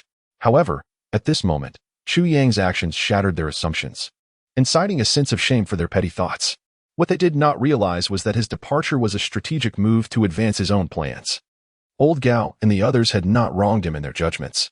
Chu Yang understood quite well that accompanying Du Shiqing into the city would allow him to meet Tai Butian. However, his standing would be diminished. At best, he would be one among many advisors, waiting for an opportunity to rise. Yet, without a suitable chance, he would be trapped in prolonged obscurity. Chu Yang could not afford such a delay. What comes too easily is seldom cherished, a truth that applies to men and women alike, to love, wealth, and career. The unattainable is always the most desirable. With a cough, Chu Yang dismissed his wayward thoughts, recognizing that his proactive approach could never match the significance of Tai Butian's 3 visits to the humble abode. The weight of such an action was fundamentally different. Hence, at this moment, Chu Yang was merely creating an opportunity for himself, as well as setting the stage for Tai Butian's 3 visits. Initially, Chu Yang had perceived Du Shiqing as his only shortcut. Yet, the recent events surrounding the 9 tribulations sword compelled him to rethink his approach. With alternative paths available, he was unwilling to settle for merely being a strategist. On Du Shiqing's side, he had made considerable effort to leave a profound impression on Chu Yang, a tactic of immense value. At the very least, whenever Tai Butian mentioned him, Du Shiqing could leverage the sentiment Chu Yang had instilled to influence Tai Butian. Now, what Chu Yang needed to accomplish was to ensure Tai Butian brought him up to Du Shiqing, while he himself feigned reluctance and passivity. The moment Tai Butian mentioned his name, he would spring forth with unbridled enthusiasm. While he could not guarantee an immediate ascent to greatness, he was adept at capturing attention and eliciting Tai Butian's interest. Meanwhile, Tai Butian and his entourage awaited at the 10-mile pavilion outside Taiyan City. Upon spotting Du Shiqing's carriage in the distance, they collectively exhaled in relief, only to be met with astonishment shortly thereafter. A figure, akin to an arrow, shot forth from Du Shiqing's group, streaking toward them with incredible speed. No, it was not heading toward them, but rather toward the city. As the figure drew nearer, it transformed from a mere black dot into a distinct silhouette, then morphed into a dark flash, racing toward them with astonishing velocity. How swift, exclaimed a burly man beside Tai Butian, his eyes narrowing in awe. Others remained silent, yet a shared sense of amazement coursed through them. The figure, though on foot, moved with remarkable rapidity, swiftly closing the distance to within mere paces of the group. As he approached, a palpable sense of dread washed over the elite guards surrounding Tai Butian. In that moment, the meteoric figure suddenly lifted his gaze. He directed his eyes toward Tai Butian. Two piercing gazes collided, slicing through the darkened heavens like divine blades. The dozens of elite guards surrounding Tai Butian simultaneously felt as though they were exposed, as if stripped bare in an infinite wasteland, unable to hide from the scrutiny of those eyes. Simultaneously, a chilling aura emanated from the approaching figure, sweeping toward them with an intensity that threatened to engulf the world. It was as if a serene ocean had suddenly erupted into towering waves. The absolute calmness transformed into a cataclysmic upheaval in an instant. This stark contrast left everyone momentarily stunned, particularly Tai Butian's guards, who instinctively heightened their vigilance. Both parties were composed of formidable warriors, their energies poised for confrontation. At that moment, the two figures locked eyes, standing on the precipice of crossing paths. Tai Butian turned his head instinctively. Their gazes, seemingly coincidental, met in midair, and both felt a shiver course through them. What appeared to be an inadvertent connection was, in fact, a deliberate exchange known only to one party. Before lifting his gaze, Tai Butian had already harnessed the imperial aura of a ruler. Infused with the pressure of his royal lineage, complemented by the icy mastery he had cultivated since childhood. This was intentional. In that fleeting moment, Tai Butian discerned a crucial insight. The speed, presence, and intensity of the person's gaze indicated that he was undoubtedly a dangerous individual. Such a person could prove to be a formidable ally or a fearsome adversary. Separated by several dozen paces as their eyes locked, an unspoken understanding surged within them, a sense that they were inexplicably destined to meet, friends or foes, in this moment where time and space had intertwined. Chu Yang's perception of this was particularly pronounced. At this moment, fragmented and distorted temporal dimensions seemed to materialize before his eyes. Two distinct worlds, the past and the present, converged in a sudden confluence. This was a sensation of profound and arcane complexity. It was a meeting entirely beyond the bounds of destiny. Chapter 59, The Contest. At first glance, Tai Butian appeared unremarkable, yet he embodied a fusion of imperial prowess and the transcendent martial art of ice heart, pure jade bone. His intent was to instill an indomitable impression upon his counterpart, evoking a sense that he was a born sovereign. Once this seed of perception was sown, it would greatly facilitate Tai Butian's future endeavors to recruit this individual. Any collaboration or recruitment thereafter would undoubtedly come to fruition effortlessly. At this moment, Tai Butian presumed that his opponent was merely passing by, oblivious to the impact of his gaze. In truth, whether in combat or conversation, one often observes the eyes of the other party. Yet who could fathom that such an effect could emanate from the gaze itself? Chiang's intent was deliberately crafted. For this singular glance, he had summoned forth the frigid essence from the tip of the Nine Calamity Sword, harnessing the chilling energy of the Seven Een to create an atmosphere as if the world itself were encased in ice. He sought to seize the initiative with a display of overwhelming presence before unleashing the boundless rebellious spirit that surged within him, manifested in that very look. This glance would indubitably leave an indelible impression on Tai Butian. Chu Yang's gaze was calm yet piercing, proud and wild, reminiscent of the wolf king of the far northern plains, sharp as a sword, cold as ice. In those eyes lay an utter lack of compassion. Within such a gaze, all living beings appeared as mere ants, ripe for slaughter. The celestial realms, akin to mere grass, were subject to trampling. Conversely, Tai Butian's eyes radiated warmth and tranquility. Vast as the sea and lofty as the heavens, yet they bore the regal essence of one who surveyed the world from on high. An aura of sovereignty that spread like a gentle breeze. Here I stand, the sovereign. In this realm, all lands belong to the king, at the fringes of every territory. All subjects are the king's servants. One was earnest, the other indifferent, yet they both exerted their utmost efforts. This was a contest. However, this contest bore no victor or vanquished. If Chu Yang's gaze represented the rolling waves of the sea, then Tai Butian's was the steadfast reef. Did the reef shatter the waves? Or did the waves engulf the reef? Who could delineate the outcome? Following that gaze, Chu Yang became like a tempest, swiftly passing by Tai Butian's entourage. Without pause, he transformed into a fleeting shadow, vanishing towards the city gates. Throughout, his expression remained unchanged. It seemed as if this encounter was merely a chance meeting, an ephemeral moment. Even Tai Batian and his companions regarded this encounter as fortuitous. What a formidable individual! Behind Tai Batian, dozens of adept practitioners, their powers fully amassed, collectively exhaled in relief. Their faces heavy with concern. A few even found beads of cold sweat forming on their brows. The ground beneath their feet trembled as their sudden release of power fractured the earth. The earlier sensation of icy dread had plunged them into a frozen abyss. Although their opponent had made no hostile move, merely soaring past, they felt as if a lethal blade had sliced through the air, a terror that was inescapable. How terrifying was this person? Tai Batian pondered, gazing in the direction Chu Yang had departed, slowly inquiring. This individual's eyes and aura suggested he might be one of the world's most elite executioners. Beside Tai Batian, a man in azure attire inhaled deeply, speaking with a tone laden with warning. Yet, it is evident that this individual's aim is not the crown prince. For when he regarded you, your highness, there was not a trace of murderous intent, only a sense of indifference. Upon hearing this, the surrounding multitude fell silent, their thoughts converging. To exhibit such disdain in the presence of a royal prince amidst such grandeur speaks volumes of the resilience of his nerves and the depth of his composure. Yet, scouring the recesses of their minds, none could conceive of anyone in the martial world who fit this description. This person was undeniably youthful, no older than 17 or 18. Yet a review of all the young prodigies yielded no matches. Who might this individual be? Ah? A faint smile graced Tai Batian's alabaster visage as he gently remarked, "A formidable person is not necessarily devoid of intrigue. If he does not target me, there exists a significant possibility that he is not an enemy. And if he is not an enemy, might he not become a friend?" Turning his gaze towards Du Shurqing's carriage, Tai Batian contemplated. That individual seemed to have flown from the direction of divine physician Du.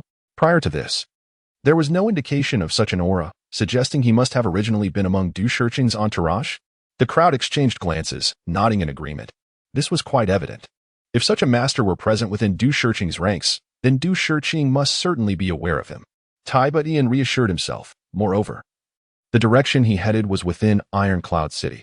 His eyes flashed, and he chuckled. Such a talent cannot be overlooked. Send 2 individuals to see if they can keep pace, but under no circumstances should they provoke conflict. The 2 behind him nodded, withdrawing from the ranks, mounting their steeds with a swift crack of the whip, galloping off in the direction of the city gates. Chu Yang, like a whirlwind, brushed past Tai Batian, vanishing in an instant, yet the shock within him lingered unabated. How could this be? Chu Yang pondered, a torrent of questions swirling in his mind. Why was it the Ice Heart, pure Jade Bone technique? It was no surprise he could wield imperial martial arts, as it was the royal heritage of the Iron Cloud Kingdom. Yet he had evidently mastered the penetrating Ice Heart, pure Jade Bone technique. Why? The Ice Heart, pure Jade Bone technique was a secret art of the Holy Clan, requiring quite peculiar conditions for cultivation. Typically, only effeminate men or women could achieve optimal results. A man brimming with masculinity would likely never master it in a lifetime. Chu Yang found it curious that, given the power and status of the crown prince, he could not obtain any other technique he desired. Why then commit to the Ice Heart, pure Jade Bone? Regardless, Tai Batian, the crown prince of the Iron Cloud Kingdom, left a profound impression on Chu Yang, particularly with those eyes, clear as water, frigid as ice, yet gentle and serene, embracing the world, unfathomably deep. Yet the most striking aspect for Chu Yang was, those eyes were so beautiful they seemed almost otherworldly. As Chu Yang concluded his thoughts, he couldn't help but chuckle softly, observing the crown prince's countenance. While undeniably striking, it was perhaps too handsome, bordering on effeminacy. A quintessential pretty boy. It seemed fitting he practiced the Ice Heart, pure Jade Bone technique. At last, Du Shurqing's carriage appeared before the gathered crowd. The elder lifted the curtain, and Du Shurqing stepped forth. Tai Batian advanced a step, bowing deeply, and declared, "Divine Physician Du, you have traveled far and endured hardships. I, Tai Batian, have come specifically to welcome you." His voice rang clear, steady, and notably, he referred to himself humbly, omitting titles such as this prince or lonely, a gesture of respect towards Du Shurqing. This revealed how seriously the crown prince regarded his father's ailment. "Your highness is exceedingly courteous. How can an old man such as I deserve your esteemed presence? I am overwhelmed with trepidation." Du Shurqing hastily returned the bow, visibly moved. "There is no need for such formality, esteemed physician. As long as you can cure my father's ailment, you shall be regarded as a benefactor of the entire Iron Cloud Kingdom." regardless of the honor bestowed. It is only right. Tai Butian smiled, exuding warmth and grace as he gestured. Divine Physician Du, please. Du Shiqing replied, Your Highness, please proceed. Your Highness, I wish to inquire about a matter of importance. Tai Butian smiled and remarked, I just witnessed an individual swiftly darting out from Mr. Du's line, moving with remarkable speed. Could it be that this person was not actually accompanying Mr. Du? Chapter 60. The Prince's Tears. Ah, that man is a distant acquaintance of mine. Speaking of him, he is truly a remarkable fellow. Deeply loyal and righteous, embodying both filial piety and valor, he possesses both bravery and wisdom, and despite his youth, he is indeed an extraordinary gentleman. Du Shiqing shook his head with a sigh, recounting Chu Yang's origins, placing particular emphasis on the ambush he had faced. He concluded, had it not been for him, this old man would likely not have had the fortune to meet the prince today. Moreover, his innate talent is beyond imagination. He learns swiftly and remembers effortlessly. His intelligence and wisdom render him a true prodigy of our time. Du Shiqing's accent was laden with admiration for Chu Yang, almost to the point of fervor, and his tone was sincere, clearly emanating from the depths of his heart. Had Chu Yang accompanied him on his journey, it is likely the outcome would not have been so unexpectedly favorable.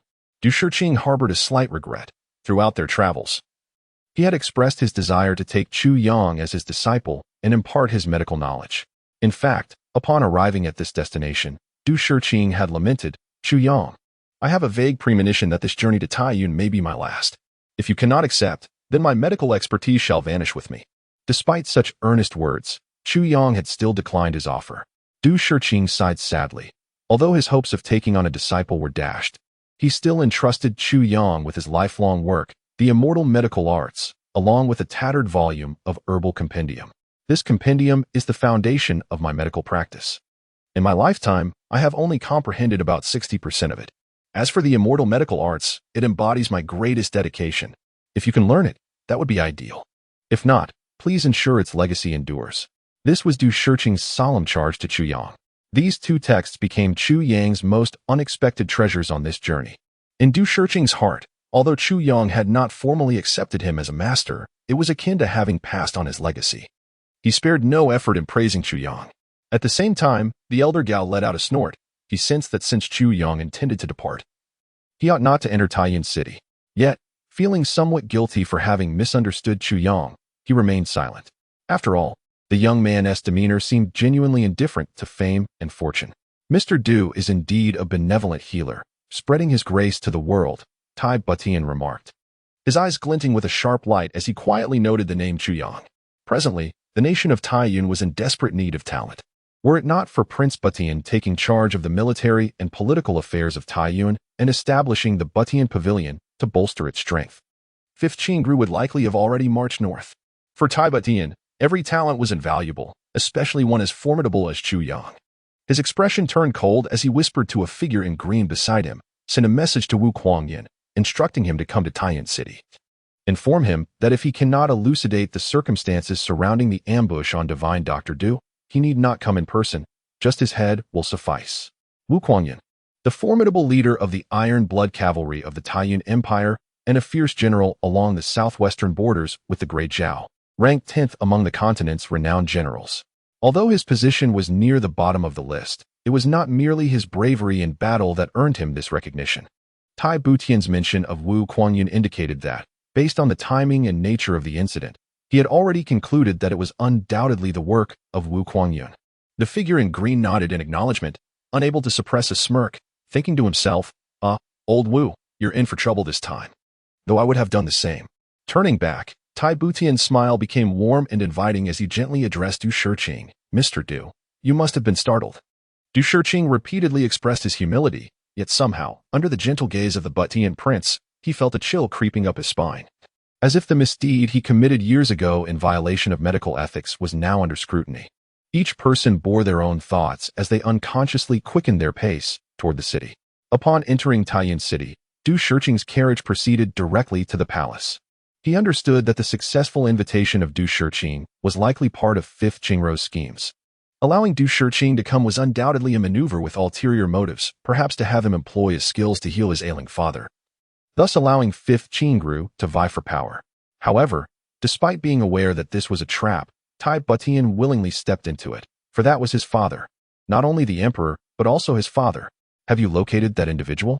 Tai Butian inquired softly, his slender left hand gently massaging his brow, fatigue evident in his voice. Regrettably, we have not been able to ascertain his whereabouts. One attendant bowed and replied. Once he entered Taiyuan's city, he seemingly vanished. And we could find no trace of him. Deploy more men to search, Tai Butian urged, now rubbing his temples, adding, but do not disturb the populace. Even a fraction of the people's strength is vital at this juncture. We must avoid inciting any unrest. Understood, the attendant acknowledged, then hesitated. Your Highness, you seem rather exhausted these days. Perhaps you should. Very well, let Lanxiang come to give me a massage. Tai Butian did not refuse, though his demeanor appeared even more fatigued. Yes, the two figures in black departed. Tai Butian furrowed his brow, lost in thought, his expression betraying a profound worry. Memories of Du Shirqing's words after examining the Emperor's condition resurfaced. Your Highness, the Emperor's ailment is a chronic affliction, compounded by lingering toxins within him. Over time, it has seeped into his very marrow, rendering medicinal remedies ineffective. I can only do my utmost, and leave the rest to fate. A heavy sigh escaped Tai Butian's lips. The phrase seeped into the marrow, remedies ineffective struck him like a dagger to the heart. Could it be that there was truly no hope for his father? The palace maid named Lanxiang entered quietly, but upon seeing Tai Butian deep in contemplation, she dared not interrupt, standing silently to the side. After a long while, they heard Tai Butian release a deep sigh, and a glimmer of moisture sparkled in the corners of his eyes. The prince cried. This steadfast figure, who had upheld the entirety of Taiyuan, was shedding tears. Lanxiang felt a pang in her heart. Only those close to the prince understood the immense burden he had borne over the years. The sacrifices he made to keep pace with Fifth Qingru were unfathomable. From childhood to the present, he had endured nearly a decade of sleepless nights, often resting for no more than 2 hours at a time. The lives of millions rested upon his shoulders, while the imposing might and unparalleled wisdom of Fifth Qingru and the great Zhao loomed like a mountain overhead. Anyone else would have crumbled under such pressure. Yet Tai Butian bore it all with the resilience of youth. He was simply too weary. He desperately needed someone to assist him. Chapter 61. The notorious thief Matu Ozi Tai Butian sighed deeply, his voice filled with melancholy. Lanxiang, would you be so kind as to massage my temples? It was evident he was aware of her presence, yet Lanxiang understood that he had been lost in thought. Completely oblivious to her arrival, Tai Butian had always been a figure who would never display weakness in front of others. He lifted his gaze to meet Lanxiang's. His eyes now clear and resolute, he had seamlessly regained the regal demeanor of the Prince of Butian. Lanxiang nodded in agreement and approached him gently. The prince was weary, profoundly so. Her sole purpose was to exert her utmost effort to provide him with a moment of respite.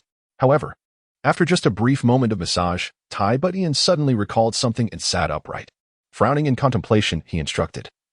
Send someone to inquire whether Bao Quanglei and Miss Wu Chanqian from Tianwai Tower have retired for the night. If they have not, ask them to come to see me. He remembered that during the day, when Du Shirqing introduced Chu Yang, he had mentioned something about a discarded disciple of Tianwai Tower. The term discarded disciple perplexed Tai Butian. Such an individual, regardless of the sect, would surely be a person of exceptional talent, cherished and nurtured as a treasure, not cast aside. He had interacted with Wu Yunliang, the master of Tianwai Tower, on several occasions and could not fathom her as a fool. Was there perhaps a hidden agenda or some ulterior motive at play? Lanxiang was momentarily taken aback, then obediently replied, understood. Tai Butian then reclined once more.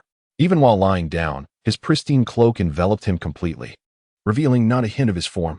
A short while later, Bao Quanglei and Wu Chanqian arrived. After a moment of silence, observing their departing figures, Tai Butian lay back in contemplation. The Chu Yang they spoke of was entirely different from the one Du Shirqing had described. As for the matter of the discarded disciple, they too were unaware of the specifics, having only learned from the sect's announcement that Chu Yang had killed his senior brother, a grave violation of Tianwai Tower's rules.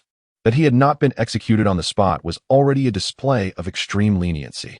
Tai Butian furrowed his brow slightly and murmured to himself after a long pause. This Chu Yang is indeed intriguing. His voice was so low that it went unheard by anyone but himself. Stepping out gradually, he resembled a camel in every aspect. It wasn't he that he did not wish for Tai Butian's men to find him. Rather, he sought to accumulate the greatest leverage before allowing himself to be discovered. After all, to attain a certain status, one must possess both strength and resources. The reason Ironcloud Nation was so coveted by the likes of 5th Qingru was its abundant mineral wealth, predominantly rich in fine iron. Thus, Ironcloud Nation indulged in extravagance. Even the arrows of ordinary soldiers were made with half-fine steel. It is noteworthy that even in a prosperous realm like Zhao, soldiers' arrows were only tipped with pure iron, while the shafts were made of bamboo or wood. Moreover, situated near the grasslands in the north, the people of Ironcloud Nation were known for their robust character and formidable combat prowess. If Ironcloud Nation were not subdued first, the Zhao Empire would feel perpetually threatened from behind, regardless of the direction of their military endeavors. Chu Yang exited the alley and was met by a portly man approaching him, with a round face and large ears. The man's eyes glinted with an unsettling leer as he scanned his surroundings. His attire was not overly extravagant, and he walked with a slouched posture, indicating he was likely not a person of significant power. Moreover, his gaze flitted nervously, avoiding anyone other than young women, revealing him to be a timid individual. In a flash, Chu Yang moved swiftly. To the casual observer, the loathsome figure of the rotund man vanished into thin air.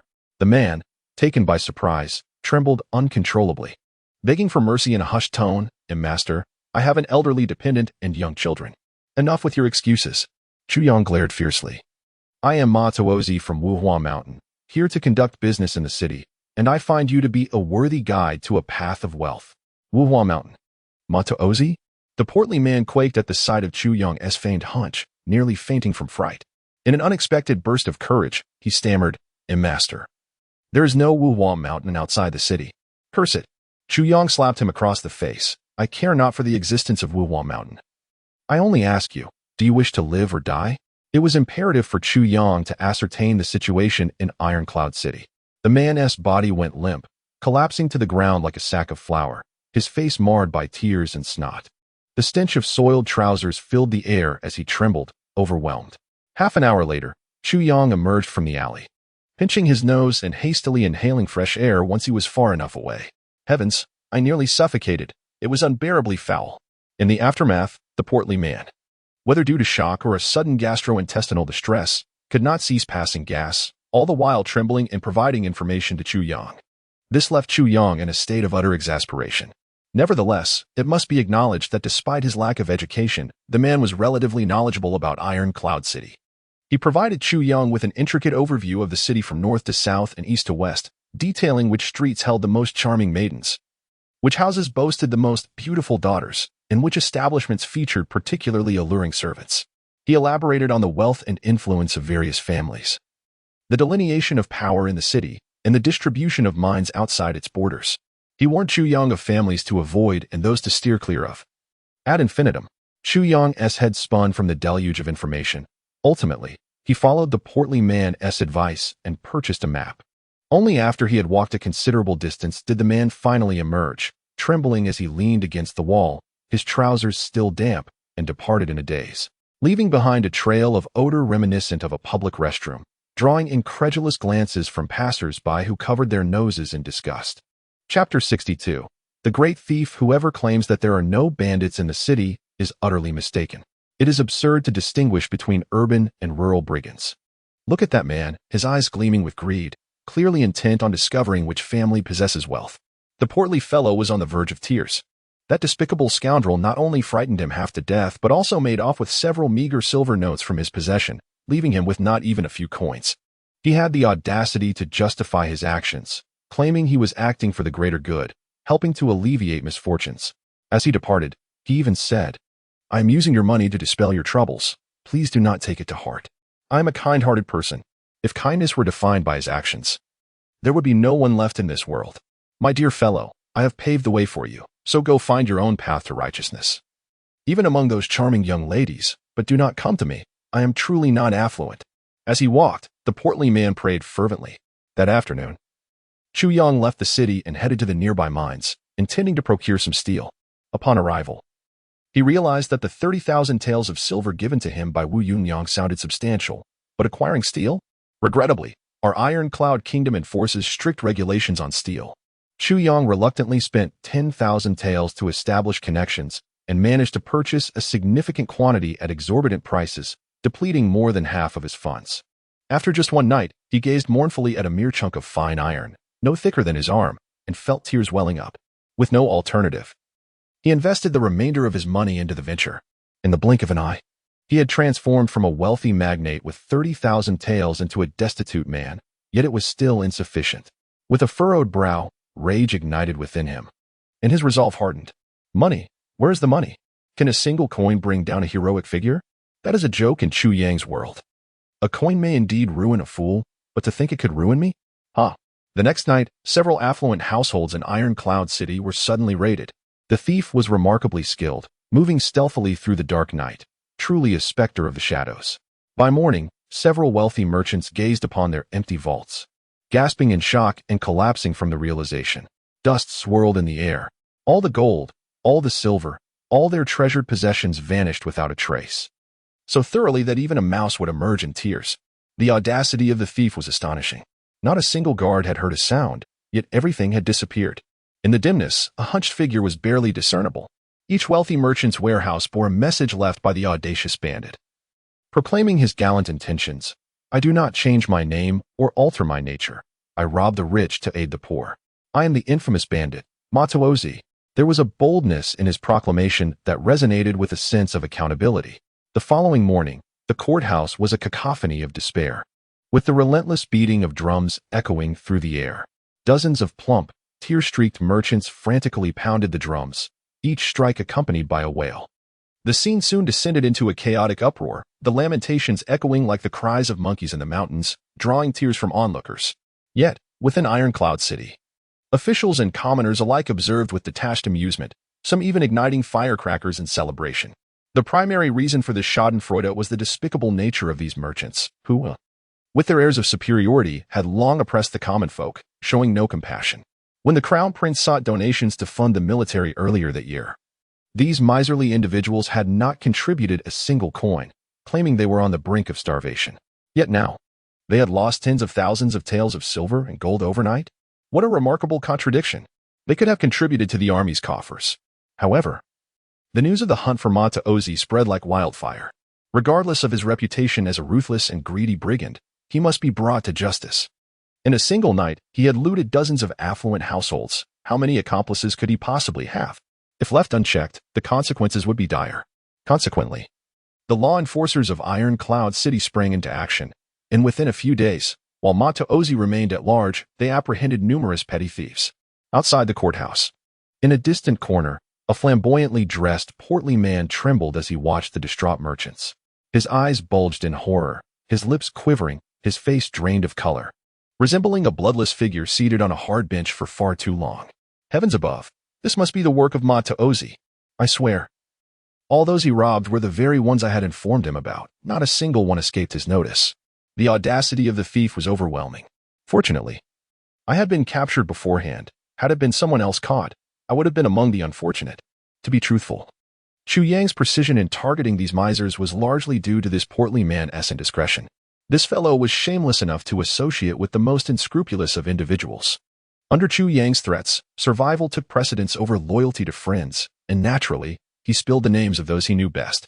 3 days later, with his disheveled hair resembling a bird's nest, Chu Yang opened a new establishment on a bustling street just 2 blocks from the Crown Prince's residence. This 3-story building, once a tea house, had undergone a complete transformation overnight. 3 teams dedicated to relocation and construction had labored tirelessly for an entire day and night. The former tea house owner, perplexed yet enticed by an offer of 200 taels of gold, swiftly vacated without question. After all, his tea house, including premises and equipment, was valued at merely 50 to 60 taels of gold. The new owner, flush with wealth, had no need for the contents, and it was a fool who would refuse such an offer. Thus, the establishment was now under the control of the financially robust Chu Yang. Chapter 63, The Celestial Armory. The sign of the Celestial Armory, adorned with 3 magnificent golden characters, gleamed brilliantly under the sun, casting a golden hue over half the street, a dazzling spectacle. Flanking the entrance were couplets crafted from silver, gilded with gold paint. The entire faade exuded the ostentatiousness of a nouveau riche, instantly assaulting passers-by with an overwhelming stench of wealth. The upper couplet read, "Cutting iron like mud is no dream. Let me broaden your horizons." The lower couplet declared, "Divine weapons and sharp blades, I possess them all." Come quickly if you desire. The horizontal inscription proclaimed, impatience is unwelcome. Leaning against the entrance was a notice. The celestial armory opens for profit. If you lack gold and silver, do not enter. A minimum of 10,000 taels of silver is required to start. And 1,000,000 taels of gold is hardly considered wealthy. Present your rare treasures, and satisfaction awaits you upon entry. Not only did it reflect the demeanor of a parvenu, but it also suggested a lack of sophistication. From the sign to the couplets, everything was conspicuously vulgar. Even the lettering appeared crooked and malevolent, as if scrawled by a drunken hand using a rat's tail dipped in ink. Then, the proprietor, Boss Chu, sat upright, awaiting the arrival of unsuspecting patrons. This was akin to Jiang Taigong fishing, where only those willing to take the bait would be caught. Naturally, Chu Yang was unaware of this allegory, though a certain charming and erudite individual named Feng Ling was well acquainted with it. It must be said that after several days and nights of tireless endeavor, Chu Yang was exhausted yet exhilarated. The thrill of acquiring wealth without labor was simply exquisite.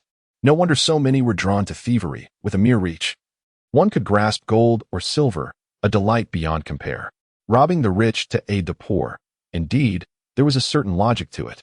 At that time, the wealthy were swimming in riches while he was impoverished. Taking a little for himself could hardly be deemed unjust. Upon the opening of the celestial armory, it instantly captivated the attention of all who beheld it. Such arrogance was unprecedented. No merchant throughout history had dared to conduct business in such a manner. This was not commerce, but a sheer provocation.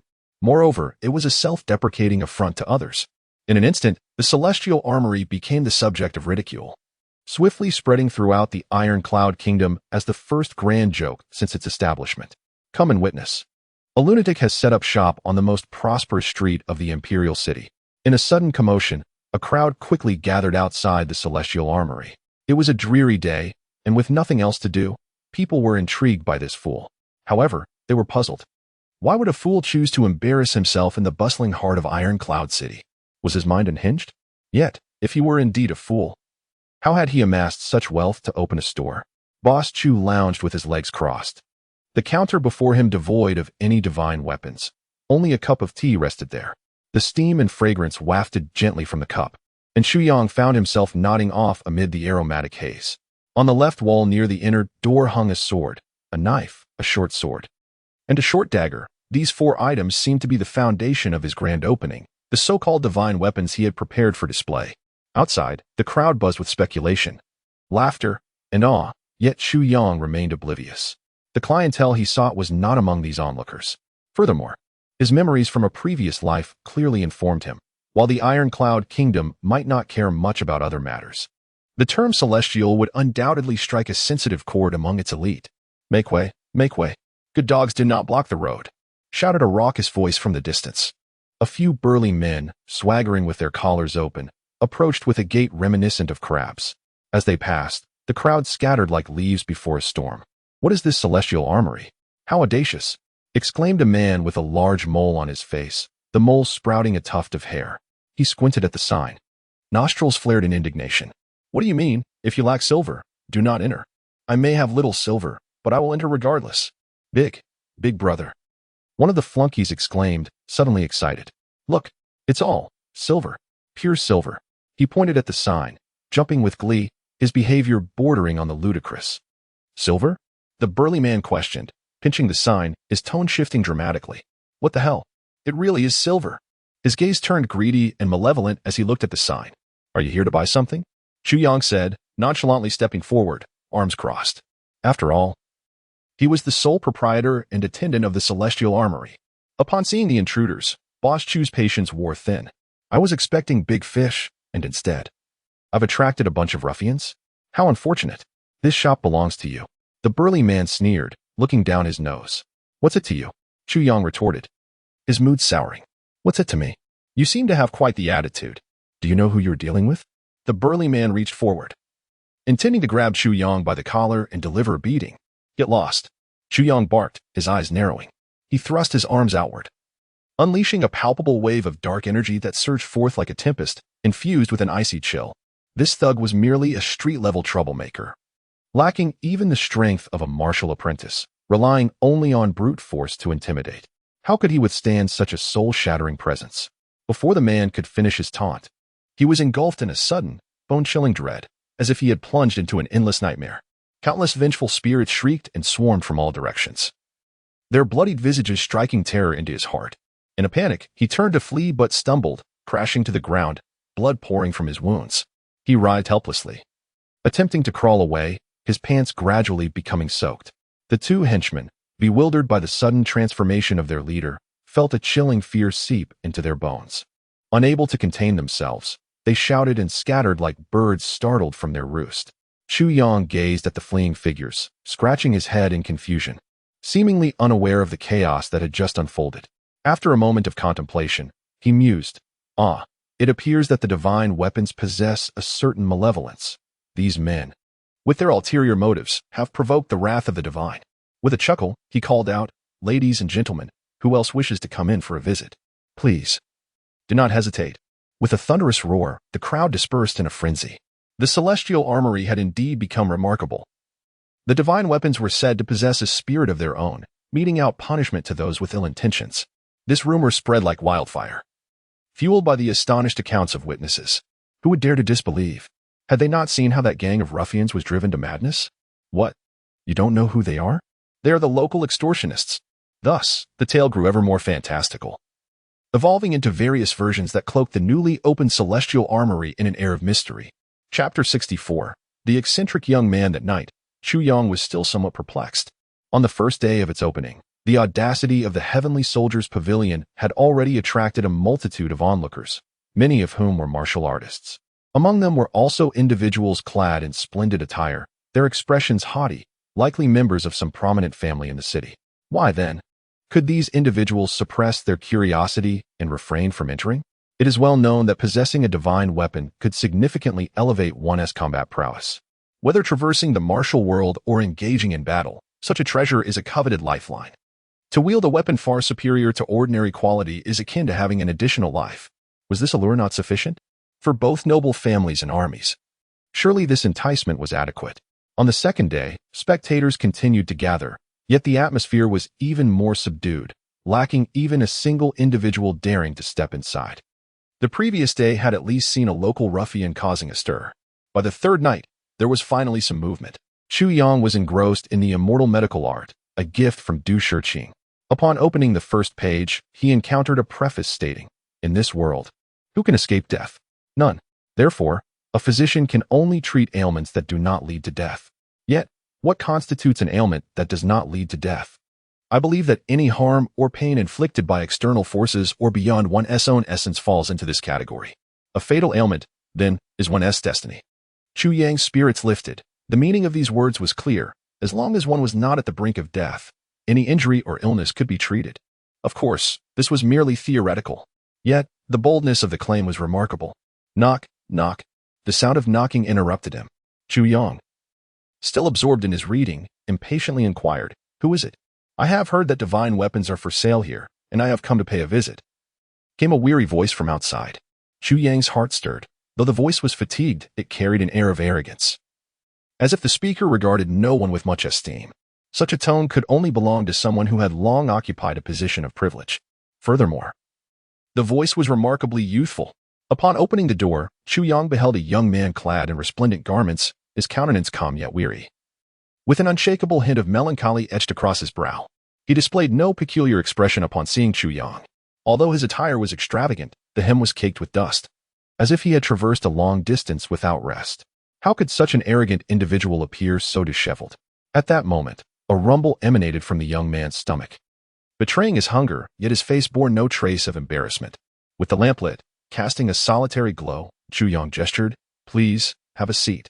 From the young man's demeanor, Chu Yang discerned that he was certainly not of ordinary descent. He must belong to a distinguished family. The aura of someone from a higher social standing was not something one typically encountered among common officials.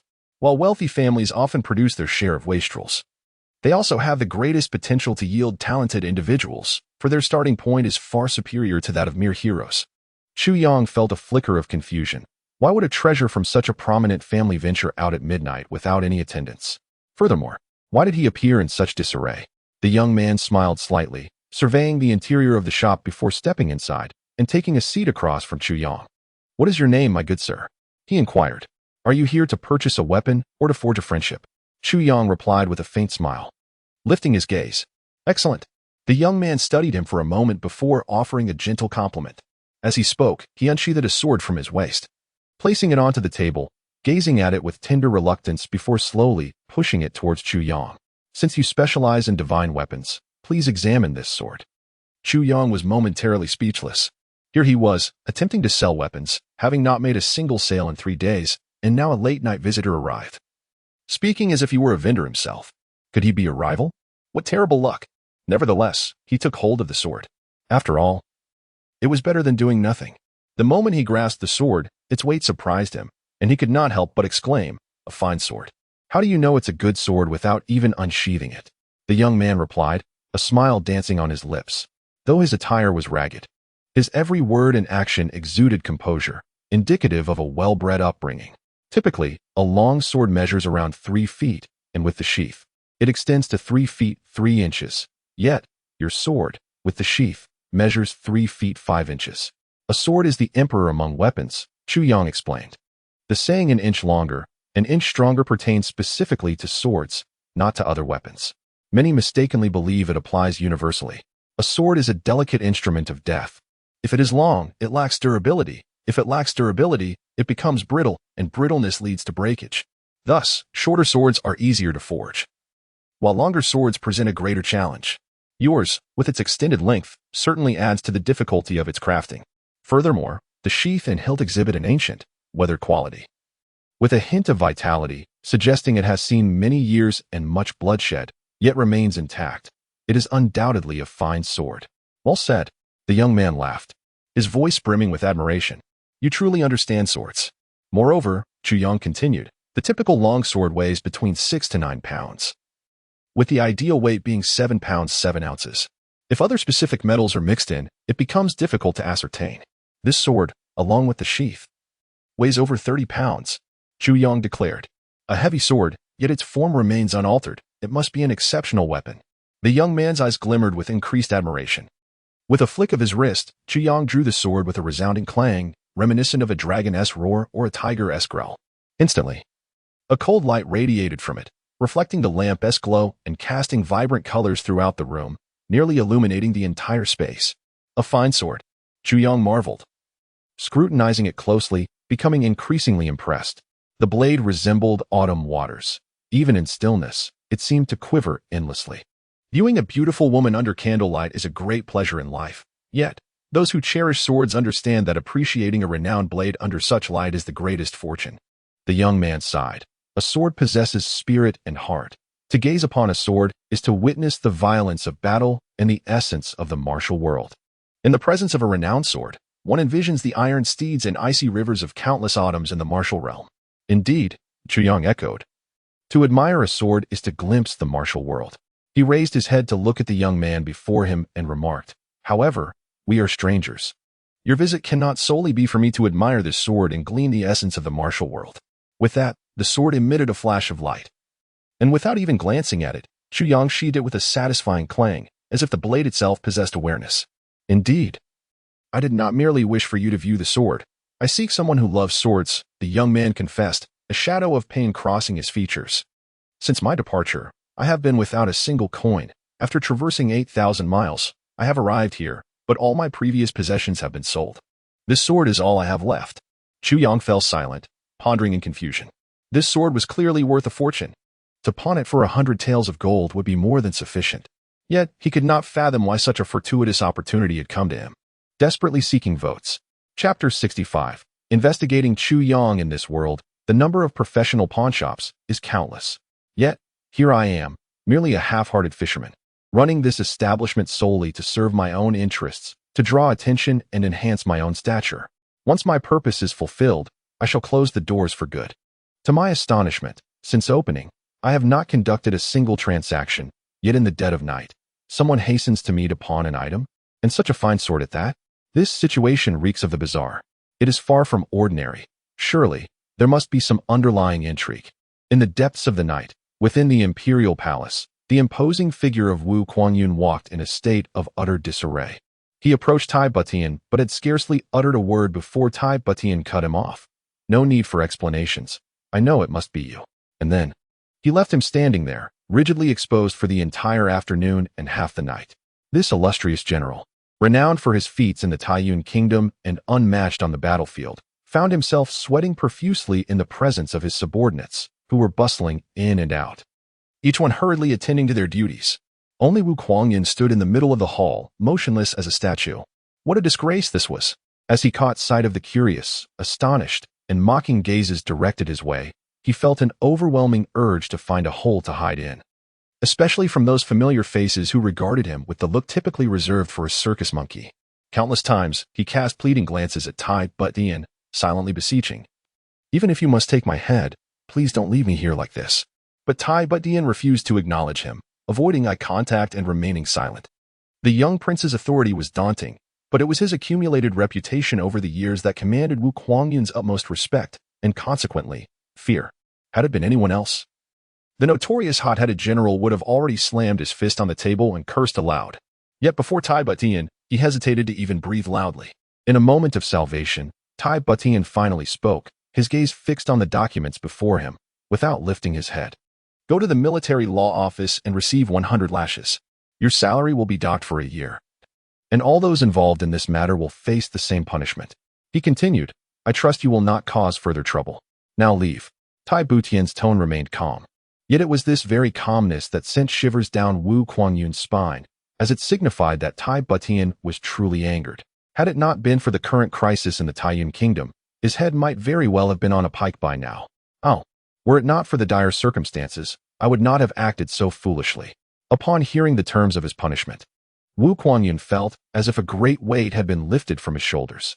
He repeatedly expressed his gratitude and, like a rabbit pursued by hounds, dashed out of the prince's palace. Finally, he exhaled a long sigh, collapsing onto the ground, and exclaimed, "By my mother, I have escaped." This ordeal was far worse than a mere beating. As for causing trouble, Wu Kuangyan had never even entertained such a notion. While 100 lashes were indeed severe, he could endure that. But to cause trouble would lead to far graver consequences. This was a lesson well learned. And he dared not provoke the prince's wrath. Reporting to the prince, "We have located the individual," came the voice of a subordinate. "Oh, where is he?" Tai Butian inquired, his attention still on the mountain of official documents before him. With a brush in hand, he swiftly signed off on several decrees. His speed astonishing, yet each response clear and meticulously considered. Each decision was incisive and to the point, demonstrating an admirable acuity. This morning, rumors circulated in the streets of Taiyun City about someone having been driven mad. We investigated and discovered that the person the prince seeks is currently managing a shop. His demeanor appeared rather peculiar, as if he were struggling to suppress laughter. A shop? A shopkeeper? Tai Butian could no longer suppress a tremor in his hand, leaving an inky smudge upon the document. It was simply too surprising. How could such a wolf-like figure be running a shop in Taiyun City? Nonetheless, he operates Tianbing Pavilion. The black-clad guards described Tianbing Pavilion, stating it seemed to sell divine weapons, boasting an unprecedented audacity. Divine weapons? Such audacity? Tai Butian gently set his brush down, his brows furrowing thoughtfully. After a moment, he mused, "I shall pay a visit tomorrow." Furthermore, there were rumors that the individual who lost his sanity did so after encountering these divine weapons, thus incurring divine retribution. However, according to my subordinate's investigations, it appears he was merely intimidated by Chu Yang's aura, which left him in a state of madness. Oh? Tai Butian's eyes sparkled with interest as he asked, "What level of cultivation would be required to frighten someone to madness?" "That is hard to determine." The cloaked figure hesitated before replying. "Generally speaking, a warrior below the level of martial sovereign would find it impossible to intimidate an ordinary person, for aura remains an intangible force. Moreover, only those of equal rank could perceive the nuances of a master's aura. Yet, there are always exceptions." "What kind of exception?" "If the person exuding the aura were a merciless killer, stained with countless deaths, or a battle-hardened general with a history of slaughter, then upon releasing their aura, that fierce energy might indeed frighten someone to death. However, I find it difficult to reconcile this notion with Chu Yang's tender age. This reasoning seems rather absurd." The cloaked figure frowned in distress, realizing how implausible it seemed to apply such reasoning to a mere youth. "Oh." Tai Butian exhaled thoughtfully. "We intended to investigate further, but were thwarted by the military. They have sealed off Tianbing Pavilion and barred anyone from entry." "The military?" Tai Butian chuckled suddenly. Is it the forces of my uncle from launching? Indeed. It appears my uncle is preparing to take action, Tai Butian replied with a light-hearted smile. How unexpected that a mere Tianbing pavilion could draw out my uncle, who has remained reclusive for years. This Chu Yang truly seems to be my lucky star. Moreover, 3 out of the 7 branches of Butian Pavilion in the Zhao Kingdom have inexplicably lost contact. Your Highness, it appears 5th Qingru has taken action. Tai Butian's brow furrowed in contemplation, and after a lengthy pause, he declared, it cannot be 5th Qingru. She is not one to act impulsively. He did not elaborate further, as if his conclusion were beyond dispute. Are there any other updates? The southeastern region of the Zhao Kingdom has begun mobilizing troops. 3 major legions are converging towards Ghost Cry Valley. However, given the circumstances, this seems directed at the Wajiguo and bears no immediate relevance to us in Taiyan, which lies to the north of Zhao. The distance is vast. Yet upon hearing this, Tai Butian's expression suddenly darkened. He murmured, Southeast? 3 major legions? Chapter 66, Gu Duxing.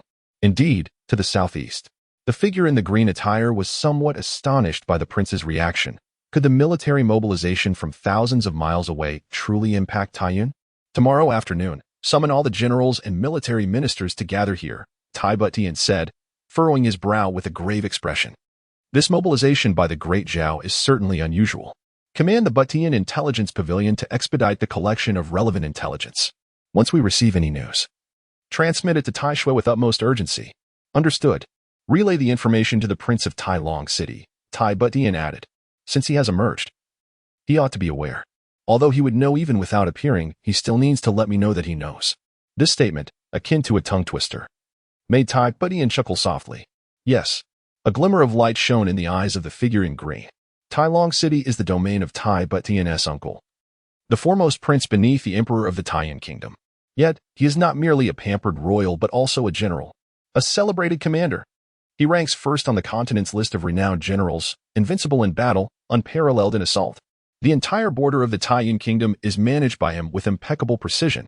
The prolonged endurance of the Taiyan Kingdom is attributed not only to Tai Butian's remarkable intellect, but also to the formidable prowess of Tai Long City. Together, these two, one an intellectual, the other a warrior, serve as the most formidable weapon against the 5th Qingru. Having arranged everything, Tai Butian gently waved his hand and said, You may leave now. Thank you for your hard work. Yes, I take my leave. The figure in green quietly exited the Heavenly Armament Pavilion. Tai Butian pronounced these 3 words deliberately, feeling a surge of warmth within. Given that individual's abilities, such a statement could not be mere exaggeration. What Tai Butian lacked at this moment was indeed divine weapons. Such armaments may bear little significance to ordinary soldiers, yet for the Butian Pavilion that Tai Butian established, such divine weapons are of urgent necessity. This is because a considerable portion of their ranks consists of death warriors. Another segment comprises assassins secretly nurtured by the Taiyuan royal family for years. When tasked with an assassination, possessing divine weapons could significantly enhance the likelihood of success. Even a mere 10% increase in success rate is worth the considerable expense for Tai Butian. However, such channels have always been elusive, though abundant in minerals. The Taiyan Kingdom has consistently struggled in the realm of advanced weaponry. Moreover, these divine weapons have always existed solely in legend, never seen by mortal eyes. Now, it seems someone has opened the Heavenly Armament Pavilion here? Tai Butian resolved to investigate the veracity of this news himself tomorrow, regardless of its authenticity. Assassins are, in essence, death warriors. For a long time, the terms assassin and killer have been mistakenly conflated. However, this is a grave misunderstanding. Both assassins and killers share the same goal, to eliminate their enemies. Yet, the processes are fundamentally different. Once an assassin makes a move, it must culminate in a death, either their own or that of the target, or both perish together. They stake their own lives first before contemplating the demise of their target. Regardless of the outcome, the assassin is always doomed. Thus, it is common for assassins to infiltrate heavily guarded enemy territories to execute their missions, regardless of success or failure. Once they strike, they have already sealed their fate. Hence, assassins are often referred to as death warriors. Conversely, killers operate differently. They emphasize evasion and distance, seeking opportunities to strike while ensuring their survival. This distinction is fundamental. Thus, despite the existence of rankings, there is only one top killer, but never a top assassin.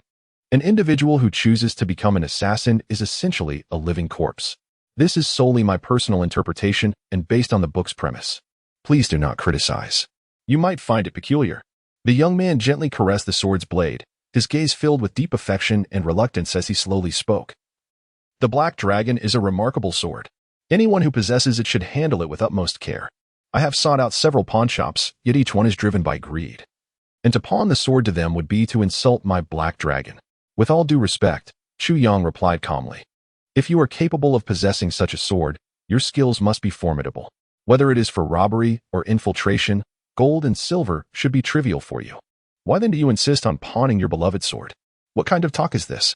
The young man resembled one deeply insulted, leaping to his feet in anger. Is this something Gu Duxing would do? Gu Duxing. Chu Yang's heart jolted, his eyes widening in realization. It turned out to be him. Memories from his past life suddenly resurfaced in his mind. Gu Duxing, the heir of the Gu family from Central Three Heavens, a prodigy among the younger generation. Legend has it that he was obsessed with swords from a tender age, his affinity for them seemingly innate. He became a sword apprentice at 3, a swordsman at 7. And by the age of 13 or 14, he had already ascended to the rank of swordmaster. At 18, he advanced to sword sect, and by 21, he attained sword sovereign. At 33, he had reached the pinnacle as a 9-rank sword king. He became the youngest individual in history to aspire to become a sword emperor. Such a meteoric rise is truly a tale of the extraordinary. Gu Duxing nearly established a legend of his own in Central Three Heavens.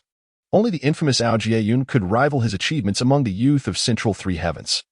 Gu Duxing and Ao Jieyun epitomized the idols of all young individuals in Central Three Heavens. Even in his past life, Gu Duxing was a figure whom Chu Yang, the poisoned sword martial sovereign, looked up to. Chu Yang's ambition to reach the pinnacle was significantly spurred by the inspiration drawn from such talents. Yet, Chu Yang could hardly fathom that this former sword king of the rising dragon had now fallen to such a state that he sought to pawn his renowned sword to him. How could this be? No wonder the name of the Black Dragon sword sounded so familiar. It was indeed him. Once among the 12 remarkable figures of Central Three Heavens, the Black Demon, the Dark Bamboo, the Solitary Traveler, the Poisonous Heaven's Mechanic, the Ink Blade, the Young Master of Evil, and the Dreaming Flower of Heaven. These 12 individuals traversed Central Three Heavens, turning it into a chaotic tapestry. Each was an unparalleled master, a prodigy of their time. Among them, the Solitary Traveler is none other than the esteemed Gu Duxing. Chu Yang regarded this legendary figure with a sidelong glance, his mind racing with calculations. Judging by his appearance, he must be in his 20s, meaning he has not yet reached sword sovereign status, but is undoubtedly a high-ranking sword sect member. This is a fortuitous opportunity. My heavens, a high-ranking fighter has fallen into my lap, and he is even in such dire straits. Moreover, it is rare that I am so affluent. I have never been this wealthy before. Nevertheless, Chu Yang felt a twinge of confusion. How could a dignified sword sect member find himself in such dire circumstances? Pawning his own sword? What kind of madness is this? Yet, it is evident that Gu Duxing, true to the legends of his past life, embodies integrity, forthrightness, and honor. Gu Duxing has always acted independently, roaming the world. Yet he possesses one significant advantage: all his expenditures are legitimate. Without a doubt, he has no questionable sources of wealth. On this point, even his adversaries across Central Three Heavens must concede. He is a true man. Chapter 67. Are you still human? The once esteemed sword sect is driven to such depths by the mundane allure of gold and silver, abstaining from theft or robbery. Although Chu Yang harbors a degree of disdain and disapproval for this approach, he cannot help but admire the tenacity of this individual. Gu Duxing, is it? Chu Yang smiled, adopting a cryptic demeanor. He gestured toward the assortment of weapons adorning the wall. First, take a look at the blades I possess in comparison to your own. With that, Chu Yang rose gracefully, retrieving a sword and a curved knife from the wall, placing them before Gu Duxing. Gu Duxing was taken aback, a look of derision crossing his face. He squinted at the weapons, remarking, "These blades appear pristine, seemingly untouched, clearly freshly forged. The scabbard glistens, and despite some cloud-like patterns, it is evidently mere common steel. They hold little value. This fellow is indeed blunt. Such weapons are merely commonplace, suitable for slaying chickens at best, and at most, deceiving the uninformed." Gu Duxing mused, reaching for the sheathed long sword. Clearly a testament to his identity as a swordsman, while disregarding the knife entirely. As soon as he grasped the sword, a sudden gasp escaped his lips. The derisive expression vanished, replaced by profound astonishment. This sword is rather peculiar. Gu Duxing pondered, inwardly shaken. This blade is heavier than my own. Chu Yang chuckled lightly and stepped into the inner chamber, contemplating whether the man was hungry and should be offered something to eat. He felt utterly confident leaving his weapons with Gu Duxing. The man would rather face starvation than resort to theft, even pawning his beloved sword. If he could not trust Gu Duxing, who could he trust? Even if the fifth lightness were to steal his sword and flee, Chu Yang would not be surprised. Yet the notion of Gu Duxing stealing his sword would be farcical. After a brief interlude, he emerged with a meal, only to find Gu Duxing at the table. Still wide-eyed, his expression frozen in shock. Despite his evident hunger, he remained oblivious to the food, fixated on the sword in his hand, murmuring, "How can this be? How can this be? A sword that has not been nourished by human blood cannot possibly be this sharp. What is impossible?" Chu Yang inquired. Wielding an iron bar as thick as an arm, seizing Gu Duxing's sword and effortlessly slicing through it as one would peel an apple. With a soft sound, a thin slice was removed from the iron bar. Gu Duxing's eyes widened, recognizing that Chu Yang had not employed any internal energy. It was solely the inherent sharpness of the sword. Another slice was taken. The iron bar was reduced by half, with shavings scattered across the ground, sleek and dark. Gu Duxing felt on the verge of collapse. Having fled from familial strife and other pressures, he had neglected to bring any silver during his hasty departure. Along the way, he had pawned nearly everything he owned. After all, what man carries trinkets? Just a jade pendant and a few golden beads meant for concealed weaponry. Repeated visits to pawn shops had left Gu Duxing utterly vexed. His jade pendant and golden beads were appraised as tattered relics. Is there such a thing as a tattered treasure? Thus, despite 2 days of hunger, he resolutely refused to return to the pawn shop. His black dragon was too precious a sword. Should those unscrupulous individuals label it as a mere trinket, he would undoubtedly be driven to violence. Thus, he had sought this place, drawn by rumors of the Heavenly Weapon Pavilion's legendary prowess, and upon seeing the words Heavenly Weapon Pavilion, he felt an immediate sense of comfort. The black dragon is indeed a divine weapon. No other words could encapsulate its essence. Even the term divine weapon falls short. The black dragon possesses a spirit of its own.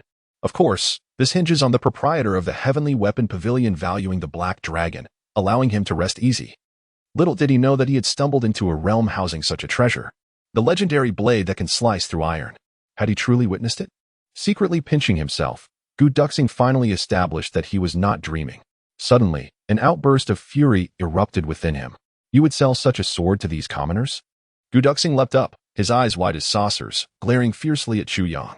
His stomach growled louder, and he bellowed in rage. You are committing sacrilege. This is a crime, an affront to these divine swords. Gu Duxing's voice rose in a furious crescendo, unable to contain his outrage at Chu Yang's indifferent demeanor. Such divine swords should belong only to unparalleled swordsmen. They are unworthy of mere mortals. Have you not heard that a treasured sword befits a renowned hero? And a precious gem is gifted to a beloved? Commoners cannot possess such divine instruments. Heavenly weapons, they are rightfully so. I shall not allow it. Gu Duxing exclaimed, his gaze fierce. I will not permit it. Chu Yang was momentarily taken aback, observing this famished individual, nearly on the brink of starvation, bouncing around his shop in a frenzy, declaring he would not allow him to sell his own possessions. Is this not absurd? My friend, this shop appears to belong to me, Chu Yang replied, bemused. Gu Duxing, momentarily stunned, asserted with unyielding authority, what is yours is irrelevant. Yours is not permitted. Chu Yang was left speechless. It was no wonder Gu Duxing advanced in his practice so quickly. He seemed utterly entranced by the sword, bordering on madness. These are rare treasures of the realm. Gu Duxing's eyes and face radiated a fervent glow. What a perfect sword this is. A weapon of slaughter. To pierce a heart or sever a head. What ecstasy. In rapture, he closed his eyes, extending his hands in a sword-holding posture, lost in a simulated reverie. Swish, swish. This is the essence of a sword. This is the sword's true destiny. Chu Yang stood agape, regarding this man as if he were a lunatic. Could such fervor truly exist? Gu Duxing, in a fit of excitement, drew another knife from the table, its blade gleaming, his fervor escalating to a near frenzy. This knife is also an extraordinary treasure. He dashed to the wall, simultaneously unsheathing a short sword and a dagger. This was the dream of every martial artist. Gu Duxing stared blankly, suddenly filled with righteous indignation, glaring at Chu Yang. You intend to sell such blades? You would sell the dreams of martial artists worldwide. Chu Yang was utterly bewildered. Chapter 68. A Bond of Trust. Chu Yang was bewildered. His intention was merely to use these swords as a means to an end. How had he inadvertently sold the dreams of all martial artists in the world? It was just one sword. Did it warrant such gravity? By selling this sword, had he truly become an enemy to all martial practitioners? If that were the case, life would indeed be unbearable. After a moment of silence, Chu Yang finally found a reason. Gu Duxing, why do you pawn your treasured sword? I need to eat. Gu Duxing, somewhat perplexed, could not comprehend why the other party brought this up. Indeed, you must eat. Hence, you pawn your sword, which you cherish more than your life. Chu Yang nodded, pointing to his own nose. But what about me? Have you considered that I too need to eat? If I do not eat, I will starve. I am just like you. Do you understand? If I do not sell my sword, I possess no other skills. What shall I eat? Human flesh? Chu Yang's voice grew more indignant with each word, and he began to question loudly, nearly spitting in Gu Duxing's face. What he said was utter nonsense. The plaque outside was made of pure gold and silver. There was no concern for food and drink. However, Gu Duxing seemed oblivious to this, or perhaps had simply forgotten, staring at Chu Yang's agitated expression, momentarily at a loss for words. It dawned on him that this fellow before him also needed to eat. You have not demonstrated any martial prowess, yet I cannot discern your cultivation level. Gu Duxing finally reasoned, with your skills, why not resort to thievery? Surely that would suffice to fill your belly. It is preferable to selling such a divine sword. How dare you? Chu Yang bellowed with righteous indignation. Am I, Chu Yang, such a person? Your words are an affront to my principles, a desecration of my spirit, a corruption of my will, and a violation of my character. You appear dignified, yet you are nothing more than a petty thief at heart. Spit. The last word was spat out with fervor. Gu Duxing was left dumbfounded. Who would dare to insult the famed sword king of Tunglong like that? Yet he did. Seated in a shop furnished entirely with silver pilfered by Chu Yang, he could not help but feel a surge of respect. It turned out that the other was, like himself, a man of principles and ambitions. After all, he was not alone in his path. Who called me foolish? Here stood a kindred spirit. Despite the scathing reprimand from Chu Yang, Gu Duxing suddenly found the young man before him quite endearing. There was an unmistakable sense of camaraderie and mutual trust. Yet, even for the sake of sustenance, Gu Duxing gazed at the two swords and two daggers with a pang of anguish, his facial muscles twitching at the thought of selling such legendary weapons. This was not merely pawning. Once sold, they would be lost forever. Could we perhaps deliberate on this matter? Gu Duxing cautiously suggested, Brother Chu, such treasured swords deserve a worthy owner. If money is not of utmost concern. I mean, if we can still manage to get by. Chu Yang rolled his eyes dramatically and sighed. So what shall we do? Gu Duxing was taken aback. How about this? I will entrust the sword to you for sale. Would that work? A sudden spark of inspiration illuminated Chu Yang's mind. Since you have no pressing matters, why not be my assistant here? This way, you need not pawn your sword, and you can eat and have a place to stay. Most importantly, you can find a deserving owner for these divine weapons, preventing them from being tarnished. It's a triple benefit, Brother Gu. What do you say? Huh? Gu Duxing felt a bit dizzy. How had he ended up as someone else's shop assistant? Yet, this did seem like a feasible plan. His original intent was to escape. If that was the case, was this not still an escape? Reflecting on the reasons for his flight, Gu Duxing sighed deeply. What should I do? What? Do you disagree? Chu Yang asked anxiously. It's not that I disagree, but Gu Duxing appeared to have reservations. Since you do not disagree, then it's settled. Chu Yang interrupted decisively. Brother Gu, from now on, we are family. Henceforth, your word is law in this shop. You decide to whom the swords are sold. I must admit, I am not particularly knowledgeable about this trade. Chu Yang's admission was indeed candid. He knew little about the business. However, that did not hinder his desire to keep Gu Duxing around. As long as he stayed, how could he escape Chu Yang's grasp? If anything arose in the shop, would he not have to manage it? If he refused, Chu Yang would simply give the swords to beggars. Would that not cause him pain? After all, he felt no loss. With the 9 tribulations sword in hand, he could have as many as he wished. Thus, under the guise of deception, Gu Duxing found himself unwittingly remaining as Chu Yang's assistant. Though passionate about swords, he had never ventured far from home, and having run away, he lacked any real experience in the martial world. In the eyes of Chu Yang, a seasoned veteran with 2 lifetimes of experience, it was impossible to refuse. Indeed, youth is a charming quality, and easily misled. The primary reason was that Gu Duxing could not fathom Chu Yang's cultivation level. In his mind, Anyone whose abilities he could not perceive must surely possess greater strength. Serving under such a formidable individual while achieving his goal of escaping his family seemed quite acceptable, certainly not shameful. After devouring the white rice that Chu Yang had served, he found himself swiftly ushered into a prepared room. After a night of contemplation, Gu Duxing finally voiced his confusion. There is something amiss. What is it? Chu Yang rubbed his temples, wondering if this fellow had suddenly become astute. Brother Chu, you mentioned provisions and shelter, yet you did not specify any wages, Gu Duxing exclaimed, wide-eyed. Surely you cannot expect me to work for free. I am, after all, a swordsman. Surely a few taels of silver a month would be reasonable? It seemed that this fellow still harbored some dissatisfaction. Chu Yang was momentarily stunned. Brother Gu, in your room, there are 2 cabinets. Did you notice? Gu Duxing nodded. Those cabinets contain all my possessions. They are not locked, Chu Yang said earnestly. Brother Gu, although we have just met, we seem to have known each other for ages. I am entrusting my life and fortune to you. Gu Duxing was taken aback, then spun around and dashed into the room. Moments later, a cry of astonishment echoed from within. Soon after, he emerged, trembling with emotion. Brother Chu, you trust me so deeply. Chapter 69. A clap of hands, a legend it must be said. The moment that cabinet was opened, even Gu Duxing, who had long been accustomed to treasures of gold and silver, was thoroughly taken aback.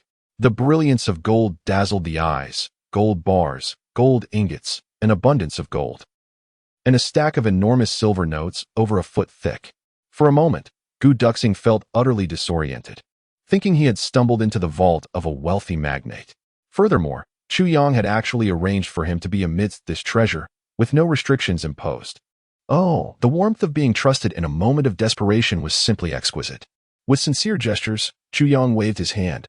Brother Gu, we are already like old friends, so there is no need for formalities. He thought to himself, I have several more cabinets filled with treasures. After all, I have plundered dozens of wealthy families. This is but a fraction of my wealth, and I still have much need for it. Gu Duxing nodded repeatedly. Suddenly, a question arose in his mind. Brother Chu, if you possess such wealth, why do you still need to sell that famous sword? Last night, this fellow had claimed he couldn't afford to eat without selling it. Yet, how could one explain this cabinet filled with gold and silver? Such a contradiction was utterly ludicrous. Please forgive me, Brother Gu. Last night, I deceived you. Chu Yang replied with a mischievous grin. Did you truly believe I was selling that renowned sword casually? I merely felt pity seeing the sword gathering dust, so I exerted great effort to find it a worthy home. Chu Yang sighed. Such a fine weapon deserves to be wielded by a capable hand, to wreak havoc upon the world and laugh amidst the rivers and lakes. Only through blood and storms can it showcase its unparalleled splendor. It is exceedingly difficult for a person to find a suitable sword. Yet it is even more arduous for a sword to find a worthy master. It is rare that Brother Gu and I share the same aspirations, allowing me to take a little respite, haha. Oh, I see. Gu Duxing chuckled, feeling a sense of relief wash over him, a feeling of camaraderie blossoming within. A famous sword is not merely a commodity. Even if Chu Yang had some ulterior motives, it was merely a testament to his regard for himself. One must admit, the mindset that emerges after such mutual affection is indeed different. Once that warm feeling arises, even if the other party is in the wrong, one tends to find excuses for them, often presenting the most comforting justifications. Of course, the quest to find the true master of the renowned sword is a heartfelt desire. However, one must also earn enough silver to sustain ourselves. Chu Yang smiled. Moreover, if the master of the famous sword does not pay a certain price, even if he possesses it, he may not cherish it. Gu Duxing nodded in agreement, recalling his own experience. Indeed, I remember when I obtained the Black Dragon. It was a journey fraught with trials and tribulations. Both men exchanged smiles. Compared to the once unstoppable sword monarch of his previous life, the current Gu Duxing lacked some of the wisdom that comes from seeing through everything, instead radiating youthful impulsiveness and naivety. Chu Yang was well aware of the worth of the man before him. Gu Duxing's stubbornness, his obsession with swords, his persistence in life, and his tenacity had remained unchanged from his previous life. Such a person was undoubtedly worthy of friendship. Chu Yang did not share Gu Duxing's rigid adherence to him. Such obstinacy seemed somewhat foolish. Yet, this did not hinder his admiration for Gu Duxing. This difference in temperament was precisely why in his previous life, Chu Yang became a martial sovereign, yet not a sword sovereign. For while he wielded a sword, his abilities extended far beyond it. Brother Gu, how do my swords compare to your black dragon? Chu Yang inquired, his fingers tenderly caressing the hilt at his waist, his gaze reflecting genuine emotion. Akin to a young man deeply in love gazing at his beloved. Although his beloved may not possess the beauty of a goddess, standing alongside the most exquisite women, the one who truly touched his heart would always be this singular person. What was missing? Chu Yang's heart skipped a beat. Gu Duxing was right. These swords appeared sharp and unmatched, yet they indeed lacked something essential. The iron essence had been devoured by the 9 calamity sword. That essence is the true spirit of a sword. Without the iron essence, these swords were merely dense blocks of iron, incapable of becoming the legendary divine weapons. For they would never possess the spark of sentience. A treasured sword gains spirit through the blood it spills. Yet, even if these swords slaughtered the entire world, they would remain mere mundane iron.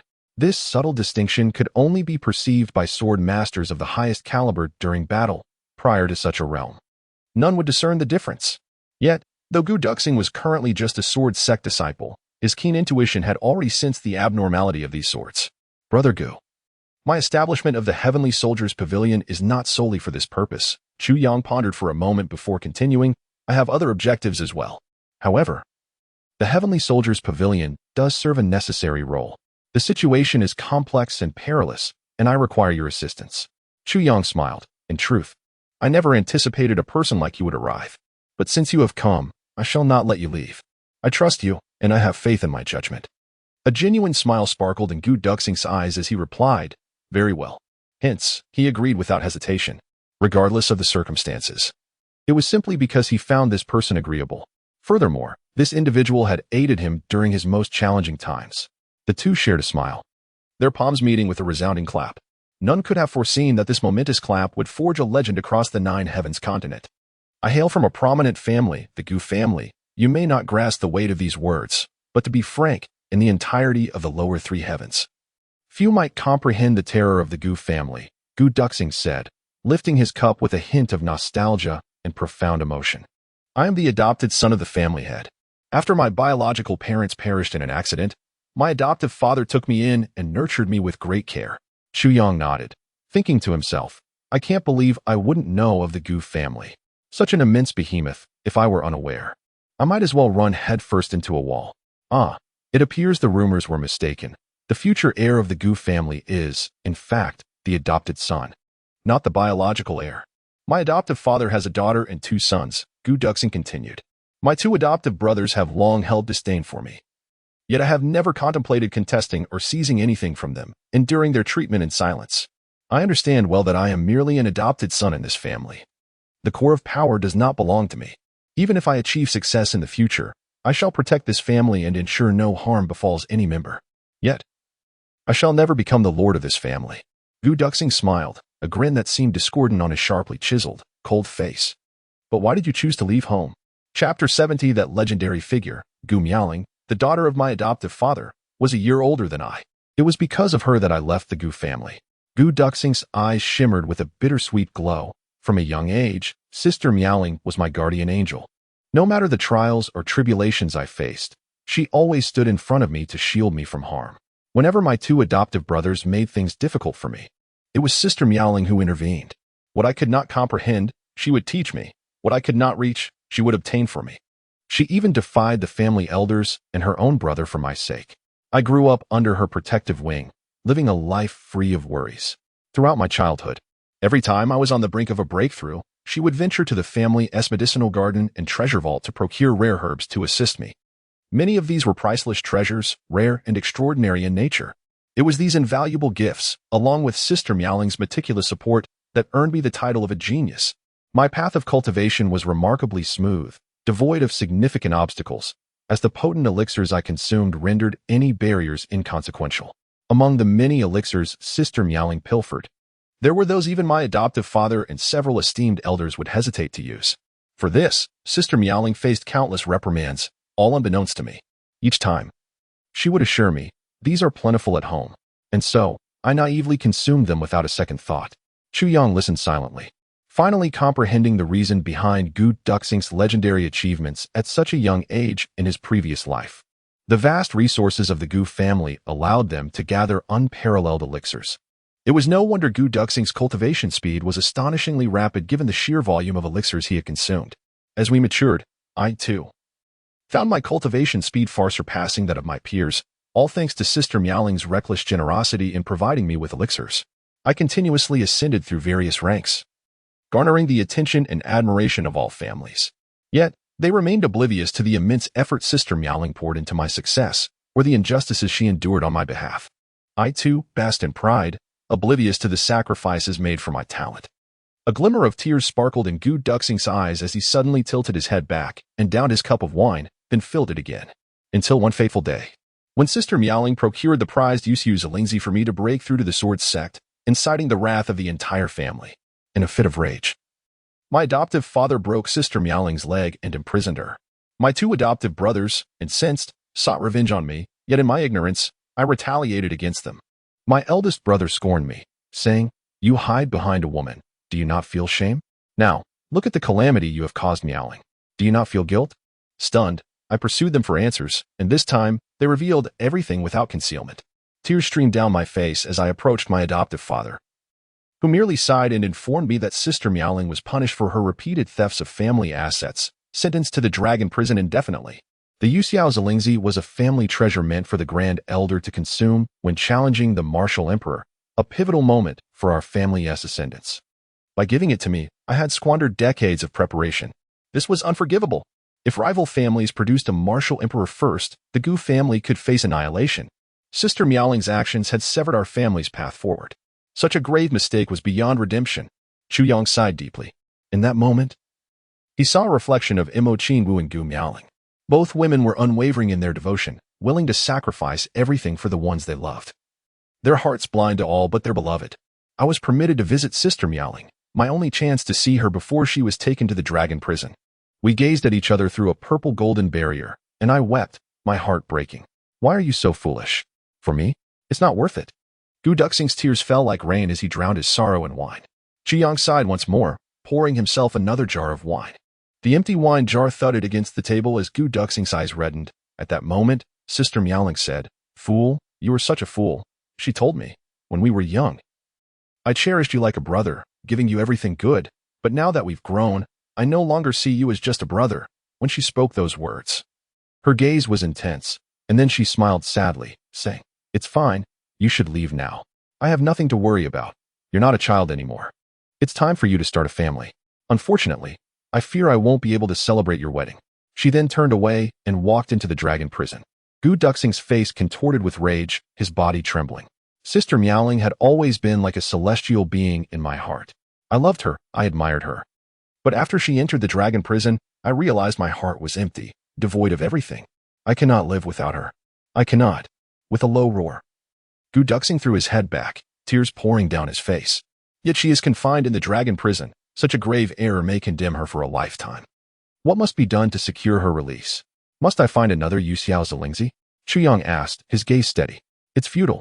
When the Grand Elder heard the news, he was on the verge of a breakthrough. The shock caused him to spit blood, and he lost his chance at ascending to the martial emperor. No one else in our family can do it. What did your adoptive father say? My adoptive father. He too could do nothing. Gu Duxing stared blankly into the void, tears silently falling. I endured 2 years of torment until last month when my adoptive father arranged a marriage for me. Chu Yang suddenly understood. This Sword King, it seemed, was not only consumed by his passion for the sword but also by love. No matter what, even if I remain single for life, I shall never betray Sister Miaoling. Gu Duxing gritted his teeth, determined. Thus, I escaped. No wonder this man trained obsessively in his past life, advancing at an alarming rate. He sought to become a sword emperor to rescue Gu Miaoling. Chu Yang felt a pang of sympathy. Chapter 71. The Mad Sovereign Sword Technique to bring Sister Miaojie out. I must ascend to the level of sword emperor. But how distant that seems. Sister Miaojie is already 21 this year. Gu Duxing despaired, saying, even if I advance rapidly, it will still take at least 30 to 40 years to reach that point. 30 to 40 years. How can Sister Miaojie endure? How can she endure? Chu Yang raised his head, deep in thought, and said, there may indeed be a way. You have a method? Gu Duxing abruptly stood up, causing the wine cup on the table to topple with a crash. His blood-red eyes widened in astonishment. Chu Yang nodded steadily, and said, sit down and let us talk. Brother Gu, those within this situation are often bewildered, while outsiders see clearly. You are primarily a sword cultivator, correct? Chu Yang's gaze was piercing.